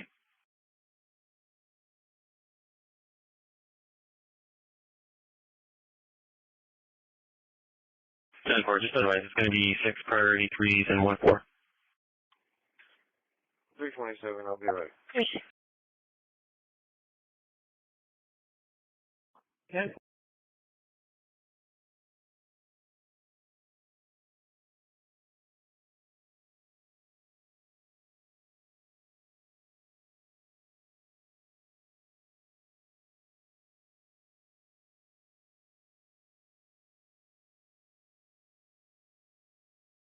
$15.27.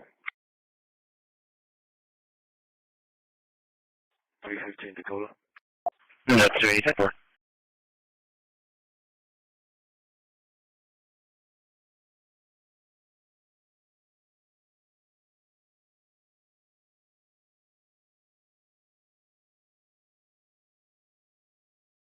Proceed. Distance Mercy working. Proceed.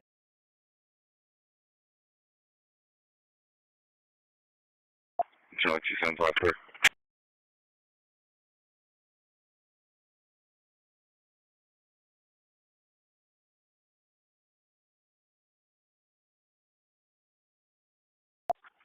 Alright, 6-4, clear from HB.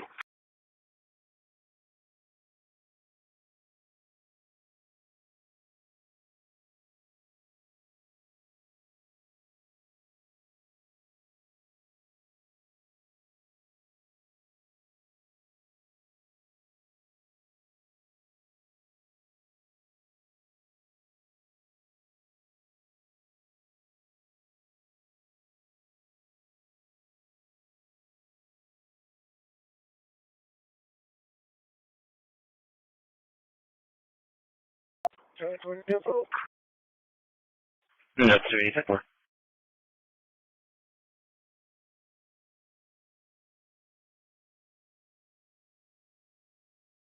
Charlie 222, you have a female requesting PA disconnected the line while it's on callback. The history shows OPs and Amber Crews. And the only call we have from this address is from the OP. There's a reference to a suspicious person. Could be from last month. Charlie 275, the OP Vice Lieutenant Spinning, male, the orange headband or blue shirt looking with a target partner livery on airline towards Williams.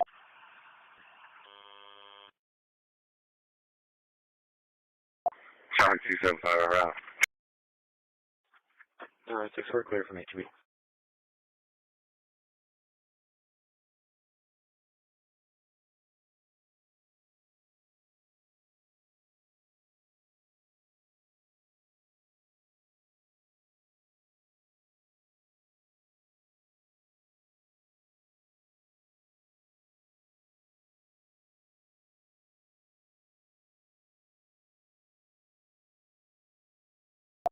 Call for engine 9 for a grass fire. ESD 9005, 9005.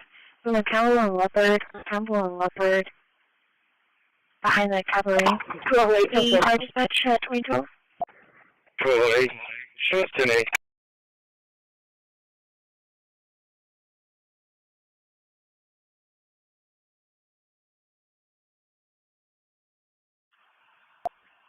Three, Ben.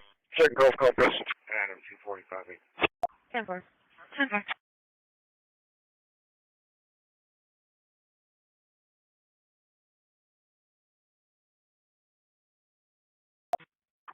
Six on 9, Robert.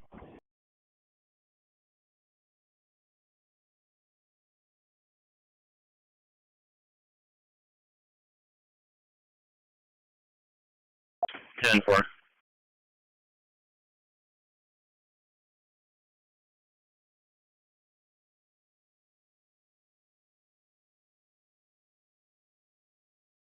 Frank, 2013.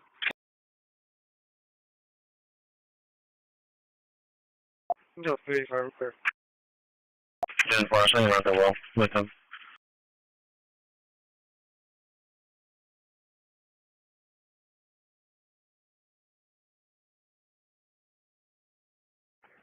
Eight. Show us 10-8. 208. American 1566 10 4.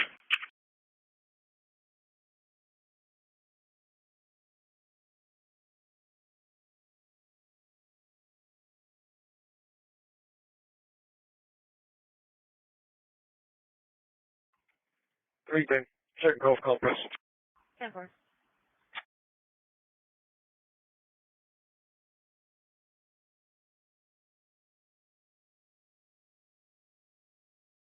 Three, that is there. 6 on 9, Robert.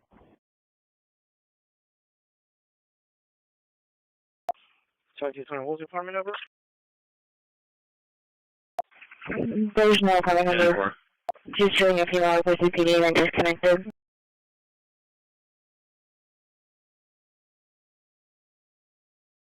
10 4. 10-4. Frank, 2013. Charlie 345 arriving. No, 35 repair. Yeah, Monzani right here. 25 already. 10 4, I'm around the wall with them.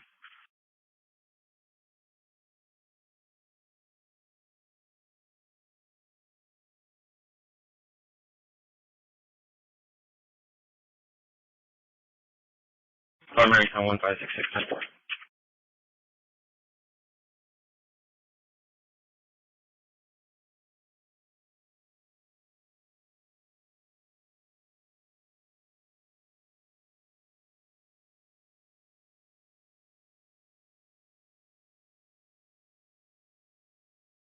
Unit 2. This is 385 for the damages, 3603, Tampa Court.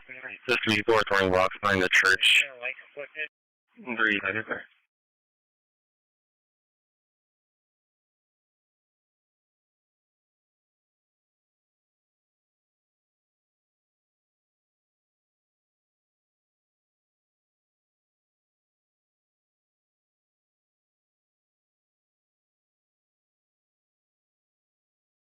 Denver.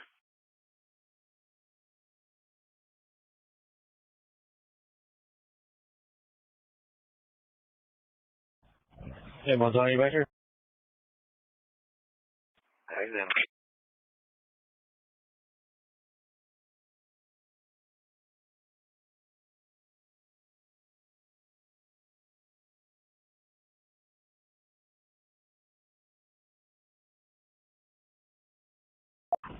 Ops 24, airfield inspection. Airfield inspection 2016.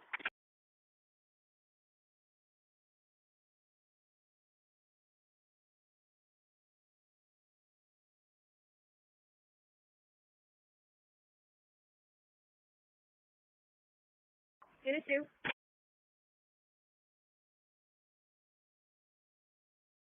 This is 385 for the damages, 3603, Tampa Court. This 34 throwing rocks behind the church.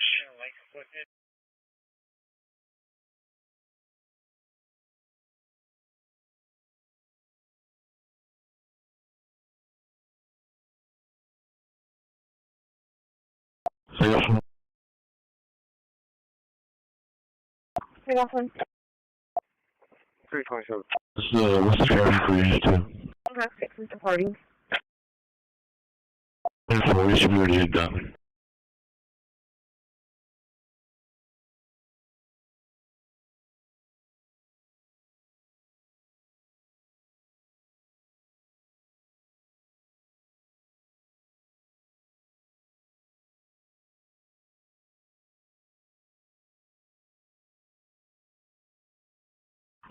Ops 24, airfield inspection. Airfield inspection 2016.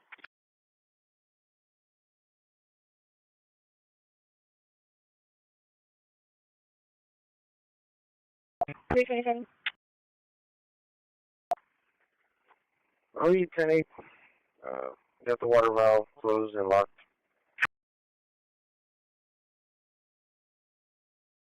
Ever.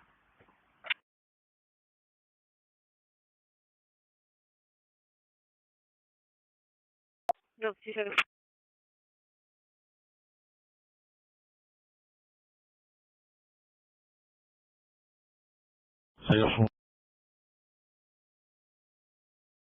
Take off one. Go ahead, engine 9. 327.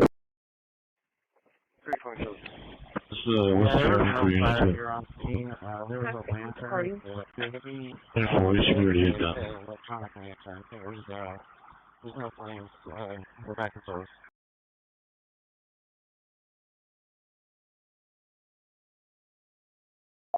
Where is he?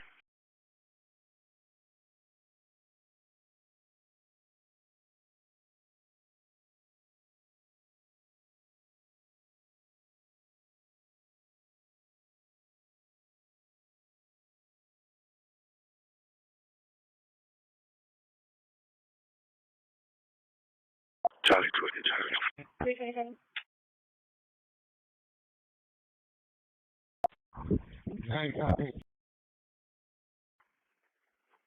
OE 10-8. Got the water valve. Okay, I'm doing a courtesy ride to juvenile female to Guatemala, the complex off of the port side. She doesn't know the address, but I'll get it to you when we get there. 0.0, sorry. February 2019.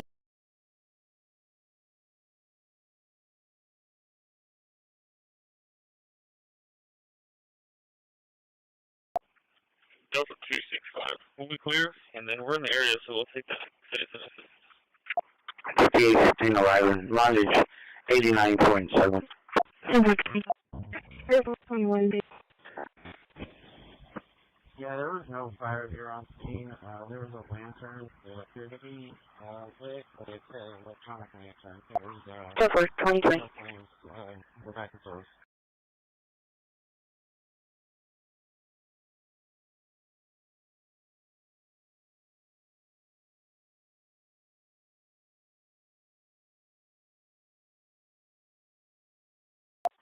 Charlie 350. Charlie 350.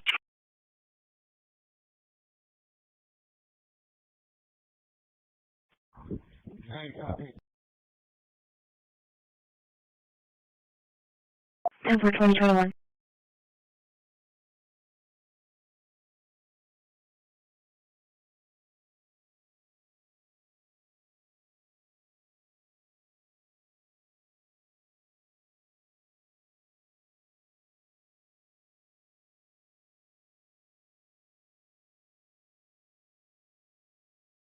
Fire dispatch 10.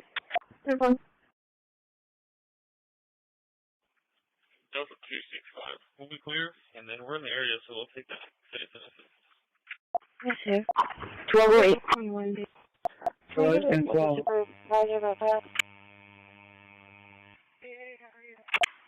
So, out of the 4 areas, regular route.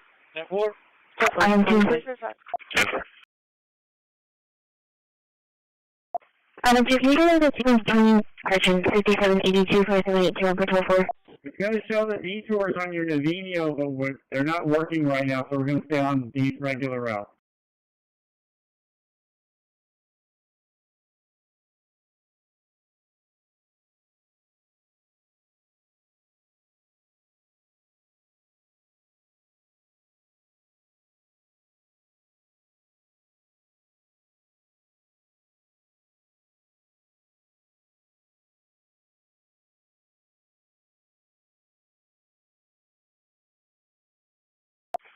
Charlie 345, RPK contacted the air 4-5 shots coming towards Graywood, further back from behind that church closer to the street, and they also saw the public standing in front of the mechanic shop.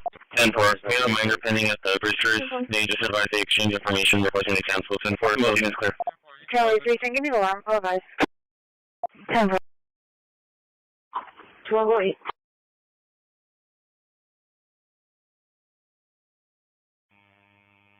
Medic 1, Dragon Doctors. The 265 here, Yeah, 645.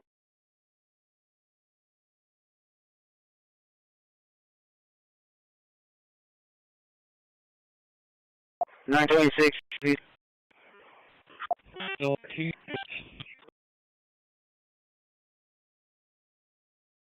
And 2.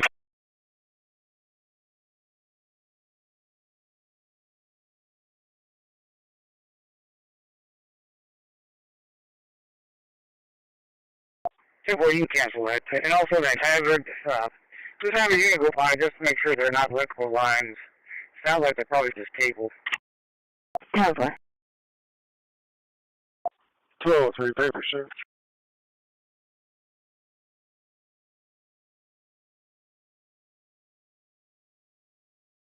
And 4, we have a minor pending at the Brewsters. They just advised they exchange information, requesting they cancel. 10-4, close. Motion is clear.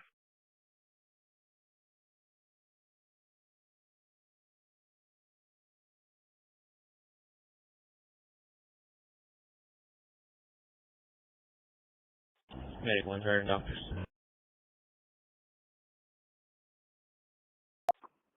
They urinated on it? Yeah, but he got off here. I guess he did it while he was sitting down. For Unit 3? Was it on the seat, Lawrence, or 926 underneath the seat? No, so 230, just 280 to trespass, 526 Cunningham. Make contact with Margie. It's underneath the seat right now. Hold on.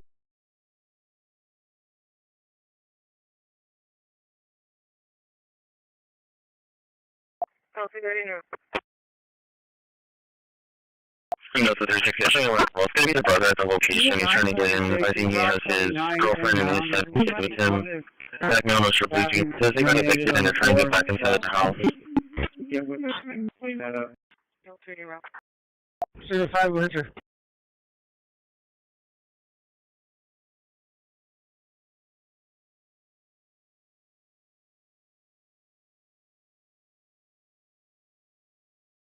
Enjoy that, Shaker.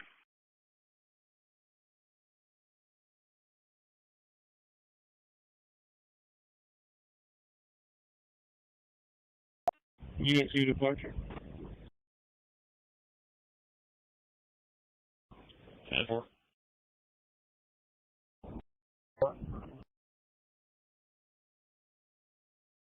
For Unit 3? 2? You dropped out. What was the departure time? No, so 230, just 280 to trespass, 526 Cunningham. Make contact with Margie. Hold on.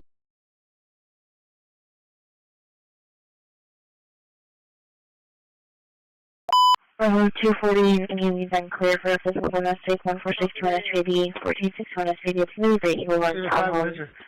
Can you letter N as in Norm, M as in Mary? 390, ball. Road 33, perimeter. Location. 286, that's from 70. 65, Yes, sir.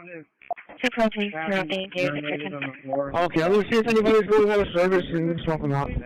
Well, it's going to be the brother at the location. He's trying to get in. I think he has his girlfriend and his son. That's not up to him. Says they got evicted and they're trying to get back inside of the house. Enjoy that, Shaker. Unit 2 departure. 2.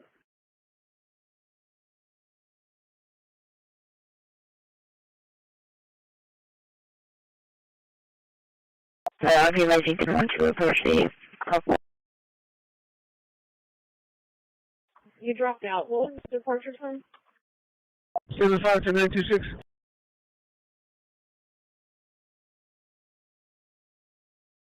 926.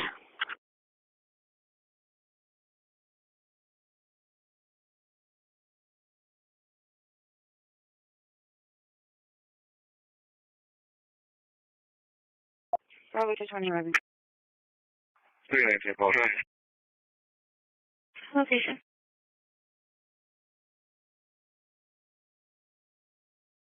That was 926. 926 here.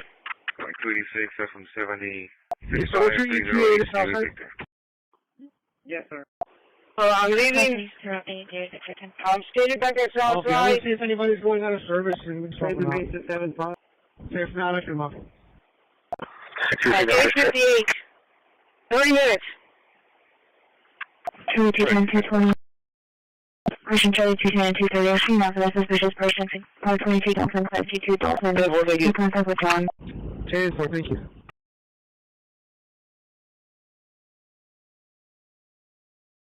Sorry, 230.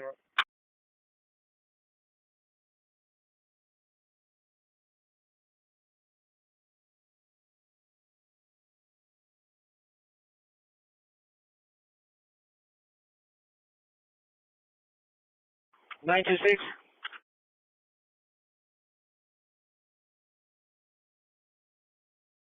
Dispatch to 75. 75, answer. Is there unit 1004? He's out of service. He's heading to the Southside Station to switch out that unit. 106.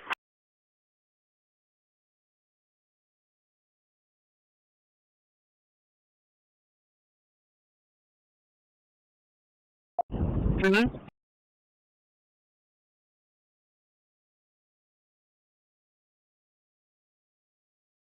Trace and base to 75.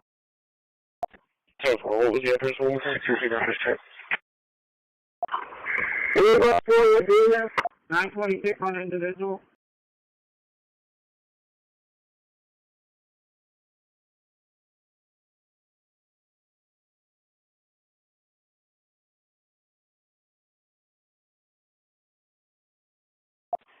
Ten four. Thank you. What time do you get to, I'm scheduled to be at Southside at 8:58.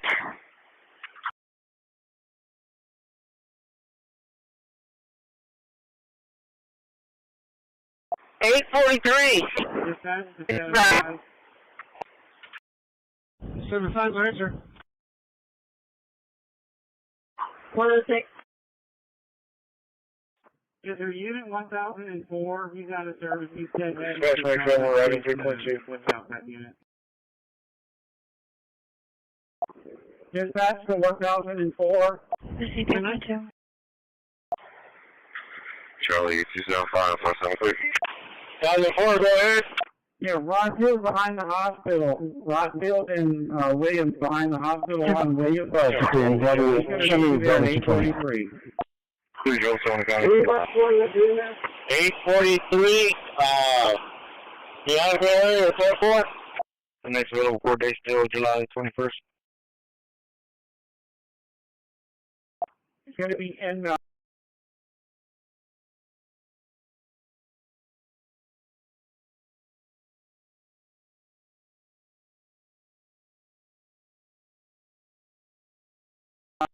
42.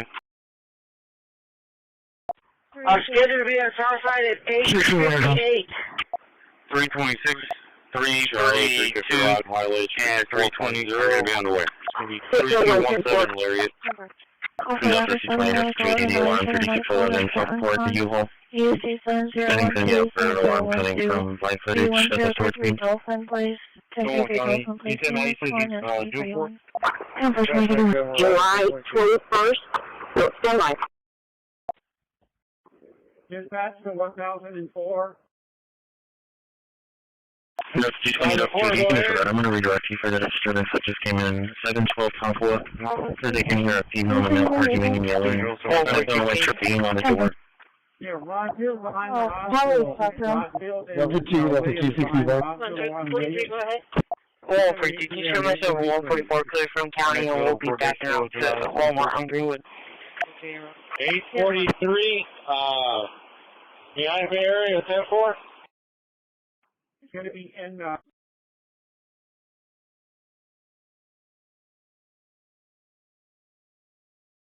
Communications 0.2. Airport 62. PMS 1 is in the terminal. 601. 601, 10-4. Coverage 14 for Electric 1412, 1412, 533 Patty. Vehicle Police Apartments, Apartment 709, 709. Fire dispatch at 2032. 280, alarm 3611, Southport to U-Haul. I think it's going to be out for alarm coming from live footage of the police teams. For 2032. July 21st. No, still live.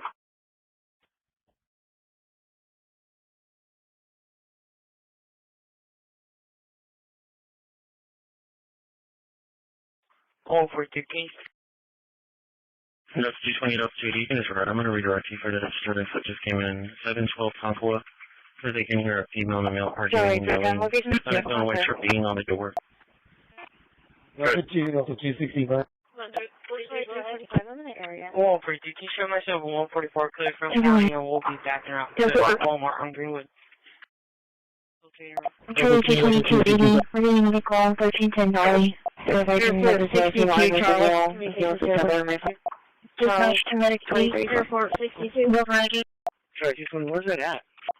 10-4 is PMS 1 is in the terminal. Receive, thank you. Alright, 10-4. Is they going to be on foot?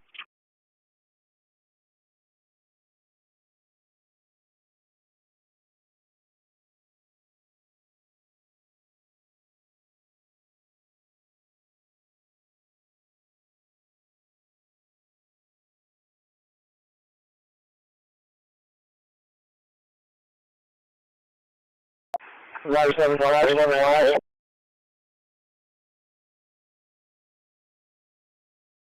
Receive.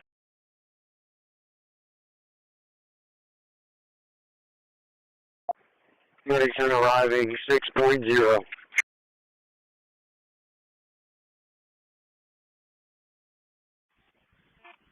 Good. Okay, you're right. Thanks. Over. 10-4.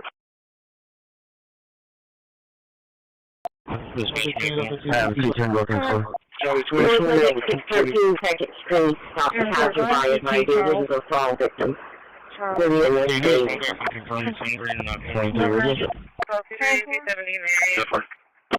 You're clear? 10-4. Receive, thank you. Also, Mayor 43, his name is Agapito Guerrero. He has a misdemeanor warrant for public intoxication during a war prior. I'm going to question the commander during the call. SLP Robert Frank William 2458. There's nobody in the vehicle.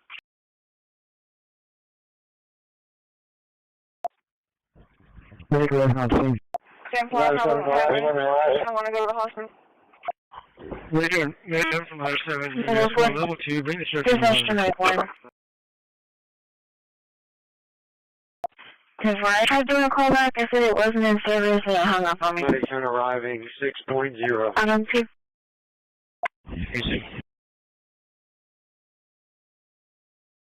Okay, you're right. Over.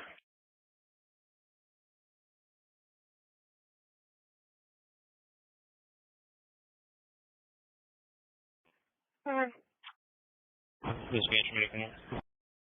T10 looking for. Okay, any PD? No subject 613 Second Street, stopped a passerby advising he was a fall victim. To the MS page. 23 radio check. Okay, 270 in the area. Services at unconscious 3214 Heritage Lane. The medics advised PD was not needed. Charlie 237. You're clear? Okay, you can cancel that call in. Also, Mayor 43, his name is Agapito Guerrero. He has a misdemeanor warrant for public intoxication during a war prior. Nothing like that. Both parties have already been separated. Control me clear, can you see the other? And do you need me on the Dolphin? Yeah, running for. 10-4, sure you know to the advice. Major from Ladder 7, EMS 1, level 2, bring the search in 100. 10-4, 210, I'll show you clear, not on 230. Nearly at 1033 Dolphin. Easy.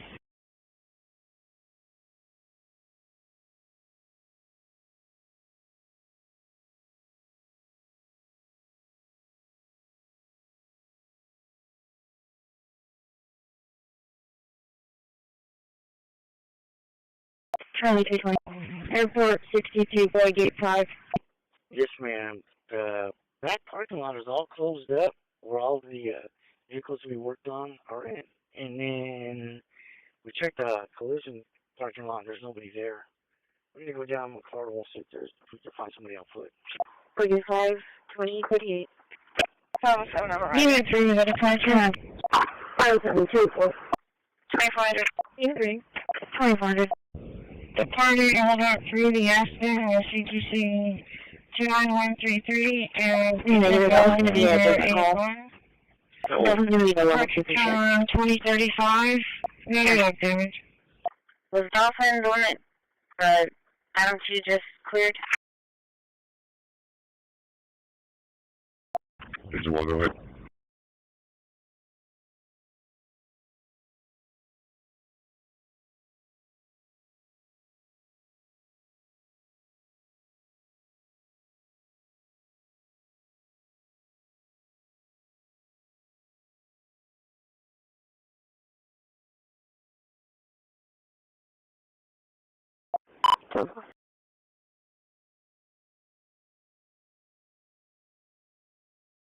Airport 62, boy gate 5. Boy gate 5, 2038.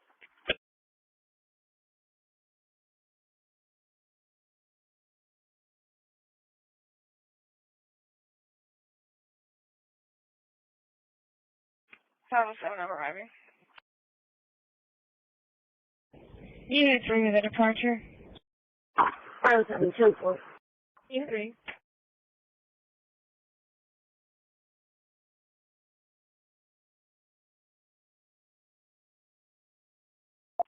Sorry, 230. Well, conversation is Airport 62, test 5.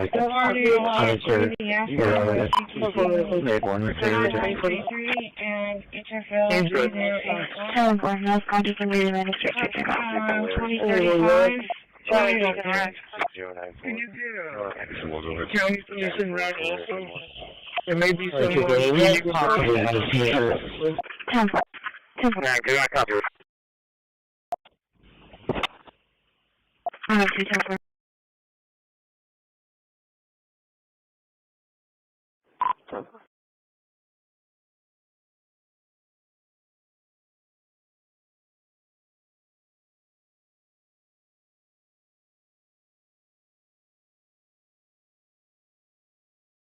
Charlie 345 will be clear 57. Charlie 345 clear.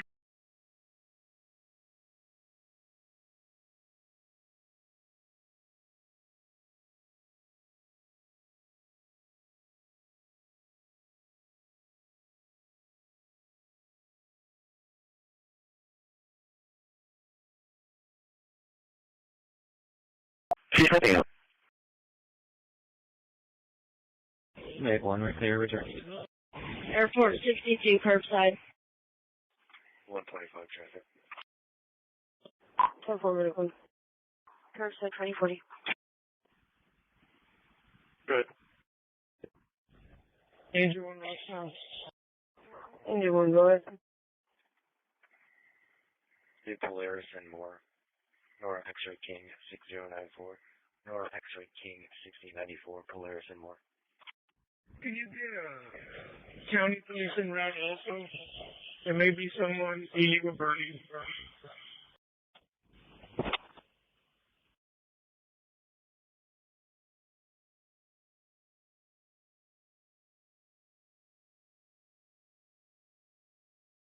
507 EMS arriving.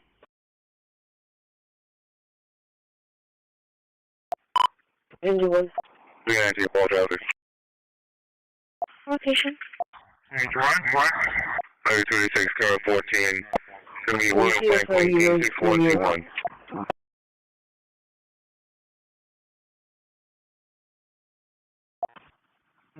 I patrolled the area. UTL, 10-8. Charlie 275 for that nuisance district code 4825 Willowbrook, 4825 Willowbrook. RV can be contacted.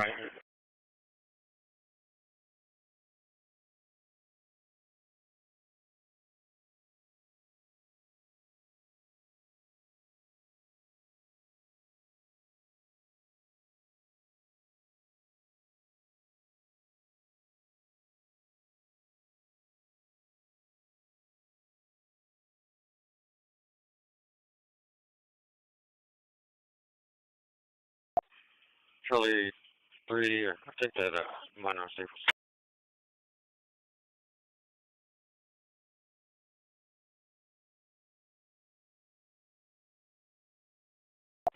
Sorry, 230, who's advised, what the title is advised what's 507 EMS arriving. Engine 1. 319, ball traffic. Location. Engine 1, what? Make it code ready by your side. 36, 14. Oh, GP to the Western Fire Department at West Avenue E, Edward and Western. West Avenue E and Western. 106, I patrolled the area. UTL, 10-8.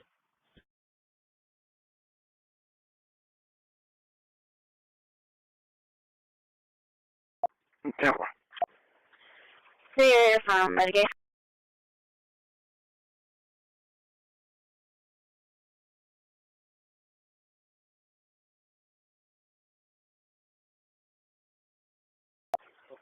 This is Bay Area, go ahead.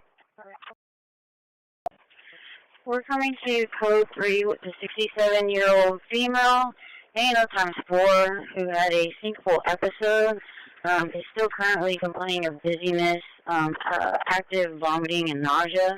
Okay. We did do a 12 lead, and we do have a possible ST elevation in lead 3 with slight depression in V5 and V6. So we do, our current vitals are O2 at 99%, heart rate at 48, initial BP at 92 on 34, current BP at 134 over 50. We do have IV access with a saline bag. 1520 lazy lane. Glucose at 126. We will be at your facility in approximately 7. Another 3.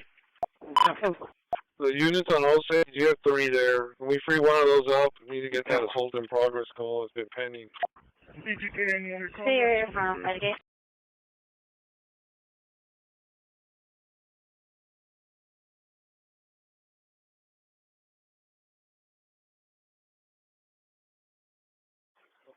This is Bay Area, go ahead. 10-4. Go ahead, Medic 9. Good evening, this is Medic 9 coming to the road to 90-year-old male, ANO times 4 ambulatory scene complaining of abdominal pain in the right lower and upper quadrant. He was seen at your facility approximately 2 or 3 days ago, and he was told he had food poisoning. At this time, he was laying in a position to come from a stretcher, complaining of pain, nausea, and vomiting, and the fact that he could not fulfill the prescription that you all issued to you guys. BP at this time was relatively 3 pulse rate of 90, SpO2 is at 98 with a temperature of 100. And we went ahead and gave Zofran IM in the left arm just to help with the cramping and nausea and vomiting. She was on vacation with the next military service and idea. It's from the dropping off in 411. And I'll be back here after baseball. 48. No, thanks. Initial BP at 92 on 34, current BP at 134 over 50. We do have IV access with a saline bag. Glucose at 126. We will be at your facility in approximately 7 minutes. Tinker 1 in the area, Russell. Another 3. The units on Osage, you have 3 there. When we free one of those up, we need to get that as hold in progress call. It's been pending.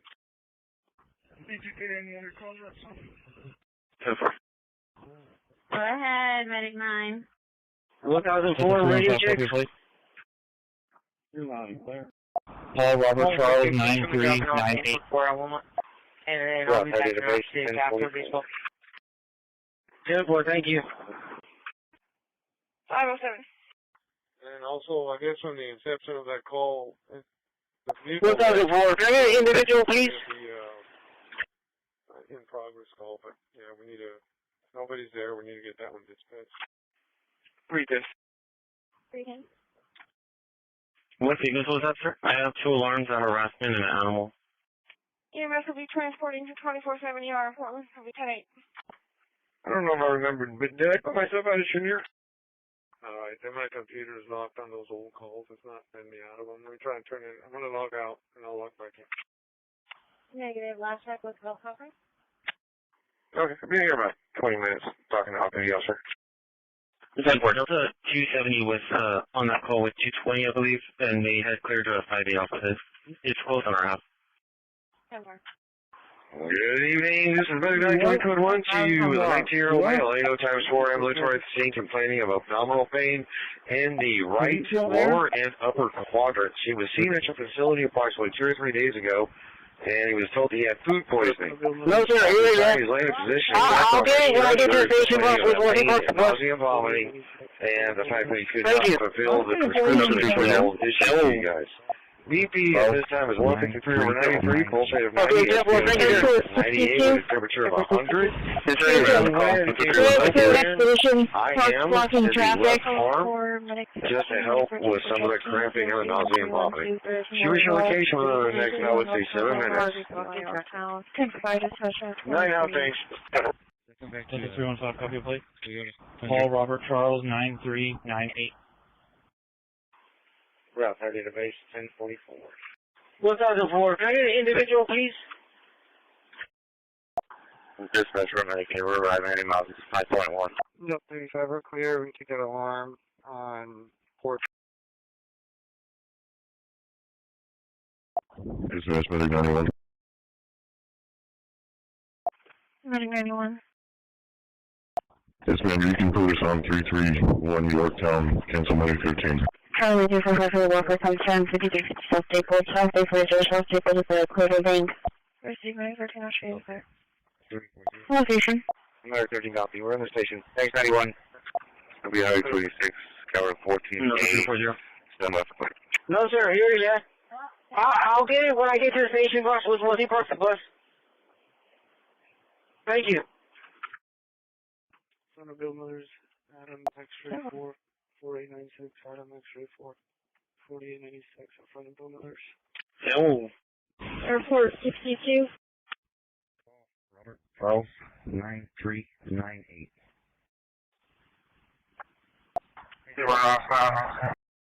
Okay, 10-4, thank you, sir. Airport 62. It's already right on the call. That's a 315 unit. We searched the area of Avenue Ford Expedition, parks blocking traffic. All the way to Poncho. There's no sign of any smoke and stuff, so we're gonna go ahead and clear. To the country store parking lot. Yeah, John George 021. John George 021. Dispatch medic 9, arriving, Indy mileage 6.0. Dispatch room medic, we're arriving, Indy mileage 5.1. Airport 62, we have a Lyft driver picking up per side. I've already told him to move to the parking lot. 1 Yorktown, cancel medic 13. Okay, 2051. American 13 copy, we're in the station. Thanks, 91. It'll be Highway 26, Caliber 14A. Stand by for quick.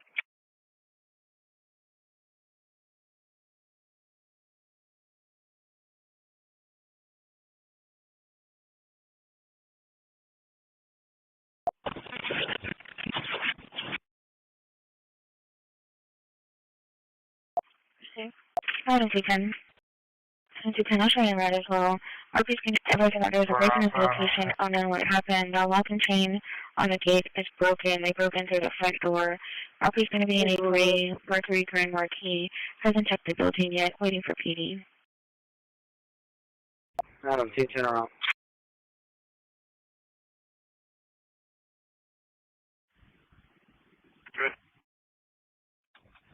We searched the area of Avenue B and Gonzalez all the way to Poncho.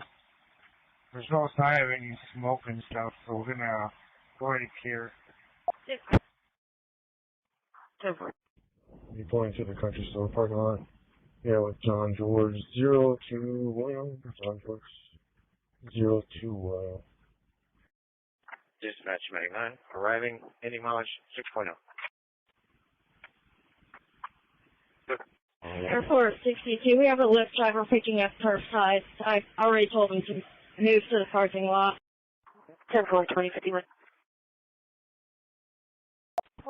12-8 traffic. Show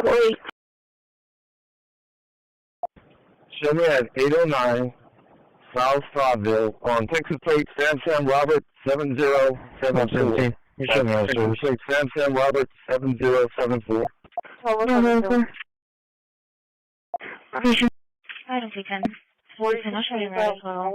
Everything that there's a business location on the has been calling back because we can't solve it. There's a fire department wasn't able to find anything. You show me on service. Mercury Grand Marquis hasn't checked the building yet. Waiting for PD. Adam, keep turning around.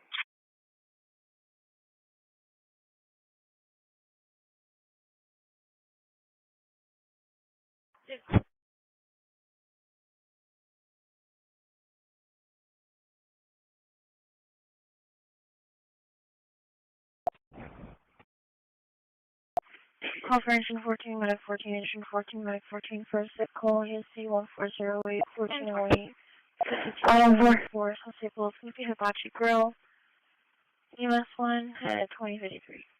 130, show me clear from that off duty. Delta 340, where you sent for? 123. 159.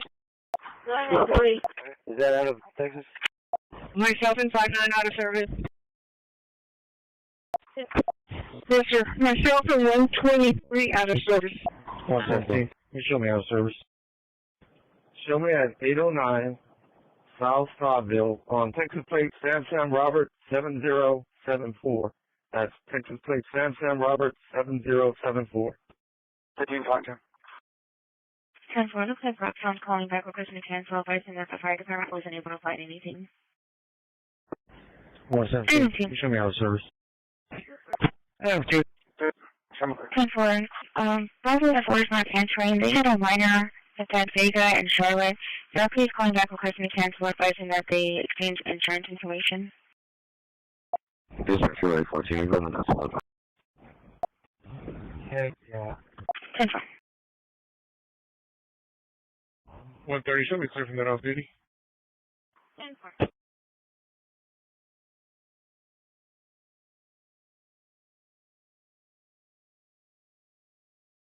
Location. Agnes and Omaha, Robert, where are you sitting for? 123. 159. Is that out of Texas? Myself and 59 out of service. 4-4. Yes, sir. Myself and 123 out of service.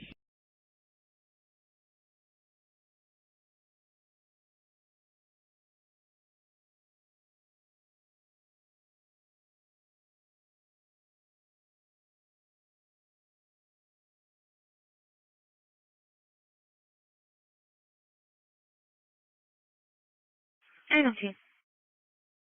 Adam 2.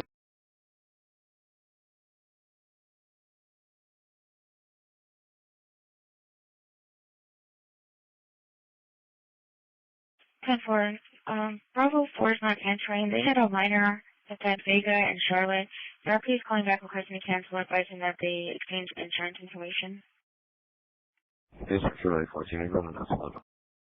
10-4. Heck yeah.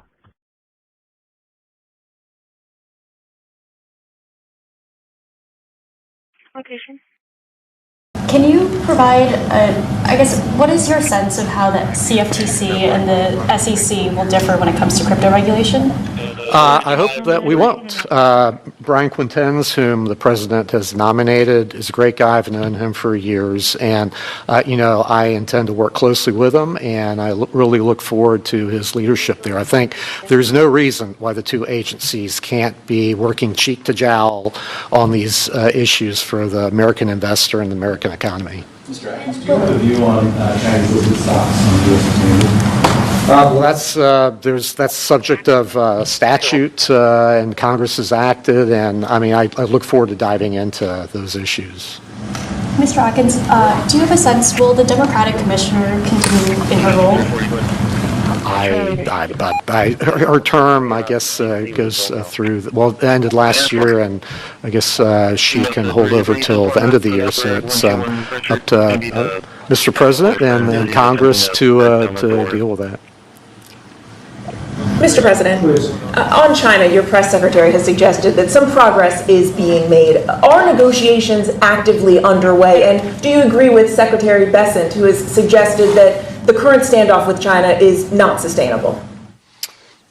We're doing fine with China. We're doing fine with I think almost every country. Everybody wants to have involvement with the United States. As you know, we were losing $5 billion a day when during the Biden administration, during that last year, was a horror show what they were doing on trade. $5 billion a day.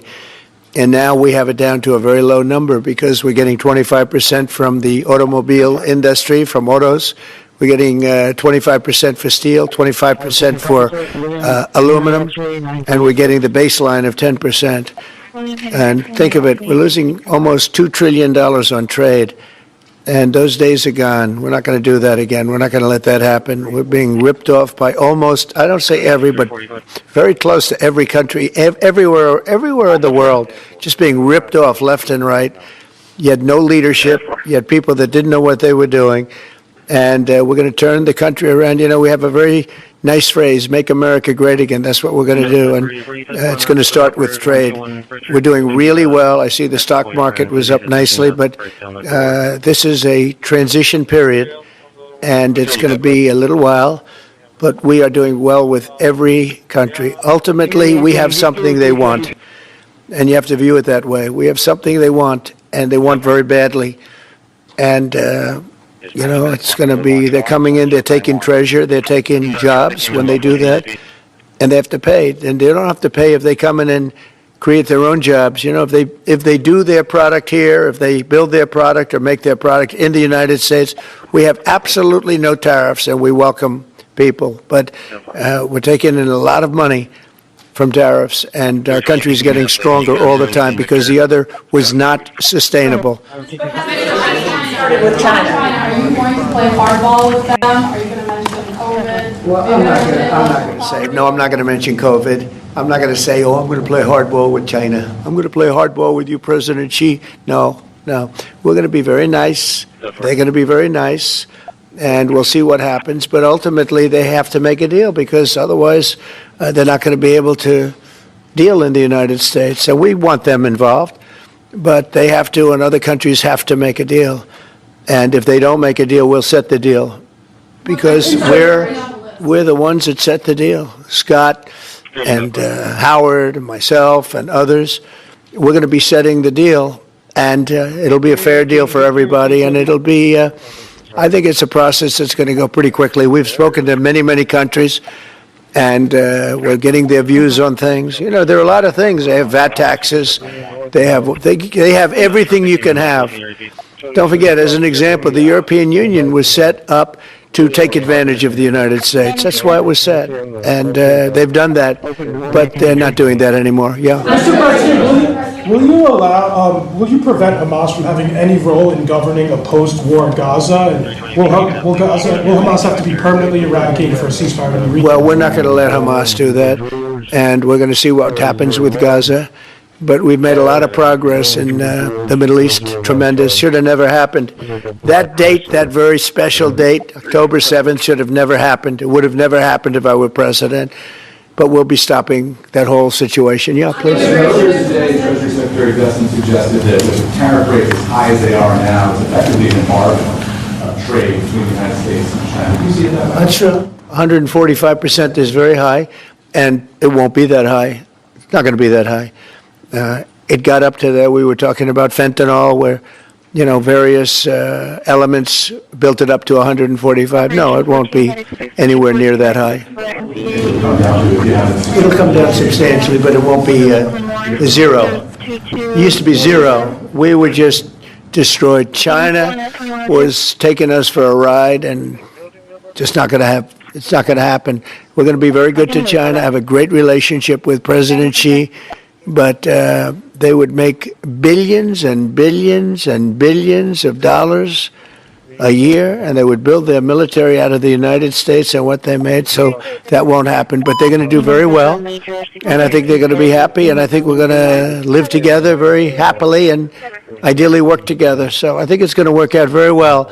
But no, it's at 145%. There will not be anywhere near that number. On the work that your team is doing on the border, are you happy with the rate of deportations right now? Oh, it's amazing what they've done on the border. Thank you for the question, because honestly, it's one of the great successes. We have virtually nobody coming in illegally. We do have people coming in legally because we want people to come in, but we have nobody coming in through the border virtually. We were having hundreds of thousands of people a month come in under Biden. And they came in from prisons, they came in from mental institutions, they came in from gangs in Venezuela and other countries all over the world, not just South America. They were emptying their prisons into the United States. Venezuela emptied its prisons out, but many countries emptied their prisons into the Congo, as an example, in Africa, emptied their prisons into the United States, and we're getting them out. And I hope we get cooperation from the courts, because, we have thousands of people that are ready to go out, and you can't have a trial for all of these people. It wasn't meant, the system wasn't meant, and we don't think there's anything that says that, look, we are getting some very bad people, killers, murderers, drug dealers, really bad people, the mentally ill, the mentally insane. They emptied out insane asylums into our country. We're getting them out, and a judge can't say, no, you have to have a trial. The trial's going to take 2 years, and no, we're going to have a very dangerous country if we're not allowed to do what we're entitled to do. And I won an election based on the fact that we get them out, and we've done an amazing job. Look, we've stopped. Everybody admits, even the radical left, we have got the strongest border we've ever had, even stronger than what I had it for 4 years. We had a great border. We solved the problem. But it's a tad stronger, which is, I don't know if that's disappointing or not to me. I beat my own record, but I appreciate the question. Thank you, Daniel. The confirmation credit, it is confirmed. I'm working on prices down as well. How we manage to lower prices so rapidly.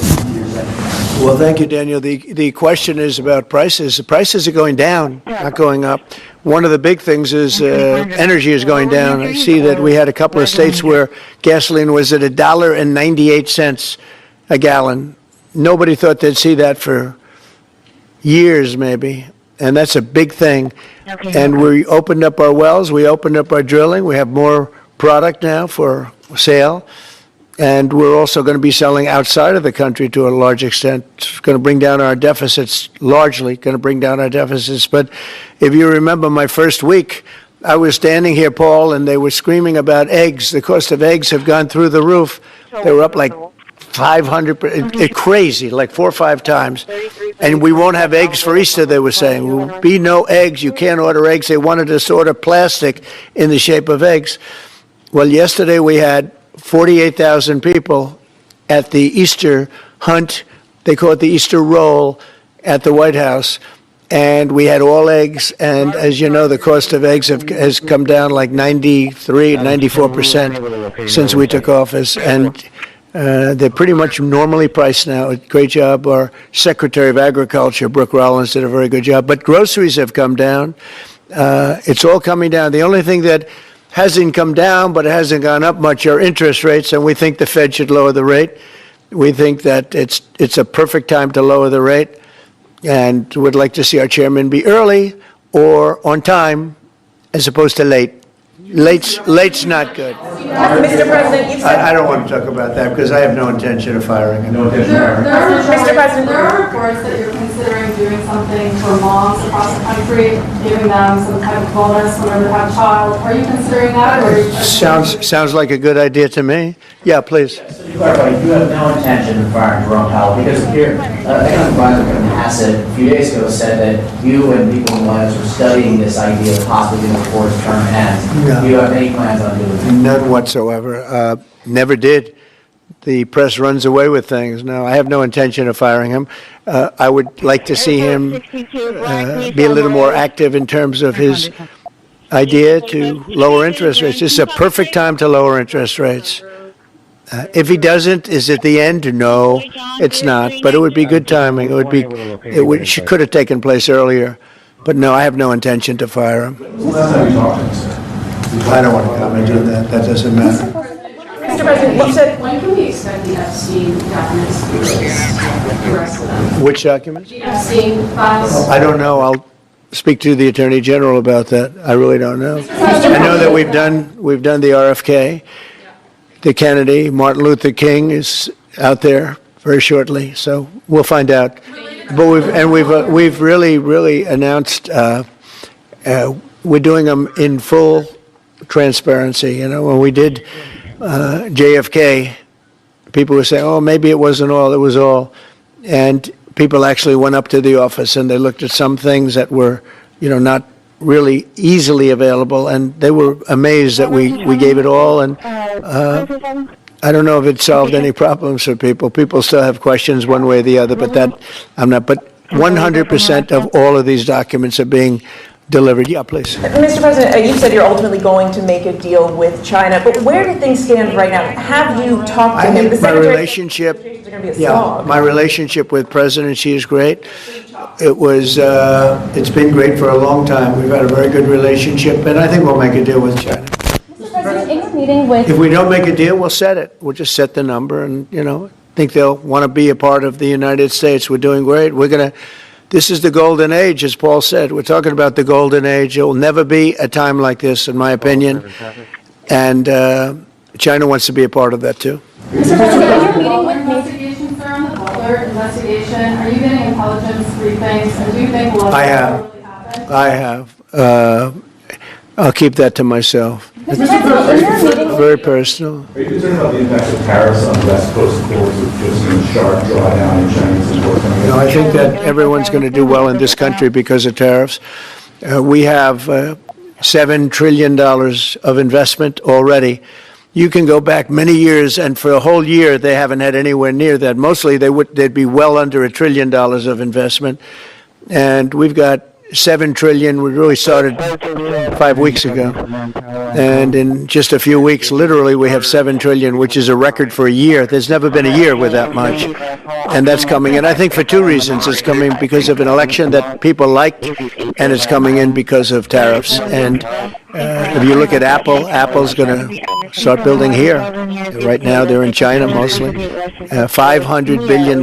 We have all of the computer chip companies, they're coming in at levels that nobody's ever seen before. As you know, Jensen came in for $500 billion. You saw that. Great guy, highly respected. Mr. Wei coming in for $250 billion. Nobody's ever seen anything, and the auto companies are coming in. I can name 8 right now already, auto plants that are either starting or about ready to start construction. There's never been, and the United Auto Workers and the non-union workers in the automobile industry, they love Trump. And I love them. Thank you all very much. Thank you. Congratulations, Paul. Victor Sam William, 347. Yeah, park's clear. There's nobody at the park. We'll be in Ross, Washington. Company for Manpower on code. Kennedy, can you start 327 my way, which is not 10-6? Jennifer, I'll be clear. There was nothing showing. Marine 2. 327, I'll take Marine 2. 967, go for South. Okay, for an option around to Canning 2's location, it's going to be Agnes and This is Ashman 14. Engineer received. 914 is going to be code 1 south, speaking mileage 00. Can you copy out 27? 10. Stroke. Restricted area. 392 Paul traffic. Control location. Convert. We have 286, tower 14, step off right. Hurry, get. Stop engines. Convert, that's complete.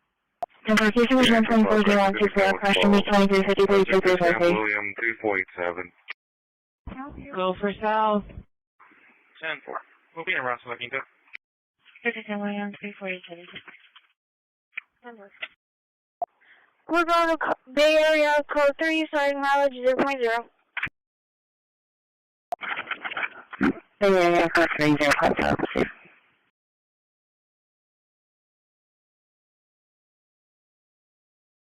1520. This is estimated 14.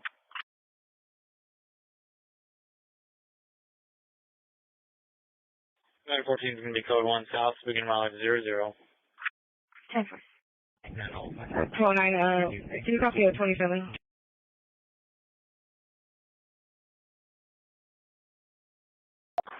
Ladder 7 City Command. At this point, the ocean waves really started their brutal attacks. It's wild. It's just f***ing wild. Wow, wow, wow, wow, wow.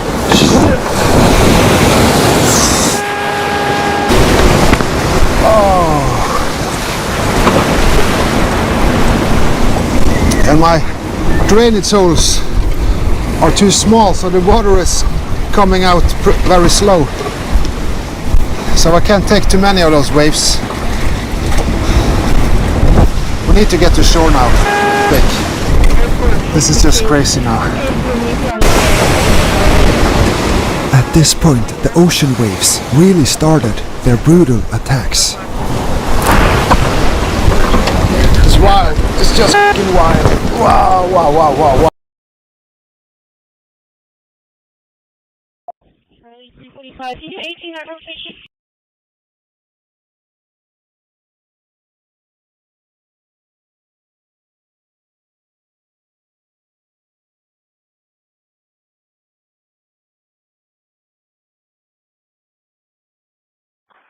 Ladder 7 City Command.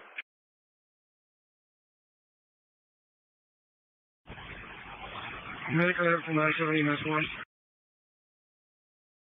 Charlie 345, what was the case and crash number?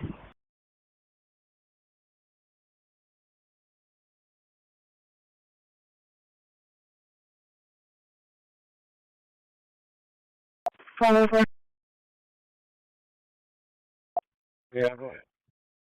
and for just analysis of pendings on Brilliant 43715.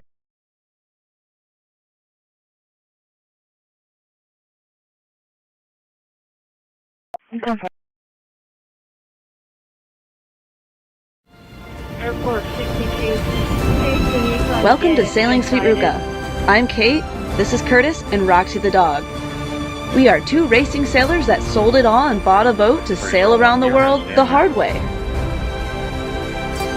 2 Atlantic crossings, over 12,000 nautical miles, and 107 episodes later, the day is finally here. For the truck sale, 105 West 2nd Street. Expecting heavy traffic. It just starts every day after 5 p.m.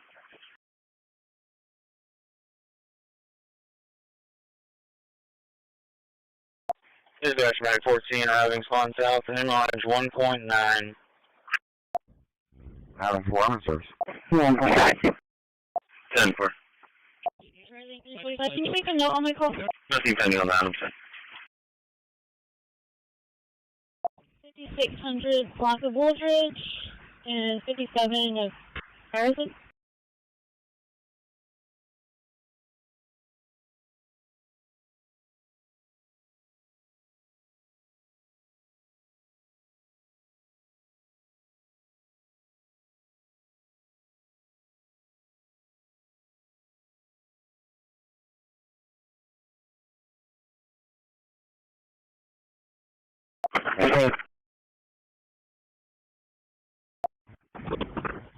Engineer, we're gonna be clear.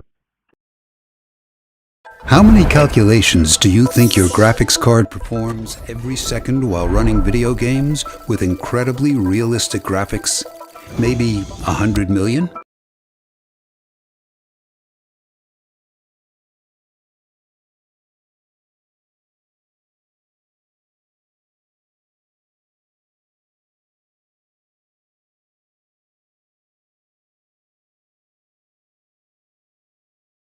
Dispatch Medic 14, arriving Swan South, and MLX 1.9. Bay Area for Medic 91.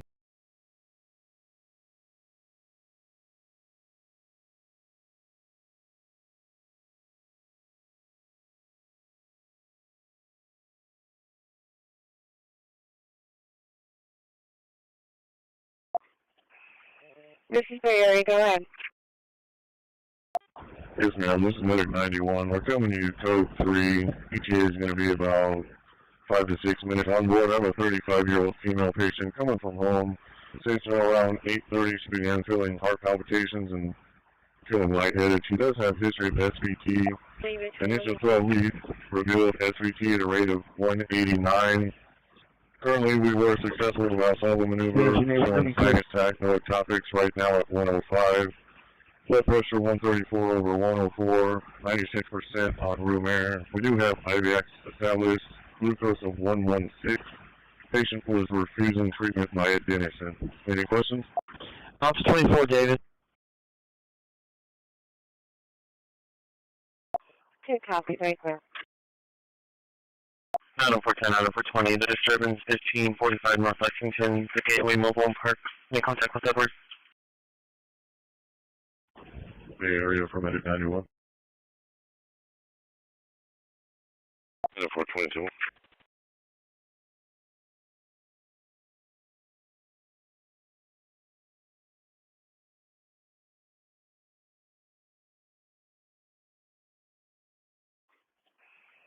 This is Bay Area, go ahead.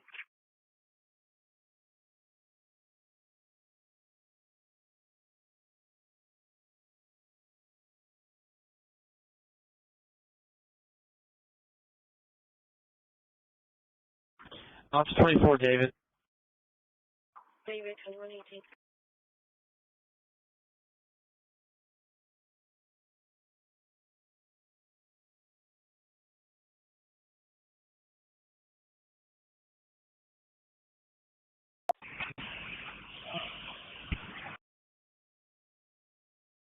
Airport 62, the driver of the Nissan finally returned. Yes, ma'am. This is Medic 91. We're coming to you code 3. ETA is going to be about 5 to 6 minutes on board. I'm a 35-year-old female patient coming from home. Since around 8:30, she began feeling heart palpitations and feeling lightheaded. She does have history of SVT. Initial 12 leads revealed SVT at a rate of 189. Currently, we were successful with the Valsalva maneuver, showing sinus attack, no ectopics right now at 105. Blood pressure 134 over 104, 96% on room air. We do have IVX established, glucose of 116. Patient was refusing treatment by adenosine. Any questions? Two copies, right there.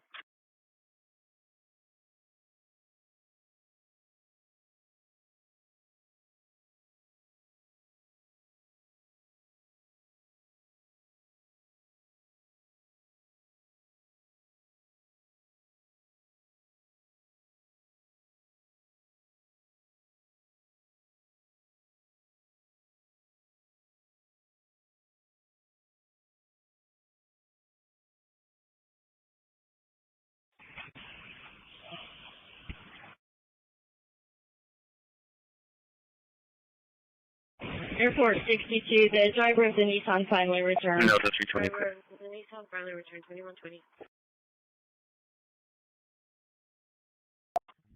Kennedy, please. Sorry, 2 times.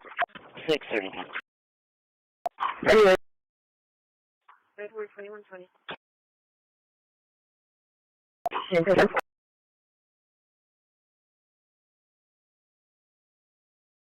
Me, 327, that's already.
631.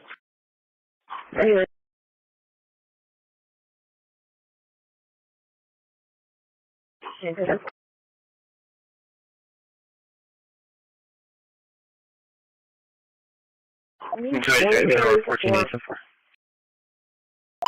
Unit code for vehicles racing on 5900 block Ocean Drive, 5900 block Ocean Drive. It's going to be a white Chrysler and a small black Honda Civic that were racing towards the university.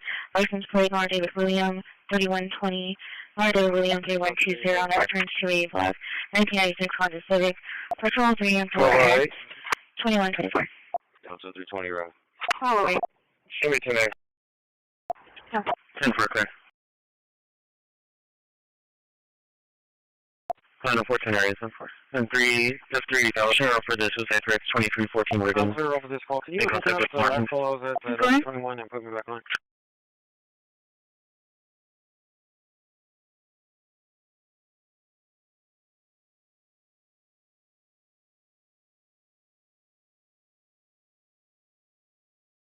Number.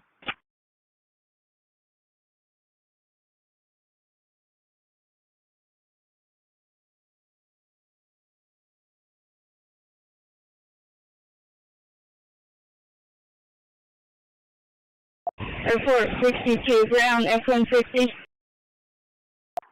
Ground F-150.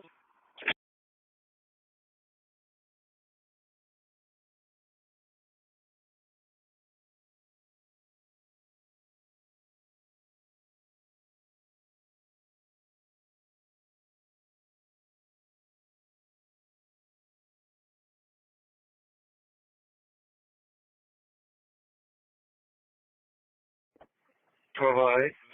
Oh, wait. Show me 10 areas. Oh. So far.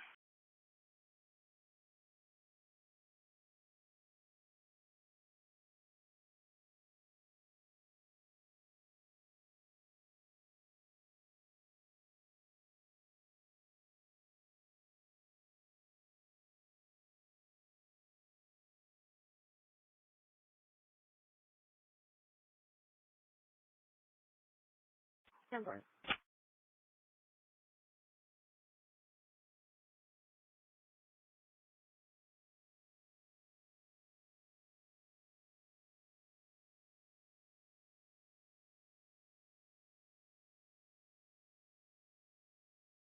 Airport 62, ground F-150. Ground F-150.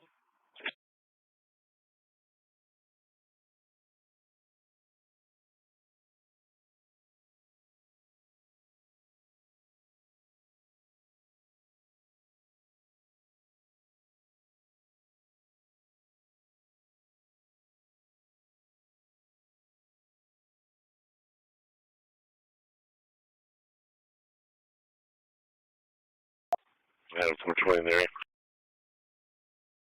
Jumper. Delta 340 to Delta 3.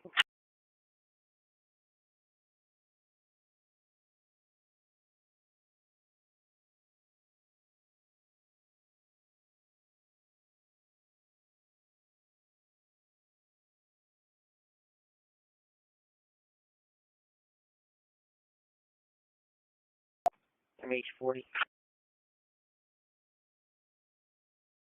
Go ahead.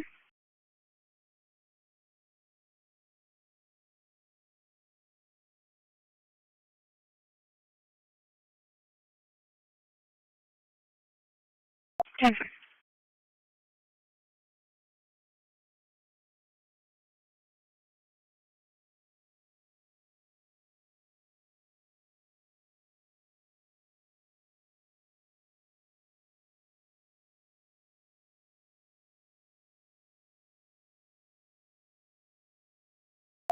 Next one, go ahead. You Joseph M. Course. We're on Glen Oak and Tinian, plate in a minute. 30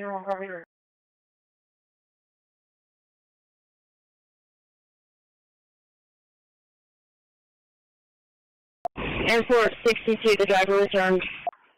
I'm here for Jesus, but he's not out here. I don't see anybody out here.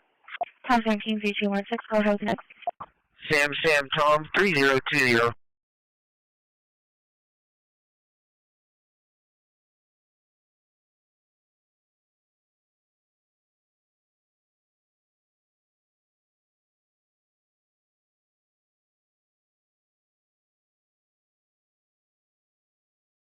Arriving Bay, ending mileage 9.1. That's 385 right. Anyways, copy, Bolo. Bravo. What's that? 9.1.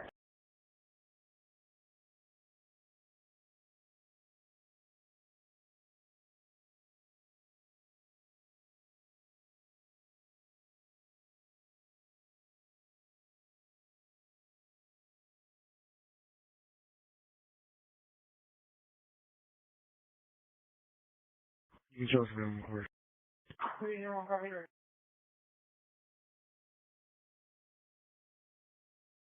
Power suffering 640 316 Airport 62, the driver returned. Okay.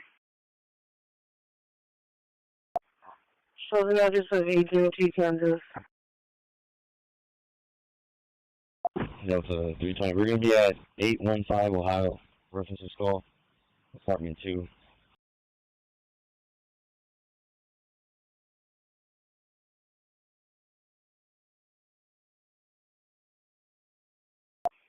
We'll be making contact with Robert Kearney here on the Arriving Bay, ending mileage 9.1. Anyways, copy, Bolo. Good. 10-4.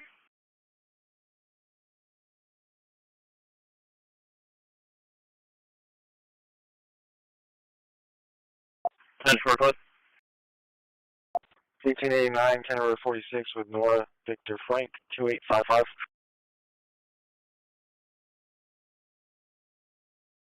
Repeat 10-4, 10-4, 10-4, 10-4, 10-4, SPID 9320, SPID at the Waterside Department.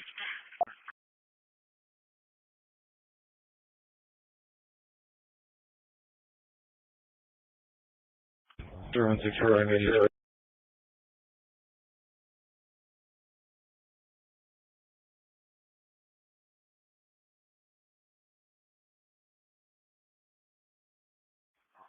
So the address of 802 Kansas.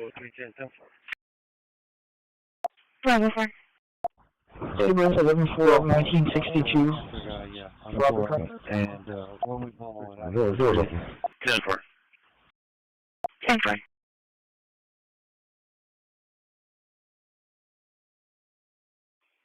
Negative. We'll contact with Robert Kearney here on the outset of HB.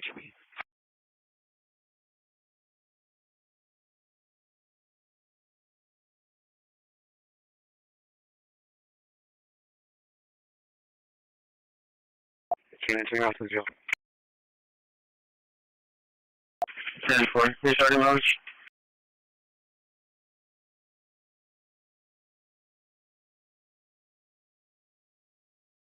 69 at 2132. 17, can you turn on the server?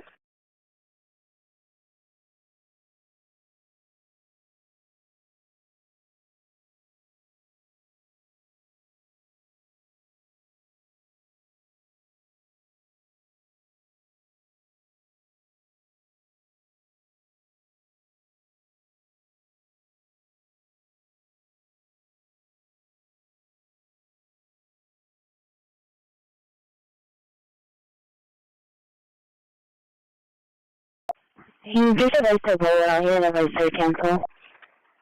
314. Anybody Subarus on the road or also contact me? Okay, you're going to repeat that. Contact.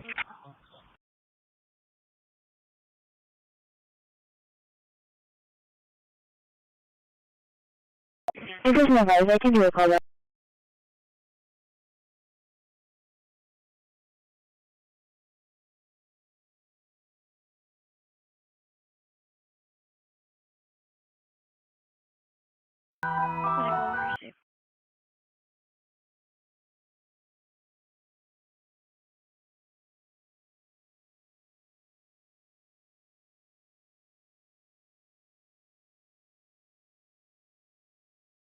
Bravo 430 traffic.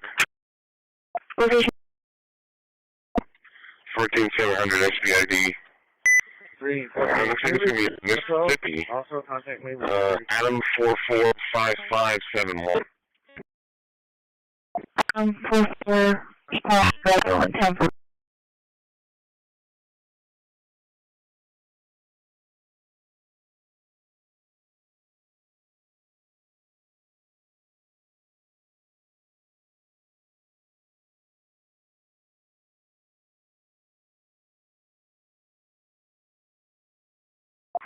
Marine 2. Marine 2. We'll be on 1 Dinka. Also patrolling Bowbag. 33 to base, I see him now. 10-4.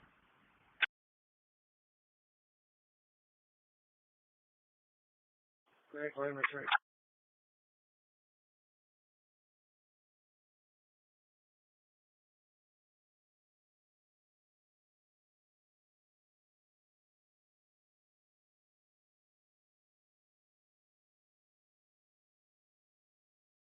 Well, it's carrying nothing into it.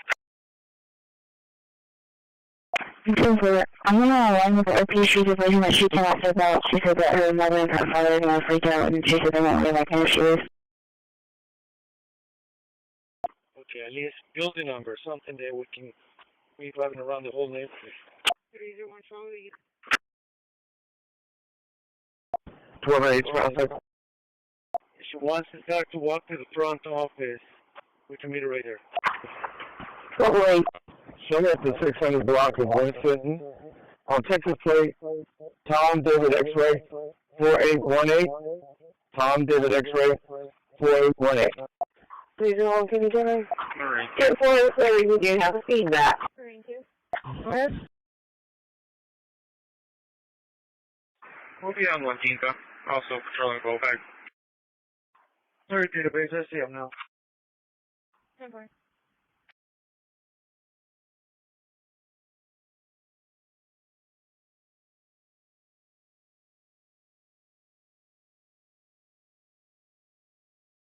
Well, sir, call me 1042. 10-4. I'm switching your number 250-403-5880. Repeating 250-403-5880.